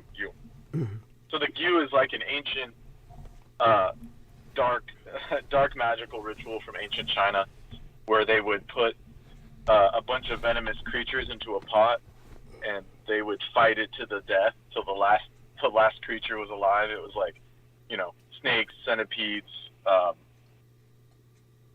spiders, whatever venomous scorpions. Don't forget the scorpions. Yes. Oh, scorpions. Yes, thank you. Yeah, scorpions, spider. I think it was mainly scorpions, snakes, and just all of them. centipedes. Scorpions, snakes, centipedes, spiders. All of them. Yeah. And then whichever one would survive, it supposedly had concentrated all the poison into one creature, and then they would feed that creature to a bunch of larvae of whatever they had on hand, basically, and they that would create it would basically create this pestilential, what would be the word, entity that they could send against other people, poison them, do damage to them, whatever they had to do. And then basically a variant of that spell was used on me a while back, like Yeah. about a year or so ago, a little over a year ago, to the point where my foot had been damaged and there was no visible, there was like a small blister, but it was like there was no visible like bruising or any kind of evidence of a wound, like a severe wound. But yet I was in excruciating pain. I could barely walk.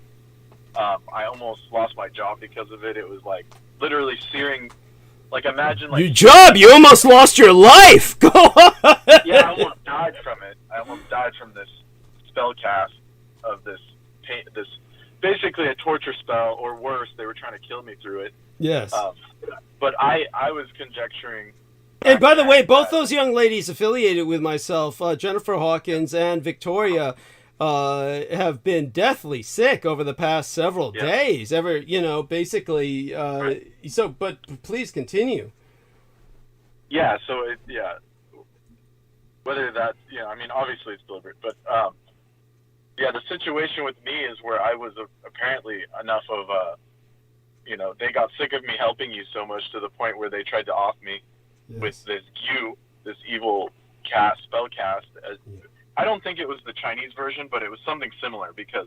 Oh, it was some perverted Edomite version of the Chinese version. That's exactly. It was an inversion, an inversion of the original Chinese ritual. But what had happened is I was on the phone with Douglas at one point where I was like screaming, like I was like literally like in pain, writhing on the ground. He can vouch for that. That was true. Yeah. How much pain I was in. It was like more than any. And I've had surgery, severe surgeries where I'd had to get cut open twice in a row. And, I've gone into it on air before, but to the point where this was worse and there was no physical wound. This pain was way worse, by magnitude, like tens of dozens of times more. And so it was clearly some kind of spell cast, basically, so to the point where I almost died. Like they were trying to get me to kill myself or something with this thing. And then in order for me to defeat it, I had to I did my own, protection rituals. And then in order to defeat it, I had to find out the source of it. So I asked, I basically did a technique where I had it, I revealed the entity responsible. And it was this scorpionic creature that was like an ancient scorpion blended with like a spider. It was like I got a vision of what the creature was that was attacking me astrally, and it was like this poisonous, one of the most nasty looking venomous creatures you could imagine. Yes, the way that I described it to Brendan was I feel I know what he was speaking of, because he described something that sounded exactly like some of these creatures the military was breeding, where they were experimenting at trying to create or rebreed prehistoric sea scorpions, the kind that were as large as a man, actually much bigger. And so if you ever take a look on YouTube or the internet for prehistoric sea scorpions bigger than men, this is something where you have an elongated, heinous creature that looks a lot like a kind of earwig, like kind of like a super armored earwig, but it's got hair on it, like you would see like furry tarantulas coming out from under the crevices of its armor. That was kind of like some of the shed skins displayed to myself, because like all crustacea, they shed their skin while they molt and grow bigger, that Aquino had showed me. And it sounds like something that he had given to Miguel Andahar, who is definitely an Edomite cultist and very open about it. Matter of fact, came on his Facebook page saying Set's a nice guy. So go on. Yeah, he posted a photo of his statue of Set with this whole diatribe about, people just, they're putting things in the wrong light and everything's inverted, and and then he had like all his like stones and stuff around Set.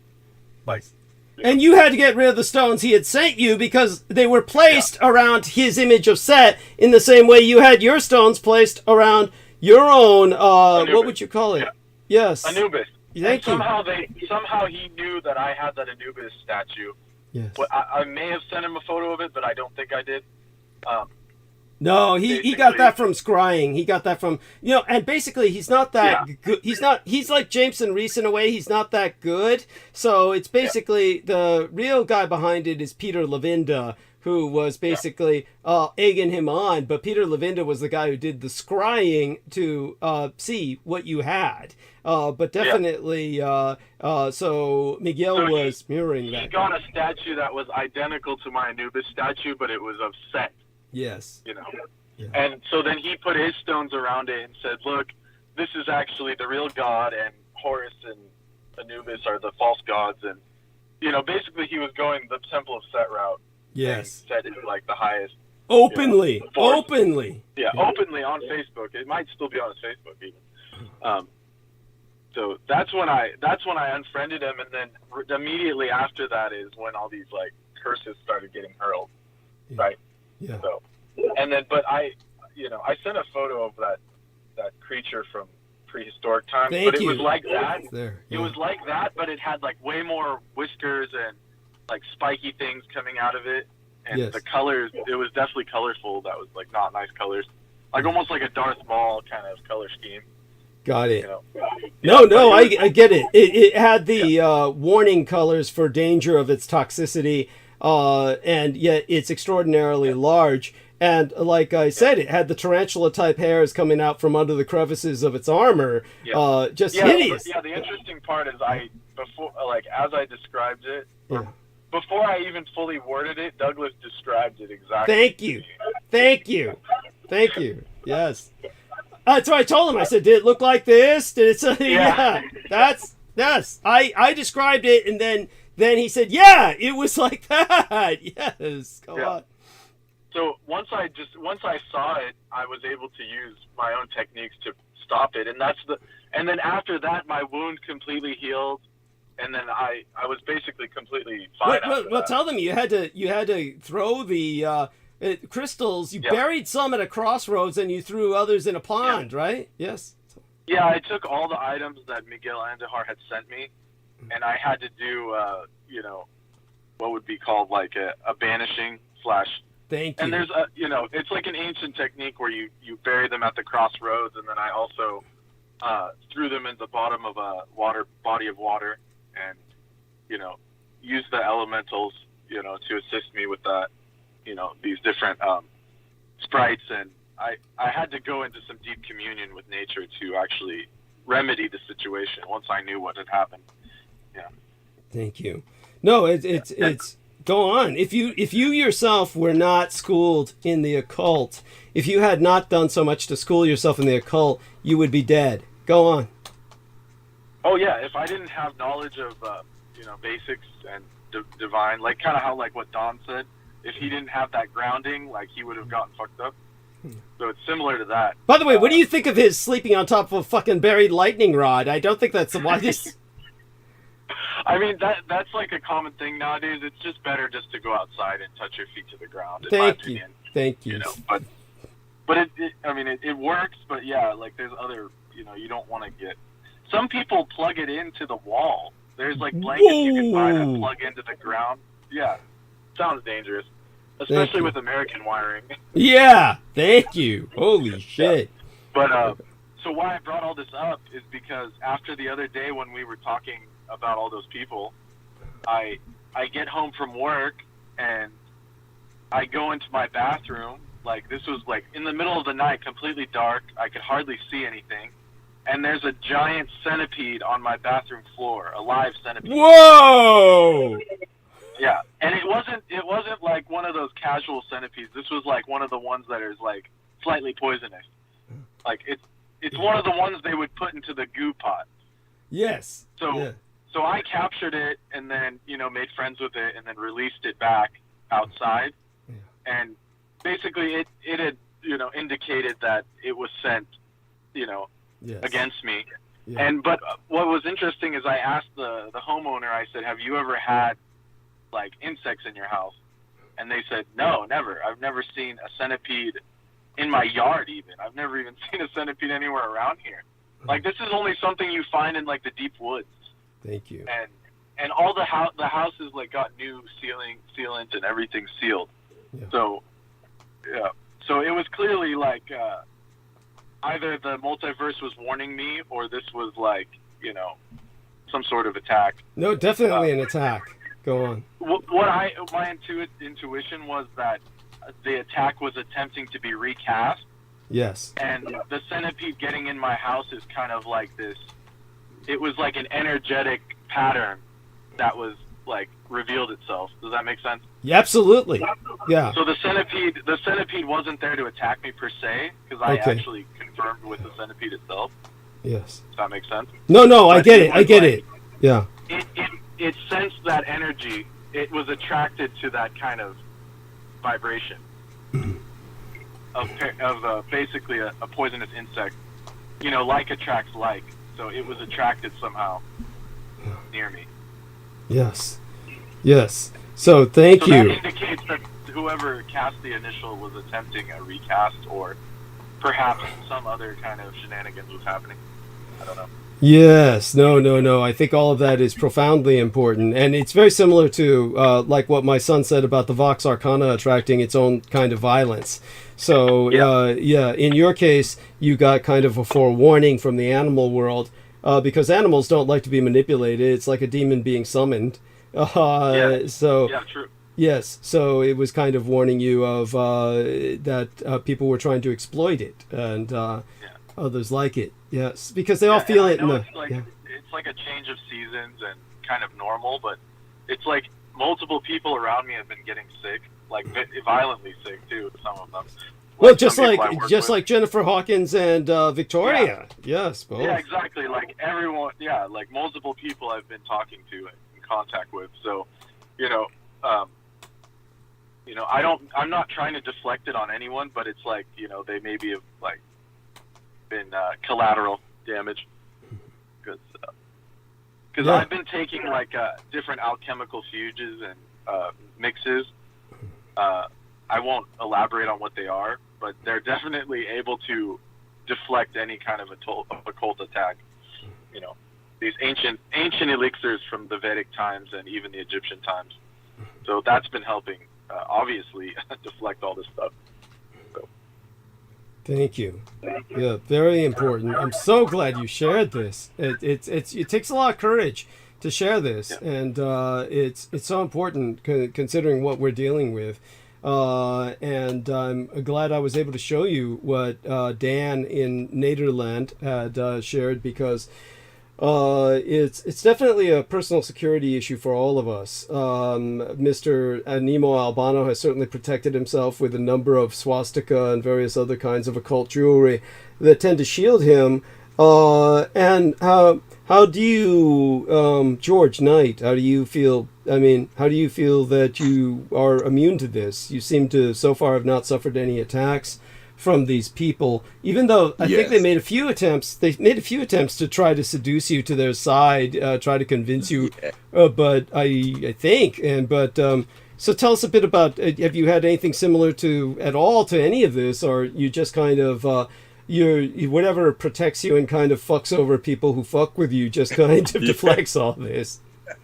Yes, just to thank you, Douglas. Yeah, just to elusively summarize my experience. These individuals, such as Pavel Edward Pravara, he tried to seduce me by claiming that many of the Douglases, or quote unquote Douglas's claims. Of course, none of these are everything Douglas has ever articulated is not Douglas's claims.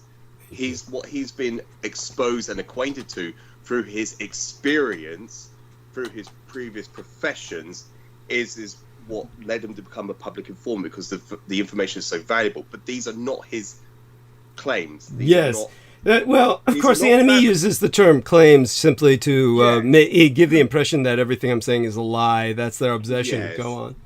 Yes, Lena Crane tried to do the exact same thing as Pavel Edward Pravara, and I think that's I'll pronounce it correctly. Yeah. But yeah, if anyone listens to the previous, like the past 4 or 5 years, the transmissions, you will see that there was an individual called Pavel Edward Pravara, Lena Crane, all these other individuals, including Salman Sheikh, he sent me forwarded that video he published, the first video he published on YouTube, and then every single one of these individuals then ended up blocking me straight because they realized I was not succumbed to their so-called seduction. Like they couldn't groom me. You weren't buying into the bullshit. Yes. Cool. Yeah, I knew better. But I got knocked off the call. I mean, what happened? What did you say? Oh my God. Oh, so what George was saying was that Salman Sheikh and Lena Crane and Pavel Edward Pravara all like sent him videos, and we're all trying to seduce him into coming over to the side of chaos and Edom. Yeah, tried to turn him into a fellow. They tried with me as well. I mean, yes. Yeah, and so in your case, Brendan, what kind of video did they send you? Did they send you videos at all, like they did with George? Oh yeah, what's his name? Salman sent me tons of videos to the point where he was like other people were forwarding them to me as well. Like I think, spamming. They were spamming you. Yeah, they were like spamming me. Like Arola, I think even sent one, didn't he? Yes, that's right. Yeah. Like he was like, look at this guy talking about. He did an interview with Salman Sheikh too, I think. Daniel. Yes. Oh my God. Like, and what would he say? What did Daniel Arola say? What? What did Daniel Arola say? He was saying the same trip that you were just making all this up and he's not what he really seems and all this shit. But it's like none of their points were even. Like I couldn't even. It wasn't listenable. I told you about that. It was like, it's like you can't even listen to it because it was just so retarded. It was. And then that's when he tried to. Somehow he unblocked me, which is how they always seem to have that ability to, like, do a reverse unblocking. Yes. Where like even if you block them, they can still get through the first time. Yes. But the second time, it takes like 2 times. It's like it's like some kind of, what's the word for it? It's just they're technologically being sponsored by the NSA. So yeah. And of course it's so they're able to. The second time Daniel Arola sent that paragraph of just at this time you sent this and you said that. And that was this. He was time sapping. He was responding to it. And it's like I don't understand why he wanted me. Like, what am I gonna like? And I even told him, I was like, I told all these people, I was like, I don't even care. Like, I mean, like, they think I'm some kind of ideologue or something. Like I never once came out and said, Douglas is the end all be all. I've always said I appreciated all your information and I'm willing to help. That's all. It's nothing. It's more of like they think I'm some kind of like I'm in lockstep with you or something. No, for some reason, I think it's basically this. They understand you to be an enormous threat to the forces of Edom because of your knowledge of the Vedas and your knowledge of the occult. For instance, while they've tried to seduce George Nye, he obviously is more of the historical knowledge base. In your case, because of your knowledge of the occult, and that's their major focus, is really the magical occult cosmology. They find the fact that you are at all affiliated with me to be threatening, and so they're trying to basically have you. Also, they feel that you've proven yourself knowledgeable enough that I obviously have respect for you, like I do for George, and so they're going to try and get you to turn on me. That would be a great triumph for them. Since they realized that wasn't happening, then they attacked you with these spells to torment you into, hopefully they felt surrender or killing yourself. But then when that failed, then they tried again with Daniel Arola. But what I don't understand is, obviously, Daniel Arola is a lost cause. I mean, what appeal? What appeal? I mean, they might as well be sending Joe Ty. I mean, it's like what? The Joe Ty, he was. That's funny that you mentioned that. Right after Daniel Arola, they sent Joe Ty. Oh my God! Then he unblocked me somehow too. It was the same trip. Yeah. Where like all of a sudden he showed up on my Facebook again, and I was certain I blocked them. Yeah, and you did, because it was exactly what happened with Brooke Gibson. She had blocked him, and yet he was able to get through. George. Sorry. Yeah, go on. I was just gonna quickly say, it just popped in my head that I noticed that Joe Ty was relaying some of the same trope or trip that the others were regurgitating. So he was, when he messaged me, because he did the same thing. He was trying to say on you, George. He would turn on you. And I was like, he's never turned on me. Thank you. He's never done that. So I know, I take everything from face value. I see what I take things how I see it. And so he's never done that. So what's he running with? And I forward that. I think I copied and pasted that to Douglas. And he's like, he's going to turn on you, George, like he did to all of us. No, you will. They all turned on me. Yes. Yeah, they all turned on you. Yeah, exactly. It's preposterous. And the thing is, because I already saw the lies being said about myself, I know who the liars were to begin with. This is going back when I first discovered Douglas, and I came across that Richard K. Cole because he was commenting on all Douglas's interviews. Before I even spoke to Douglas, I noticed the same guy kept regurgitating the same stuff over and over again. Yes. But when I was first in the limelight, when my name was first mentioned on transmission, then he said about, oh, George Knight, he is a 13-year-old child. He was trying to claim I was 13 when actually I was 31. And then he. But that's notice the satanic transversal inversion. Yes. Yeah. Yes. It's the transpositional inversion of the number 30. Yeah. Exactly, Douglas. And then he also uploaded a photo, and he was claiming this is George Knight. And it was just this guy that looked very similar to John Warrington. Long black hair, on a stage playing a guitar. I've never played a guitar in my life. And what? And so the people who were disingenuous. Yeah, they pulled some trip on that. I saw my name in one of those, and it said, this Brendan guy and is actually... Brandon Young and him are the same person. They've never shown up on the same time before at the same, Yeah, they kept confusing you. They truly anime character like Usopp and Soga King, yeah. They're like, he's never been on at the same time as Brandon Young, and even if they are real people, then they're both trust fund babies and shit. And I'm like they obviously didn't listen to what I said because yeah. The whole intent is just to confuse people. That's the whole intent. That's the whole point of it all. And people who take that seriously. If we are trust fund babies, then why is Douglas so broke? Yeah. Thank you. Yo, but then they said I'm not. Remember, they said I was really a multimillionaire with a Maserati. You remember that? With a Maserati, yes. A Maserati or something. Yeah. And that was a video that Simon Shake forwarded over to obviously me and Brendan. Yeah. Oh, okay, who have I been talking to? Well, if Douglas isn't Douglas Dietrich, then I must not be George Knight. Who am I? Yeah. What's the answer? Who is it? Yeah.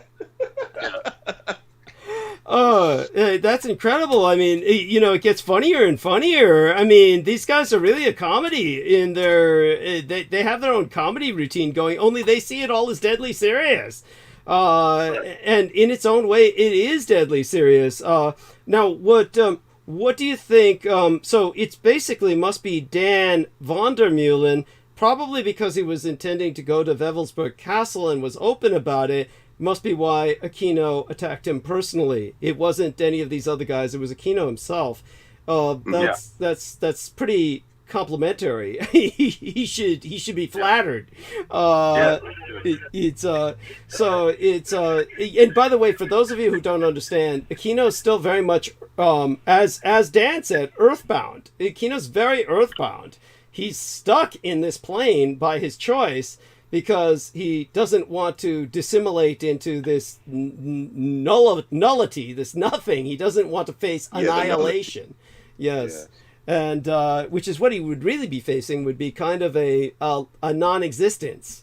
So a fate worse than hell. Yes, it would be a total void. The lack of one's, nothing is more frightening than imagine yourself without identity. If you suddenly lose identity, it's worse than being in hell, where you know that you're in a negative plane because your vibration is still low. Rather, instead of that, if you have no feeling of vibration, you're just totally untethered from everything, and just you cease to exist. You cease to have identity. This is really a fate worse than hell. So this is what he's avoiding. He's avoiding that, and he's doing that by being earthbound for as long as he can.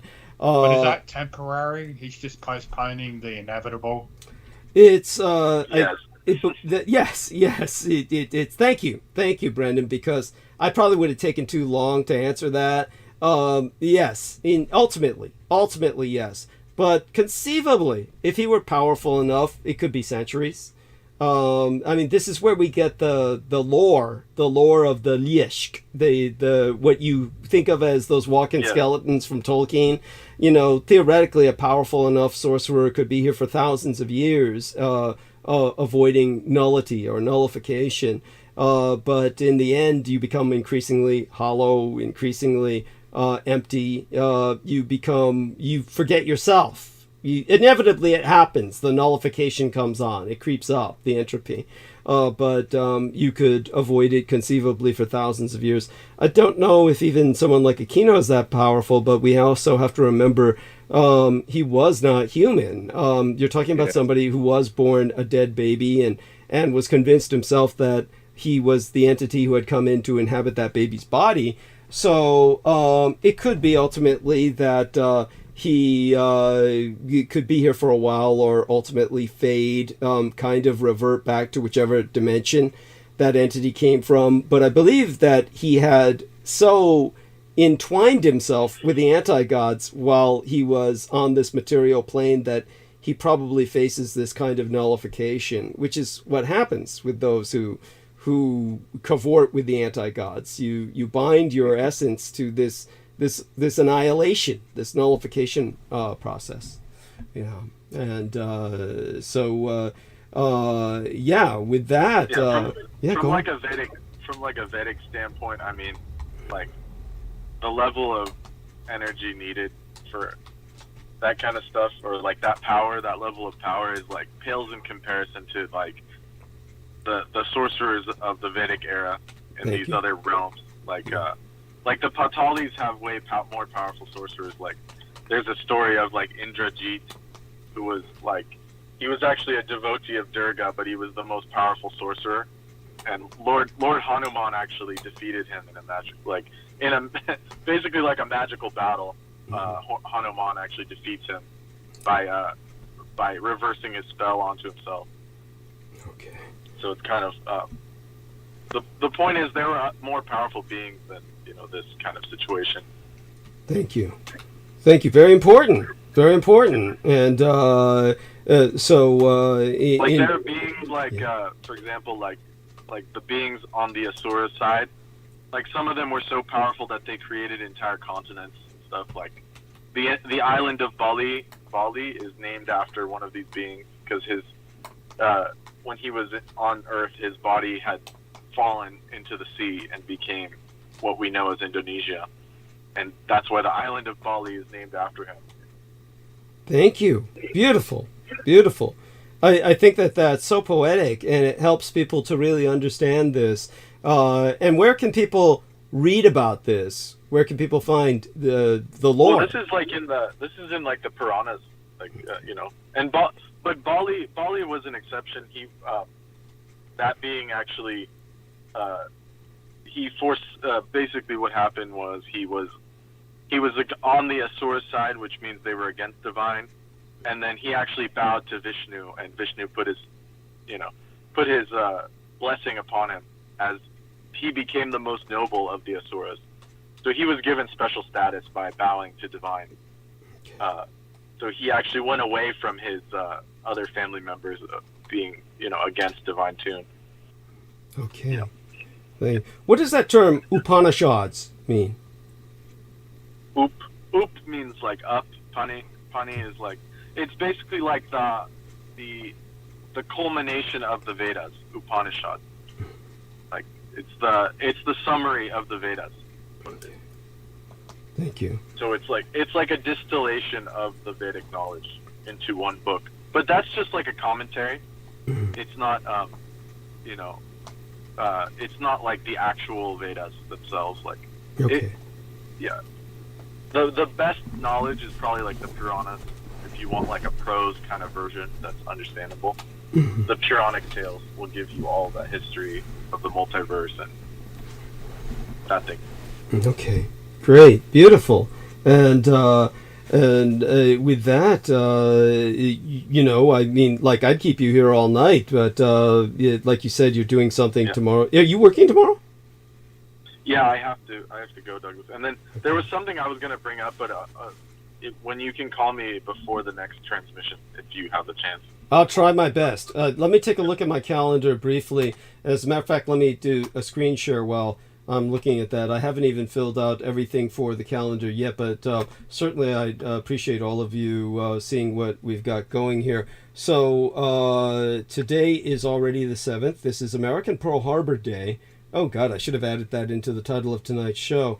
Now, we've got two... Oh, yeah, December 7th, huh? Yeah, we've got two Armenian holidays that my son will be dragging me out for. So is it possible for me to call you tomorrow before I leave? Would that be like, what's the best time for me to call you between your being awake and going to work? What would be the best time for me to call you today before I take off with my son? Because we've got the Armenian Spitak Remembrance and then the Armenian Genocide Condemnation Day. And also, go ahead. Any time after,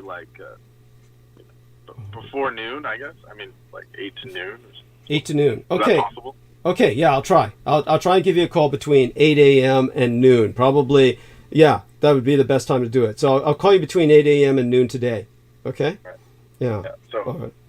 Okay. That's why I sent you that, just briefly before I go, that the One Piece thing about I have to go on my journey to find devil fruits. Oh my God. Yes, we'll talk about that. Oh, Jesus. Yeah, okay. Yes, right. And bless you. Wherever, I mean, are you? Well, we'll talk privately. Yeah, I'll tell you later. Okay. All right then. Thank you. And so we'll talk today. And he needs. Good night, everybody. Right. Blessed dreams. Have a good night. Yeah. Nemo. And Jennifer as well. Yes. Good night. Yes, she probably stays up far too long, far too late. Poor dear. Hopefully she gets enough sleep, and she sounded pretty well considering what she's been through with the health problems, but both herself and Victoria have been suffering health-wise a lot lately with this kind of cold. Their immune system broke down from all the stress they've been exposed to. Certainly in the case of our dear Jennifer, there was a lot of stress involved with interviewing myself. When it came to the Victoria, a lot of stress involved with she had with that guest at her home who she was trying to help overcome her addiction to heroin. That was a fun episode. It was in its own. What did you make of the insanity of her need to take a notional strand of... I just found it kind of depressing and comical at the same time. Yeah, thank you. I mean, but you noticed her self-hatred. Yes, as a white... Hates herself for being white, and I'm slightly Jewish from this bullshit. Yeah, fucking DNA test. Yeah, which was just a joke. It was a joke, and even she said no Jew would accept her as Jewish, and that should take a hint at that point. But no, insisted on carrying this chip on her shoulder so she could call everyone a Nazi and tell them all to go to hell and fuck you. It's heavily programmed, and she was probably abused or traumatized at a young age. Oh, no doubt. She was probably sexualized at a young age by abuse, which gave her an attraction to older men, and then she wound up with some Eurotrash who was, on welfare, yet somehow taking her all over the place, and lived like that for years. And so she assumed everybody was on welfare, and then asked George, just assumed, oh, are you in consul housing? And he handled that so well. Oh, so George, do come on and tell us. Did I say that right? Is that what it's called? Council housing. This kind of No, British. that's what they call it. Yeah. Yeah, that's what they call it. Council housing. Oh my God. That's it. That's We- exactly it. Yeah, which is what we're afraid John Warrington is stuck in at this point. Poor guy, because he was basically, whatever they call it, edged out of employment by the COVID during the COVID time, because he was working at a factory that was producing hinges, and then they just kind of edged him out during COVID, and then he lost his management position when his parents were killed at that home that he was living in, and then he ultimately wound up in what is almost certainly council housing with no internet, and he just goes to the local cafe that has internet, and the few hours he's there, he just uploads old memories on his Facebook. That's all Brendan's been able to see, and the last thing he actually published was months ago, and it was basically what Brendan feels is his version of food porn, just like a fish and chips ad or something. Just sad, just really fucking sad. I just feel so bad. We're praying for you, John, and hopefully our man George will be able to reach out at some point and make a connection and find out exactly what's going on. Oh, and aside from that, I know how busy you are and everything else that's going on, but okay, so we started covering some of these things. Talk about whatever you want. Just go wild. Just talk about whatever you feel needs to be covered. Certainly, of course, pretend Jennifer's listening and that you can educate her about the 1,000-Year Reich in exile. Go for it. Oh yeah, no, thank you, Douglas. And how significant, apropos that the date, the 7th of December, today. It's the significance of this day is it's actually my mother's birthday today. It's my mother's birthday. Happy She's a Sagittarius. birthday. Yeah, like my mother was. Born on December 5th. Say that, yes.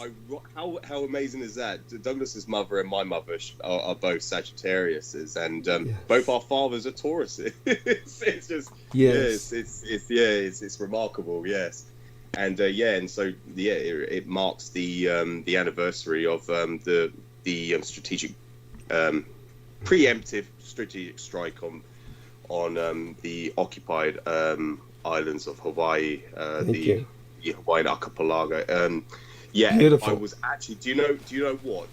It was just peripheral, just subconscious. I was thinking of Iris Chang earlier, Douglas. I was like, I think I better bring this up because I've not mentioned it for such a long time. The individual Iris Chang, she wrote obviously several books.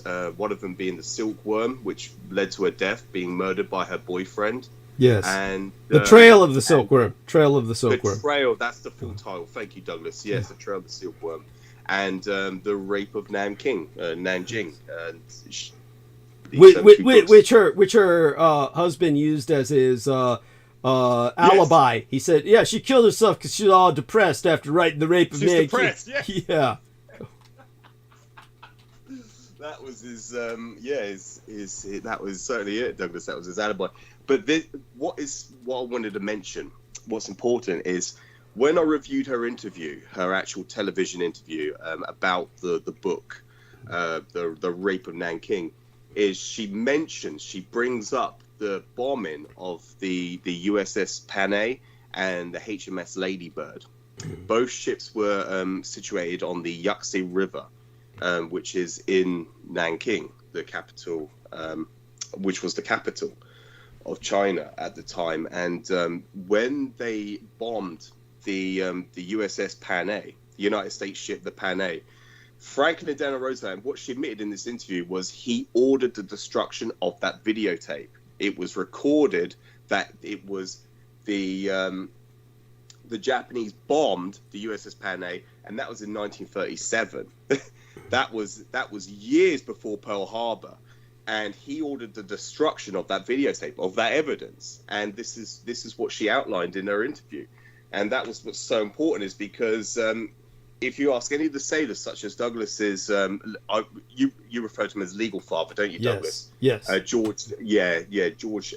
Dietrich. Henry, it's George. Yes. George Joseph Henry Dietrich is his full name, but just George Dietrich's fine. Yes. Thank you, Douglas. And they would always, during that period, they would ask, "Well, how's the war going with Japan?"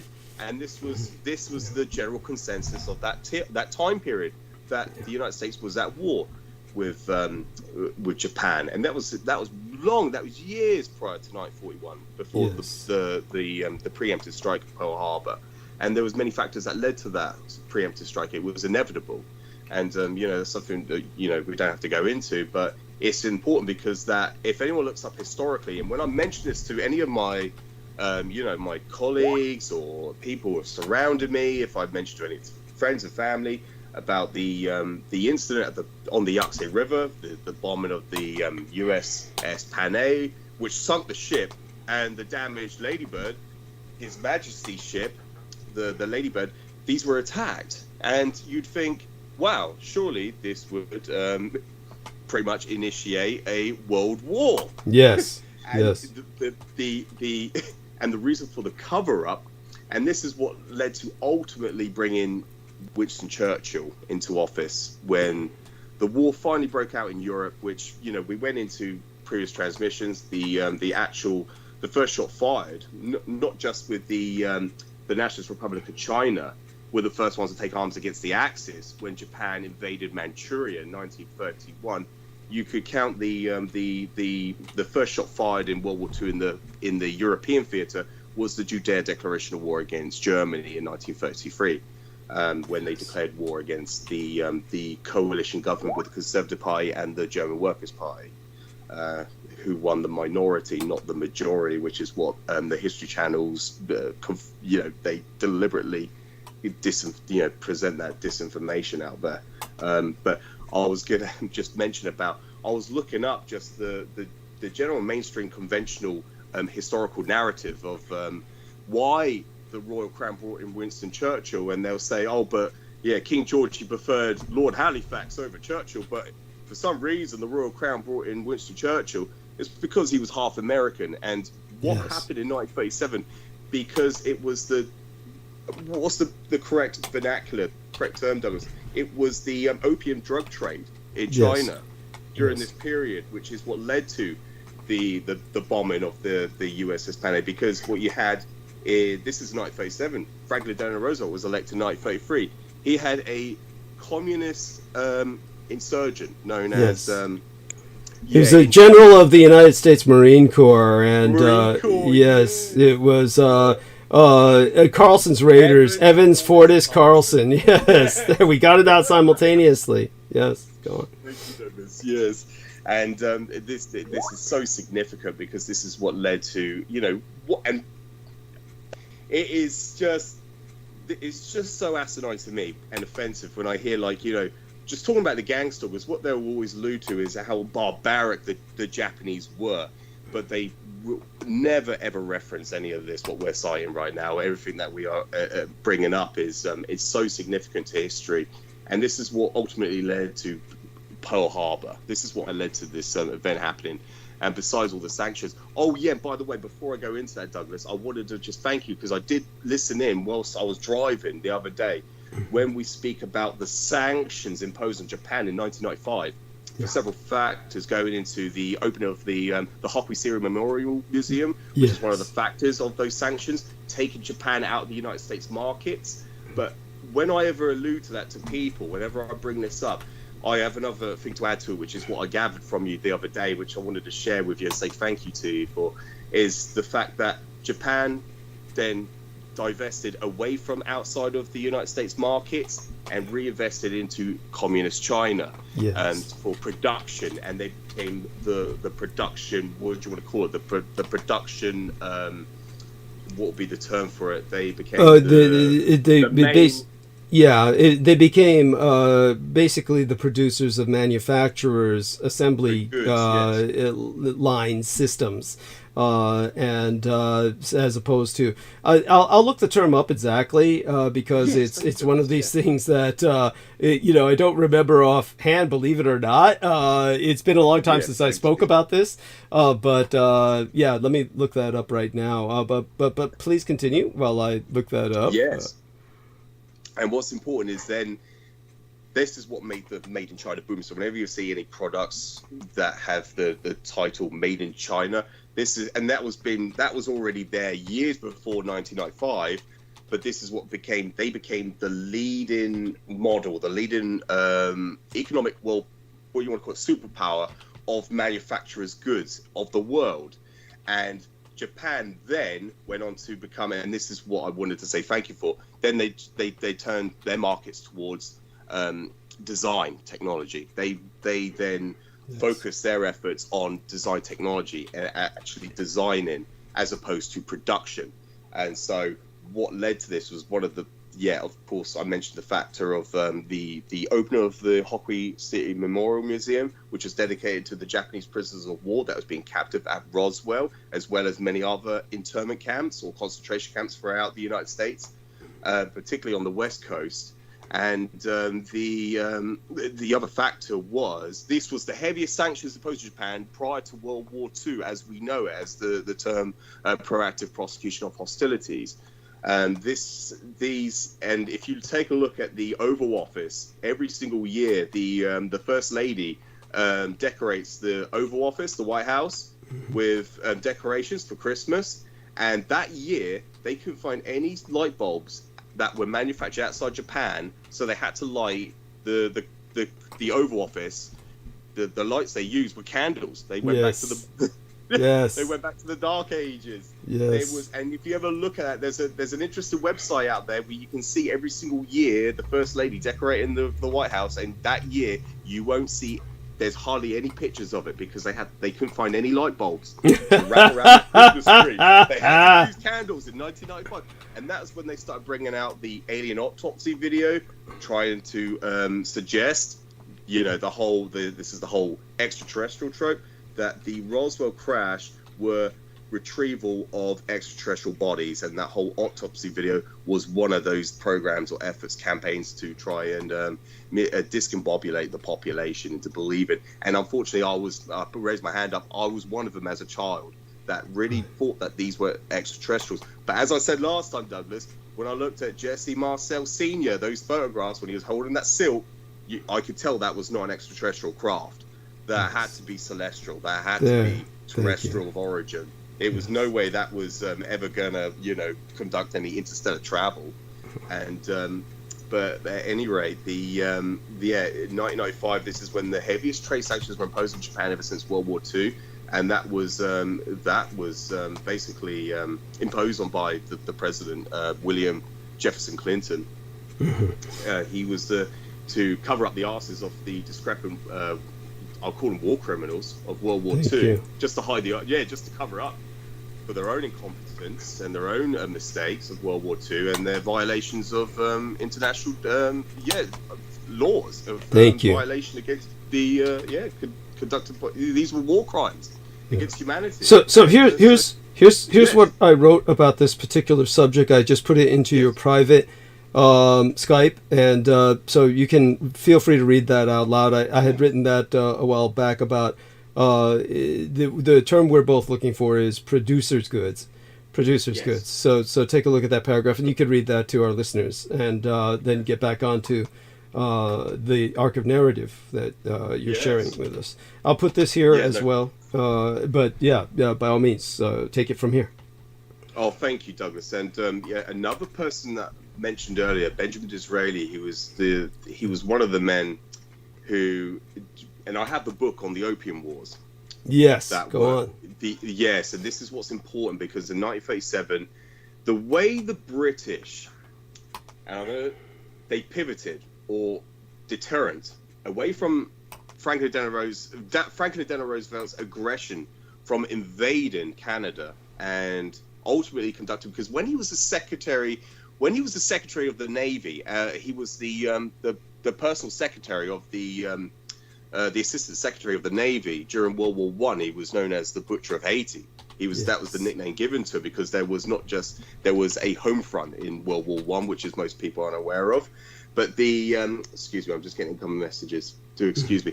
So I can ignore that. One of the things that he produced was volumes of this, and what they call it is just, I'm trying to think of the term they used for it, but he produced the ultimate rainbow war plan of they call it like these are hypotheticals. Yes. That's the term they use. They call it like a hypothetical war against the British Empire. It was Yeah, Yes. it's what did they call that? They were trying to say that these were contingency plans for war, but yes. it was really a conspiracy to conquer the world.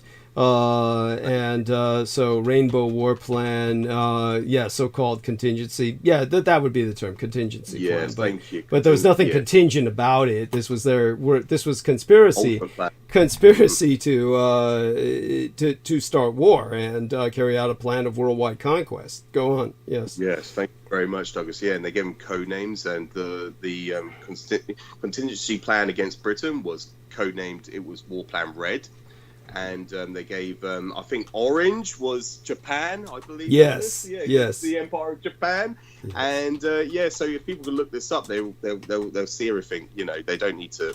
I don't need to go into that.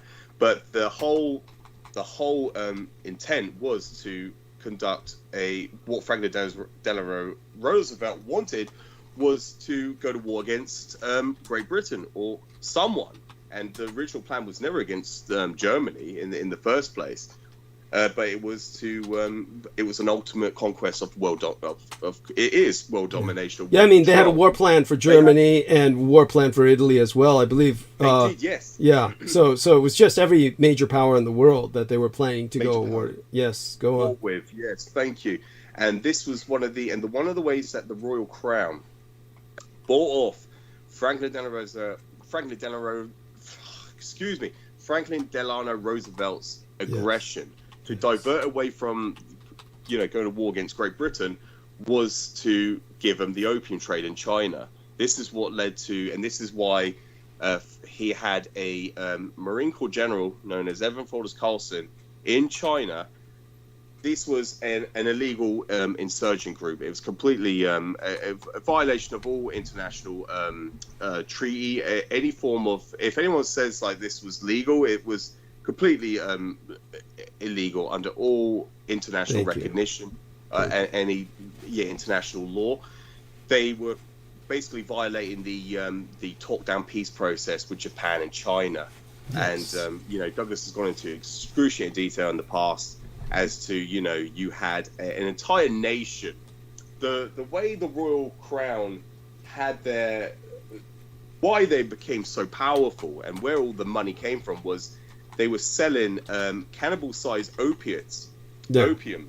Cannonball-sized balls of opium, yes. Opium, which the Chinese population would consume daily, and it was about equivalent to £1 or $1 a day, which gave the British Royal Crown £1 billion a single day. This is what floated the economy for hundreds of years, for literally hundreds of years in Britain, which is what floated the empire, which is what kept it going. And so the Royal Crown sold off to the Americans, to the United States, and they had control of the Yangtze River. This was the what you want to call the flow point, connection point of smuggling opiates out.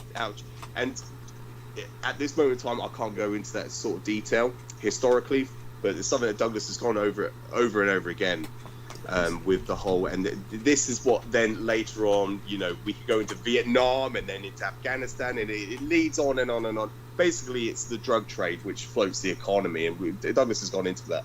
The demographics of that, we don't need to go into that, but this is why it's so important, because the incident at the Panay with the sinking of the US Panay, when the Marine Corps raiders, and they would never, as you said, Douglas, they were never reorganized after World War II. They never would never reorganize, and this is the end point of their ever existence.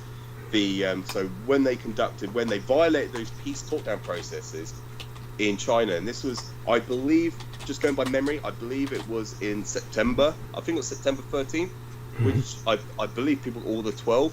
Yes. 1987. It was the night of the either the 11th into the 12th or the 12th into the 13th. It was one of those nights.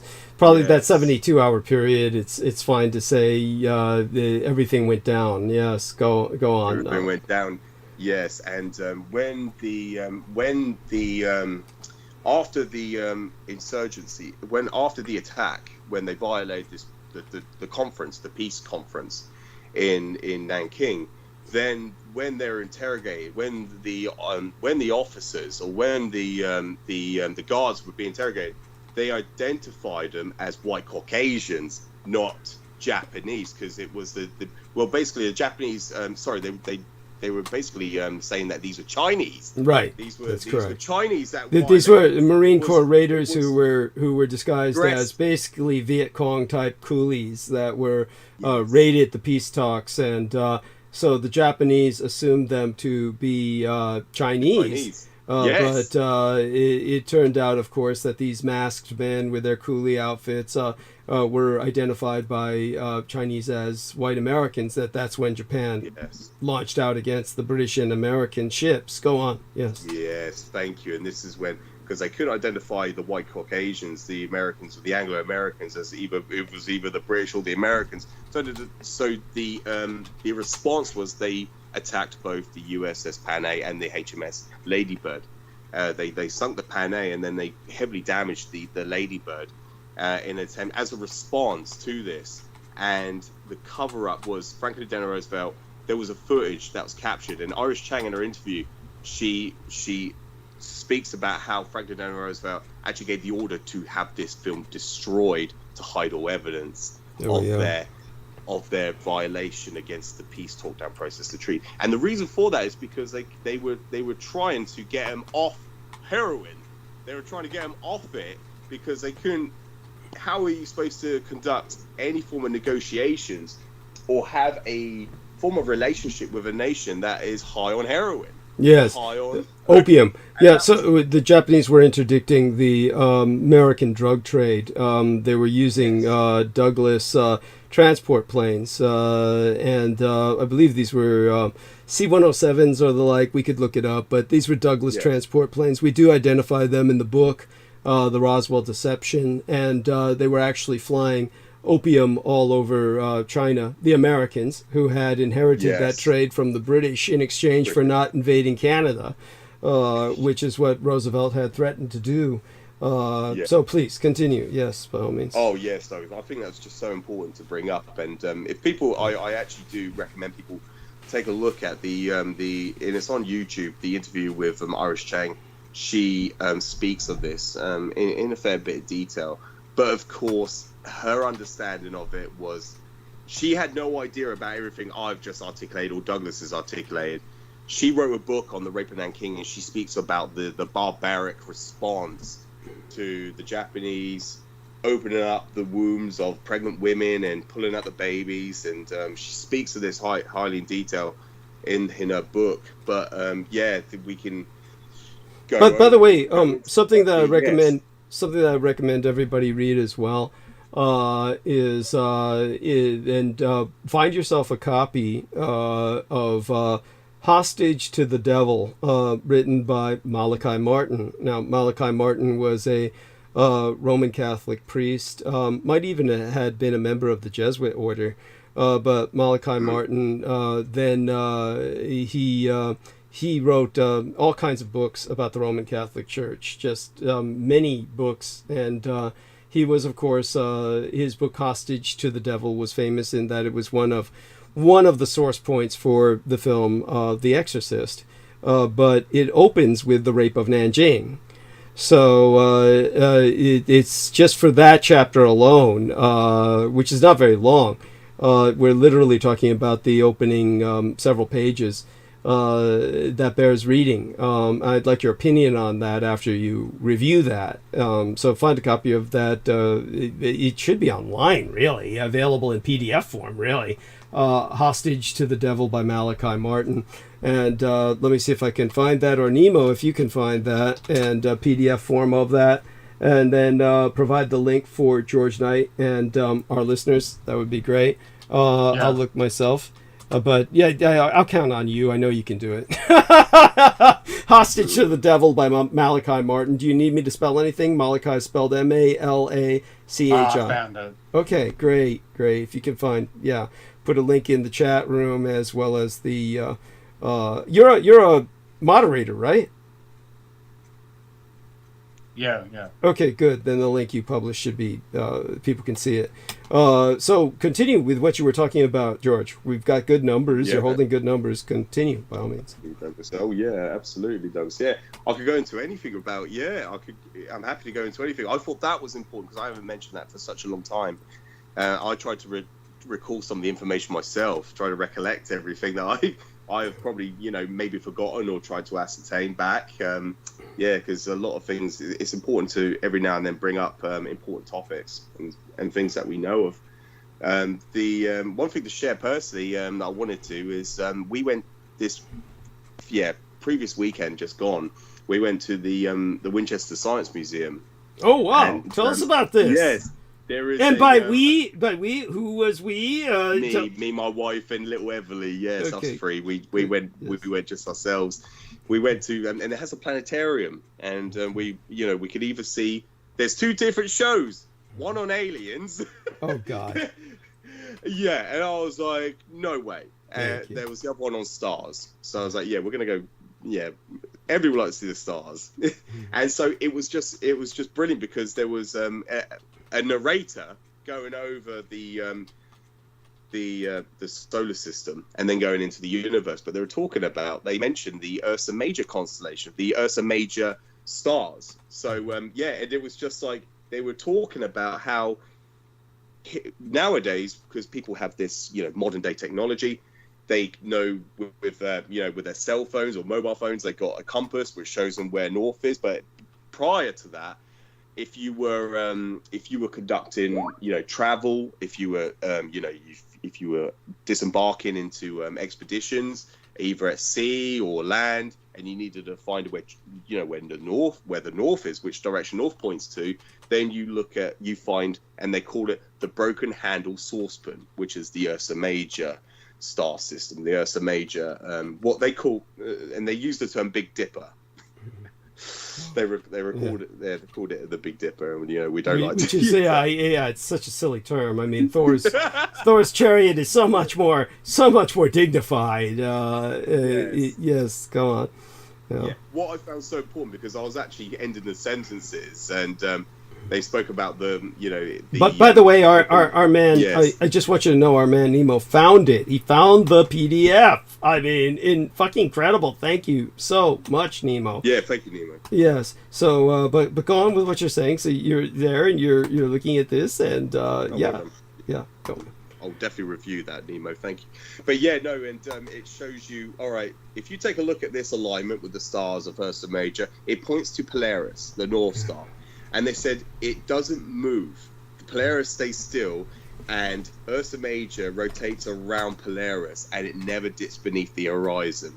And I was just like, I was there smiling, laughing to myself, and I was like, there's the hook and cry. Thank you. And then they showed you then they referenced the ancient Egyptians, and they said in ancient Egypt they saw a different constellation, the Great Bear. And I was like, there you go, there's the Great Bear. And there's the smaller and it was, what's the smaller Ursa Major? It's Minus. I think yes. Minor. Yeah, Ursa Minor. Yeah. Merger. Yeah. The small bear. The small bear. And again, it's the what people. Oh, they term lesser bear, greater bear, and lesser bear. But go on. Yes. The greater bear and lesser bear. Thank you, Douglas. And and I was just like, this is.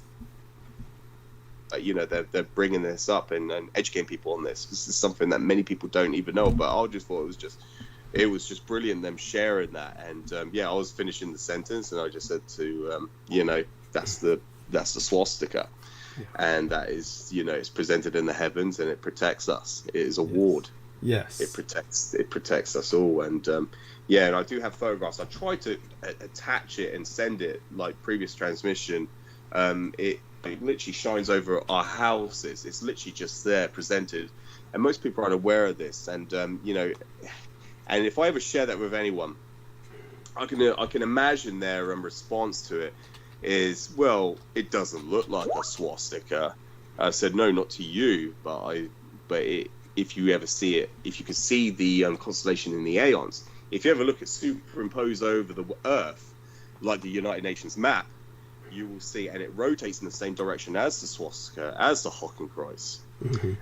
You will, and you saw it through the aeons. You will see it forms the swastika, and that's the ward that protects us. And that's the origin of that. By the way, Brendan just put in a link I'd like you to look at, George. It's in the chat. Yes. So you can see that Brendan's entered 2 images there.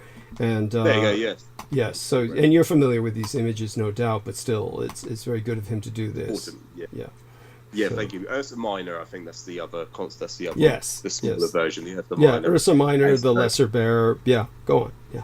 Thank you, Douglas. And that was just, I wanted to share that, and it was just great that they were speaking of this is how they would, whenever people were conducting travels overseas, this is how they would find, they would look up at the sky and how important it was, how constellations and how astronomers would ever find, because people were gazing at the stars for hundreds of thousands of years, and now it's been pretty much, this information is quite lost in modern day society or culture. Most people are unaware of this, so it's important that we bring this up. And I can imagine, when did I mention the comment that my colleague, that when I had a discussion with him last week, he was just like, oh, I did. I think I recall now. I do remember mentioning it, that he said that if they admitted that alien life, extraterrestrials exist, this will be the end of all religion.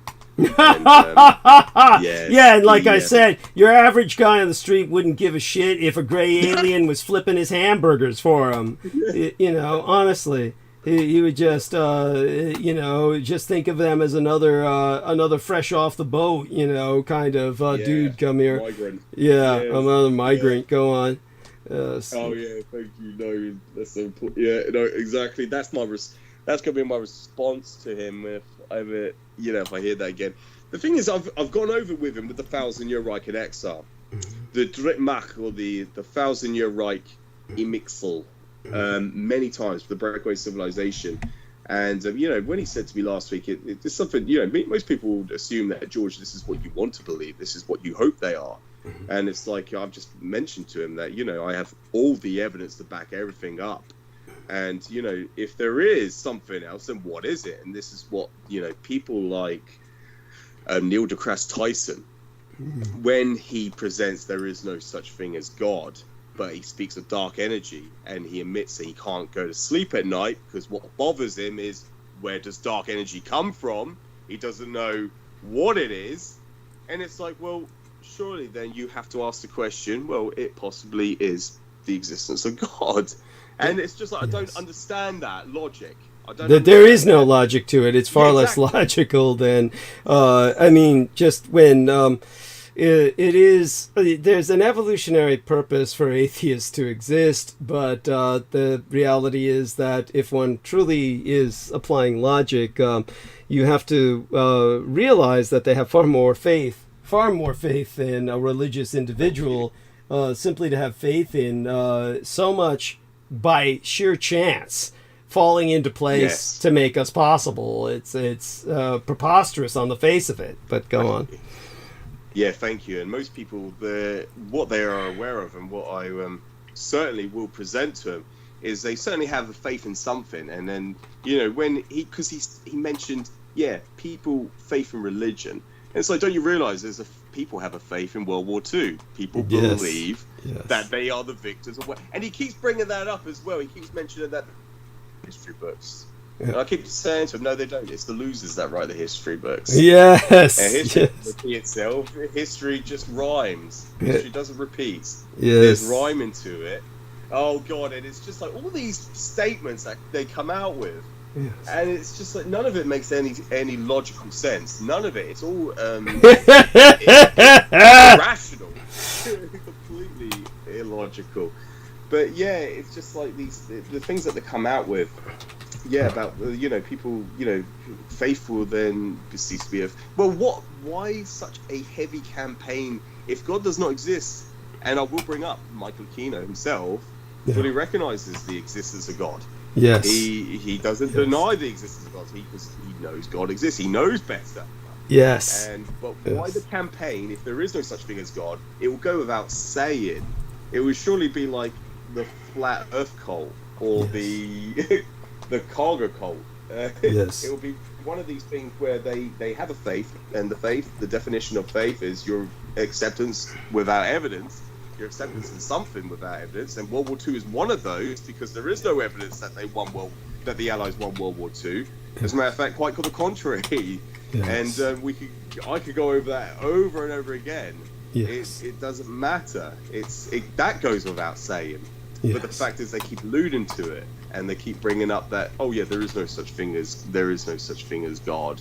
We're not a product of creation. But even science itself, they don't realize that science is just a philosophy, and there is anomalies and discrepancies in science. Even they have their flaws. But science empowers the belief in God. It actually, and astronomers, when they look out into the universe, because they will tell you the universe is 14.8 billion years old. They know that because they can see the creation event itself. Because it takes that long for light to travel. But at this point in our history, with our technology, we're able to see God's creation. And they'll tell you that is not something that is by coincidence. That is something that is done deliberately. That is not something. I mean, what's the odds of that? Yes. It's impossible. And so astronomers, they are swaying more towards a theological belief in God. They are swaying more towards that notion, thesis, that premise. It's undeniable. It's irrefutable. But these people, and like he keeps listening to Ben Shapiro, he keeps listening to Neil deGrasse Tyson, all these Michio Kaku. This is what I tell him: don't listen. Joe Rogan, don't listen to him. When you listen to these idiots that don't tell you anything, Neil deGrasse Tyson admits he has no idea what dark energy is. Yes. Brian Cox will tell you he has no idea what it is. Yes. They admit that to you. So why are you listening to them when they're telling you they don't know? Thank you. Thank you. And that's the same with these. That's the same with these gang stalkers. All these people that try to groom me into moving to their side. They don't have anything to offer. Thank you. So why would I do that? I'm not going to gain anything. Yes. Until I meet someone that knows more than Douglas Dietrich, I'm staying put. I'm not going anywhere. Well, yes, it's personal. Thank you. No, I definitely appreciate that, but at the same time, you just wonder, what did somebody like Lena Crane, what did she gain when she went over to them? What did Daniel Arola gain? What did they gain? It's like, but it's obviously they were groomed from birth to this cult of the kings of Edom, because there's certainly nothing they've gained. There's nothing in their lives, and indeed they lost everything. When it came to Lena Shea, now Lena Crane again, she lost a family. She lost her entire family, and for no goddamn good reason, for a man whose face she's never seen. It's truly mind control. This is she's obviously mind controlled from birth to do this, because no one would have given that up is for something so insane as to simply attack Douglas Dietrich repeatedly. That's the insanity of her life. But go on. What a loss. Thank you. They seem to get attracted to that. They I don't know how they even come across this in life. I never know how they even come across it. If Lena Crane is listening, because they all seem to listen, if Lena Crane is listening, the real enemy in your life is Richard K. Cole Jr. You should turn him in. He destroyed your life. You should report him. Honestly, if she's so stupid she doesn't do that, she deserves the loss of her children and her husband and everything that she's lost. But this is how crazy they are, and of course, she should be turning in Stephen Outram, who is the man who funds Richard K. Cole Jr. and all the rest of these gang stalkers. Unless she's getting paid herself to make up for her loss, I find it hard to believe any mother can sacrifice her children so stupidly. But there you have that. God, yeah. No, that's truly diabolical, Douglas. And I just want to bring Nemo. Do you have any impressions of anything? Do you wanted to mention anything? I just thought I'll bring you in just briefly. I just need to take a quick toilet break. Douglas, I can. So Nemo and I can hold it together. So, Nemo, have you had a chance to review that opening chapter, or get into the opening chapter of the Malachi Martin book in the second since you found it? No, I didn't look into it yet. I got Okay. so many different tabs open I've been looking in. Understood. Fucking Ben Shapiro, he's on social media saying, "Oh, Palestinian baby that was dug up from the rubbles and shit, this plastic doll and all that crap." Like trying to say all these fucking, these destroyed bodies are just plastic and fake. Can't believe they're getting away with that. It's well, this is the insanity of the enemy. This is what the Edomites do, and they have no care. They're truly heartless. They're truly genocidal maniacs. As a culture, at this point, it's enculturated into them. It's a mass mania, a mass delusion, and go on. Like that Eldora documentary, I think you see a video of fucking, I think it was something to do with Eldora, Yeah. however you pronounce it, and you see video of IDF soldiers shooting at fucking Palestinian citizens, and then they go out in the public and say, this was all fake and scripted, and IDF didn't kill any innocent Palestinians. It was all... They just have the nerve to do that, and they know the people, the dumb fuck supporters will believe them. Interesting. Cattle. Interesting. Yeah, I mean, And must you have been. could see the yeah. footage is right there getting shot, like being killed. There's no way they could CGI that, especially back then.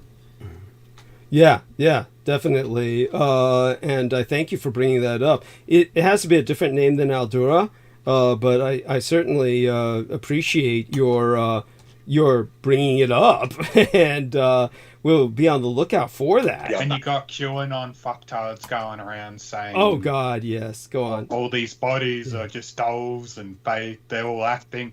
Oh, those kids rolling around in agony covered in blood with broken limbs, they're just acting. How fucking stupid do you have to be? Thank you. So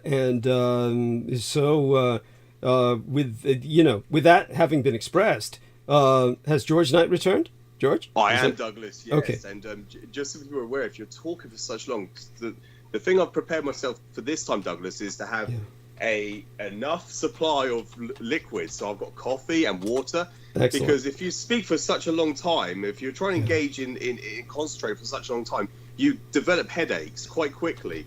Yes. So it's important to stay liquidized, and just parched. When you become parched and dehydrated, you really do start to lose and which is why it's important. Douglas is always saying that he needs to go for these breaks. It's important to keep hydrated.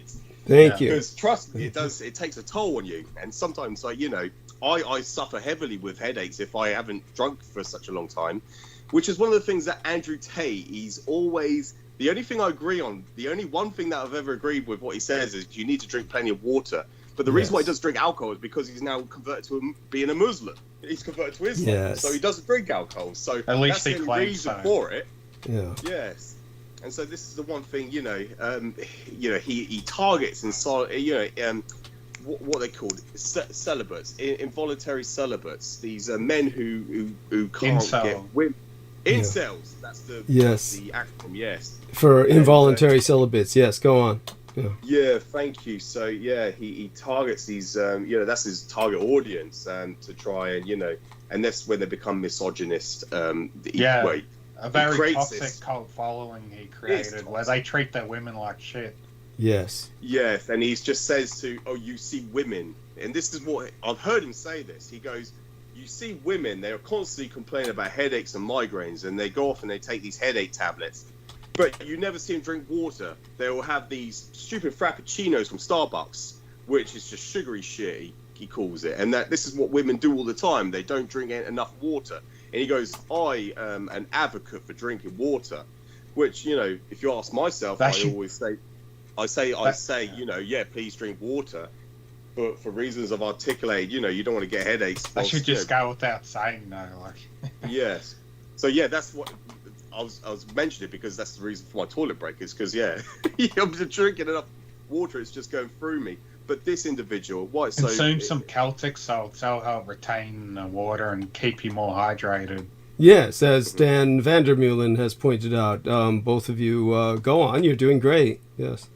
Yes. Yeah, so no, and I was just, well, to speak of Andrew Tate, that is, you know, he will speak of, oh yeah, these women, they just, that's all they do is if they either have a cocktail, an alcoholic beverage in their hand, or they have these coffees, you know, these exotic coffees in their hands, and they don't drink enough water. And yeah, it's just, it's yeah, I can't express how much I detest this individual. Thank you. Just for him saying that, it's so offensive to females. Yes, yeah, and it's yes. just this. Yeah, But that's his career. Yeah. That's his whole career, is being That's his offensive whole- towards females. That's his. Yeah. Yes. That's his trick. And I thought, and it was actually accurate what he said about when he mentioned with the Matrix, when he mentions as the Matrix, it's the bidding of the Matrix, and when he does the same gesture with his hands, when you listen to him talk, as Morpheus, the character from the Matrix franchise. He does the triangle hand gestures. He does the exact same that Morpheus does, yeah, and it's just when you mention it to these people like my former colleague, it is just like, oh, you get all this, yeah, it's just misconstrued. All the Freemasons word salads. Yeah. What was it? Yeah, when you listen to these individuals try to talk, they just come up with mixed up, jumbled up word salads. They don't make any sense at all as well when they try to back up. Like when I mentioned about Elon Musk, it was just the expression like, oh, I can't believe you just said that about Elon Musk. I can't believe you even just said that about him. Bastion of hope. Yeah, it's just. Oh God, sorry, I can't carry. I don't think I can carry on. It's just so offensive. But it's great to be able to vent and cathart about how offensive all this is. So by all means, both of you are doing And he's well. not a real man. He makes himself out to be all this muscular, chiseled guy, but he's a soft man deep inside. Any hard worker would be able to knock his fucking block off in a Yes. 1-to-1 fight. Oh, of course. He's just a pampered pussy. He's had everything handed to him and never did any hard work in his life. Thank you. No, obviously. No, and he He looks wouldn't soft. scare me one bit if I had to fight him. Yes. Yeah. Yeah, well, he definitely looks soft. He looks soft. Yes. Yeah. You're both doing so well. I mean, go ahead and continue. I mean, basically, like I said, I'm happy to let George carry, as long as he wishes tonight. Because yeah. And because obviously, like I said, there's so much to go into with this monologue that I have to basically kind of meditate on it. I'm meditating on it as to how to approach it. We've had another mass shooting in America. Wasn't particularly, and I think that's a good way to start, but, I don't mind waiting until the next episode, believe me, so go on. Oh, that's pretty dope. And yeah, it's a great opportunity because I don't get these opportunities often, but also by the time, usually when I come on, it's very early in the morning and I'm not awake and I am not, everything's just a blur in my mind, but at this moment in time, I feel a bit more collected and I feel a bit more switched on. So I think it's important that, you take advantage of that. Yes, by all means. Absolutely. So. No, absolutely. And Ben Shapiro, I actually, what another video I recommend watching on YouTube is as I mentioned before, with his name is Andrew Neil. He is a BBC investigative journalist, or what you want to call a news correspondent. He interviews a lot of people over the years. He's been on for decades. He's been he's been an employee of the BBC for such a long time. He is very highly regarded, and he actually interviewed Ben Shapiro, and it's one of the only interviews you see Ben Shapiro. He walks off, and he's completely just like Andrew Tate with Piers Morgan. He's just getting slapped. He's just getting beaten, and he can't handle it until he takes so much, and then he has to walk out of the interview. And Andrew Neil, he really takes him down by going over his old tweets. He brings up his tweets from like 10 years and how it cites hate speech. Yes. So, this is obviously a massive topic on what free speech is and people who advocate free speech. And of course, we've always articulated that free speech always equates to hate speech. Yes, whenever thank you you. are free to say what, it has very detrimental ramifications for saying what you say, and that was just why they call it spelling, I believe. Is that correct? Yes. Spell. You can cast spell. Yes. Yes. Yes. And when he brings up, he wrote a book, and with the interview, he was referencing the book and trying to talk about the things that he's promulgating or advocating, and he was saying that through the public discourse, you're going against Jewish culture. What you're doing is inciting hatred on Jewish culture. When he brought up the Palestinians, he goes, but you don't refer to you're not referring to them as Hamas, because of course the whole term of Hamas and Israel is people are trying to disambiguate. They're trying to say that it's not the Palestinians. They're hiding that by calling them Hamas, and Hamas is the elected, what you want to call the elected government that the Palestinians elected as their representative government, as their legal government of Palestine. They are regarded as a terrorist organization, but to hide antithetical or phobia or their hatred to Arabs or Palestinians, they call them Hamas. And what Andrew Neil asked Ben Shapiro, you don't refer to these, you don't refer to them in your tweets as Hamas. You refer to them as they need to eradicate Palestinians. Yes. This is hate. And he's saying to this is hate speech. So you are not conducting your public discourse is not. It's not. How is that helping the solution, helping the problem, helping what proposing solutions? But you're not. You're actually citing your hatred, and you're calling for genocide, and which is what, ironically enough, that's what Andrew Tate, when he in his interview with Piers Morgan, he referred to Ben Shapiro as a warmonger, as in he calls upon the sons and daughters to fight in conflicts, to fight in wars, and to die, but he would not step up and fight himself. Whereas Andrew Tate tries to claim he's a fighter. He is a warrior. Tries to portray that.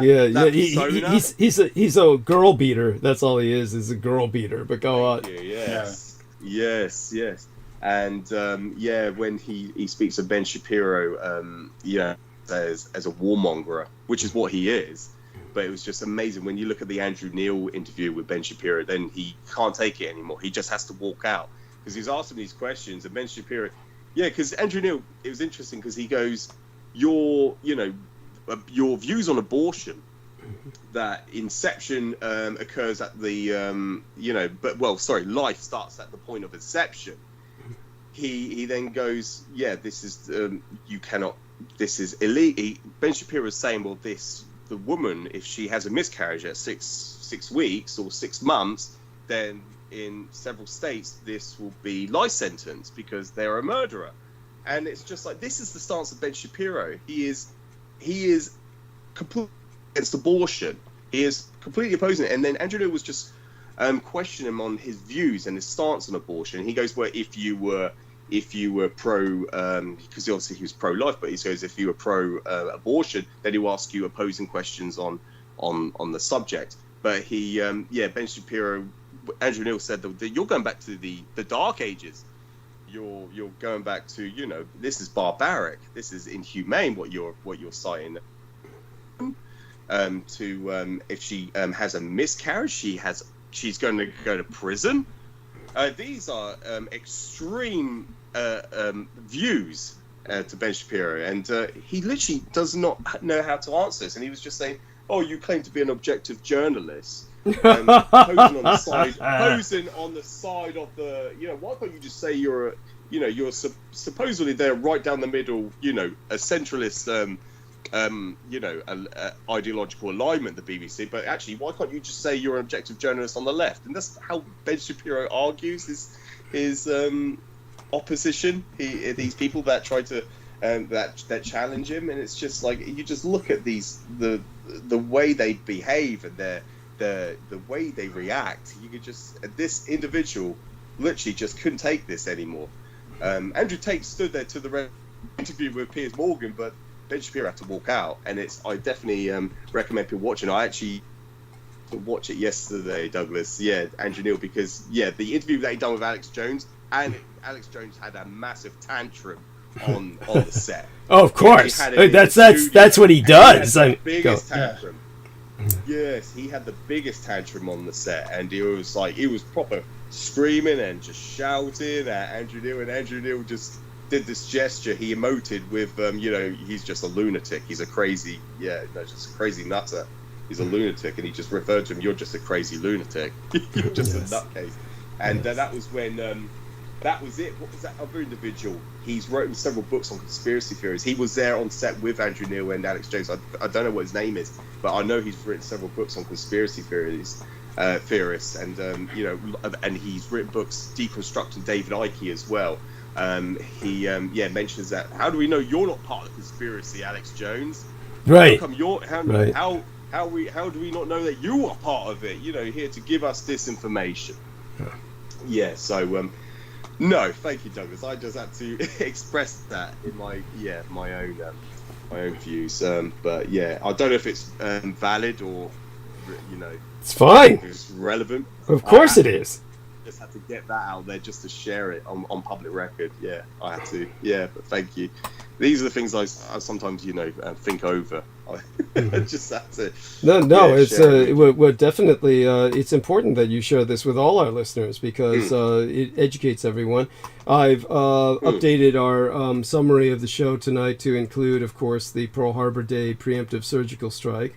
And it's so the one way to refer to it would be preemptive strategic surgical strike. That's how to refer to it as. Yeah. And that's my. Yeah.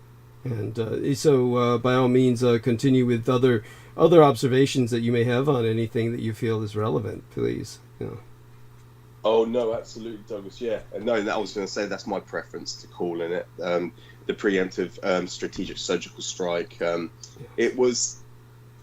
Most people, when they think of Pearl Harbor, they always reference it as an attack on the United States.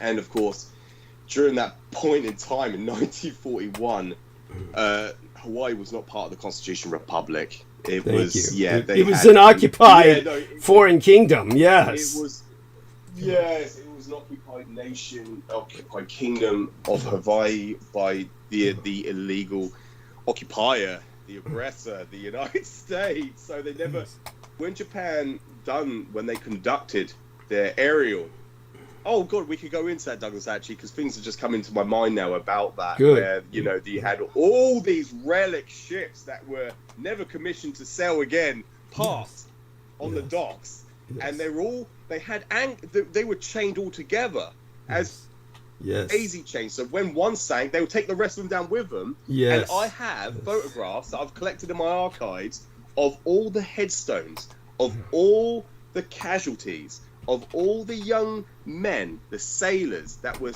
docked and stationed on Pearl Harbor themselves. They were all the ages between 18. Yeah. Or some of them were even younger than 18. They were, they were much younger.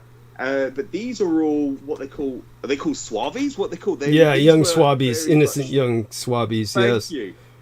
Yes, and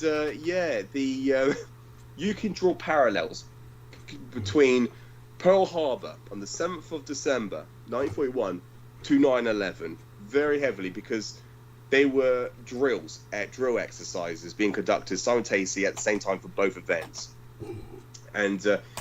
One of the things that I'm trying to remember the man's name who they fired, and people could look this up. There were medals awarded for the people who shot fire first at the Japanese. This is before that was the USS Ward. The USS Ward was the ship that sank a Japanese submarine, and they were awarded for firing the first shots of the war. So the Americans opened fire first. Yes. So, and we could go over this, but we could go on this over and over again because, I've heard this even for years, ever since a child.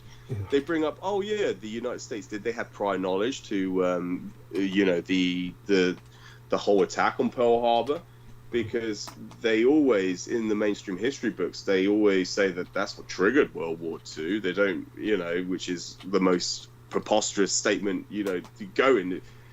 Thank for you. reasons I've articulated earlier, the first shot fired. If you ask anyone from Japan how long they were in World War II for, they will tell you 20 years, from 1931 to 1952. That's 2 decades. Yeah. It's completely asinine. The whole.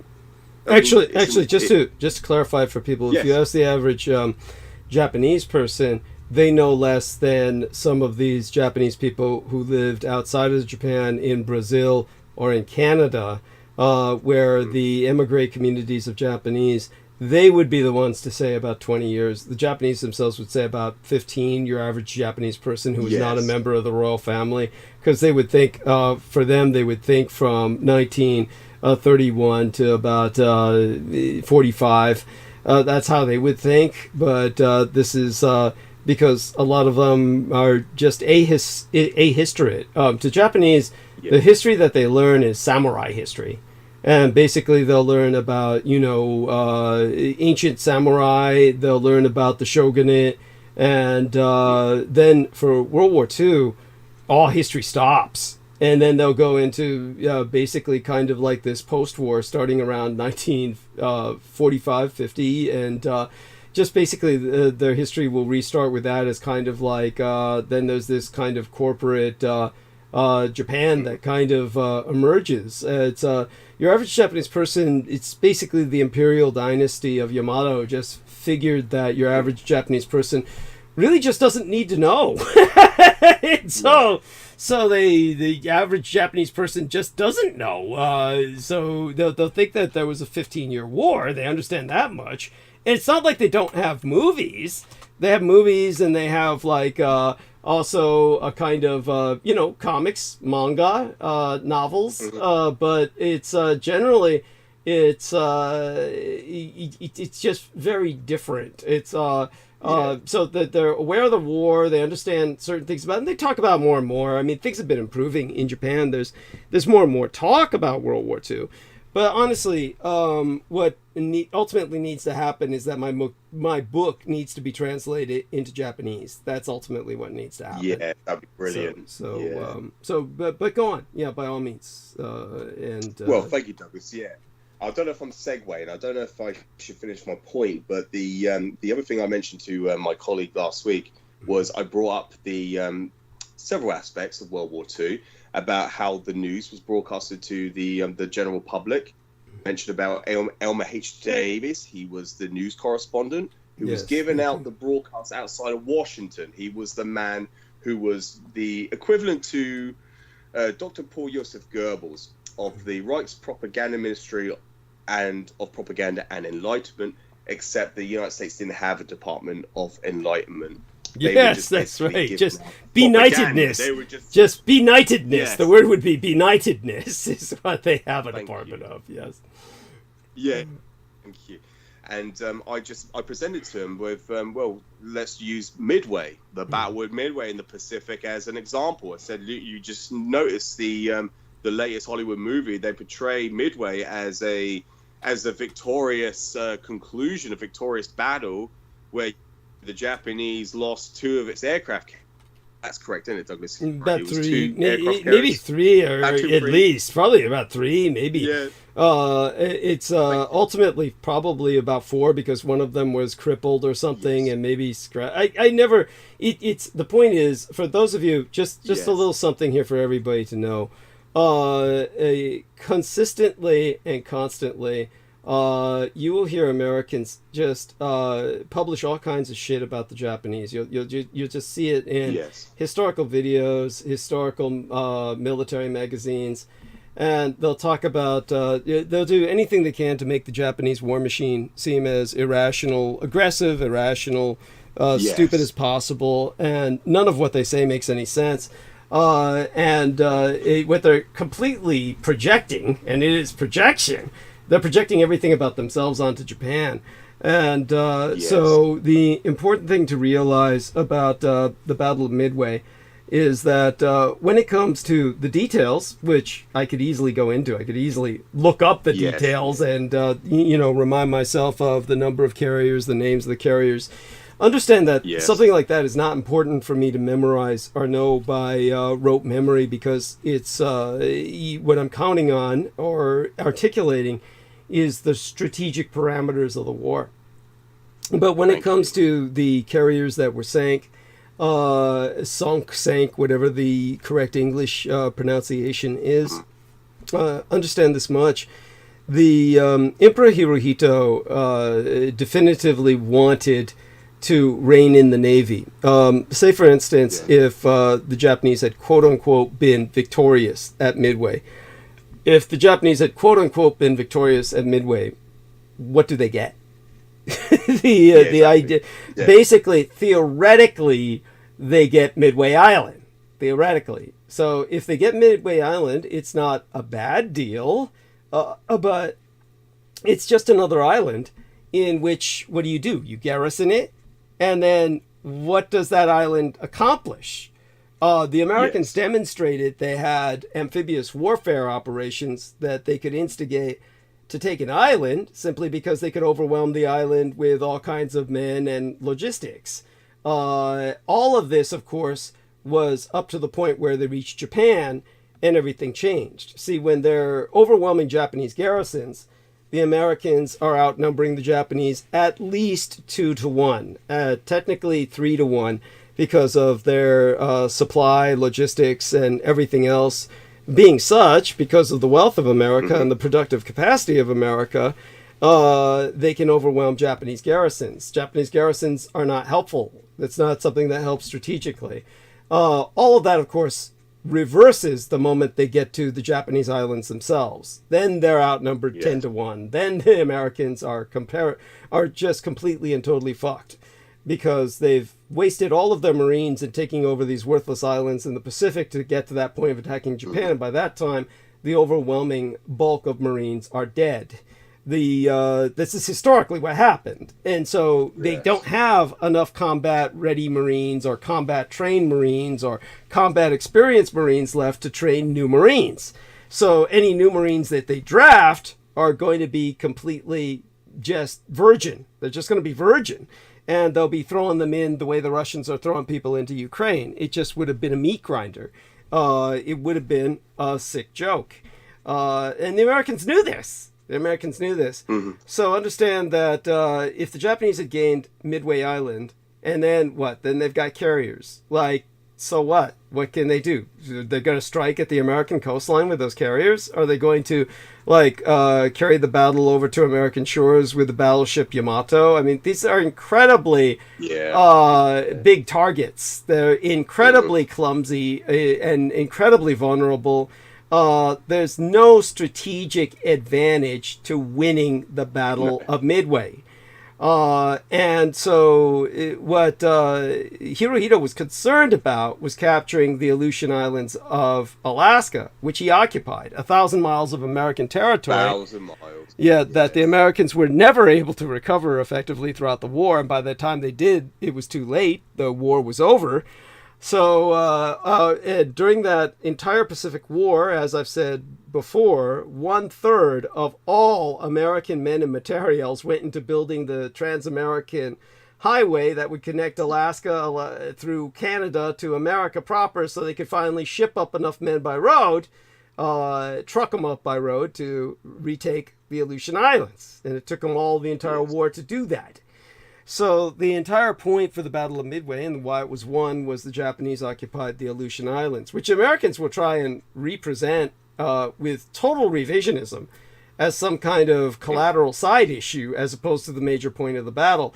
So the sacrifice of the 4 carriers served Emperor Hirohito as an advantage because it reined in his navy, forced them to draw in all their operations closer into Japan itself, forced them to stop acting aggressively and stop overstretching their logistics, force them to draw in all of their operations tighter into a logistical supply line fortifiable operational matrix as opposed to overextending themselves.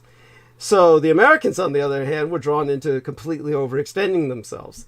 So Hirohito accomplished a great deal by sacrificing those 4 carriers. Just to prove my point, the Americans knew the Japanese were basically planning through the Kodakai Military Academy an attack on Pearl Harbor for years before it happened, because it's the only place in the Pacific to attack. It's an island strategically in the center of the Pacific that dominates the Pacific. It's no place else to attack. That's where the Americans put their assets because there's no place else to put them in order to deploy throughout the Pacific.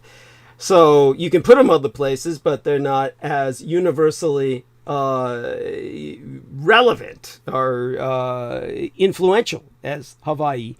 So there's no place to attack but Pearl Harbor. So to say that that was a surprise is preposterous. It's kind of like the only territory on the board. So all that being said, then you have the Americans will say, oh, at the Kodakai Military Academy, you know, when they were gaming certain war games and they lost carriers in these games, they would like, just correct that and not play the game through or not acknowledge that result.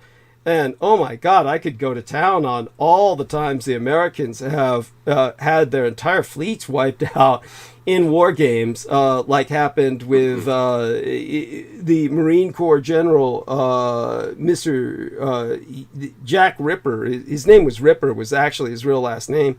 And he resigned in disgust because he basically sank the whole goddamn American fleet when he was ordered to play the aggressor, the enemy. And this was during the Obama administration. And it was just something that the Americans would not tolerate. They just did what they call a deus ex machina. Deus ex machina means act of God, or God in the machine. Deus ex machina, they pulled a God in the machine and just said, okay, this didn't happen, we cancel all the results.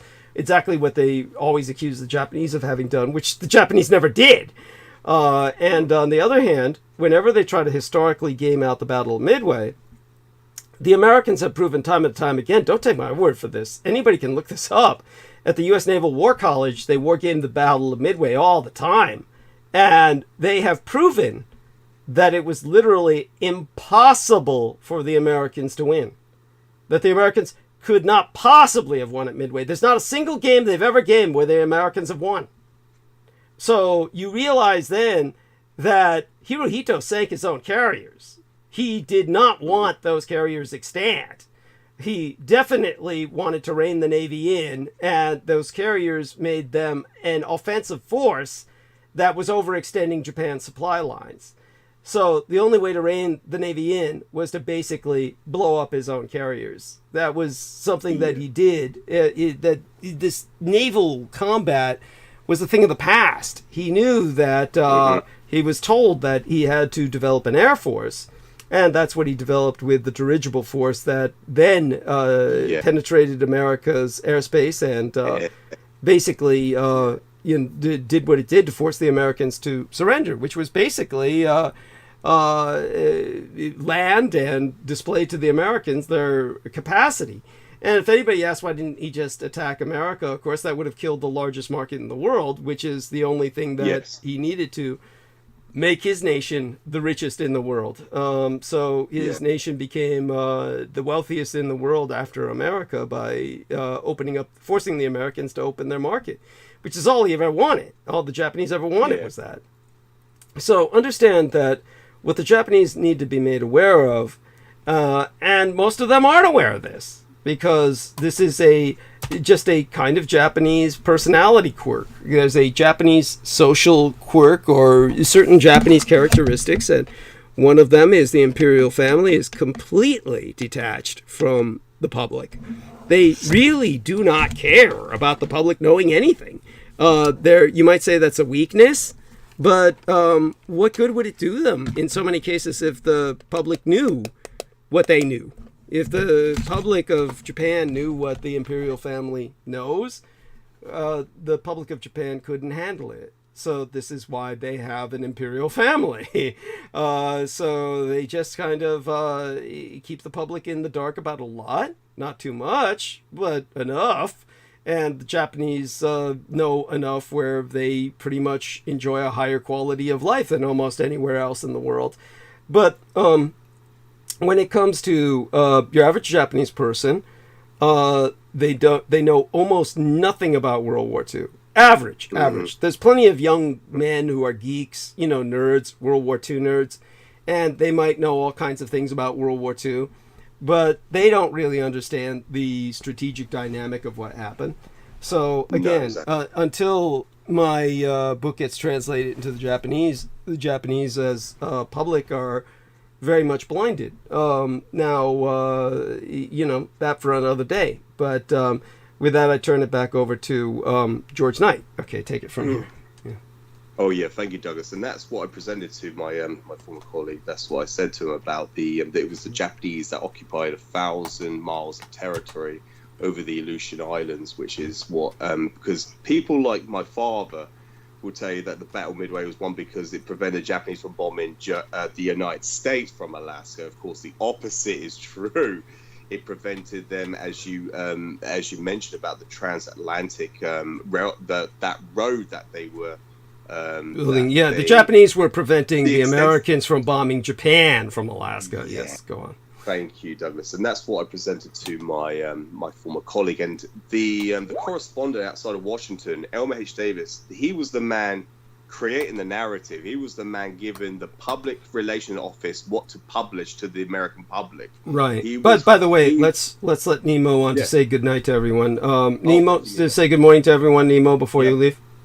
Good morning to all the listeners. Please support Douglas any way you can. Buy his books on Amazon and send donations via PayPal. God bless you. Thank you so much. Chatting with you all. You have a good one, Douglas and George and Aristides. Yes.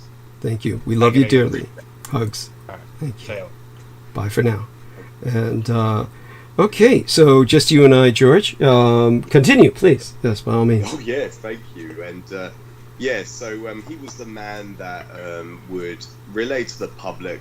Yeah, he turned all the Elmer H. Davis of the American Office of War Information. Go on. Yes, the OW, the Office of War Information, OWI, the Office of War Information. He was the man that turned all American losses, all the battles, into victories. Yes. And I showed him this individual. Most people aren't aware of this man even existed, but people can look it up. And I showed him the Admiral of the Navy, Admiral Ernest King's quote to the Public Relations Office. Don't tell the public anything they don't want to hear. When it's over, just tell them who won. Yes. And I showed him that. And of course, brings, people always speech. The other thing to mention is for people that don't understand, the response by Hirohito himself, when Franklin Delano Roosevelt, the Socialist Democrat, when he took the United States off the gold standard, he ordered the entire population to hand over all their gold. And if people can look this up historically, they can see that there were these ballots that would be posted through their mailbox, through their front doors, stating that you must hand over all your gold. And what that created, and what essentially created, was the Bretton Woods monetary agreement system. Correct, isn't it, Douglas? I hope I'm presenting that correctly and accurately. Yes. So, just so people understand, Franklin Delano Roosevelt did something that no dictator in the world, whether it was Benito Mussolini or Joseph Stalin, nobody had ever touched numismatics before, which is private collections. So Roosevelt demanded everyone turn over their private collections of gold. And most Americans, being incredibly naive, incredibly stupid, did so. And they never got it back. And Roosevelt then took America off the gold standard, which is what a lot of people in their ignorance claim Nixon did, but Nixon never did that. Nixon took America off the Bretton Woods monetary agreement system, which Franklin Delano Roosevelt had put America on as a result of stealing all of America's gold. So he stole all of America's gold to make himself the richest man, basically, in the universe at that time, theoretically. And then he, and by the way, for what people don't realize is that basically the wealthiest man in the world ultimately was Hirohito, because he stole everything he looted Asia. He looted Asia. And all the kingdoms. yes. But when it comes to the Americans never touched that fortune. All of it was put into Swiss bank accounts that the Americans could never touch. But when it came to the Delano Roosevelt case, basically what happened was he created a fiat monetary system. And at that time, this made America's currency the only liquid currency in the world. Everybody else's currency was very much fossilized. It was basically stuck.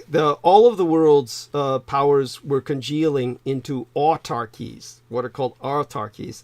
The British Empire, the German-dominated monetary exchange rate system, the Japanese-dominated, yen-dominated empire, the British Empire based on the greater pound sterling, which of course they never switched to the euro, even when they were part of the European Union.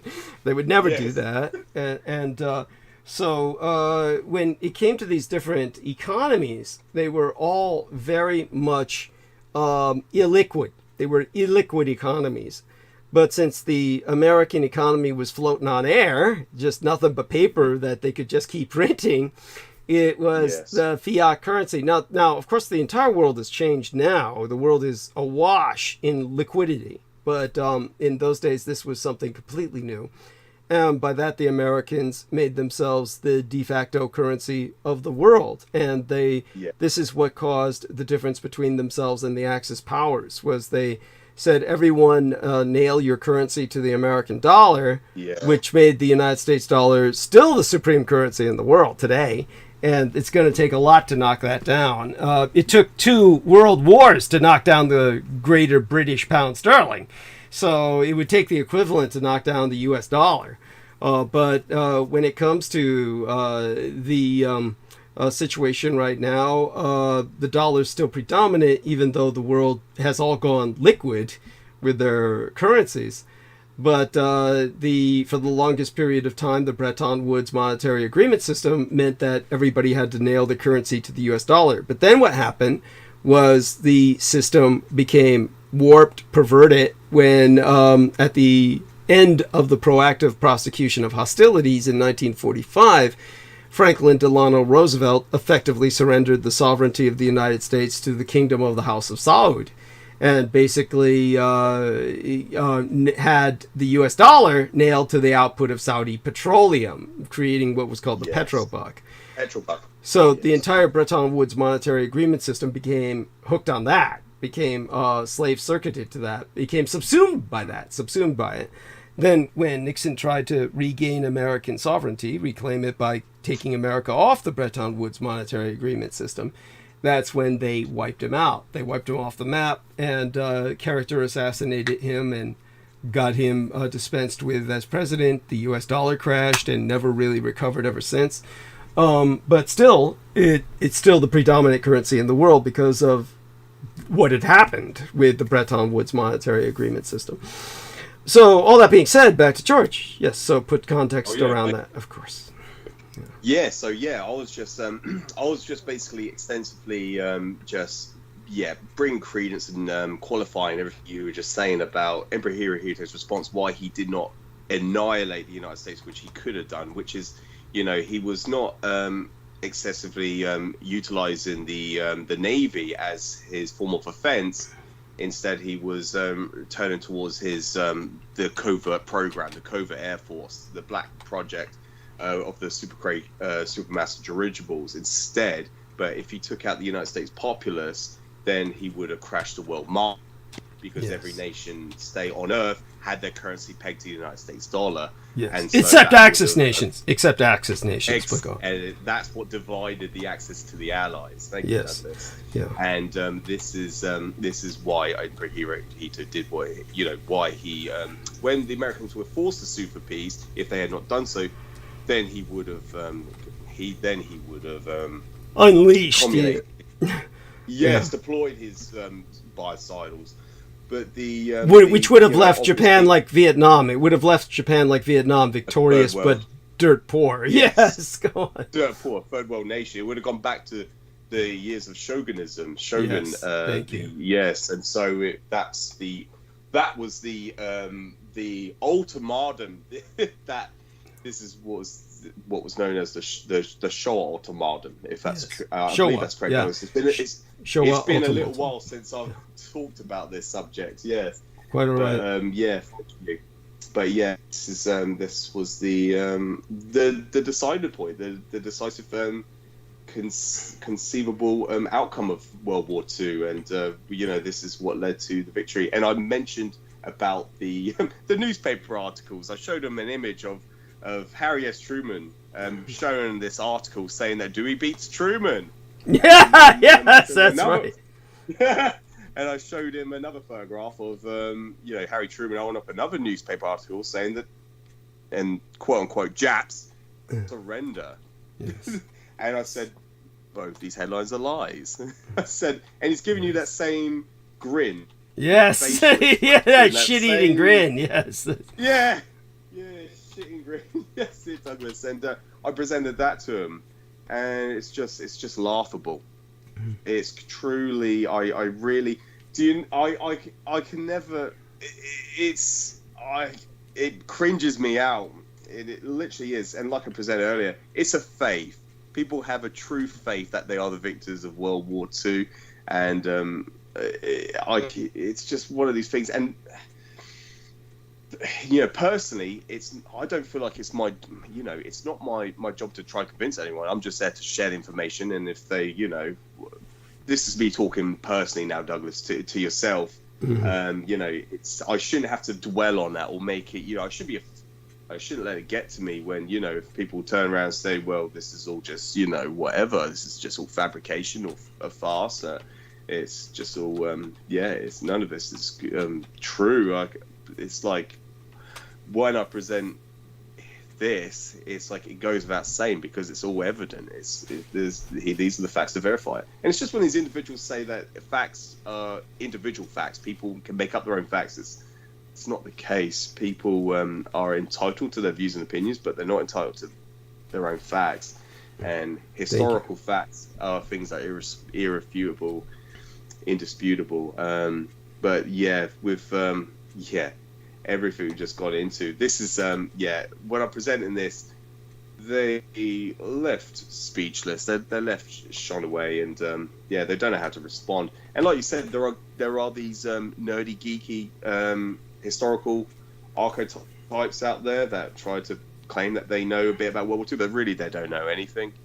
Another way of expressing it is what they know is purely technical. See, what these guys are hooked on is factoids and details. So they'll hook themselves on, and there's nothing wrong with that. But they can't see the forest through the trees. They basically can retain a lot of historical detail, but they don't connect the dots. They basically have nothing but a lot of historical detail, and the end result is they have their narrative in which that detail is structured into. The narrative's all fucked up. The narrative doesn't make any sense. And if you really were to corner them with it, they wouldn't make any more sense than they did before. They're just going to get all kinds of emotional. That's really what most of them become. They become emotional because they're invested in the myth. So, like I said, if I get into monologue, which I'm hoping to do so in the next episode, because, you know, really, I'm so glad George Knight was able to come in tonight and kind of take over, because first off, he hasn't had an opportunity to do this in forever. Secondly, he's saving me from going into the monologue because there's just such an overwhelming amount to talk about that I really do have to kind of digest it and kind of get it into an arc of narrative that I'm satisfied with before I start going into the zone and spewing it out, so to speak. So I'm happy to kind of like put that off till next episode. And George Knight here is a lifesaver for that. Let's take a look at the live stream. Numbers are high, so I do want to show you this. I'm going to do a screen share. And so I don't know if you can see the cursor moving. Going to go over, well, let me see, where do we go? Here we are. So this is, we've got about, I'd say about 9 to 10, 10 to 11. We got about a little over 3 hours left, you know, approximately 3 hours. Good numbers. These are excellent numbers for this time.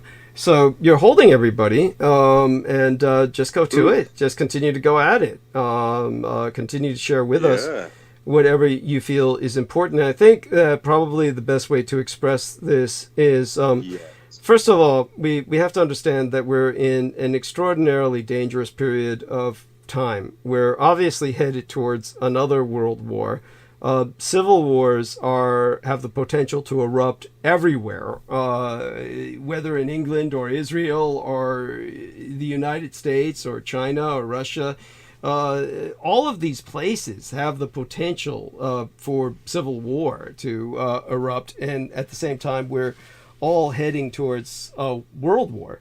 So we obviously need to understand our history if we're to preempt or prevent that, or at least put it into context so we understand how we got here, and that way we can figure out which side we're on today. So if people want to understand which side they're on today, then by God, you'd better understand what brought you to this point of catastrophe. Because supposedly if World War II was won by the Allies, then none of this should be happening now. None of what's happening now should be happening now. We should be basically experiencing a golden age of peace and all this other good shit. But no, it's we're in the shit, and the world is coming to a point where it's the old world is ending, and the world that we're entering now is going to be a profoundly different world thanks to global burning. And what you need to do is, when you have your spare time, review what I said in the opening hour of this show with the first few minutes opening the show, when I explained to everybody why I was late in starting by about 6 minutes. And during that time, I brought up several things I do want you to review, and then just fast forward until you hear me talking again in the opening hours with Peter Moon, and probably towards the end of the time that Peter's with us. I'd say it's in the fourth hour. Fourth hour is when I go into a lot more of detail. So you need to review that so you get kind of a comprehension of where the world is at right now. But in brief, what I brought up was the fact that we've got global burning, and the United Arab Emirates was the first Arab nation in the world to hold a Holocaust memorial love fest with Israel. And they basically opened up a Holocaust memorial museum, the first Arab nation in the world to do that. And they're this oil-soaked spot of sand that's a major source of petroleum, obviously fossil fuel-dependent economy. And when they decided to surrender to the Israeli narrative, it honestly, at this point in history, doesn't matter that the Holocaust happened. It does and it doesn't. It matters only in the sense of it's a historical fact. But at this point in history, the Israelis and the Jewish diaspora have turned it into something cosmic. This is a religion. So if any other nation on earth promotes trade relations, diplomatic relations with another nation, they don't show up saying we're victims and we've been terribly persecuted and you have to love us because we're all fucked up. There's nobody does that. So when Israel did that, and the Emiratis, the United Arab Emirates population, went for it, and believe me, the whole population didn't. The elites did, but the population is not living in a democracy. And plenty of people said, no, we support Palestine, but they were completely shut down, rounded up, arrested, tortured. in many cases. These are absolute dictatorships. They're absolute monarchies. This is not a place where people have dissent. And so for doing that, they were awarded COP28, the Conference of Parties, the 28th Conference of Parties where we discuss global burning, was hosted by the United Arab Emirates this year. It's ongoing right now.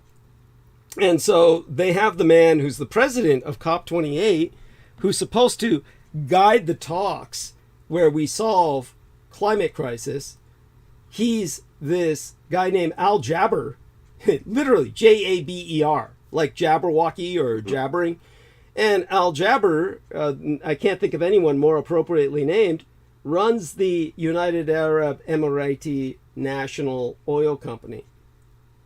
And he says, there's no science behind global burning, it's all a lie. And there's no global burning, and buy all the fossil fuels and buy from us. So the Jews arranged for this to happen, where instead of talking about taking care of global burning and cutting down carbon emissions, everyone's there now to buy oil contracts with the United Arab Emirates because they're the first Arab nation to buy the Jewish narrative and begin to promote the Jewish narrative of the Holocaust. So at this point, the Holocaust is not being used historically. It's now a narrative that if you buy into, you get awarded the Jews will make your world a better place to live. It is for the Emiratis, but for the rest of us, we're burning in hell on earth because of a cosmic climate catastrophe that these people are denying is happening. People might say, isn't that suicidal for the Israelis as well? What they don't understand is what I said about Kissinger's death. Now, one of the things I brought up, again, you can review this in the opening hours, and you'll hear what I bring up about Kissinger is on parabiosis, like all of the Silicon Valley moguls are, taking blood from young children. And in his case, he was doing it through Theranos, the very name of which is a play on the Greek god of death, Thanatos. And Theranos was a company run by Elizabeth Holmes, who was basically getting blood of young children for Henry Kissinger and all these politicians. The defense secretary of Donald Trump was a member of the board along with Henry Kissinger, but it was Henry Kissinger that really brought everybody into investing into Theranos, and they're all getting child's blood. So you can look up Theranos and you'll see this blood company, but it won't make any sense what it's for. They'll say that they were testing blood for diabetics, but their entire industry was based on blood. But everyone will say, well, their entire blood test was a fraud.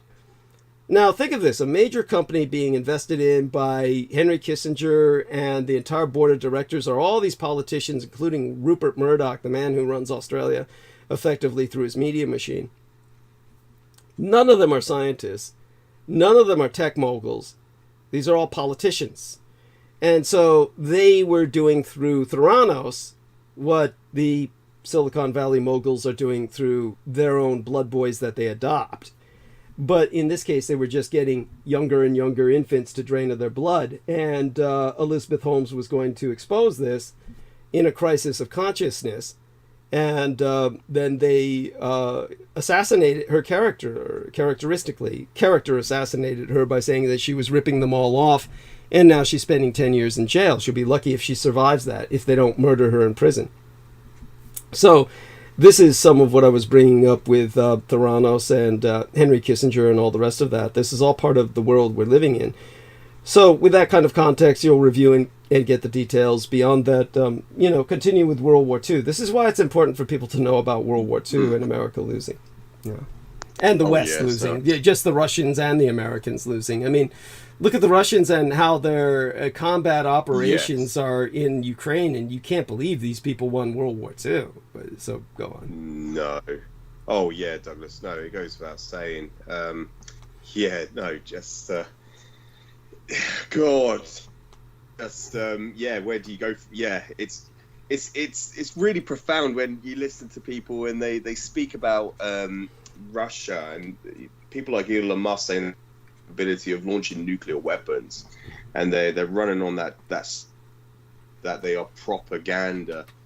That Putin's spew of, you know, he is essentially bluffing. But yeah, when he projects to the world that he's got these thermonuclear weapons, tactical nuclear weapons that he could just deploy at any point in time, and people, you know, are susceptible and they believe it. It's just, it just brings, it's just utter contentment. I can't, express it any other way, really. But yeah, when it comes down to Russia itself, you know, with World War II, people just take a look. They're still legally at war with Japan to this day. And when Vladimir Putin met with Shinzo, the former Abe Shinzo Abe, from you got it right. Go on. See than the first name in Japan. You have a man that met with him at G8 summit. At these summits, he met with him. 23 accounts where he proposed a peace deal, a peace top-down negotiation with Japan, because Russia hasn't got the capacity for any form of occupation of the North Islands of Japan. They cannot occupy it. And the Kuril, it's the Kuril Islands, and they call it Kuril Island dispute, but essentially the Russian Federation to this day is still legally in a state of war with Japan. Yes. And this is ongoing continuously since World War II, which would tell you, it should be self-evident, you know, how can they be the proclaimed victors of that? And when you hear statements such as the victors write the history books, it's not the losers that write the history book. Yes. The propaganda, they have a similar propaganda machine like what the United States had in World War II with what we mentioned earlier with the Office of War Information. Yes. The way that Dr. Paul Joseph Goebbels was able to mobilize the entire nation into a full mobilization, why he was being regarded as the only general to never lose wars, because he kept the population mobilized to the last, to the end point, right throughout the extent of the war. And whereas with the Russian Federation today, the public buy the propaganda. They don't realize it's propaganda. They think it's the truth that they are being given. They've been fed the same propaganda truth. They believe it is objective truth. And this is what Alexander Dugin talks about. This is how he speaks about our truths. This is our truths. This is our truth, our Russian truth, not the American truth, as he states in his interviews with with American correspondents. But when it comes down to again with World War II, just this whole notion, and sorry Douglas, I was going to make a point there about something, it's just gone out of my head, but don't worry about it. I think I think you're doing fine. When it comes to the other point I wanted to bring up, if people were to ask why the Jews or United Arab Emirates, the politicians I was talking about, why they would tolerate a burning earth, eliminate any chance to deal with climate change when we know the gravity of the situation, just how serious it is. Climate change creates millions and millions of refugees. And these refugees are normally pregnant women. These are women who are escaping the hopelessness of their situation to bring their children into a place with a better chance of survival for their children. And oftentimes they're raped by the people shipping them and impregnated again. So what happens is we have literally millions of undocumented children with no birth certificates. They truly are traded into basically the young blood market, which Theranos was bringing to the people like Henry Kissinger. It's how he lived to be 100, was through constant blood transfusions. Literally something equivalent to a baby a day. So there is a relevance to, it's one reason I tolerated the madness of Ian West for as long as I did. There's a validity to some of his presumptions. But when it comes to where we're at today and how we're going to deal with this, It takes an awareness of history. So when our man George Knight is going into the various aspects of history and how we are confronted with these facts that people simply are not accepting, then this is why, well, you'd better get started on accepting them. Just understand, first off, that anti-Zionism is not anti-Semitism. And yet at the same time, I am past the point where I care about Judeophobia. It's not something that I'm concerned about because we're dealing with a situation in which we cannot allow a neurotic minority to drag the rest of us into a mass extinction event. Yes. So the fact that they get a Holocaust Memorial Museum in the United Arab Emirates and then arrange that COP28 is held there, and we're delayed by another year in dealing with carbon output, then we are dealing with a neurotic people who want an acceptance of their narrative is going to bring us ever closer to extinction. This is outrageous. It's unspeakable. This is it would be better they go extinct than the rest of us. This is how my father thought, my biological father. Yes, yes. So this is the horror of what the zero-sum game that they have forced upon the world. This is a zero-sum game that has nothing to do with somebody conspiring against them. So that being said, then you know, when George Knight is dealing with the sheer enormity of the arc of narrative that one has to contend with, holding, say for instance, all these facts in one's head and trying to make points with them, you can see why the point can sometimes get lost. But you know, the important thing is to educate people about the fact that these historical realities exist. So that gives people the understanding that they've been lied to. So when you talked about, say for instance, the fact that everybody's bought into a false narrative, the narrative is basically one in which Allies good, Axis bad. One of the things that I talked about in my latest episode before tonight's was the Kissingerian Holocaust. Henry Kissinger alone was responsible for 6 million deaths. And I brought up, in general, without even going into the real details behind it yet, brought up in general all the parameters behind those numbers. So if somebody like Henry Kissinger is responsible for 6 million deaths, but it's all cool because he's Jewish, how insane can you be? This is like basically someone who is a war criminal. He was certainly called such by many people. This is not something that is some fringe perspective. He's basically viewed as a war criminal in the world outside of the Sino-Slavic Synaxis and America and Israel. So what does that tell you? It should tell you that this horror story, and it should tell you a lot about Russia and China and Israel and America. By the way, he's not really liked in Israel, so I shouldn't really throw Israel in there. They don't really understand everything he did for them because most of them don't know the secret history behind what he did for Israel. So I began to articulate that in the last episode, and I can continue that, in the next episode. But do understand that when it comes to Henry Kissinger, he definitely served Israel, but a lot of Israelis don't know that. They remember what he did to hide that fact. What he did to hide that fact was to speak against Israelis and to sound as Judeophobic as possible.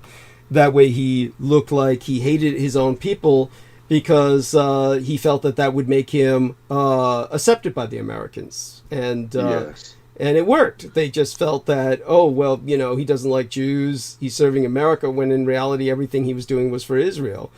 It goes to show how stupid Americans are. So all that being said, again, back to our man, George, just take it from there and go on with what you feel is relevant. Yes. No, thank you. And actually what you mentioned before was so important. I had to really ask. By the way, Amor Fadi says, good. He says, good to hear you, George Knight. So there. Oh, brilliant! No, thank you very much. Much appreciated. And I had to really, be acquainted. I had to be more assertive with that. Actually, attentive to what you were saying there, Douglas. But I fully comprehend everything that you just articulated with the how important that is. Just so remarkably important that what you've just said regarding the way the world should handle Israel. They're bringing everyone down. They are on the brink of bringing a true apocalypse. I don't know how else to describe it. A true chaotic world down, with them. So people need to be more aware of that with everything you just said. But yeah, with Kissinger, I believe, is this true? If I can remember correctly, was he awarded the equivalence of the Discretional Medal of Honor in Israel? Was he given he was given the Israeli equivalent of the Congressional Medal of Honor. Yes, they awarded him that. Yes. Yes, thank you. And I do remember this is something I learned from you years ago. He effectively ran the United States for a period of time for several. Well, this is the way I expressed it tonight. Understand this. So, with every single president that we've had, Kissinger has been there and consulted. And so this is what I've explained to people. Look, America's system is obviously an unworkable system. So people understand this. There's no way you can have a president who's elected for 4 years, spends half that 4 years preparing for his next run for the next 4 years. He's got to spend half of that term preparing for his next run for a second term. And that way he gets nothing done in the first term. With the second term, he's a lame duck and nothing gets done anyway. So a president is so powerless that they're almost as worthless as their vice president, who isn't worth shit. It's not even the quality of the person involved. It's the position. It's impossible. A vice president has no power whatsoever. There's no point in anyone being vice president except to become president if the president dies. But aside from that, your average vice president is a nobody who will never be an anybody.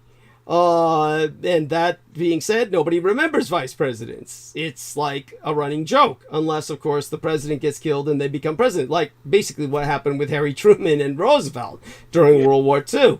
But aside from that, the president themselves is generally powerless. Roosevelt was different because he became dictator and had himself president for life. He literally was president until the day he fucking died through 4 terms. He was like Joseph Stalin. He was just another dictator.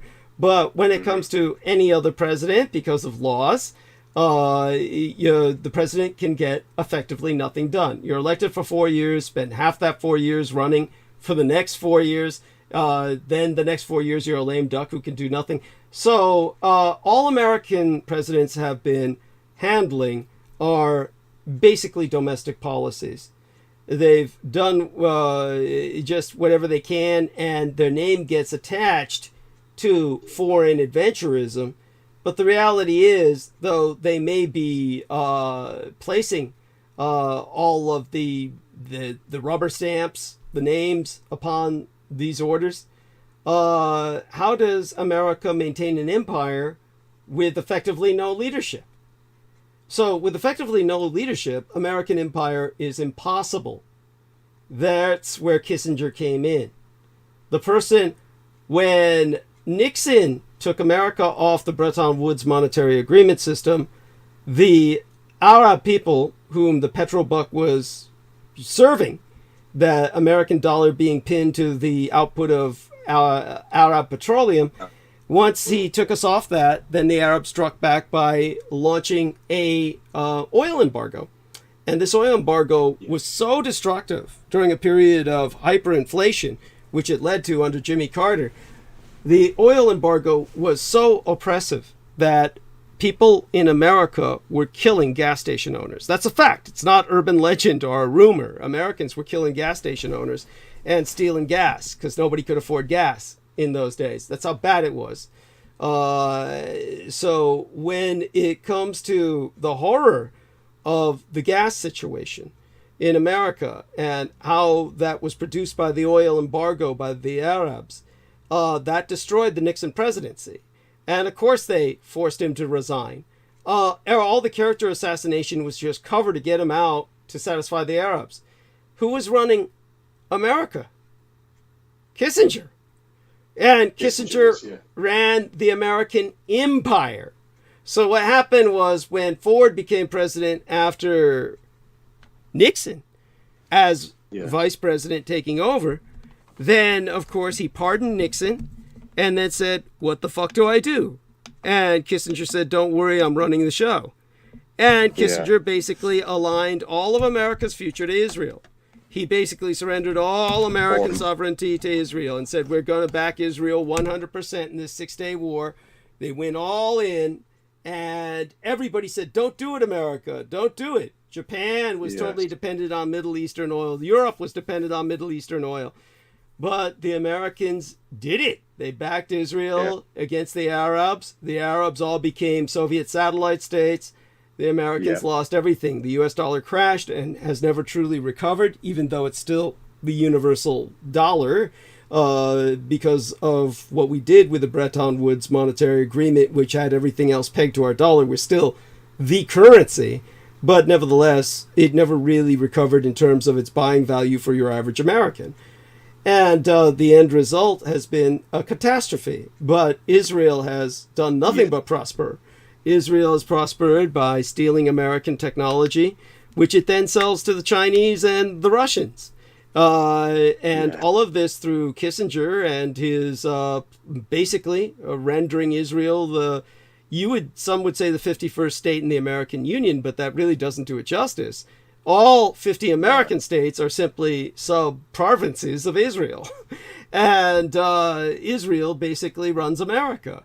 This is the horror of the situation we live in. Now, with every single administration, one thing has remained constant. Henry Kissinger.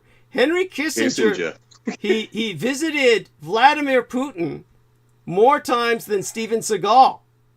Henry Kissinger went to Vladimir Putin personally all the while that Trump was becoming president. And he's the man who arranged all that happened between Trump and Putin. A lot of people don't know that. And beyond that, just recently, before he died, he went to communist China.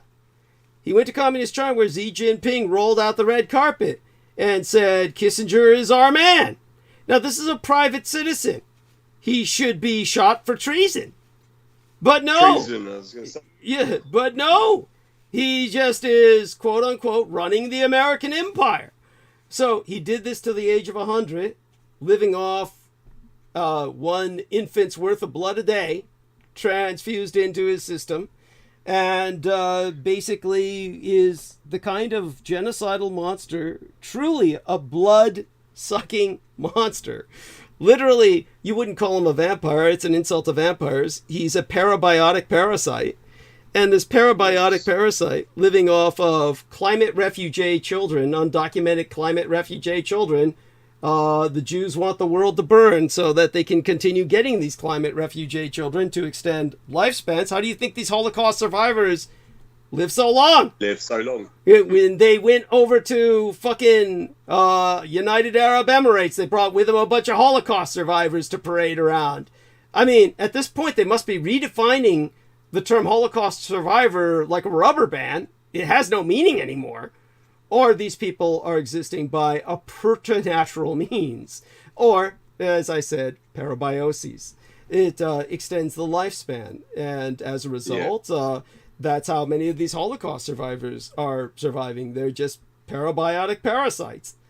So we can't allow this culture of parabiotic parasites, this neurotic minority, to lead us into the extinction of the rest of the human race.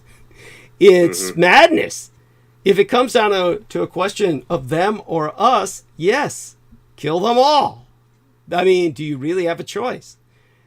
So obviously I'm not advocating that. Hopefully it doesn't come to that. But the way that it doesn't come to that is if we stop them now.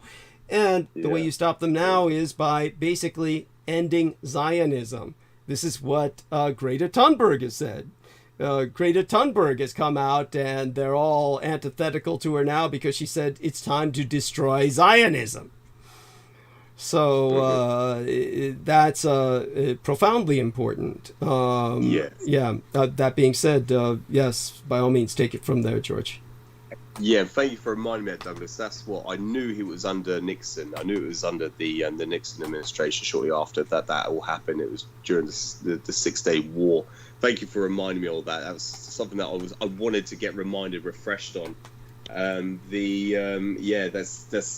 essentially it, Douglas, with Zionism and the movement. And when I was discussing it last week, I went over with Vladimir Jabotinsky, with my colleague, the quotes that he was there in his literature, his writings that he wrote about how he advocates Zionism to.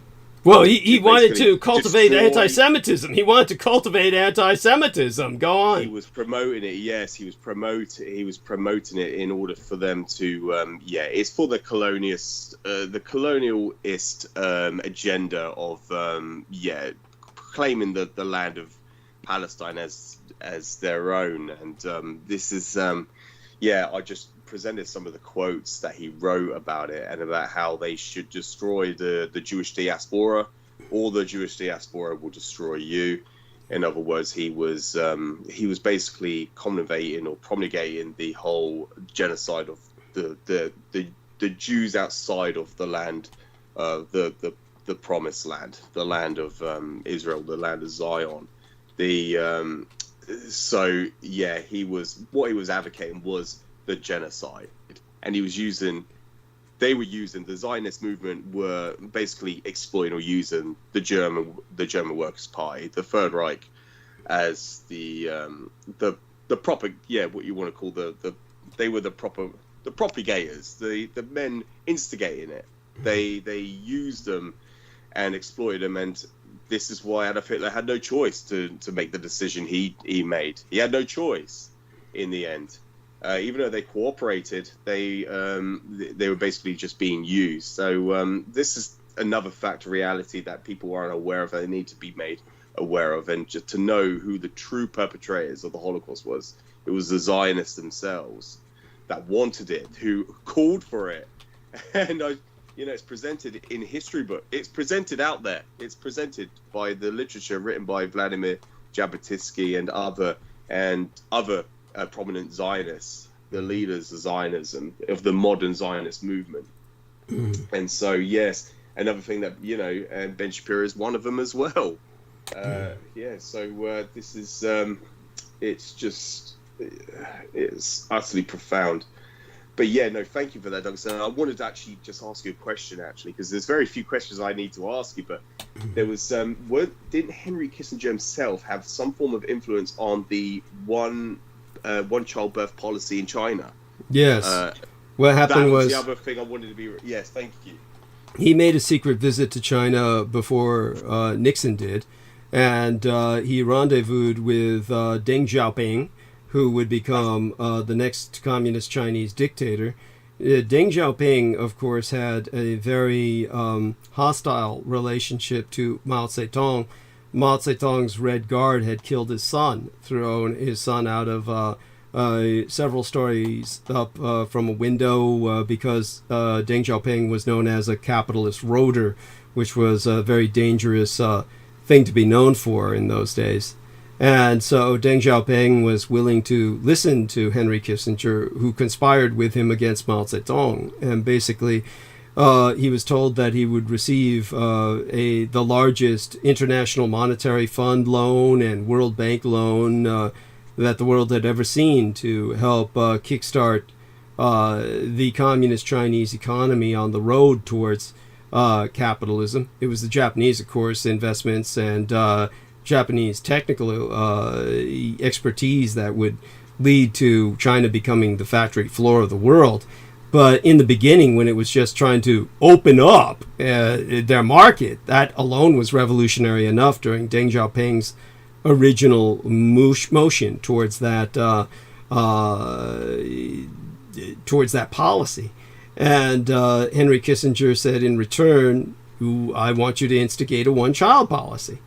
And that's exactly what he did. So he sold out and essentially exterminated his own race, an auto-genocide because of this Jew, which of course raises the kill count of Henry Kissinger astronomically into higher than that of even Christopher Columbus.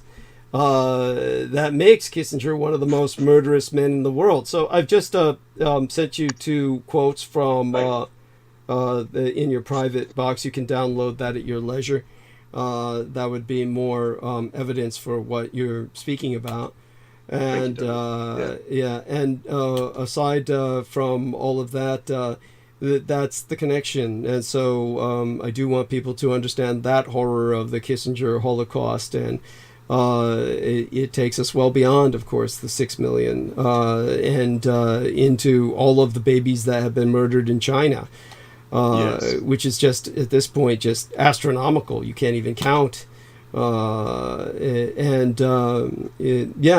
by all means, continue with whatever you wish to speak about. Oh yeah, no, Douglas. No, do you know what? I am really trying to. And Peter Moon uses the word digest, but I'm really trying to retain all this information myself because it's so important. I'm glad we've had this because it's not often nowadays that I get the chance to really, do this much anymore. I at one point in my life, a couple of years ago, I was able to have a lot of time invested in doing this, regaining information, just doing my own due diligence. And so I really do appreciate it, Douglas. It's refreshed my memory a lot.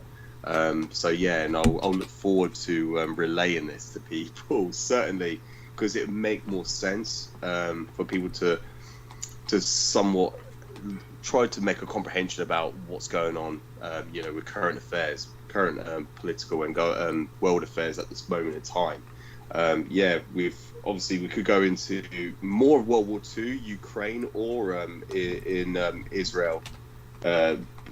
Both, all subjects. These are all relevant, all important, and other topics probably with World War II, when it comes down to people's faith. It's a faith. It's just.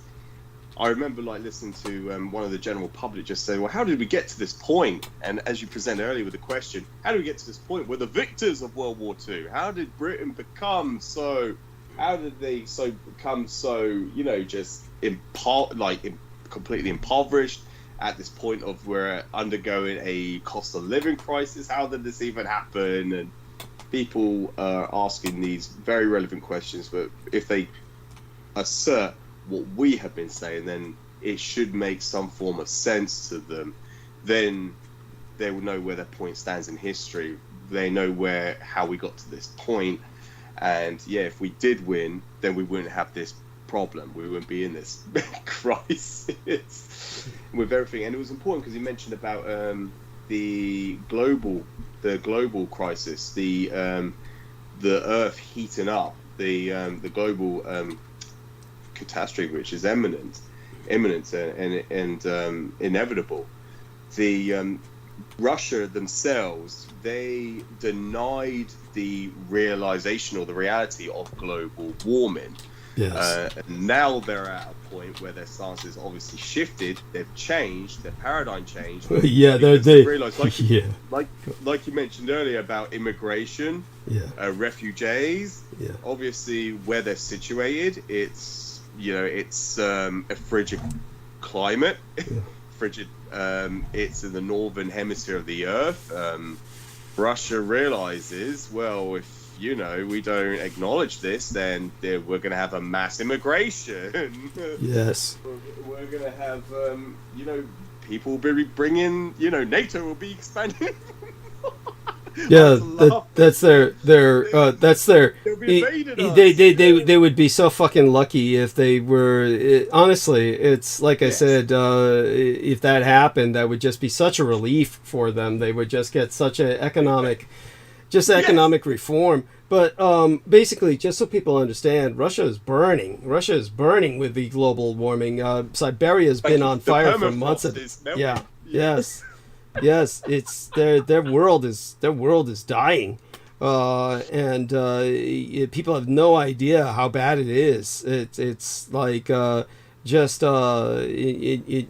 the situation we're in now is dire. It's dire. So by all means, do continue. And yet the people still, though I think it is more and more with each passing day, the Russians are losing their mystique, thank God, and less people believe that they have this incredible nuclear capacity to destroy the world. It's all bullshit. There you go with that. Please continue. Oh yeah, no, thank you. Yeah, thank you so much, Douglas. Yeah, it's just bringing so much to my mind just to mention. Actually, it's just like when you hear people about with nuclear weapons, and these are a deciding point. They're a decisive conclusion of end game or end war. One of the things that a different person, a different colleague said, well, doesn't it sound like a nuclear weapon? When I was talking about the atomic bombs deployed in World War II and how they're ineffective and how the Americans learned the hard way, they had no impact on the war machine.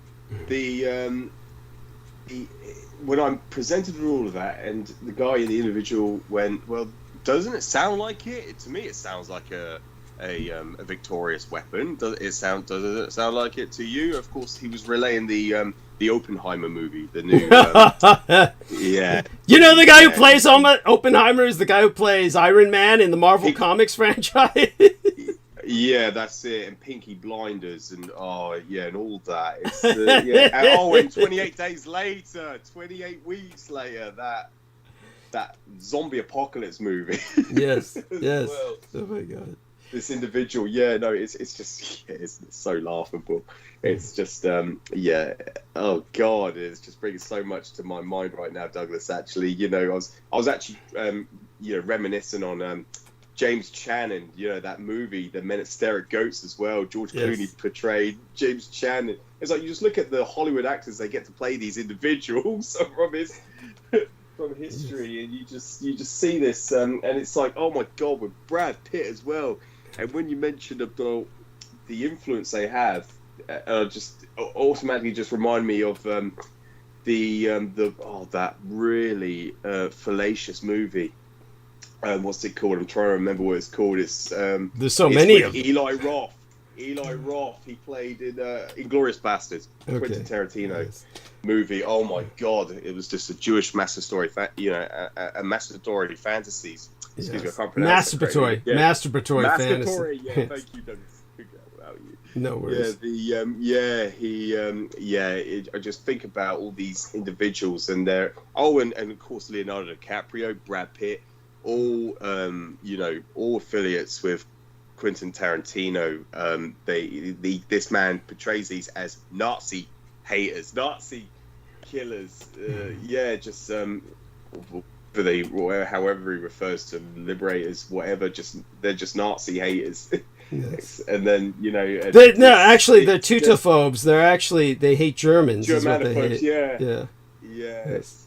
Oh my God, it's just like I just have utter contentment for every single one of them. Thank you. Individuals that in these movies, and then and then I'm having these conversations with these people who are around me, and their whole paradigm is based upon this construct that these movies have projected. It's maniacal. It's truly, I can't even contemplate. It's like you said, it's important to cafat and to just get off my chest. But it's comical to actually it's what do you want to call it? It's just it's you just got to laugh at it, Douglas. You just got to laugh at it. I just got to continue doing what I'm doing and relaying this information. It's important. But there was. With these movies, it's and these individuals, how they project their thesis, their notion on everything on the world. So it is really important. Just carry on to do it. Keep educating the public, keep educating people on these matters, and then eventually, because I remember asking you a question I think it was about 3 or 4 years ago, and I said to you I wasn't optimistic about anything anymore, and I think you relayed to me, Douglas, this is so important. I'll never forget it. You said, the reason why you got to remember, George, is you're doing what you're doing. That's the reason for it. Now, if there's, you can present this information to 100 people. If one person takes it and then shares it, then you're on the winning side. And I was not enthusiastic or optimistic a few years ago on doing what I'm doing. I thought basically, I was thinking, what's the point in it? To continue to do what I'm doing, where I'm like literally just being laughed at. People just go off and go, oh, he's just talking nonsense, he's a conspiracy theorist, just trying to just don't bother engaging with him. That's what they were saying a few years ago, and I just said to Douglas that I was not, this is what's the point anymore. I'm not optimistic with it. And then, like you said, because you're doing what you're doing, George, and then the world will have to acknowledge it. The world in the future will have to. And it's similar to like how you present it with when these nation states such as Japan and Germany, eventually they will get to the moon. Yes. And they will realize that the Americans were not the first ones to reach it. That is when the whole history, everything they presented, they will have other option but to then basically they will have to object to it. They will have to then the trajectory discourse of the history will have to be shifted, changed. Everything will have to be. It will be realised by the rest of the world, and it's similar with this. It's like it might be a losing cause. That's the word I was thinking of. Phrase I was thinking of. It might be a losing cause, but it's not. It is. Yeah, it is. Well, just several things to bring up here. One of them is that, as I said before, when it comes to the studies done on what leads to a revolution that were conducted by the U.S. Army Special Forces, contracting, of course, think tanks like RAND, MIT, Research and Development, and Michael Aquino, of course, as a psychological warfare expert, taught me in these various calculuses. These are social engineering calculuses that what it takes, and all it takes, to change a civilization via tipping point where there's no coming back is a change of 20% of the population. And all of that always starts with literally a group of 20 people. You just get a group of 20 men who are dedicated to converting literally 20 each. And it just goes on as a multiplier factor, a force multiplier. All of you basically wind up at some point, not too long in the future, it really doesn't take that long, you get 20 men, or maybe 20 men and women, and they basically convert at some point 1% of the population each. And if the moment that you hit that 20% mark, society is irrevocably changed. There's no turning back from that. This is what's called revolution. It's the calculus of revolution. And so the Nazis had a revolution. This was a revolution to make certain that there wasn't a communist revolution. And they were always only 10% of the population. In terms of the Nazi Party, was literally 10% of the German population. So when it comes to the what we have with your situation, you can't give up, because, as I brought up to Peter Moon, the one reason, if they weren't born and structured, which they all were, because nothing else makes any sense, when it comes to Daniel Larola and Pavel Pravara, all of these people with their bizarre and disgusting pedophile behaviors, along with Lena Shea / Lena Knight, all of these people that we've brought up before, the evidence of what they were doing, ultimately they're obsessed with children. And these people, in the most exploitive way imaginable, And all of them became part of Richard K. Cole's pedophile circle because they believe that the cult of the kings of Edom must run the world. Everything Douglas Dietrich says, the cult of the kings of Edom has the world in a socket, so they're the winning side. Let's go over to them. Now, the people who are looking at us from afar, a detached perspective, would say then Douglas Dietrich is doing a good job convincing people that the kings of Edom and their cults rule the earth, that there's no fighting against this. Why not go to their side? And ask yourself what's in it for you. Well, with most people, fucking and eating kids seems to be this great positive thing to them, and they go for it. This is something that they've literally gone into as as a privilege, some kind of enjoyable activity. This is something that was described, of course, by Lorien Ann Fenton, that she actually engaged in, and it was something that I've described in the past. I don't need to go into the gory detail again right now. But understand that if you perceive that, then have at it. But what kind of world are you? What kind of world are you living in at that point? Yeah. You live in a world of chaos and hopelessness anyway. You may as well kill yourself now. So in terms of the reality, the fact that they have the situation in hand as they do with this total control. They certainly haven't been able to do away with myself or George Knight or Brendan Zogit. These men are still at large, like myself. Obviously, they're not all powerful. Despite everything they've done to wipe us off from the internet, whoever's listening out there now, you're still listening. So, in the end, it's up to you, the listener. This is the 1% that each one of us hopes to change and ultimately hit that 20% mark. So the time to get started is now and make everyone aware of this program. Right now, I'll turn it back to George. Again, he doesn't have enough of an opportunity to address this, and it's something that hopefully he has more coherent... a coherent way to articulate his points thanks to his discussion tonight. So if you have any other questions, feel free to ask them. Oh yeah, no, thank you, Douglas. I certainly will, given this opportunity with yourself. When it's just us two, which is just, remarkable.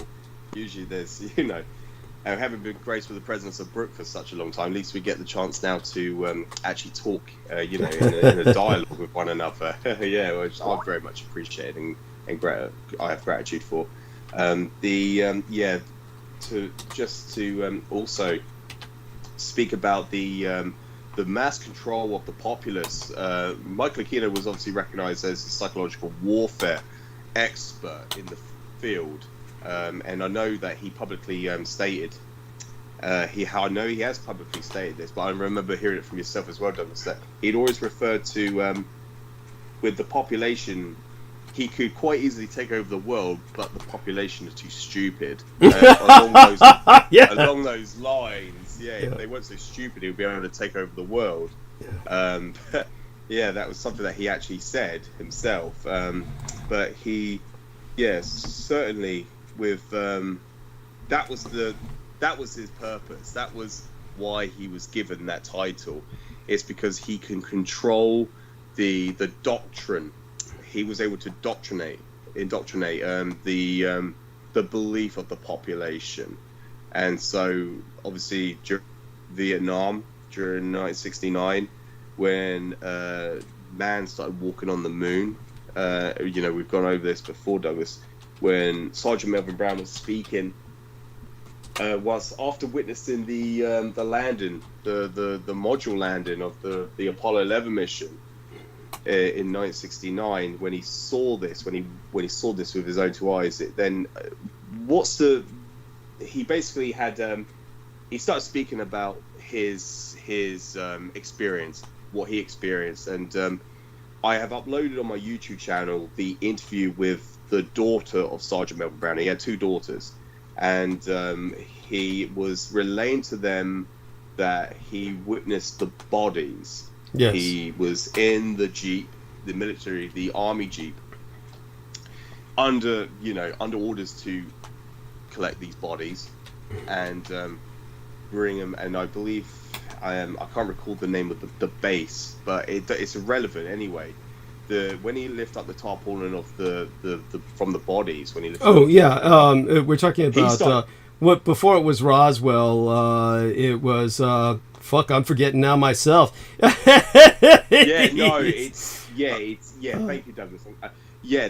It's because they were basically ordered to take the bodies to a designated location. Yes. But when he started relaying the story, his experience lifted up the tarpaulin in this army Jeep, which was transporting the bodies from, and he was not even aware himself that, well, he wouldn't relay that this was Roswell. Even he was unaware of the location himself. I assume, that's just me presuming it, but the story, but how the interview that I've uploaded on my YouTube channel, the daughter is saying that after he lifted up the tarpaulin and viewed the bodies, he described them as Asiatic. They were Asian looking. They had friendly faces, and their skin was yellow. Yes. And when the other, testimonies came out saying that they were grey, this is when rigor mortis kicked in.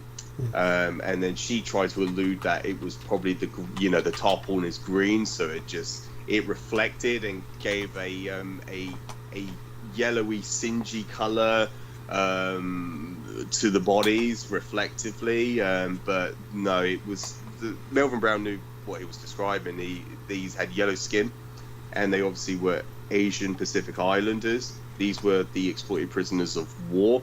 But when he started speaking of this publicly, or when he started telling his family this, that's when the army had to respond by recalling Michael Aquino from Vietnam, and to come back and because this was an army issue. This is the one point that everyone that runs with that trope, that whole propaganda about Roswell, is that they always bring up the Air Force. Yes. But there was no such thing as the United States Air Force during the Roswell incident, and this is where it gets people get confused, and the whole point of it is, the intent of that is to just confuse the population, because it was never a United States Air Force issue. It was a United States Army issue. Michael Aquino was under the branch of the Army. He was under the auspices of the psychological warfare auspice of the Army. So that was his title. He was a psychological warfare expert, and so that was his whole objective and purpose in the field in Vietnam. And so obviously this was a matter of security, national security issue in the United States. So obviously the Army had to recall their psychological warfare expert back from Vietnam to then create the Roswell myth. And I think with Douglas's own experience with Michael Aquino, how he described it, he had to basically it's a form of mass indoctrination of the population to believe, because it was never presented, it was never talked about Roswell until 1969, until the 1960s. That's when people started really investigating Roswell, talking about it, because Michael Aquino was recalled to basically create that myth, to obviously to discombobulate the population in order for them to know the truth about the reality of Roswell, that that the Army were exploiting captive Japanese prisoners of war to operate these supermaster dirigibles. Because the 1947, after the failure of the Navy in Antarctic, in the Antarctic expeditions, these military expeditions in the Antarctic to dislodge the Third Reich from relocating, or to dislodge the whole remnants of that breakaway civilization, when they were basically starting or accepting their relocation after 1945, after Operation Hannibal. And I'm sorry, but I'm sort of like jumping gun a little bit, Douglas, but I'm just briefly summarizing everything. I don't need to go into like the minute details of things, but the whole point of Roswell, because the Navy failed in their operation, then they had to resort to the army to try and come up with a solution. And the whole intent of it was to deploy supermassive dirigibles over the Antarctic, which evaded radar, which evaded the Third Reich's radar from detecting them, so they could deploy an atomic ordnance over the Antarctic.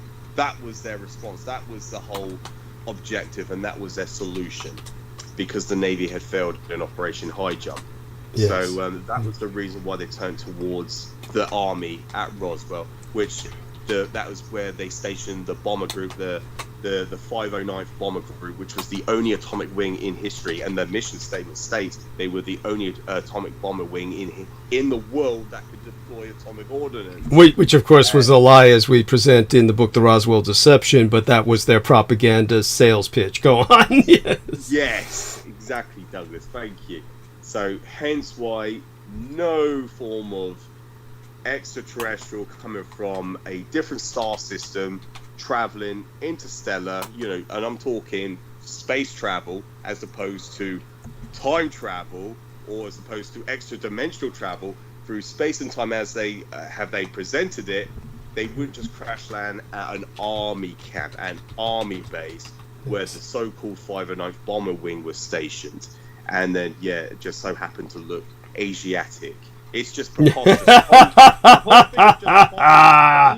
But even Michael Aquino himself, he had a laugh. He had the laugh about it, about how people would believe these were little grains that had no genitalia. That was his biggest laughing. Yes. That was his joke against Asians, was that they had no dicks, was to start that rumor. Yes, but go on. Yes. Oh, goodness sake, and this is what people bought. This is what everyone bought, and this is what. These open Satanists, these Mǔqīn occultists, such as Stanton Friedman, spent years trying to convince the public that these were extraterrestrial, just running with that same myth that Michael Aquino first started. And so I think that was just very important, just to just basically briefly summarize that other aspect of World War II and the response that the Americans had with the breakaway civilization. And I know you mentioned, go back several transmissions ago with Peter Moon, about the SAS, the British, the Special Forces, Operation Tangerine during World War II in the South Atlantic. They had their own expedition called Operation Tangerine to try and dislodge the Third Reich from relocating its assets onto the Antarctic continent, onto the Antarctic. Their stronghold, the impenetrable fortress that they had developed, and that's another part of history where people try to deny, but it's like these expeditions were historical. They were being conducted in the 1930s, and there's a Kaiser Wilhelm Land II that was there during World War One, which is it's just so preposterous, in Queen-Mordland in the north, to the northeast of the Antarctic. So it's just sheer preposterous when people try to deny these historical claims and try to claim that there is no government in exile. It's just baffles my mind, Douglas. But thank you. But as you said, still dedicated, remain dedicated, and continue to do what we're doing. Yes. Yes, and that was that's essentially, and I did relay that actually. I did relay this information. I mentioned about Roswell and how it's interlinked, how it is the correlation between Operation High Jump to the Roswell incident, because it took me probably about a year or two to comprehend it, to have some form of comprehension about the link between them both. And people just need to remember, because the Navy failed in their operation, the Army was then turned towards the military turned towards the Army for a solution to dismantle the Third Reich from relocating onto the Antarctic ice, and that's why they turned towards the Army, and they turned towards the Roswell Army base to exploit these Japanese prisoners of war, because they couldn't fit inside the cockpit of these dirigibles. And it's just so evident. It just makes far much more sense than anything else, and you don't even just by logic, that just makes more sense, but the evidence is all there. And on Douglas's website you can see some of the articles about the internment camps, the Roswell camps, how they're held in German and Japanese prisoners of war at Roswell. Yes. And so Thank you. It's all. Yeah, thank you. It's all there. All the circumstantial evidence is there. It's just people don't want to look. And it's just like he admitted to me last week. He goes, "I was gonna, look up the stuff you were saying, George. I never got the chance to do it. And you either didn't have the chance or you just chose not to." Yeah, that's what it comes down to. Yeah. Yes, we make our own chances. If you're truly interested in something, you make the time for it. Yes. Oh God, yeah, absolutely. I mean, he could have evaded even, doing something else. He didn't have to come see me. He could have spent the night doing something else, researching. But no, decided to come and then object. Yes. Come and everything. So yeah, no, it's just this is the that's it, Douglas. Yeah, I think I'm done with the farting. I will share any future experiences I have. But it's important because it's important to share these experiences because it's very interesting, the response. And like I said, I'm not there to try to convince anyone. I know what I'm saying is 100% factual, 100% objective. And so it's hard evidence. It's hard, and it's nothing nobody can ever dispute. But like people try to, they try to. Non-tangibly, it doesn't make any. It's quite preposterous, but thank you. But yeah, speaking of, but back to Michael Aquino. That was Michael Aquino's. That was his purpose.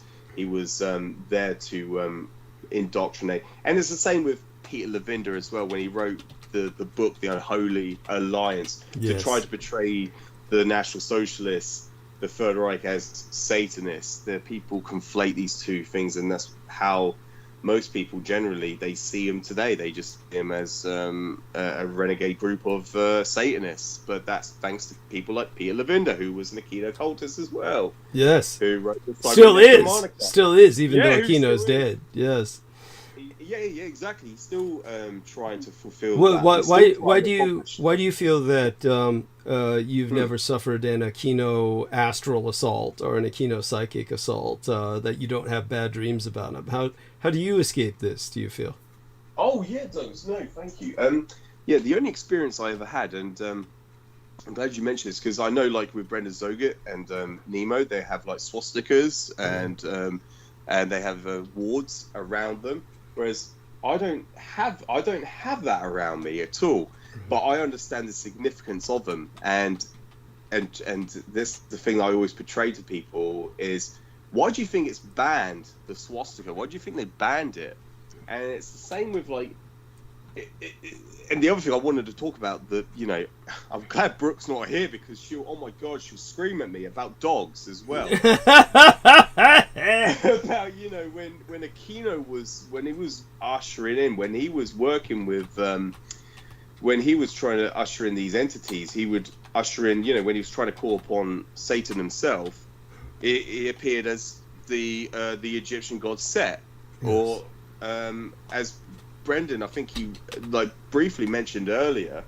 I don't know if he mentioned Osiris or he mentioned Horus. Anubis. Anubis is the Anubis. dog-headed god of the dead. Dog-headed god. Yes. Yeah. And so and it's just like when you take a look, and what I mentioned earlier about the men who stare at goats, and in the trailer of that, I've never seen the movie, but in the trailer it says, "Oh, men, soldiers, dogs man's best friend." So they refrain from killing dogs. So in the movie, they portray it as the Baphomet premonition as the goat, as opposed to the dog.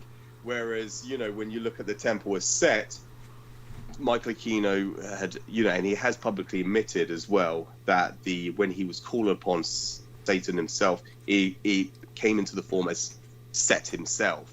And so obviously this is the dog. It's not the goat, it's the dog. And it's just like we live in a society where people are protecting their dogs. It's like they worship the dog, and people will tell you they prefer dog to man. And it's really quite, I don't know if if that makes any sense, Douglas. I don't know if you have No, any it's more. true. It's any true. more to add to that, but in my impression, when I hear that and when I see that, obviously what I know, I look at that as a form of satanic inversion. Thank you.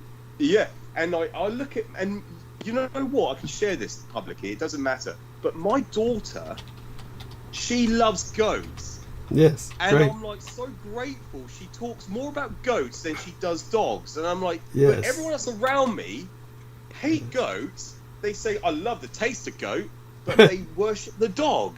Yes. And that's something I shared that with Brooke before, but of course she's a dog lover, but I don't think she's unaware of that whole aspect. That what they were doing at the Presidio military base, for instance, they were bringing in dogs, and Yes. I think these animal rights activists were actually protesting outside They the were. gates of the They were. Presidio Yes. to try and prevent the dogs going on site, because when they were on site, they never came out again. That's right. They were going on site. They were conducting these, and they were experiments, weren't they, Douglas? These were barbaric Yes. experiments on these dogs, and they were exploiting them. And they were you never saw them again once they were on site. And Douglas has he's shown you physical photographic evidence of elimination of these animals and of these dogs. Excuse me. But in the movie, The Men Stare at Goats, they say, "Oh, we cannot hurt the dog because dog's man's best friend." It's all bullshit. Yes, go on. Yes.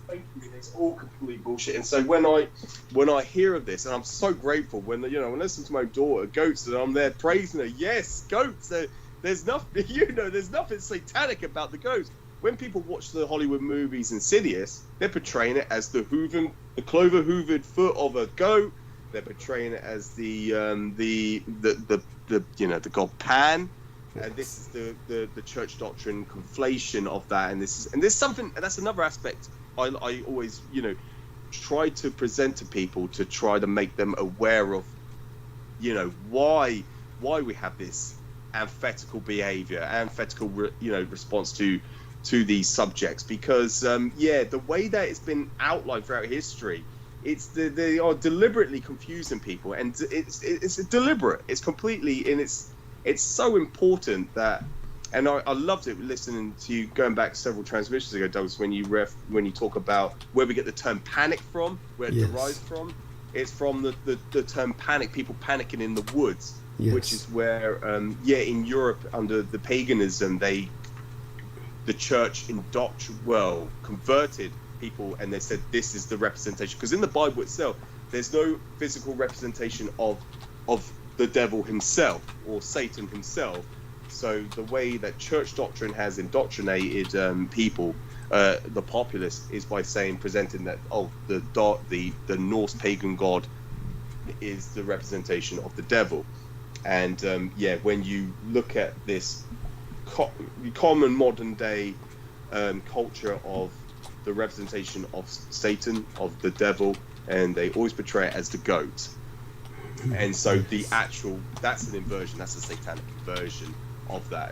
That is it's so important to actually, I'm glad we're bringing this up actually, Douglas, and talking about it, because I see this all the time, and people will tell you they prefer dogs to men or dogs to people, and that is quite scary when I hear that, when they're not aware of that actual reality.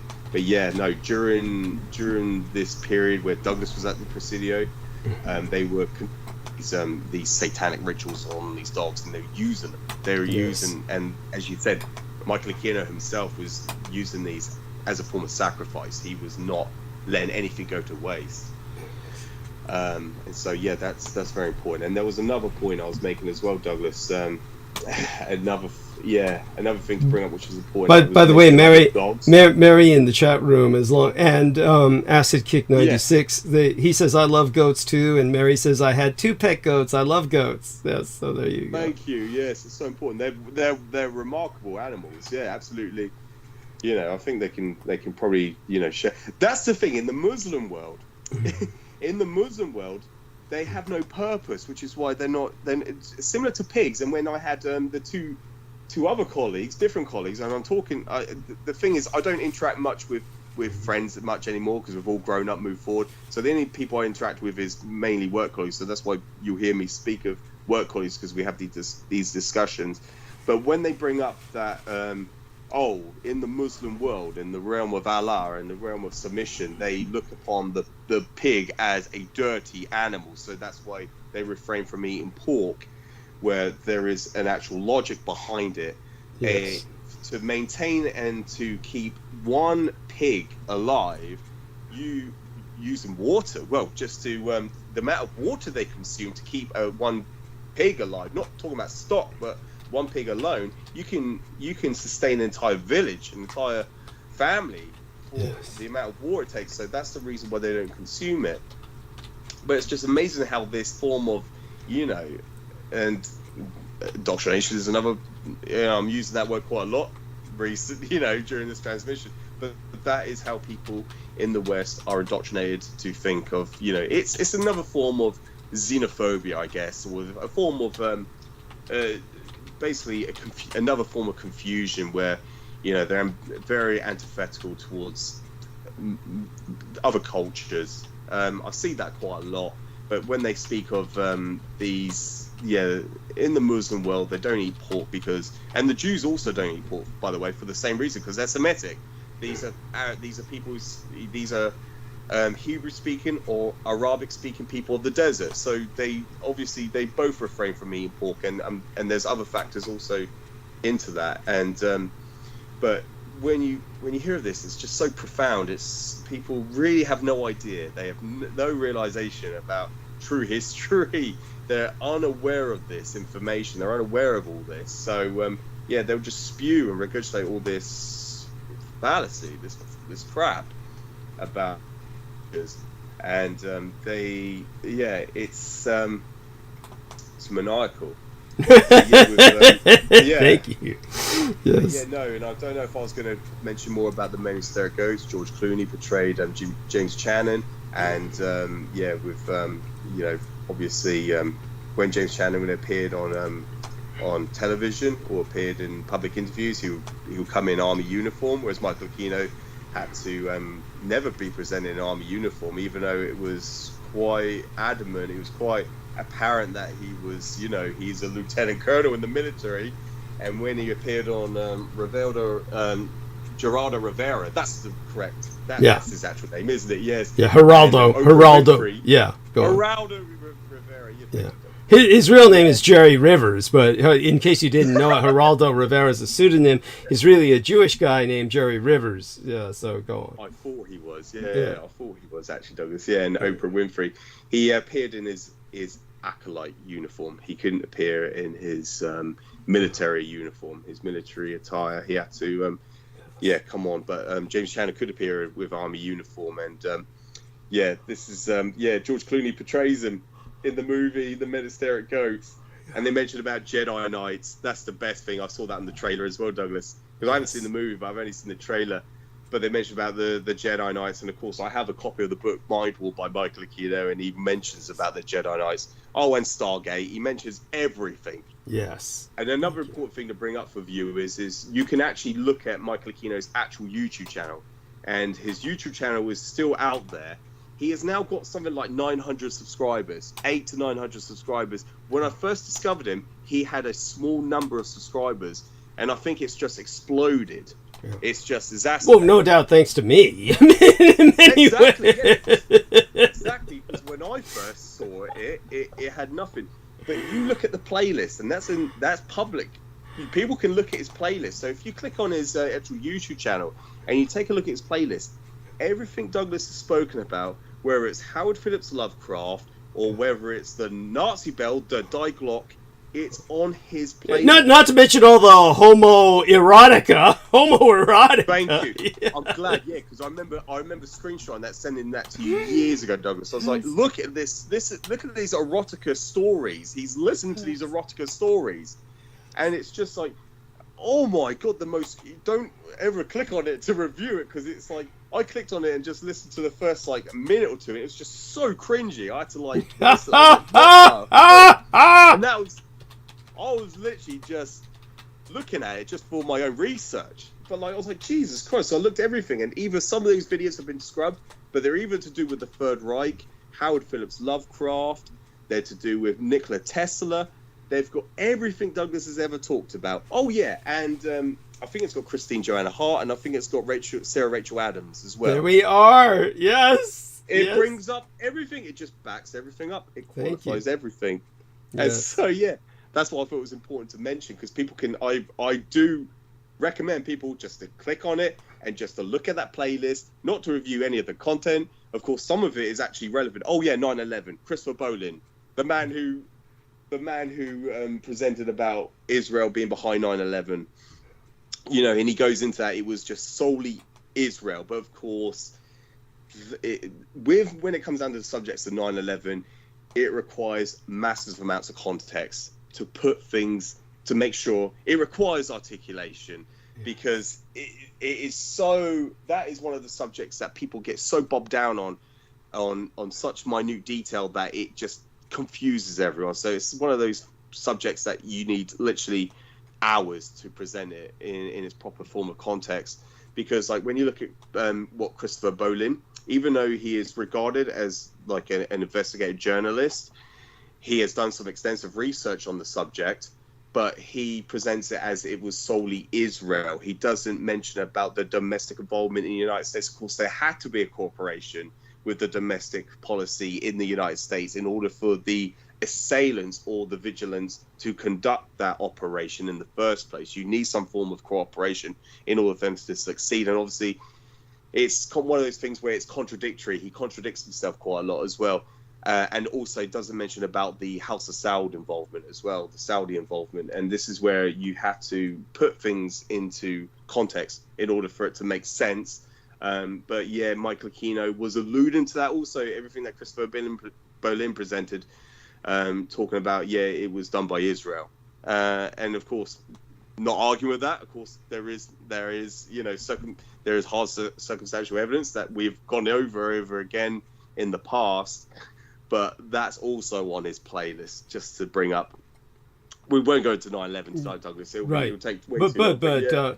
Well, let's take a look at the time we have left. It doesn't hurt to touch upon it, because it's what introduced you to myself. That's how you found me.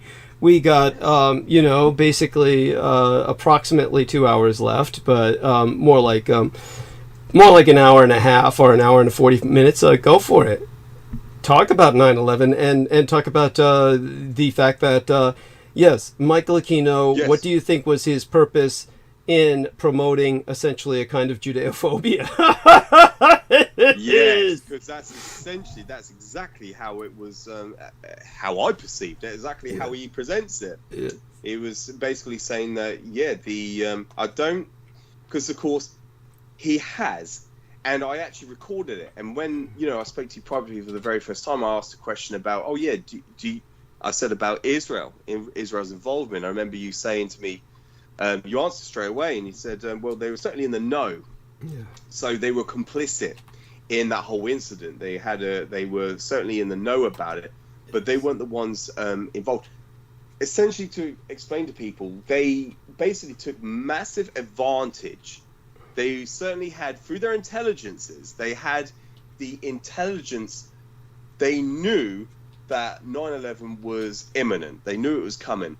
And there was not just foreign, but there was domestic intelligence gatherings also under, what they call the August memo of Condoleezza Rice. She had a memo stating, that was landed on her desk, stating that Bin Laden to take commercial airlines and to ram them into buildings, into the World Trade Center.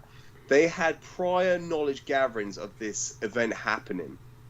And, there's another individual that's on his playlist. I'm trying to remember her name. I think her name is Susan something, but she was a former, I think she was like either a former, a liaison with the Iraqi government. I'm trying to remember her surname, but her name is Susan something. I'll have to look up in a bit. Mm-hmm. But she presented that there were terrorists involved. Yes. And there was a demolition. There demolition planted within those complexes, within those towers themselves, which brought down the other remaining surrounding towers in the vicinity. So it was collateral damage. But she said that these were simultaneous. So these two events did happen, but what people tend to run with, it's got to just be one or the other. They don't present it as, she presented it as, well, no, this was both. And essentially what she calls, and I'm trying to remember the term she used, but essentially her boss, and I think she refers to it as her boss, was relaying, she was basically the middle person between sending out the orders or intelligence gathering or gathering information between the Iraqi embassy, and she was the correspondent or the person out of Washington speaking with the Iraqi ambassador in Iraq itself. And so basically through these channels she communicates with the Iraqi ambassador, that's a representative in Iraq, and to speak to the government officials. And then this is information being relayed back and forth this way. She basically said, if you don't tell us about these so-called attacks that are imminent, that are coming, then we are going to bomb you to hell. We're going to send you back to the Stone Age. And she was saying that she was being told that they are planning on going to war with Iraq. This is prior to 9/11. So the administration, so basically the Bush administration were already planning this. This is something that's been, this was conjured up even in his father's years when he was president. This is just an extension. So Gulf War I, Gulf War II, and essentially what's the other one? As you correctly call it, Douglas, there was Bush War I and Bush War II. They're essentially they're trying to accomplish the same objective. And this woman, when she's presenting this information to the public, she said that they were, she was saying to him, sorry, I'm jumping gun a little bit, when That's the fine. information was being transferred back to the United States to her office, so she could present to her boss, they were essentially saying that we don't know anything about Al-Qaeda running steel planes into buildings. We have no knowledge of this. The only reason why we know this is because you're telling us this information. And so the way that, and she also brings up this information that there was during, just prior, like a week or two, when they got rid of the bomb sniffer dogs from the sites, from the complexes, there was these teams going in at night, rigging the buildings. And there were these vans going into that parking lot underneath the World Trade Center complex. And these were unmarked vans. And she goes, this happened every single night consecutively for 2 weeks prior to 9/11. And she said at that point, that's when she assumes they rigged those buildings. They planted those demolitions, those explosives in those buildings. And it's right, as Douglas knows very well, they actually, since the 93 World Trade Center bombing, they had bomb sniffer dogs on site present at 24/7 duty. Yes. So, and they were then evacuated prior to 9/11. You had this individual, Larry Silverstein, who went to the Port Authority in New York and bought the 99-year lease on those World Trade Center complexes, along with his whatever you want to call it, co-affiliate, share, co-conspirator, whatever you want to call him. Frank, conspirator, definitely, Douglas, most definitely. He called it his business, whatever you want to refer to, associate, his business partner, Frank Lowy, who was a former Haganah commando, frogman demolition. Quite ironically, he was an underwater demolition commando. Of course. Haganah group. But yes, quite ironically so. And yeah, they bought that the properties just 6 weeks. It was just weeks prior to 9/11, and they took out two insurance clauses, separate ones, in event of a terrorist attack, that they will receive an insurance clause, an estimate of, which equated to dollars. But there was, he took out two clauses, meaning if there was two separate attacks, he would get double the policy, double the insurance. Yes. But obviously, this is a conspiracy. these are main suspects. They were never brought to any form of questioning. And then, of course, ironically, quite coincidentally, neither of these men, including their children, never showed up to work that day on 9/11. But yeah, I'm trying to think of that lady's name. I think it's. But anyway, I will look up in a minute, Douglas. But yeah, Michael Aquino has this video also on his playlist, and it's something I was aware of before I even knew you existed or Michael Aquino existed. It was something I came aware of just through my relations. But yeah, how this woman presents it is there were terrorists. There was certainly domestic involvement. There was certainly CIA involvement through the exchange, through the the exchange rate through these accounts, transferring from CIA to their assets. So these Mohammed Atta himself, who was Egyptian. The rest, there was 19 hijackers. The majority of them were Saudi citizenship, Saudi origin, which is what Osama bin Laden is. He's Saudi. And But by the way, just to clarify something, a Saudi citizen, but he was actually born in Lebanon. His father was Lebanese. No, he might have been born. He might have been born in Saudi Arabia, but his dad was Lebanese originally. But he got Saudi citizenship later. Yeah, but Osama bin Laden, definitely a Saudi citizen. He's definitely a Saudi citizen and was probably born in Saudi Arabia, but his dad started as Lebanese originally. Yeah. So go on. I'm sorry. It's just some people might think that's worthless trivia, but it means a lot in that part of the world. Yes. Of course. Yeah. No. Absolutely. There's massive significant difference. And Wahhabism,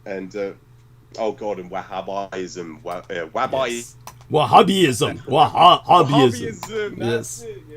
Yes. Speaking of that with Peter Moon earlier, so go on. Yes. Oh, brilliant! No, well done, Douglas. And so this is the whole situation, the convoluted situation of this is where you have this lady talking about how we're going to send you back to the Stone Ages. Tell us when this is happening, or else we're going to bomb you. We're going to rain terror on Iraq, and that's what her boss was telling her to say. And she was not ambivalent. She was very opposing of this. She did not want to speak of this because this is a woman who's had a very good relationship for many years with the Iraqi people. And so there was obviously an agenda at hand. There was obviously, it was preemptive. And so when they couldn't give any information back, and that was, these were the threats coming out of Washington, then all of a sudden they caught on to what she was actually sharing information herself.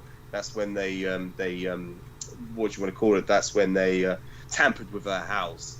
They bugged it so they could gather, any form of, if she was given any form of communication transmissions from internally from our house. People review it, they would get more of an idea of what was occurring. But with when it came down to 9/11 itself, these 19 hijackers, majority of them were Saudi citizens. So, but the United States responded, and going into the whole nuclear deterrent thing is what a lot of people have always talked to me about. Is, well, if the United States get attacked, they'll respond with nuclear weapons. And I say to them, well, on 9/11, the United States, they call it the new Pearl Harbor. Yeah. They call it the new Pearl Harbor. And I said, during Pearl Harbor, there was no such thing as nuclear weapons or nuclear or atomic weapons in 1941.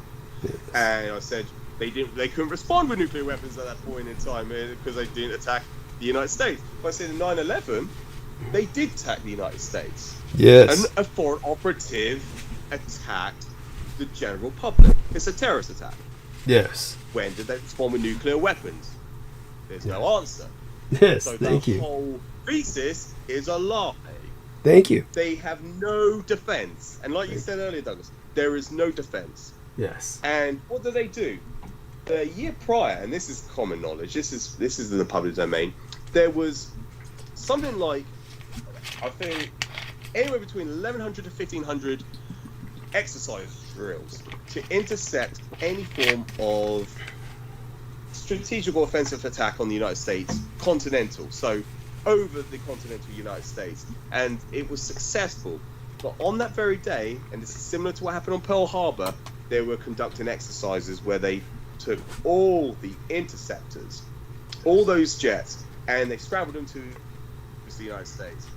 And during Pearl Harbor, they did the exact same thing.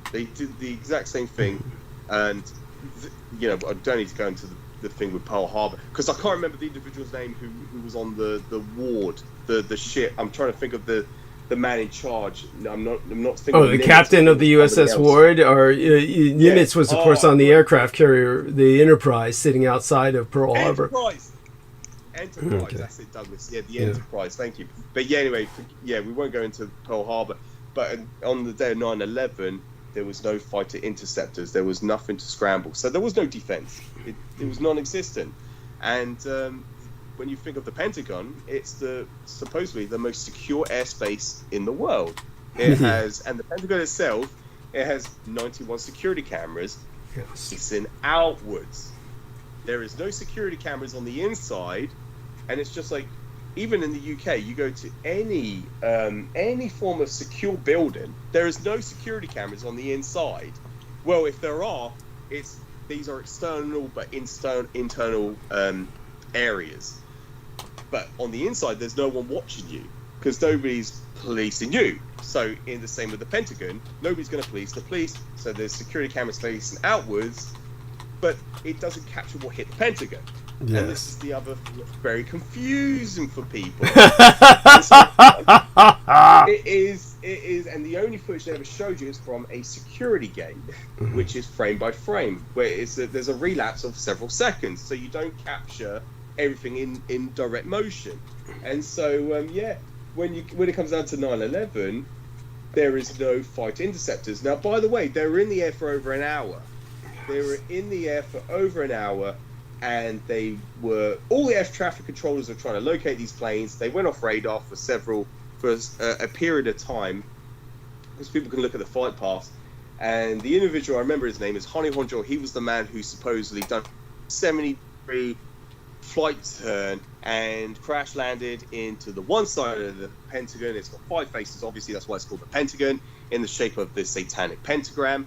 And he hit the one face of the wall of the Pentagon, that was recently refurbished to withstand a cruise missile blast. Yes, yes. The day before, on September 10th, 2000, the Secretary of Defense, Donald Rumsfeld, presented himself in front of the public at a public press conference, or a public broadcasting conference, being broadcasted to the world, to the general public, that the Pentagon cannot account for $2.3 trillion in black budget or Pentagon spending in the defense budget. So it was unaccountable for. So what did they do in response? They had to show they were doing some form of investigation after this claim. And then they put all the clerks and accountants in that very same part of the building where whatever hit it, whether it was flight, whatever, that Boeing 747 being piloted by Hani Honjo, or whether it was a military cruise missile, or whatever it was that hit that side of the Pentagon, it took out every single one of those accountants and clerks that were investigating that $2.3 trillion that was unaccountable for. And by the taxpayer, that was unaccountable, just disappeared like that. Oh, there you go. That's all the data and information destroyed by this. Yeah. But by the way, Peg Henry says, bless you, Douglas and team. What is your channel's name, George? Oh, George, I've renamed it after such a long time to George Knight, but I still believe if you type in the 1,000-Year Reich in Exile, George Knight, you'll come with my, you'll see my YouTube channel.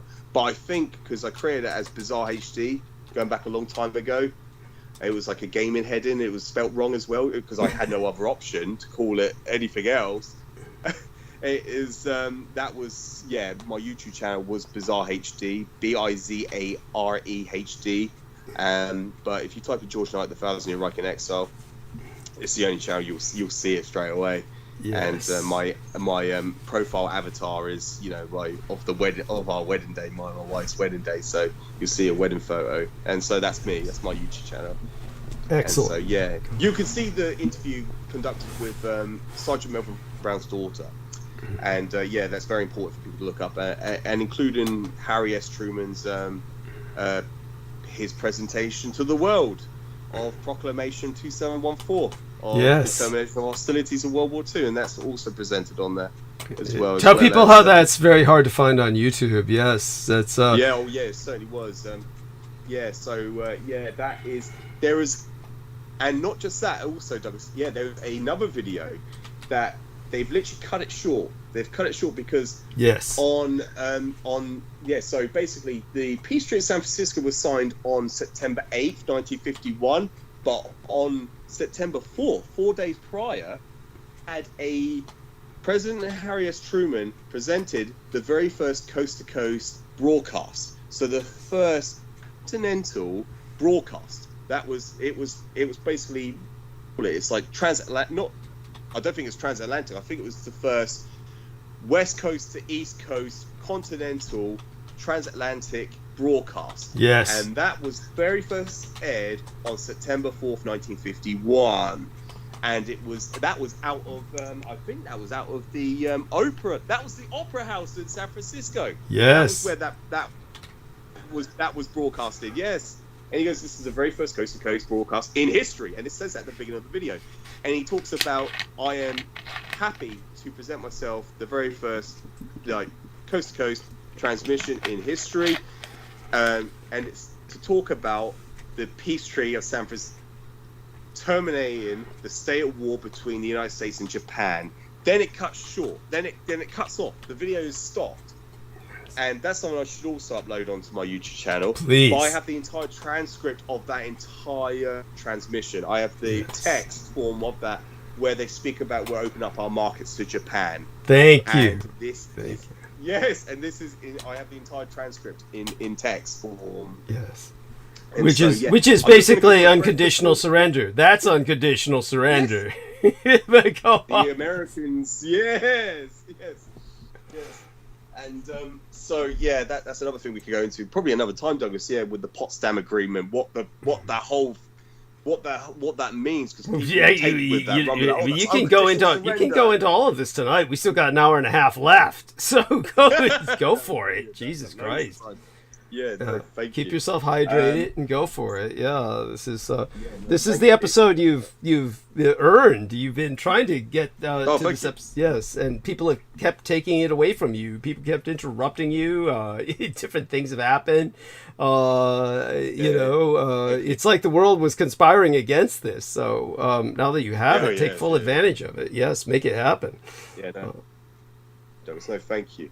And turning back to 9/11, speaking of the Pentagon and the World Trade Centers, that's what I was getting to. I remember now. Thank you, Douglas.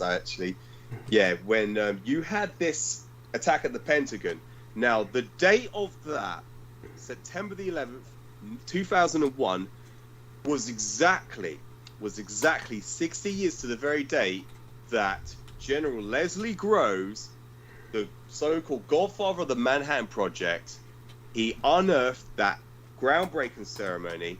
He upsided the turf, the ground on which the Pentagon was constructed on September the 11th, 1941, months before Pearl Harbor.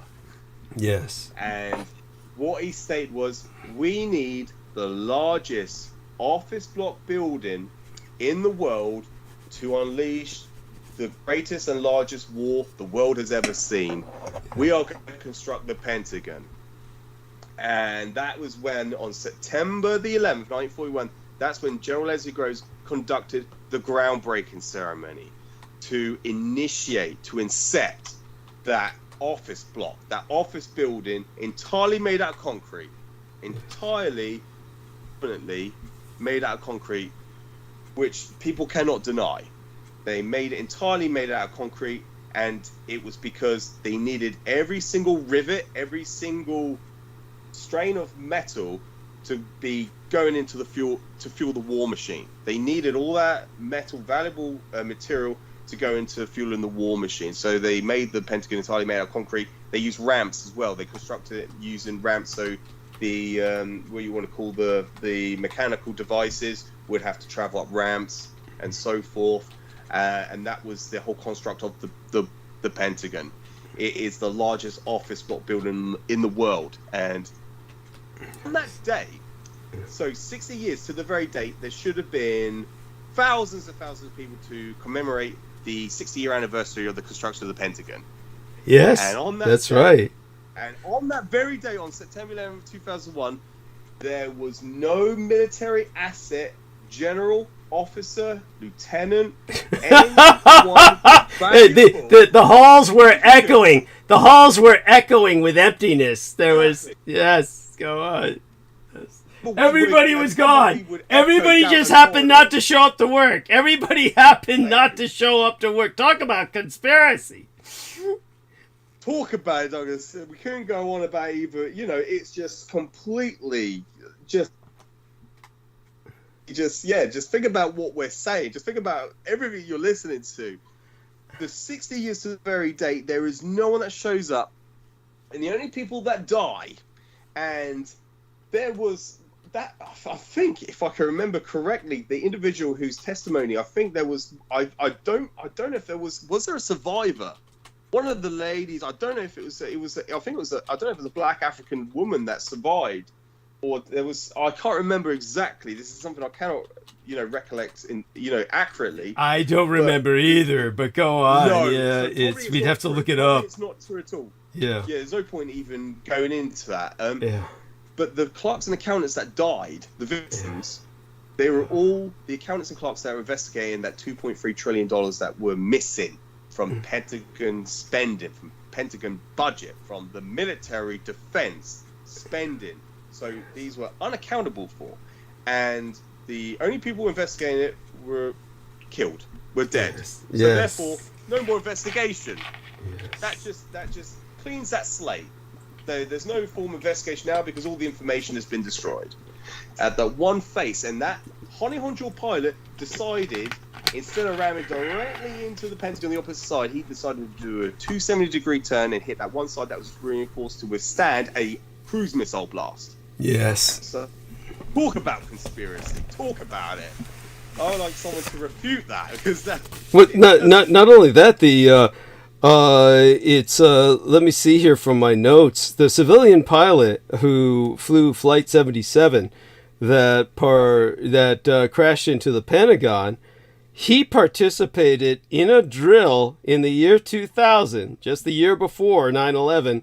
Simulating a civilian airliner crashing into the Pentagon before he piloted the aircraft which hit the Pentagon. Yes. If that's not an example of mind control, I don't know what is. Yeah, as for the bomb-sniffing dogs, basically what happened was that you had President Bush's brother Marvin and his cousin Herbert Walker III. They owned Securicom, which was the security company contracted to patrol the Twin Towers.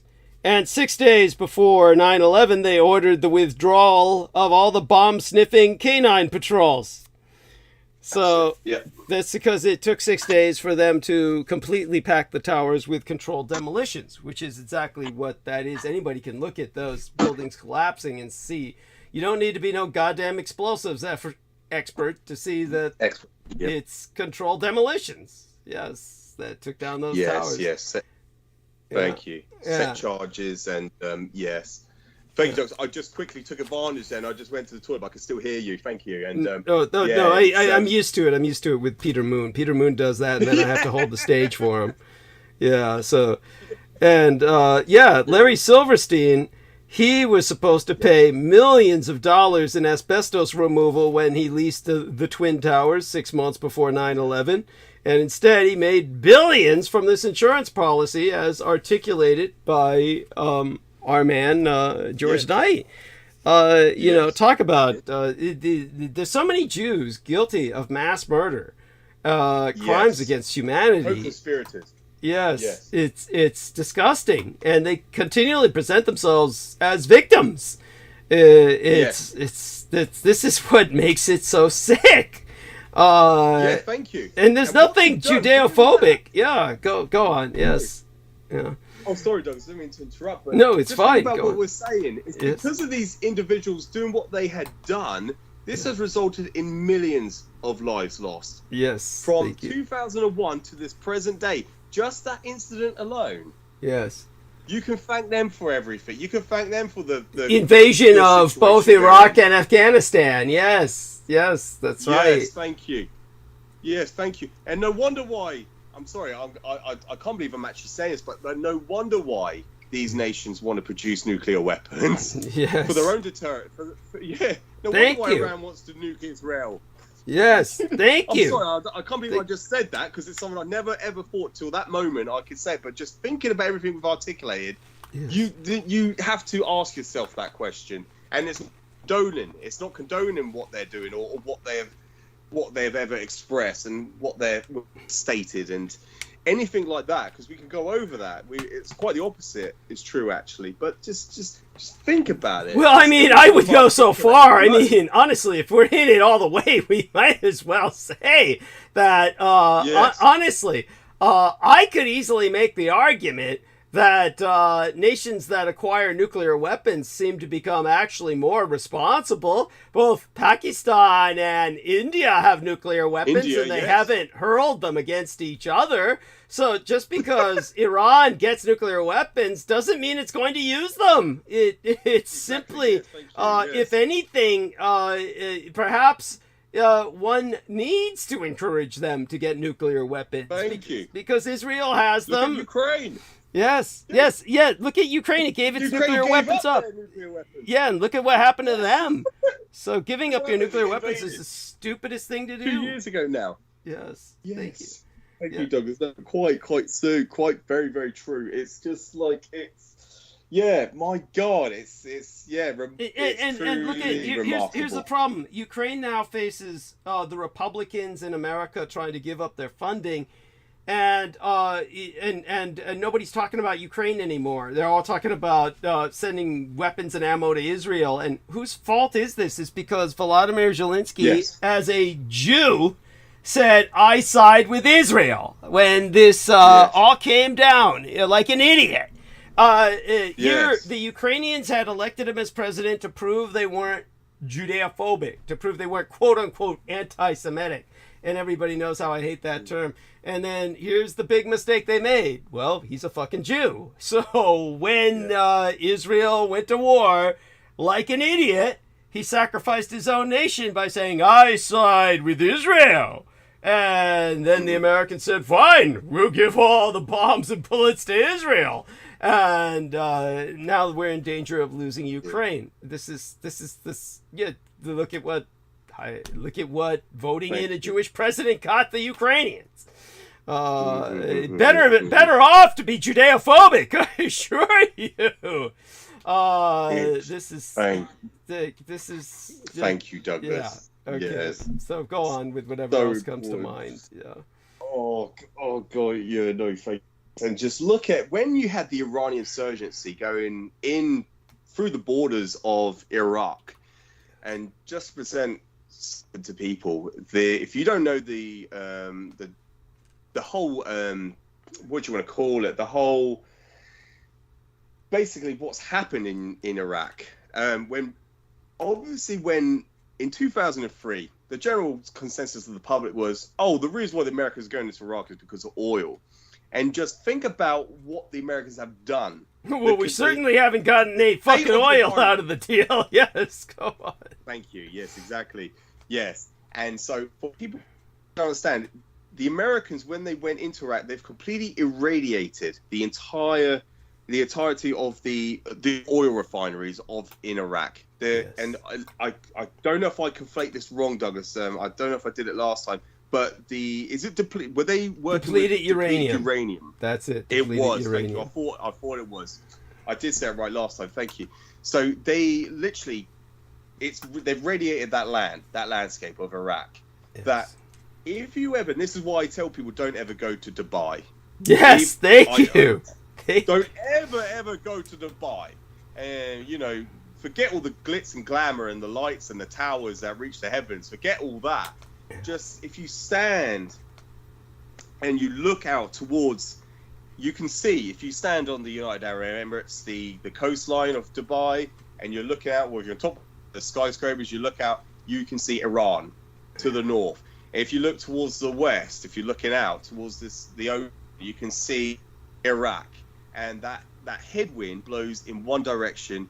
All that depleted uranium in direction, and they are having what you want to call an epidemic in the United Arab Emirates. They're having surges of leukemia cases and radiation sickness and cancer rising in Dubai. And this is all thanks to that so-called intervention in Iraq from the United States, when they completely irradiated that land so nobody else would want to touch it. It was off the cleanup. Like, Yes. Yeah, I'm sorry, I'm Twin laughing. Towers. It's so awful. Billions. Yes, it's true. Yes. And you just look at this extent, the state of the conditions they've left it in. People in Dubai, children, cancer rates is on the rise because of what the Americans had done. This is what I tell people: don't go to Dubai. There's no reason for you to go there, and forget about their policies and how they live out there, and the fact that you can't even hold hands in the street of Dubai, that you'll just get arrested and taken down and sent to prison, never come out again. Forget all that. Don't go there, because to think of your own health. That is just that couple. There's this social media couple in Britain, going back 2 years ago. They gave birth to a young girl. They spent months after the lockdown. Once the restrictions were eased off, they were going to Dubai, and they would spend so much time there that the lady that was pregnant, her child caught leukemia as soon as she was born. She already developed it in the womb, and that was because they were having vacations in Dubai. Yes. And cancer rates are on the rise and surge in Dubai, and that was all because of the intervention in Iraq. Yes. The American illegal war of aggression. It was a legal war, and that was all thanks to Israel. That was all thanks to the Israelis completely manipulating the American populace, and they not only convinced the government, they convinced everyone to support that, and that's what they did. Later on, they regretted it, but they voted in for that because they said they had weapons of mass destruction and they were behind 9/11. And just think about it. I'm saying that very loosely as well. I'm just literally just saying it for the record. Like, that was what they presented to you. Colin Powell presented under the Senate that they had evidence of producing weapons of mass destruction. That was a fraud. Yes. What he presented. Yes. That was a complete fraud. It was then he had to publicly apologize for presenting that. He held up this vial, and it was supposed to be some form of, I don't know. He was his fucking urine sample. Plutonium. It was his urine sample, which was fucking potent enough where you could consider it a weapon of mass destruction, but he produced it organically himself. But go on. Yes. Oh God. And think about when yourself, Douglas, when you were in Operation Desert Storm, Desert Shield. Yes. Think about that child that said they were babies being thrown out of incubators onto the cold floor and they were dying in that was the Kuwait. That was the daughter of the Kuwaiti ambassador. And ambassador, that's it. Yes. Yeah. That was the Colin Powell moment. That was the equivalent. That was that was the. You can draw parallels to these two. So think of Colin Powell. He was the. I think he was a general, and he was the. I believe, what was his title? He was the. Well, at that time, I think he was head of the United States State Department. I think at that point, maybe. Department. Yes, thank you. Had a huge influence. Had a massive. Had a massive amount of. Influence. And so he presented that in front of the Houses of Senate and the Congress about the weapons of mass destruction being produced in Iraq, and Saddam Hussein was going to use them against Americans because he opposes American democracy. Well, you remember what? Like they presented. Yeah, George Bush Jr. said they hate our freedoms. Yes, They hate our freedom. Yeah. So what does he call that original operation to invade Iraq? Operation Iraqi Freedom. Yes, of course. Yes. Jesus Christ. And he had to change it because it offended the House of Saud. No. Originally, it was called Operation Infinite Justice. That's what offended the House of Saud, because they said only Allah can provide infinite justice, and so they had to change it. It just shows you how fucking crazy the whole fucking situation is. Yes, it's how they were already sucking Saudi ass. That the Saudis were basically, America was Saudi Arabia's bitch. Just like it was Israel's. I mean, this is why Saudi Arabia and Israel are aligned. They're basically co-occupants of America. So go on. Yes. Yes, and they were yes, exactly, Douglas, and they're both now lock, stock, and barrel. They're both. Yeah, what's the term? They're both. But anyway, I won't go into that. The when it comes down to. More of the situation. It was like, I was going to mention the meeting with Franklin Delano Roosevelt and the King of the House of Saud in the Great Bitter. It was the Great Bitter Lake, I believe. That's correct. That's what they call the Great Bitter Lake. Is between the locks of the Suez Canal. Yes. So go on. Now. Yes. Yeah. Thank you, Douglas. And when these, and this is, as you mentioned earlier, with the whole situation, and this is just prior. This was weeks before he died. Franklin Delano Roosevelt died. He was obviously, he was getting worse and worse.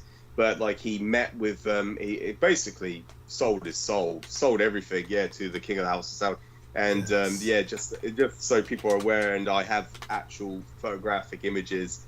And the one thing I love about that, the most more than anything, this is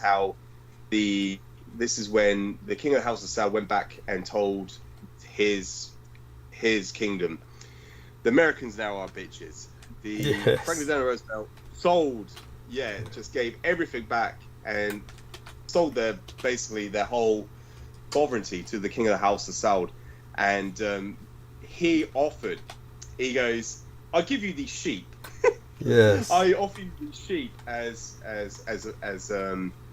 your men will now copulate with my sheep. And he goes, Franklin Roosevelt said, yes, I accept your sheep, and my men will fuck your sheep.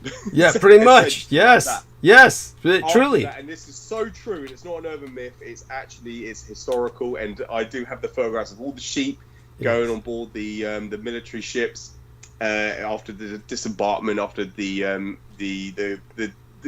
after that meeting, and the Americans took on board all these sheep, and because in the Arab world, it is the highest, and I think the respectful term, but I'm not going to be respectful, but irredeemable. One of the most, one of the complete,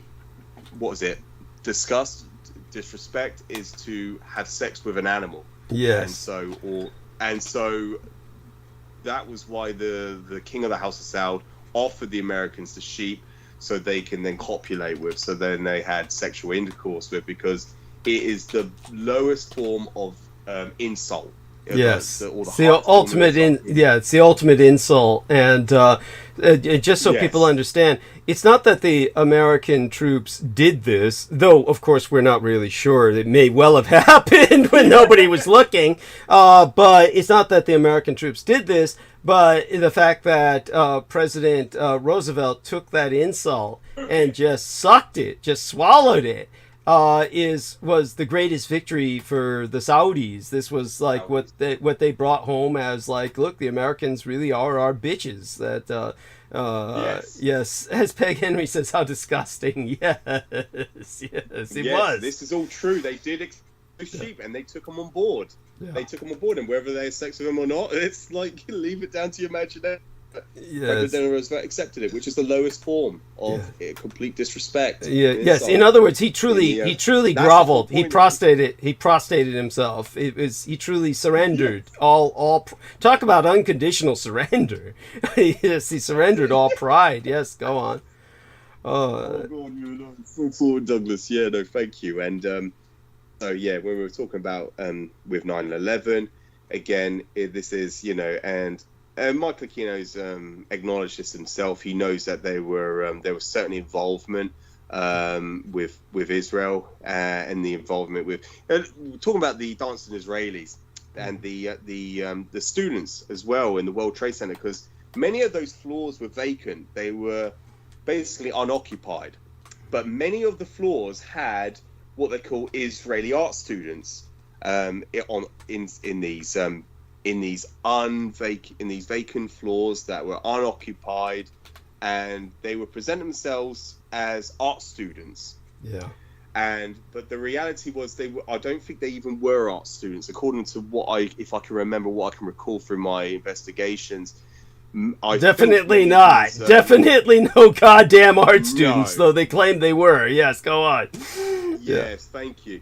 And then to speak about there were five Israeli Israeli citizens. They had dual nationalism, dual citizens with the United States and Israel, which is basically half the fucking Jewish nation, half the fucking Israeli nation has got dual citizenship. But go on. Yes, exactly. Thank you, Dennis. They were caught, and this woman, this resident, she basically got on the phone to the NYPD, the New York Police Department, and said that there are these men. They are cheering and basically in celebration after the first plane went into the first World Trade Center, and they were caught filming it. So they obviously had prior knowledge of this event happening, and they later on admitted when they were basically deported. They escaped. They were basically, when they were detained by the New York City Police Department. Sorry, I'm backtrack. I'm jumping gun again. Excuse me. No but worries. When they were detained, they said to the police department, the officers that arrested them, they said, no, we're the good guys. It's the I think they said this is Al Qaeda. They're your enemies. We're Israelis. We're the good guys. We're on your side. Yeah, what crap. But they were obviously caught. They were caught recording it. Yes. And later on, they present themselves on Israeli national television. Yes. After they were deported. Yes. Back to Israel. Yes. And they said they were identified as Israeli Mossad agents. Yes. And they said the whole purpose and objective, they were ordered to document the events. Yes. So they knew they were complicit in the whole incident that occurred on 9/11. So there's literally no there's no going around that. There is no comeback from that. Excuse me. The other aspect is the many employees at the World Trade Center, because those buildings alone, there's two twin towers. The amount of thousands of people that can be within those buildings is equivalent to a large town. Yes. Tens of thousands of people can be in that any given time in those buildings simultaneously at once. You're going to have the equivalent of an entire large town or even city block center. They are so large, tens of thousands of buildings being in that building at one time. On that day of 9/11, they were given a message, a telecom prompter message sent directly from Israel itself, and the service, and it's pronounced Udigo. I don't know how it's spelled, but if you look up Udigo instant messaging service, it is a service that is situated and it was produced in Israel, and it's a form of like pager, teleprompter that warned them 2 hours prior, do not go to work today. Do not be at the World Trade Center because something's going to happen. So you do not want to be there. Now, even Benjamin Milipolitsky, he even acknowledges there was no one present, and he asked a question. This is on the public domain forum as well. You can look up. He said, how many Israelis died at the World Trade Center? And he referred to them as Israeli. How many Israelis died? And the guy presented just one, and I think maybe possibly two, but these were janitors who didn't receive that message because they were just incompetent to use it. So they never received that message, that warning. But all the other...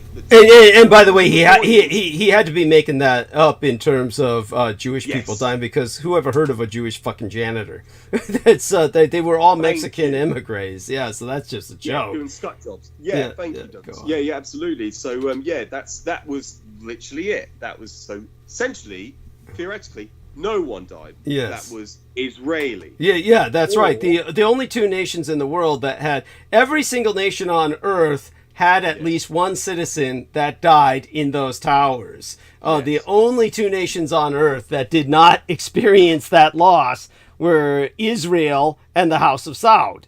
So there you go. Go on. Yes. Thank you, Douglas. So and as you've expressed before, Douglas, the United States owed it to the world to go to war with Saudi Arabia and Israel. Yes. Thank you.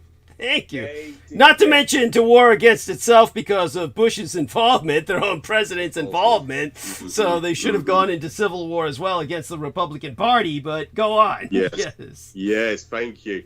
No, instead, they invaded Afghanistan. And like we mentioned earlier, that goes into the whole opiate trade, the opiate wars. Yes. And that's the reason behind Afghanistan. And then Iraq, because they were fighting Israel's wars for them.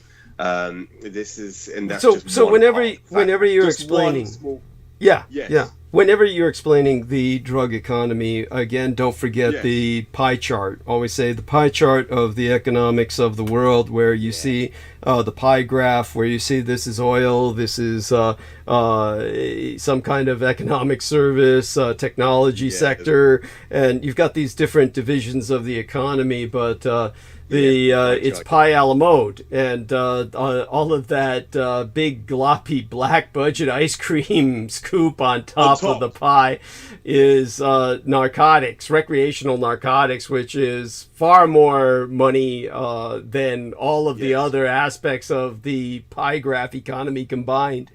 That's what you need to emphasize to describe that. Yes, go on. Yes, thank you. Just describing economics, and like I said earlier, that's what floated the British monarchy for hundreds of years. It was, and then they gave all that up to buy off Franklin Delano Roosevelt's aggression away from invading Canada and Great Britain. Yes. Invading Canada at least, which would have led to a war with Great Britain. But yes, go on. Thank you. No, you're exactly right, Douglas. Yeah. And that was why they brought in Winston Churchill. And most historians will tell you King George VI himself preferred Lord Halifax, but no, they were forced to bring in this Anglo-American. This piece of shit. Yeah, this piece of shit. Yes, the aristocracy. He was part of the aristocracy, but the what you call bureaucrats, but the people themselves detested Winston Churchill because he was not fully British. He was not fully. He was half American. So they completely they didn't see him. They kind of saw him as like a half breed. Yes. So to speak. Yeah. So just basically uncouth. He was uncouth and he was uncultured and he was just a general fucking boor, but come on. Yes, thank you. So this is why, he was never elected. This is what people don't understand. He was brought into the office in 1940 to replace Neville Chamberlain by the Royal Crown to buy off American aggression. That was the reason for that. And then once he was voted out of office because the British public and then the veterans overseas were sick of Churchill's war. Yes. When he promised blood, sweat, tears, and turmoil in the Pacific, we're going to invade Japan, which is what he stated on May 8th, 1945, on the so-called Victory Day, what we call VE Day, which is another propaganda day, has no actual legitimate meaning, certainly not legally. That's why there's no national public holiday recognizing this as any form of termination of proactive prosecution of hostilities. It's just essentially just a victory propaganda day. Essentially, it's not a national public holiday. Yes. They were sick of his wars and this war, and he was voted out of office in a landslide basically a landslide loss. It was one of the most devastating losses in election history, in world history. He lost by what they call a landslide. He lost that election in July. That was in July of 1945, before the atomic bombs were even dropped. Yes. And then later on, he was brought back into office in 1951 because Britain found themselves in a legal state of war with the 1,000-year Reich exile. They fully recognised it because of the UFO flap. Yes. Yes. So he was brought into office from 1951 back to 1955. And it just shows how truly it's just another part of history that people completely aren't aware of. But yeah, this is that's Winston. That was Winston Churchill for you in a nutshell, so to speak. But when it came down to and don't forget to always emphasize to people that he actually was serious about considering converting to Islam at a part in his life. A part in his life when he was feeling depressed and lost, and thought that he would find himself in Islam. It's like the guy's all over the place. He's definitely fucked up, and people have no concept about that. Also, his genocide in India that must never be forgotten. And of course, there are entire Indian books that are written about this. You don't see them available very easily, but if you look for them, you'll find them, and they are written in the English because the Asian Indians were forced to speak English, so they're the largest English-speaking nation on earth. So yes, you can find books on Churchill's genocide in India, and these are important. So you're talking about he and Roosevelt and Stalin, they're all birds of a feather. Honestly, you can really truly understand why my biological father went to war against these people when you know more about them, and how truly genocidal they are, the Allies. And like I said, when Henry Kissinger, he personifies that. Oh my God! It's thank you for reminding me. As a matter of fact, I do need to remind myself to speak of that in the next episode. The one-child policy in China, and I do. Yeah, thank you, Douglas. I do recall that. Thank you very much. Yeah, I'm glad. Yes, and so we've got an hour left, effectively, basically more like 45, 50 minutes. To be safe, about 50 minutes. So we'll continue. I mean, you're doing good, and we did great throughout the night. Honestly, I'm glad that people were asking about your channel, and yes, and in the old days, our man George Knight was a gamer, and wasting his time with all these games that thank God he outgrew that. And grew up, matured. Yeah, but you had your friends. A number of them were basically just the gamers who call you the conspiracy theorist, and these are the guys who spend all day just killing imaginary people. Yes, exactly, Douglas. Yeah. How very very ironic. Yeah. Yes, that's the situation. That was basically it. Yeah, it's I'm so glad now. That's the other aspect of things, like, playing the old chord. Until I was, made aware that the whole the Nazi zombie trip, that was basically, and not just that, the other franchises such as Killzone, the Castle Wolfenstein franchise. These are all basically Teutonophobic tropes, trips. To basically indoctrinate people into murdering Germans on sight. Yes, go on. On sight, inflexively and instinctively killing Germans on sight, identifying who the enemy is, and then your response automatically is to kill them. And so, and children play this, and it's a first-person perspective, so it's like you're fighting them directly. That's the whole intent of it. And so, these are campaigns. These are essentially Germanophobic, Teutonophobic. But you know what's so ironic about it is that because Americans are they're they're just basically all fucked up. They can't handle subtitles. Yes. And because Americans can't handle subtitles, one of the ways that they handled Nazis, like in the 80s and the 90s, was they would portray Germans. They want them to sound European or different, so that people would identify them as, oh, okay, that guy's not American. Even though they're in Nazi uniforms, people might get confused because oftentimes they show commando movies where Americans dress in German uniforms to sabotage the enemy.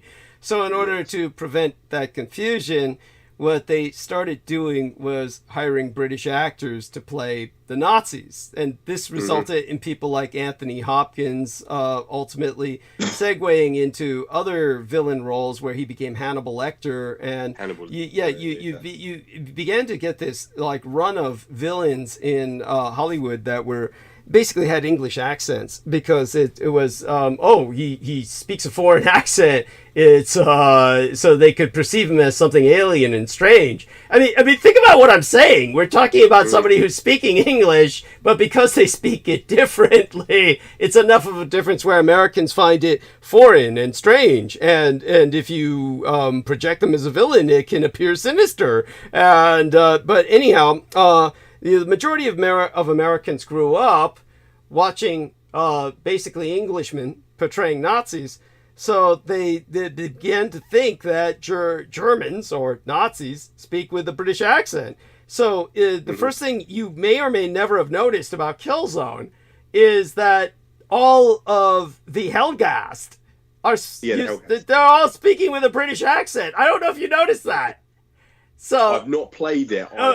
So if you ever just look at scenes of it look up scenes on YouTube, scenes of the Helghast on YouTube, and you'll notice that they all are speaking with British accents, and it's so fucking bizarre because they're trying to portray them as this kind of Nazi culture, basically the 1,000-Year Reich in exile, but because they're still hungover. They're still hungover from the 80s and the 90s where they had the British portray Nazis, and this way people identify them as European, but Americans can't take subtitles, so they have to have English speakers. So the compromise is, okay, they'll be speaking English, but it would be British English, so people just identify them as foreign or European. That's what you're stuck with in Killzone, which, of course, was actually designed by a bunch of game designers out of, I think it was Denmark, was it, or Netherlands?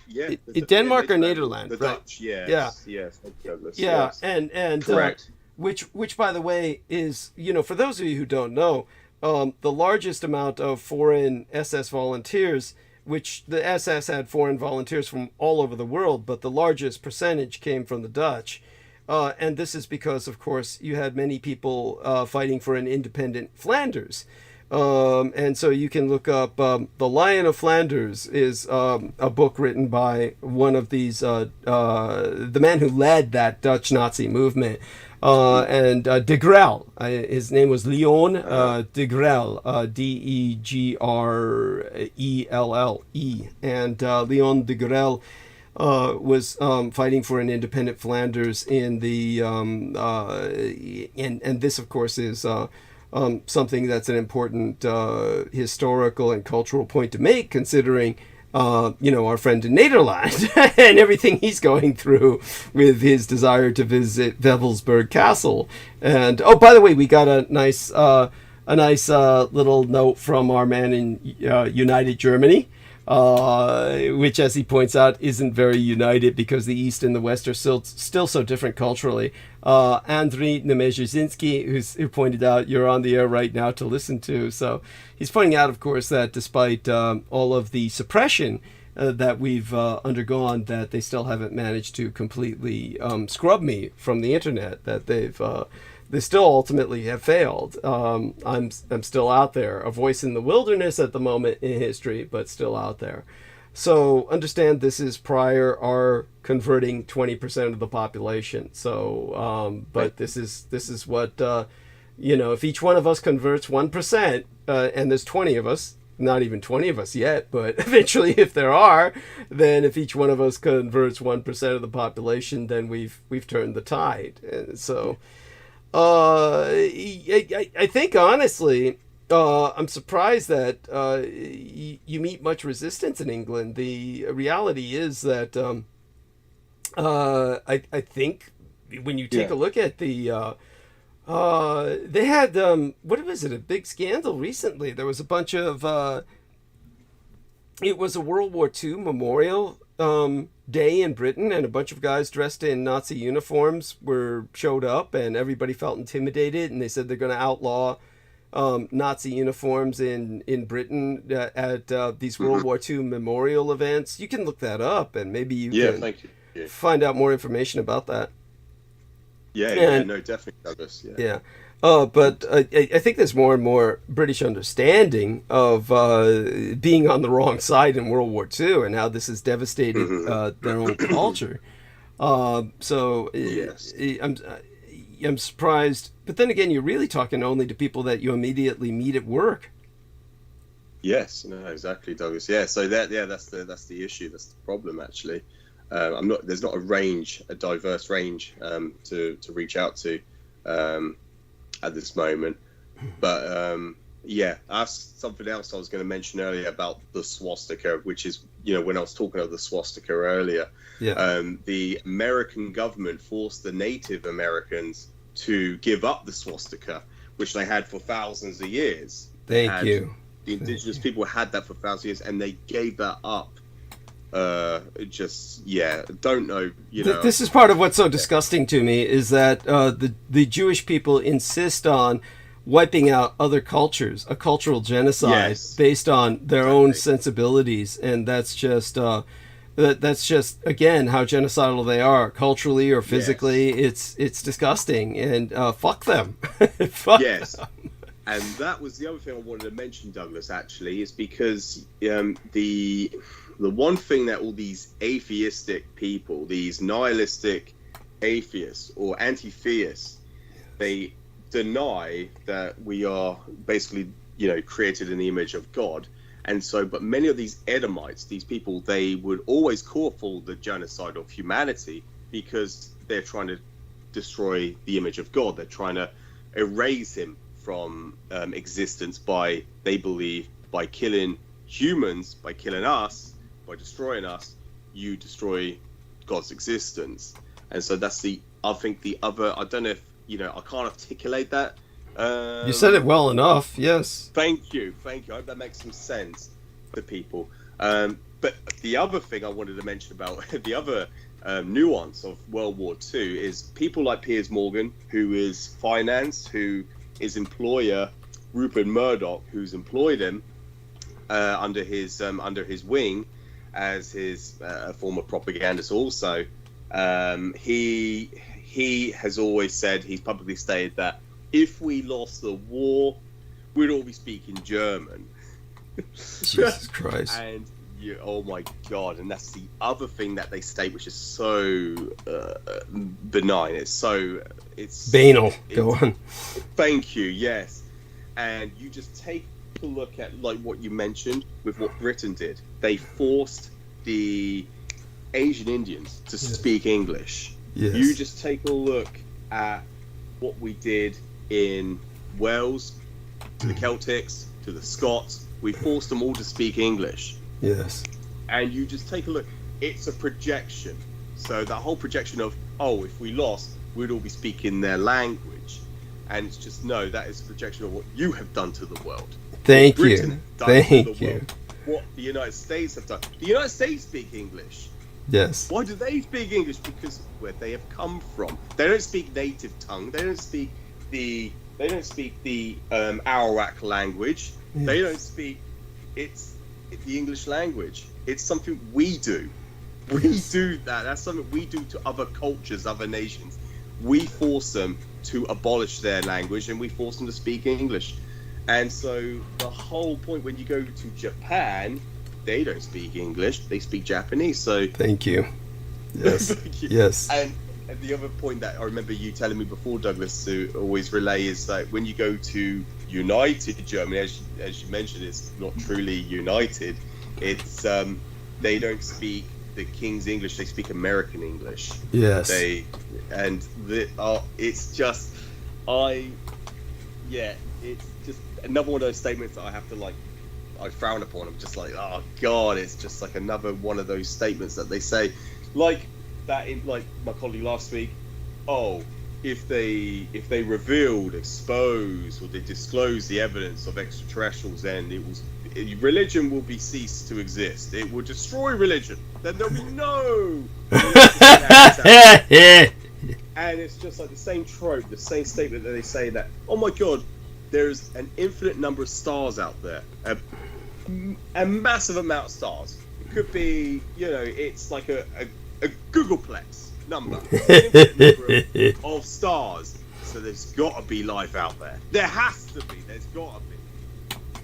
And it's just as ridiculous as a statement like that. If they truly knew how ridiculous they sound, they wouldn't have said it. But this is what we're revealing. And again, with the and that's another thing I will present to him about. We can see stars from 14.8 billion years ago. So we know the universe is that old, based upon how light travels. And it's the same with signals. And this is something I don't know, I don't think I could say this to Brooke Gibson without interjecting, without allowing me to finish my sentences. But when it comes down to signals itself, and I work with fiber optic, we work with the UV spectrum or radios or frequency. So we work along what is detectable along the electromagnetic spectrum. And when it comes down to signals themselves, they are far brighter than stars. And the lack of signals out there that we are intercepting should make it apparent or evident that life is not existent, because they've either never formed in the first place, or because it takes such a long time for these, for signals travel at the speed of light, it takes such a long time for signals to get here. Maybe it hasn't occurred yet, or maybe, and that's why you've always alluded to in the past, Douglas, if humanity were able to see into the future, we will see a universe teeming with life. But unfortunately, at this point in our history, we cannot detect life out there because it is never even formed, or they possibly had formed to, well, one of the conclusions that Emperor Hirohito came up with is that it took a certain number of years for the universe to create an individual such as themselves who is able to destroy an entire civilization, who are able to manifest or produce biocidals, or a method of wiping out an entire species or civilization or entire population such as himself. And I think that was one of the things that was presented in one of those well, basically his ultimatum. Yeah. His ultimatum. But by the way, yes. Yeah, in the chat room says German is a better language, to be honest. So, yes, we'd be better off all speaking German. But such being the case, certainly I appreciate that. But back to what our man George Knight is talking about with the cosmos, the state of the cosmos. Yes, so everybody understand that even as we speak in a room without being on bandwidth, just in a room talking to each other face to face, we're producing an energy signal that will ultimately travel across the universe. And it travels, radio travels at the speed of light. So any universe, any life form in the universe that produces a technology ultimately needs to communicate and will produce radio. And we would have heard that. It all would have reached us. We see all the light from the stars. We would be receiving all the radio signals. And there are no signals. None of these signals are out there. They're and you can't just lie to yourself and say, oh, they're using some undetectable form of signal, some exotic energy that somehow we can't detect. I mean, that's preposterous. We're detecting all kinds of signals across the spectrum, and there's nothing, and it all would have gotten here at this point. We would be awash in a cacophony of signal input. And just to give people an example of what we're talking about, when it came to planet Earth itself, when it came to just our invention of radio. This is what you see emphasized in the movie Contact, is they show just basically the sphere, the exploding, ever expanding sphere,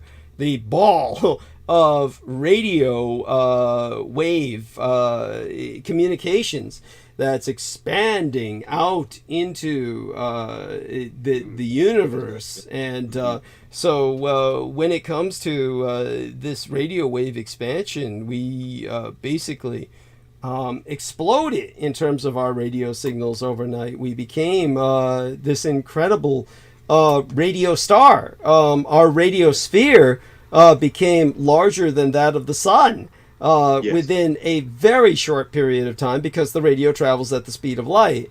So we were surrounded with our own radio shell of communications. Anybody else in the universe, if they existed, would have seen this. They could have seen it, and they would have responded.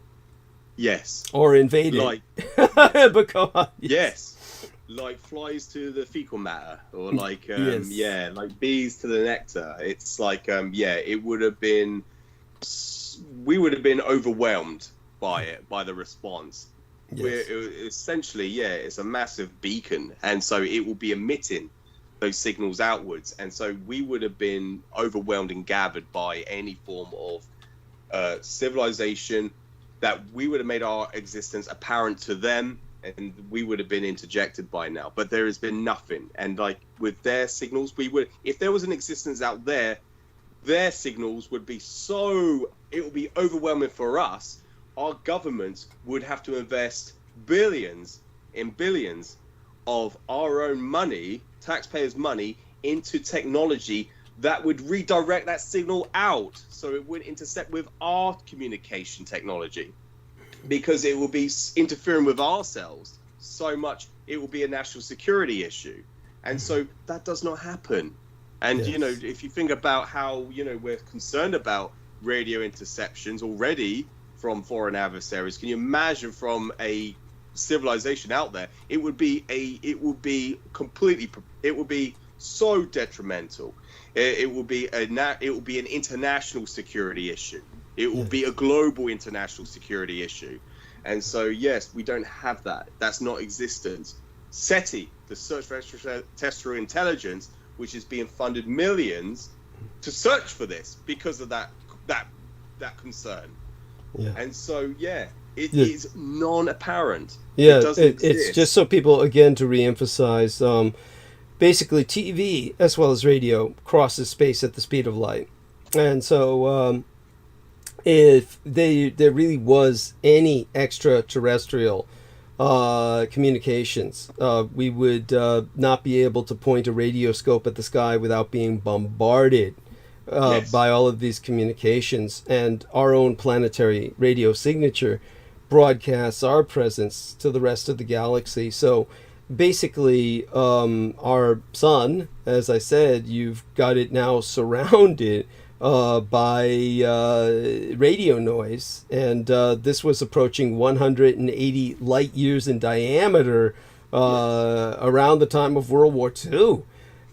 So basically, this is incredible. So when you think about that, it's not only as George was saying, the fact that you've got these, if there were aliens that would see this, obviously our radio presence had already expanded far enough at the time of the Showa ultimatum in World War II, when he demanded the surrender of the Americans and was pointing out the fact that he felt, and this was before the discovery of DNA, at that point biology was still quote-unquote a soft science, and compared to physics. And so at that time, it was reasonable for him to assume that there was a potential for other life forms to evolve. With the discovery of DNA, we eliminated that potential, because we then realized how complicated life truly is. Yes. So at the time, our radio presence by 1945 had already expanded far enough to encompass 9,000 stars. So there was no way any radio astronomer on any planet within range of our transmissions could ever mistake the incoming signals. They would have They could not interpret the messages encoded within the radio and TV waves, perhaps, but they would nonetheless recognize the unmistakable signature of artificiality, artificial origin. And so you're talking about just 50 years in 1945. Our star was, at this point, about 80 years ago. Our star was just this quiet yellow dwarf, nothing to distinguish it. And then to any external observers, it would have erupted like a radio volcano. So by the end of World War II, our little planet already outshone the sun in the radio portion of the spectrum. So just understand that we would see anyone out there. They would be using radio, radar, microwaves. But you can't just fantasize about some advanced technology. They would have to have crossed a technological barrier at some point where they'd be playing with this shit. There's no imprint anywhere in the electromagnetic spectrum. The evidence in hand is simply nothing. No signals. And if there's no signals, there's logic. Logic has to fit the data. If there's no signals, there's certainly no xeno-civilizations. Extant or extinct. Because if they were extinct, we'd still be getting their signals. Yes, so, thank you. Yeah, and... Well, yes. Go on. Very important point. Thank you, Douglas. That's something I didn't mention, is that if they did exist, we'll still be receiving them. It would be continuous. But we don't have that. And the other thing I wanted to, sorry for interjecting you. No, go on, please. This is what I want you to do. I want you to become much more assertive. Yes, thank you. Yes. The other important thing I was going to mention, Christ, I think it's just escaped me, Douglas. I think it's just escaped. Something to do with extinct civilizations, yes. Perhaps. Yes, it was. There was an important point I was going to make about it. Was to do with this. That was it. Every now and again, you will get on social media or whatever news platform that people look up or use to get their information. You will see a report saying that we have detected an unearthbound signal from out there in the cosmos. They will try to bring up this every now and again, and it's indistinctive. It's there's no signature to this signal. But what they'll say is, oh, we've detected a signal, but it would be just a single anomaly. It would just be some form of just an event that will happen, and they receive a signal. And how they project it is they try to say or hallucinate it is a form of extraterrestrial communication with us. And that happens quite often. Every month or two, every quarterly of a year, you will get a news report. They will say we've detected a signal out there. And of course, if there was anything definitive, it would be perpetual. It would be continuous. It will be to a point where we have to create technology to try to deflect it. It would be interfering with our own communications. We don't have that. We just have these anomalies. And whether or not they're genuine or not, these could just be false claims. And what they are doing is they're broadcasting that to the public, and so it emphasizes that trope that, oh yeah, it's trying to just portray to the general public that there's got to be life out there, and that's the intent of that. Please don't get confused with it, because they present this all the time. I see this inflatiously, just continuously. They will publish a post saying that there is this signal we've detected from this star system or this area of the cosmos, and this basically it's an anomaly. It's just something. It's either an explosion neutron star or something like that has occurred like naturally or cosmically. It's something that can be determined, but they don't portray it like that to the public, and it's just emphasizing that it's tried to. Yeah, it's feeding their fantasies. That's something I just wanted to present so people don't get confused when they see that. And it's so apparent when they look at the article itself. Because like Douglas has articulated, it would be so obvious because it would just be continuous. Yes, It we would be just bombarded non-stop. Our biggest Yes. problem would be trying to shut all the noise out. If deflect it. Yeah, exactly, Douglas. Thank you. That's what I wanted to just bring up. Sorry but continue, please. Yeah. No, it's definitely you're on the right track yourself. By all Thank means, you. you continue. And our dear friend Aristides just put in a link into the chat about all the stars that we've reached. Aristides, you also entered some text. You can speak out loud, Aristides, and tell us, this. Okay, We'd like to hear your I think- voice. Yeah. I think I have enough coffee to do that. Okay. Great. Wonderful. Yeah. I mean, we haven't reached that many places with our signal, but I think the fact that we're not hearing anything from anywhere else is pretty telling, because, we only started 100 some years ago. They could have started, millions or billions of years ago. But actually, this article is misleading. As I said, we've encompassed 9,000 stars by the end of World War II. Well, yeah, yes. but I think the thinking is that by far most of those would not contain habitable worlds. Right, of course. Yeah. Right. But that's not according to your average sucker believes that the universe is teeming with life and that all these worlds are Earth clones or something. But go on. So not that many potentially habitable places have heard us, but we should have heard Yes. many of them. Yes. Because they could have been broadcasting for who knows how long. Yes. Or how long ago. So. Yes. No, thank you. I mean, no, this is definitely important, and I appreciate your participating. Believe me. By showing us this, you're bringing up an important point, and so all such being said, we live in a universe that is ours. It's ours to populate. Thank you. Yeah. Yes. Yes, exactly, Douglas. And that's what most people don't understand. We're the apex of creation. We're the apex of life. And just think about what we've spoke about with the Dreamland, the third power, the 1,000-year Reich in exile. They have already dominated a vast amount of our solar system already. And I have evidence, Douglas, that they do have these. What do you want to call it? These. I don't know what I'm trying to think of the scientific, the pseudo-scientific or science fiction description of it. Of course, I don't know about the governmental term for it. What the government would conclude it's called. But they have these space colonies that are out there in the cosmos as well. There is evidence of that.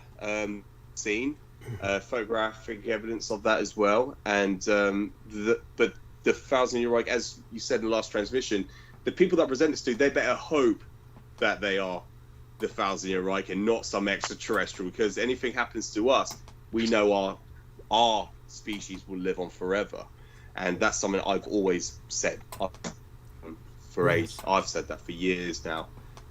We are, then that's what our government's contending with. That's what our government's objective is to keep humanity for surviving, for continuing.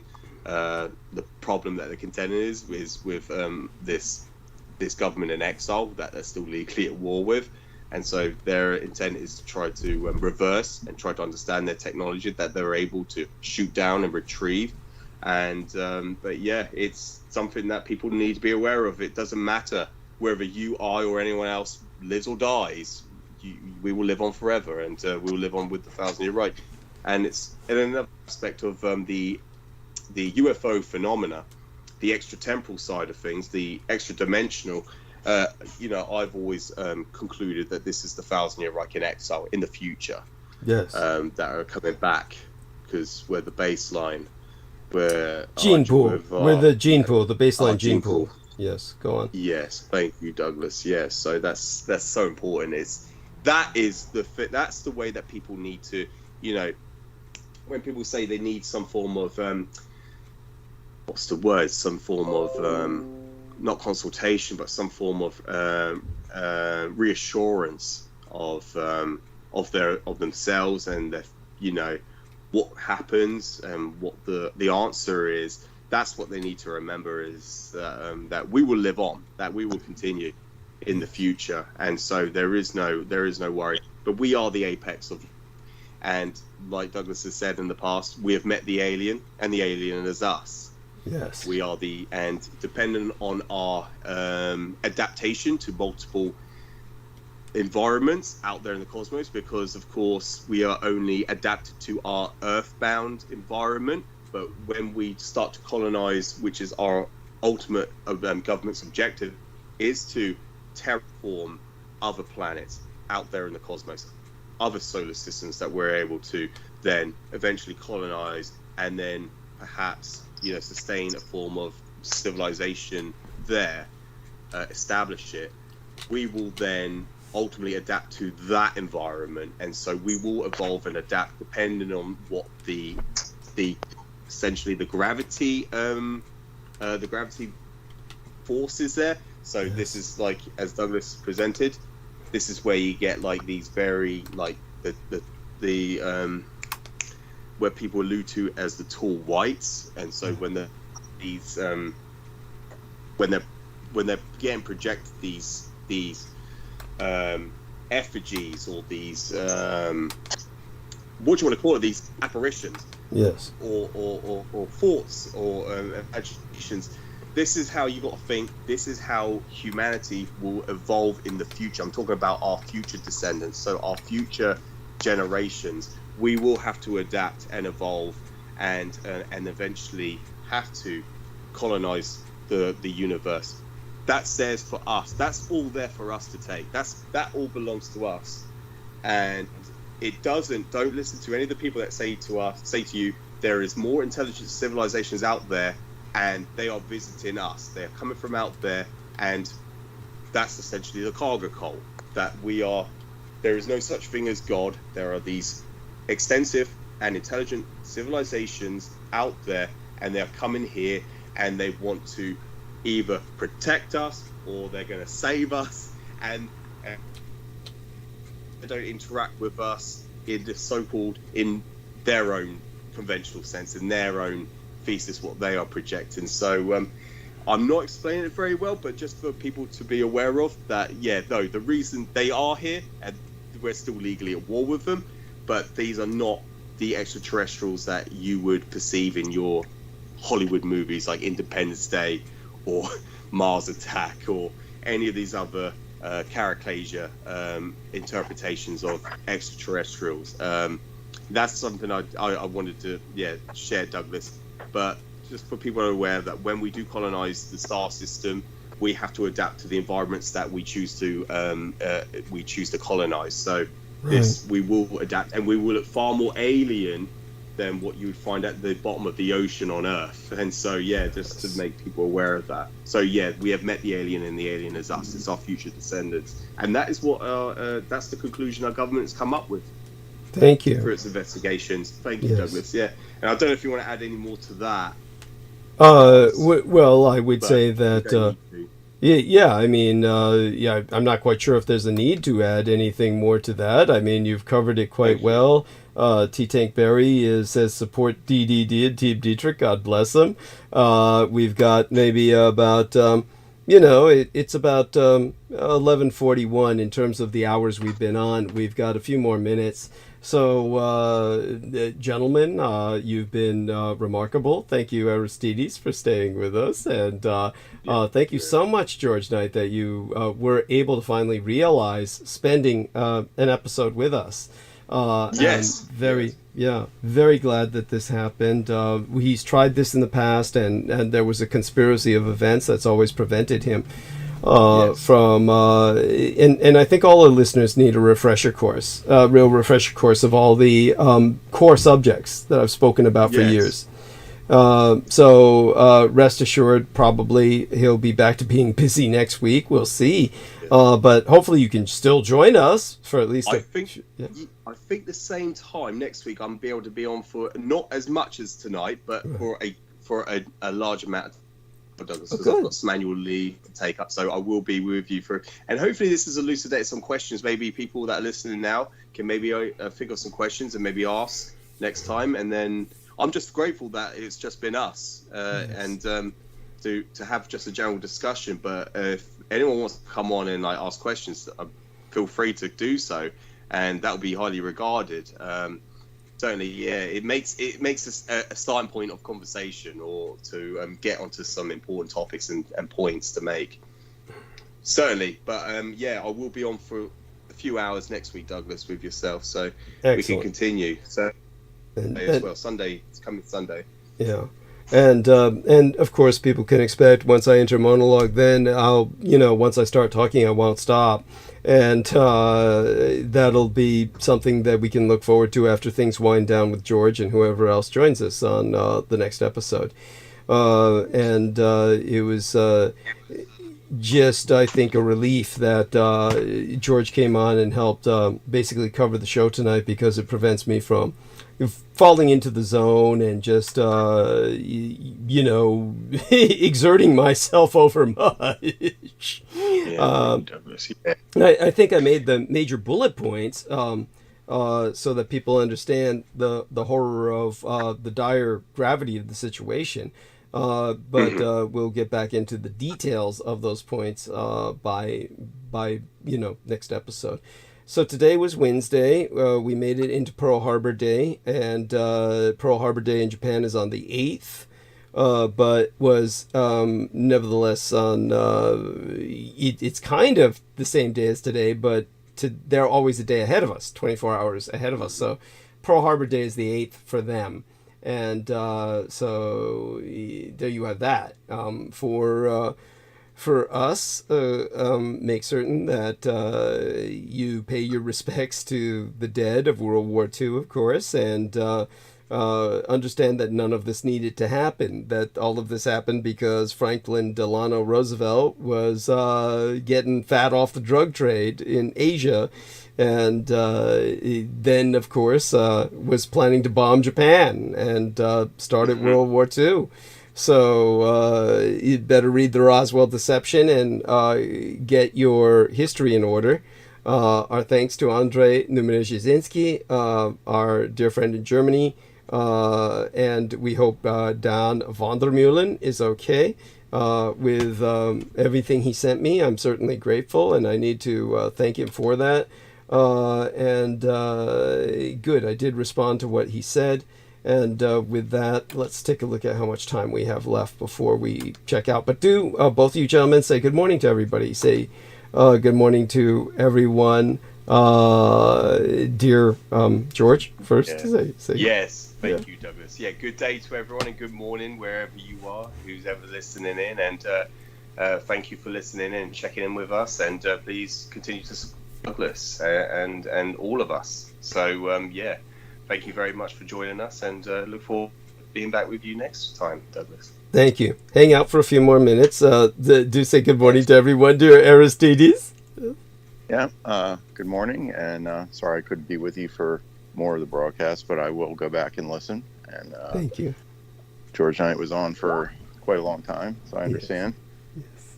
And, and please, everybody, donate to Douglas and show him your appreciation for all his wonderful knowledge with a gigantic Christmas gift in a monetary fashion. Oh, wonderful! Bless you. You're so kind. Peter Moon says off the air. No, we're on the air, Peter. Let's see if we can bring Peter back on. Okay, yes. So we'll bring Peter on. He'll carry us to the end, the absolute end of the show. Let's find Peter on my list here. PM Peter Moon. Okay, there we are. And that'll bring our man on. So I'm glad you guys were able to say your farewells before Peter came on, and he can help, check us into the Pearl Harbor Day. Our dear friend Andrei Numerzhinsky says, hang loose. God bless him. Okay, I think Peter's on with us, right?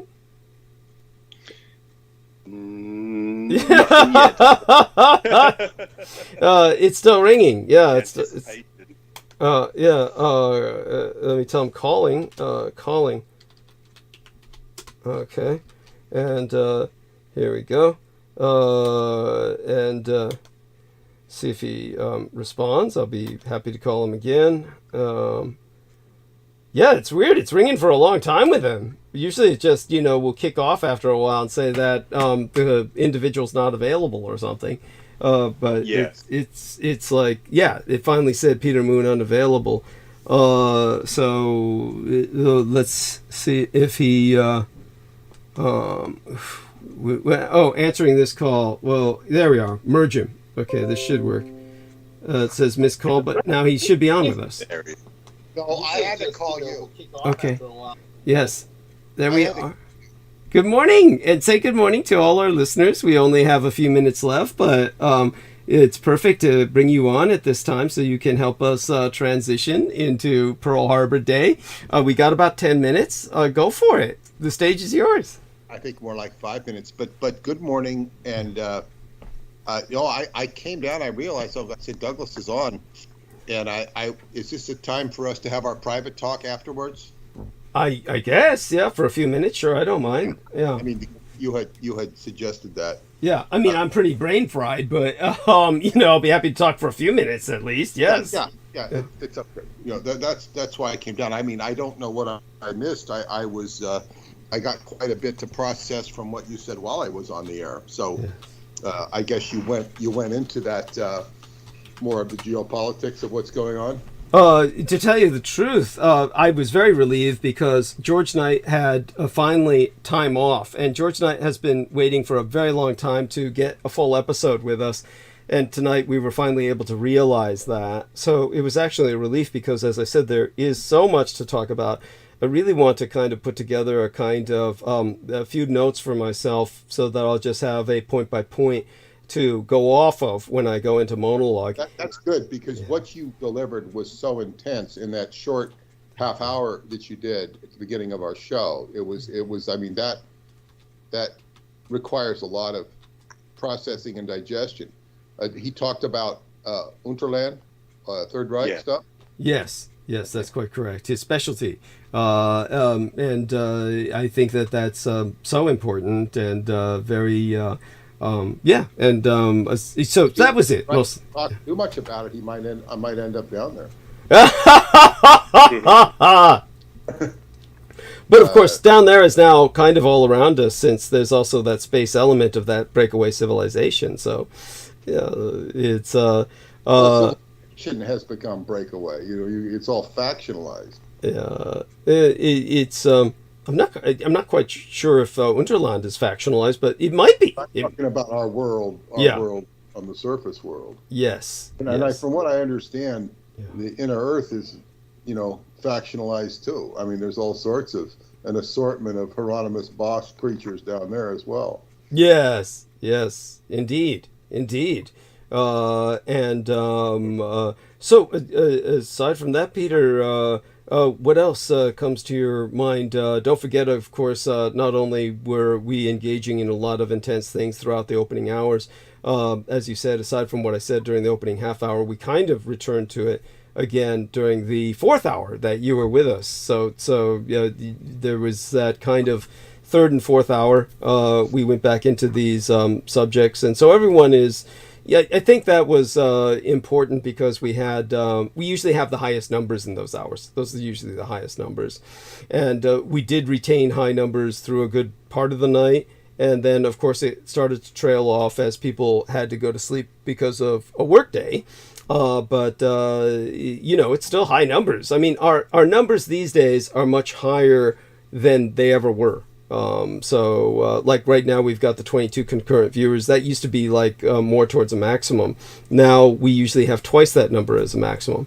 So we are getting more and more listeners with every episode, and we are getting more and more upvotes as well. So I think this concurrent with that, I think, is the lesser presence, if not absence, of trolls listening. There's got to be some. In other words, the influence of the trolls has waned. Yes. Even when they bopped my computer the other day. Yes.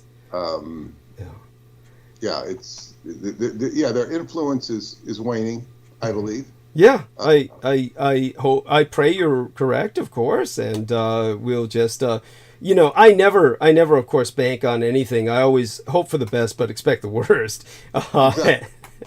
Exactly. But I do definitely feel yes, feel progress. Yes, yes. I have felt much happiness. I'm realizing when I analyze it over a period of time, I've had some very happy moments during transmissions where you feel happy. Yes. And happy doing what you're supposed to be doing. Thank you. Because making progress. Because, as they say, you know, there's certain people, the people that you can get disgusted at by looking at their promotions on Facebook or elsewhere. Yeah. You don't really want them patting you on the back. I mean, you know, to be nice and from one perspective, but you really don't want them patting you on the back because look at who they're patting on the back now. They're, you know, they got their, you know, remember the Furby doll? Yes. Yes. Because you know, we got one for my daughter, direct from Japan when nobody could get one. Marianne got one for her because the opera was over there, and she was able to get a Furby flown in for my daughter. That's amazing. Freight too, and she didn't appreciate, you know, how lucky she was to get a Furby.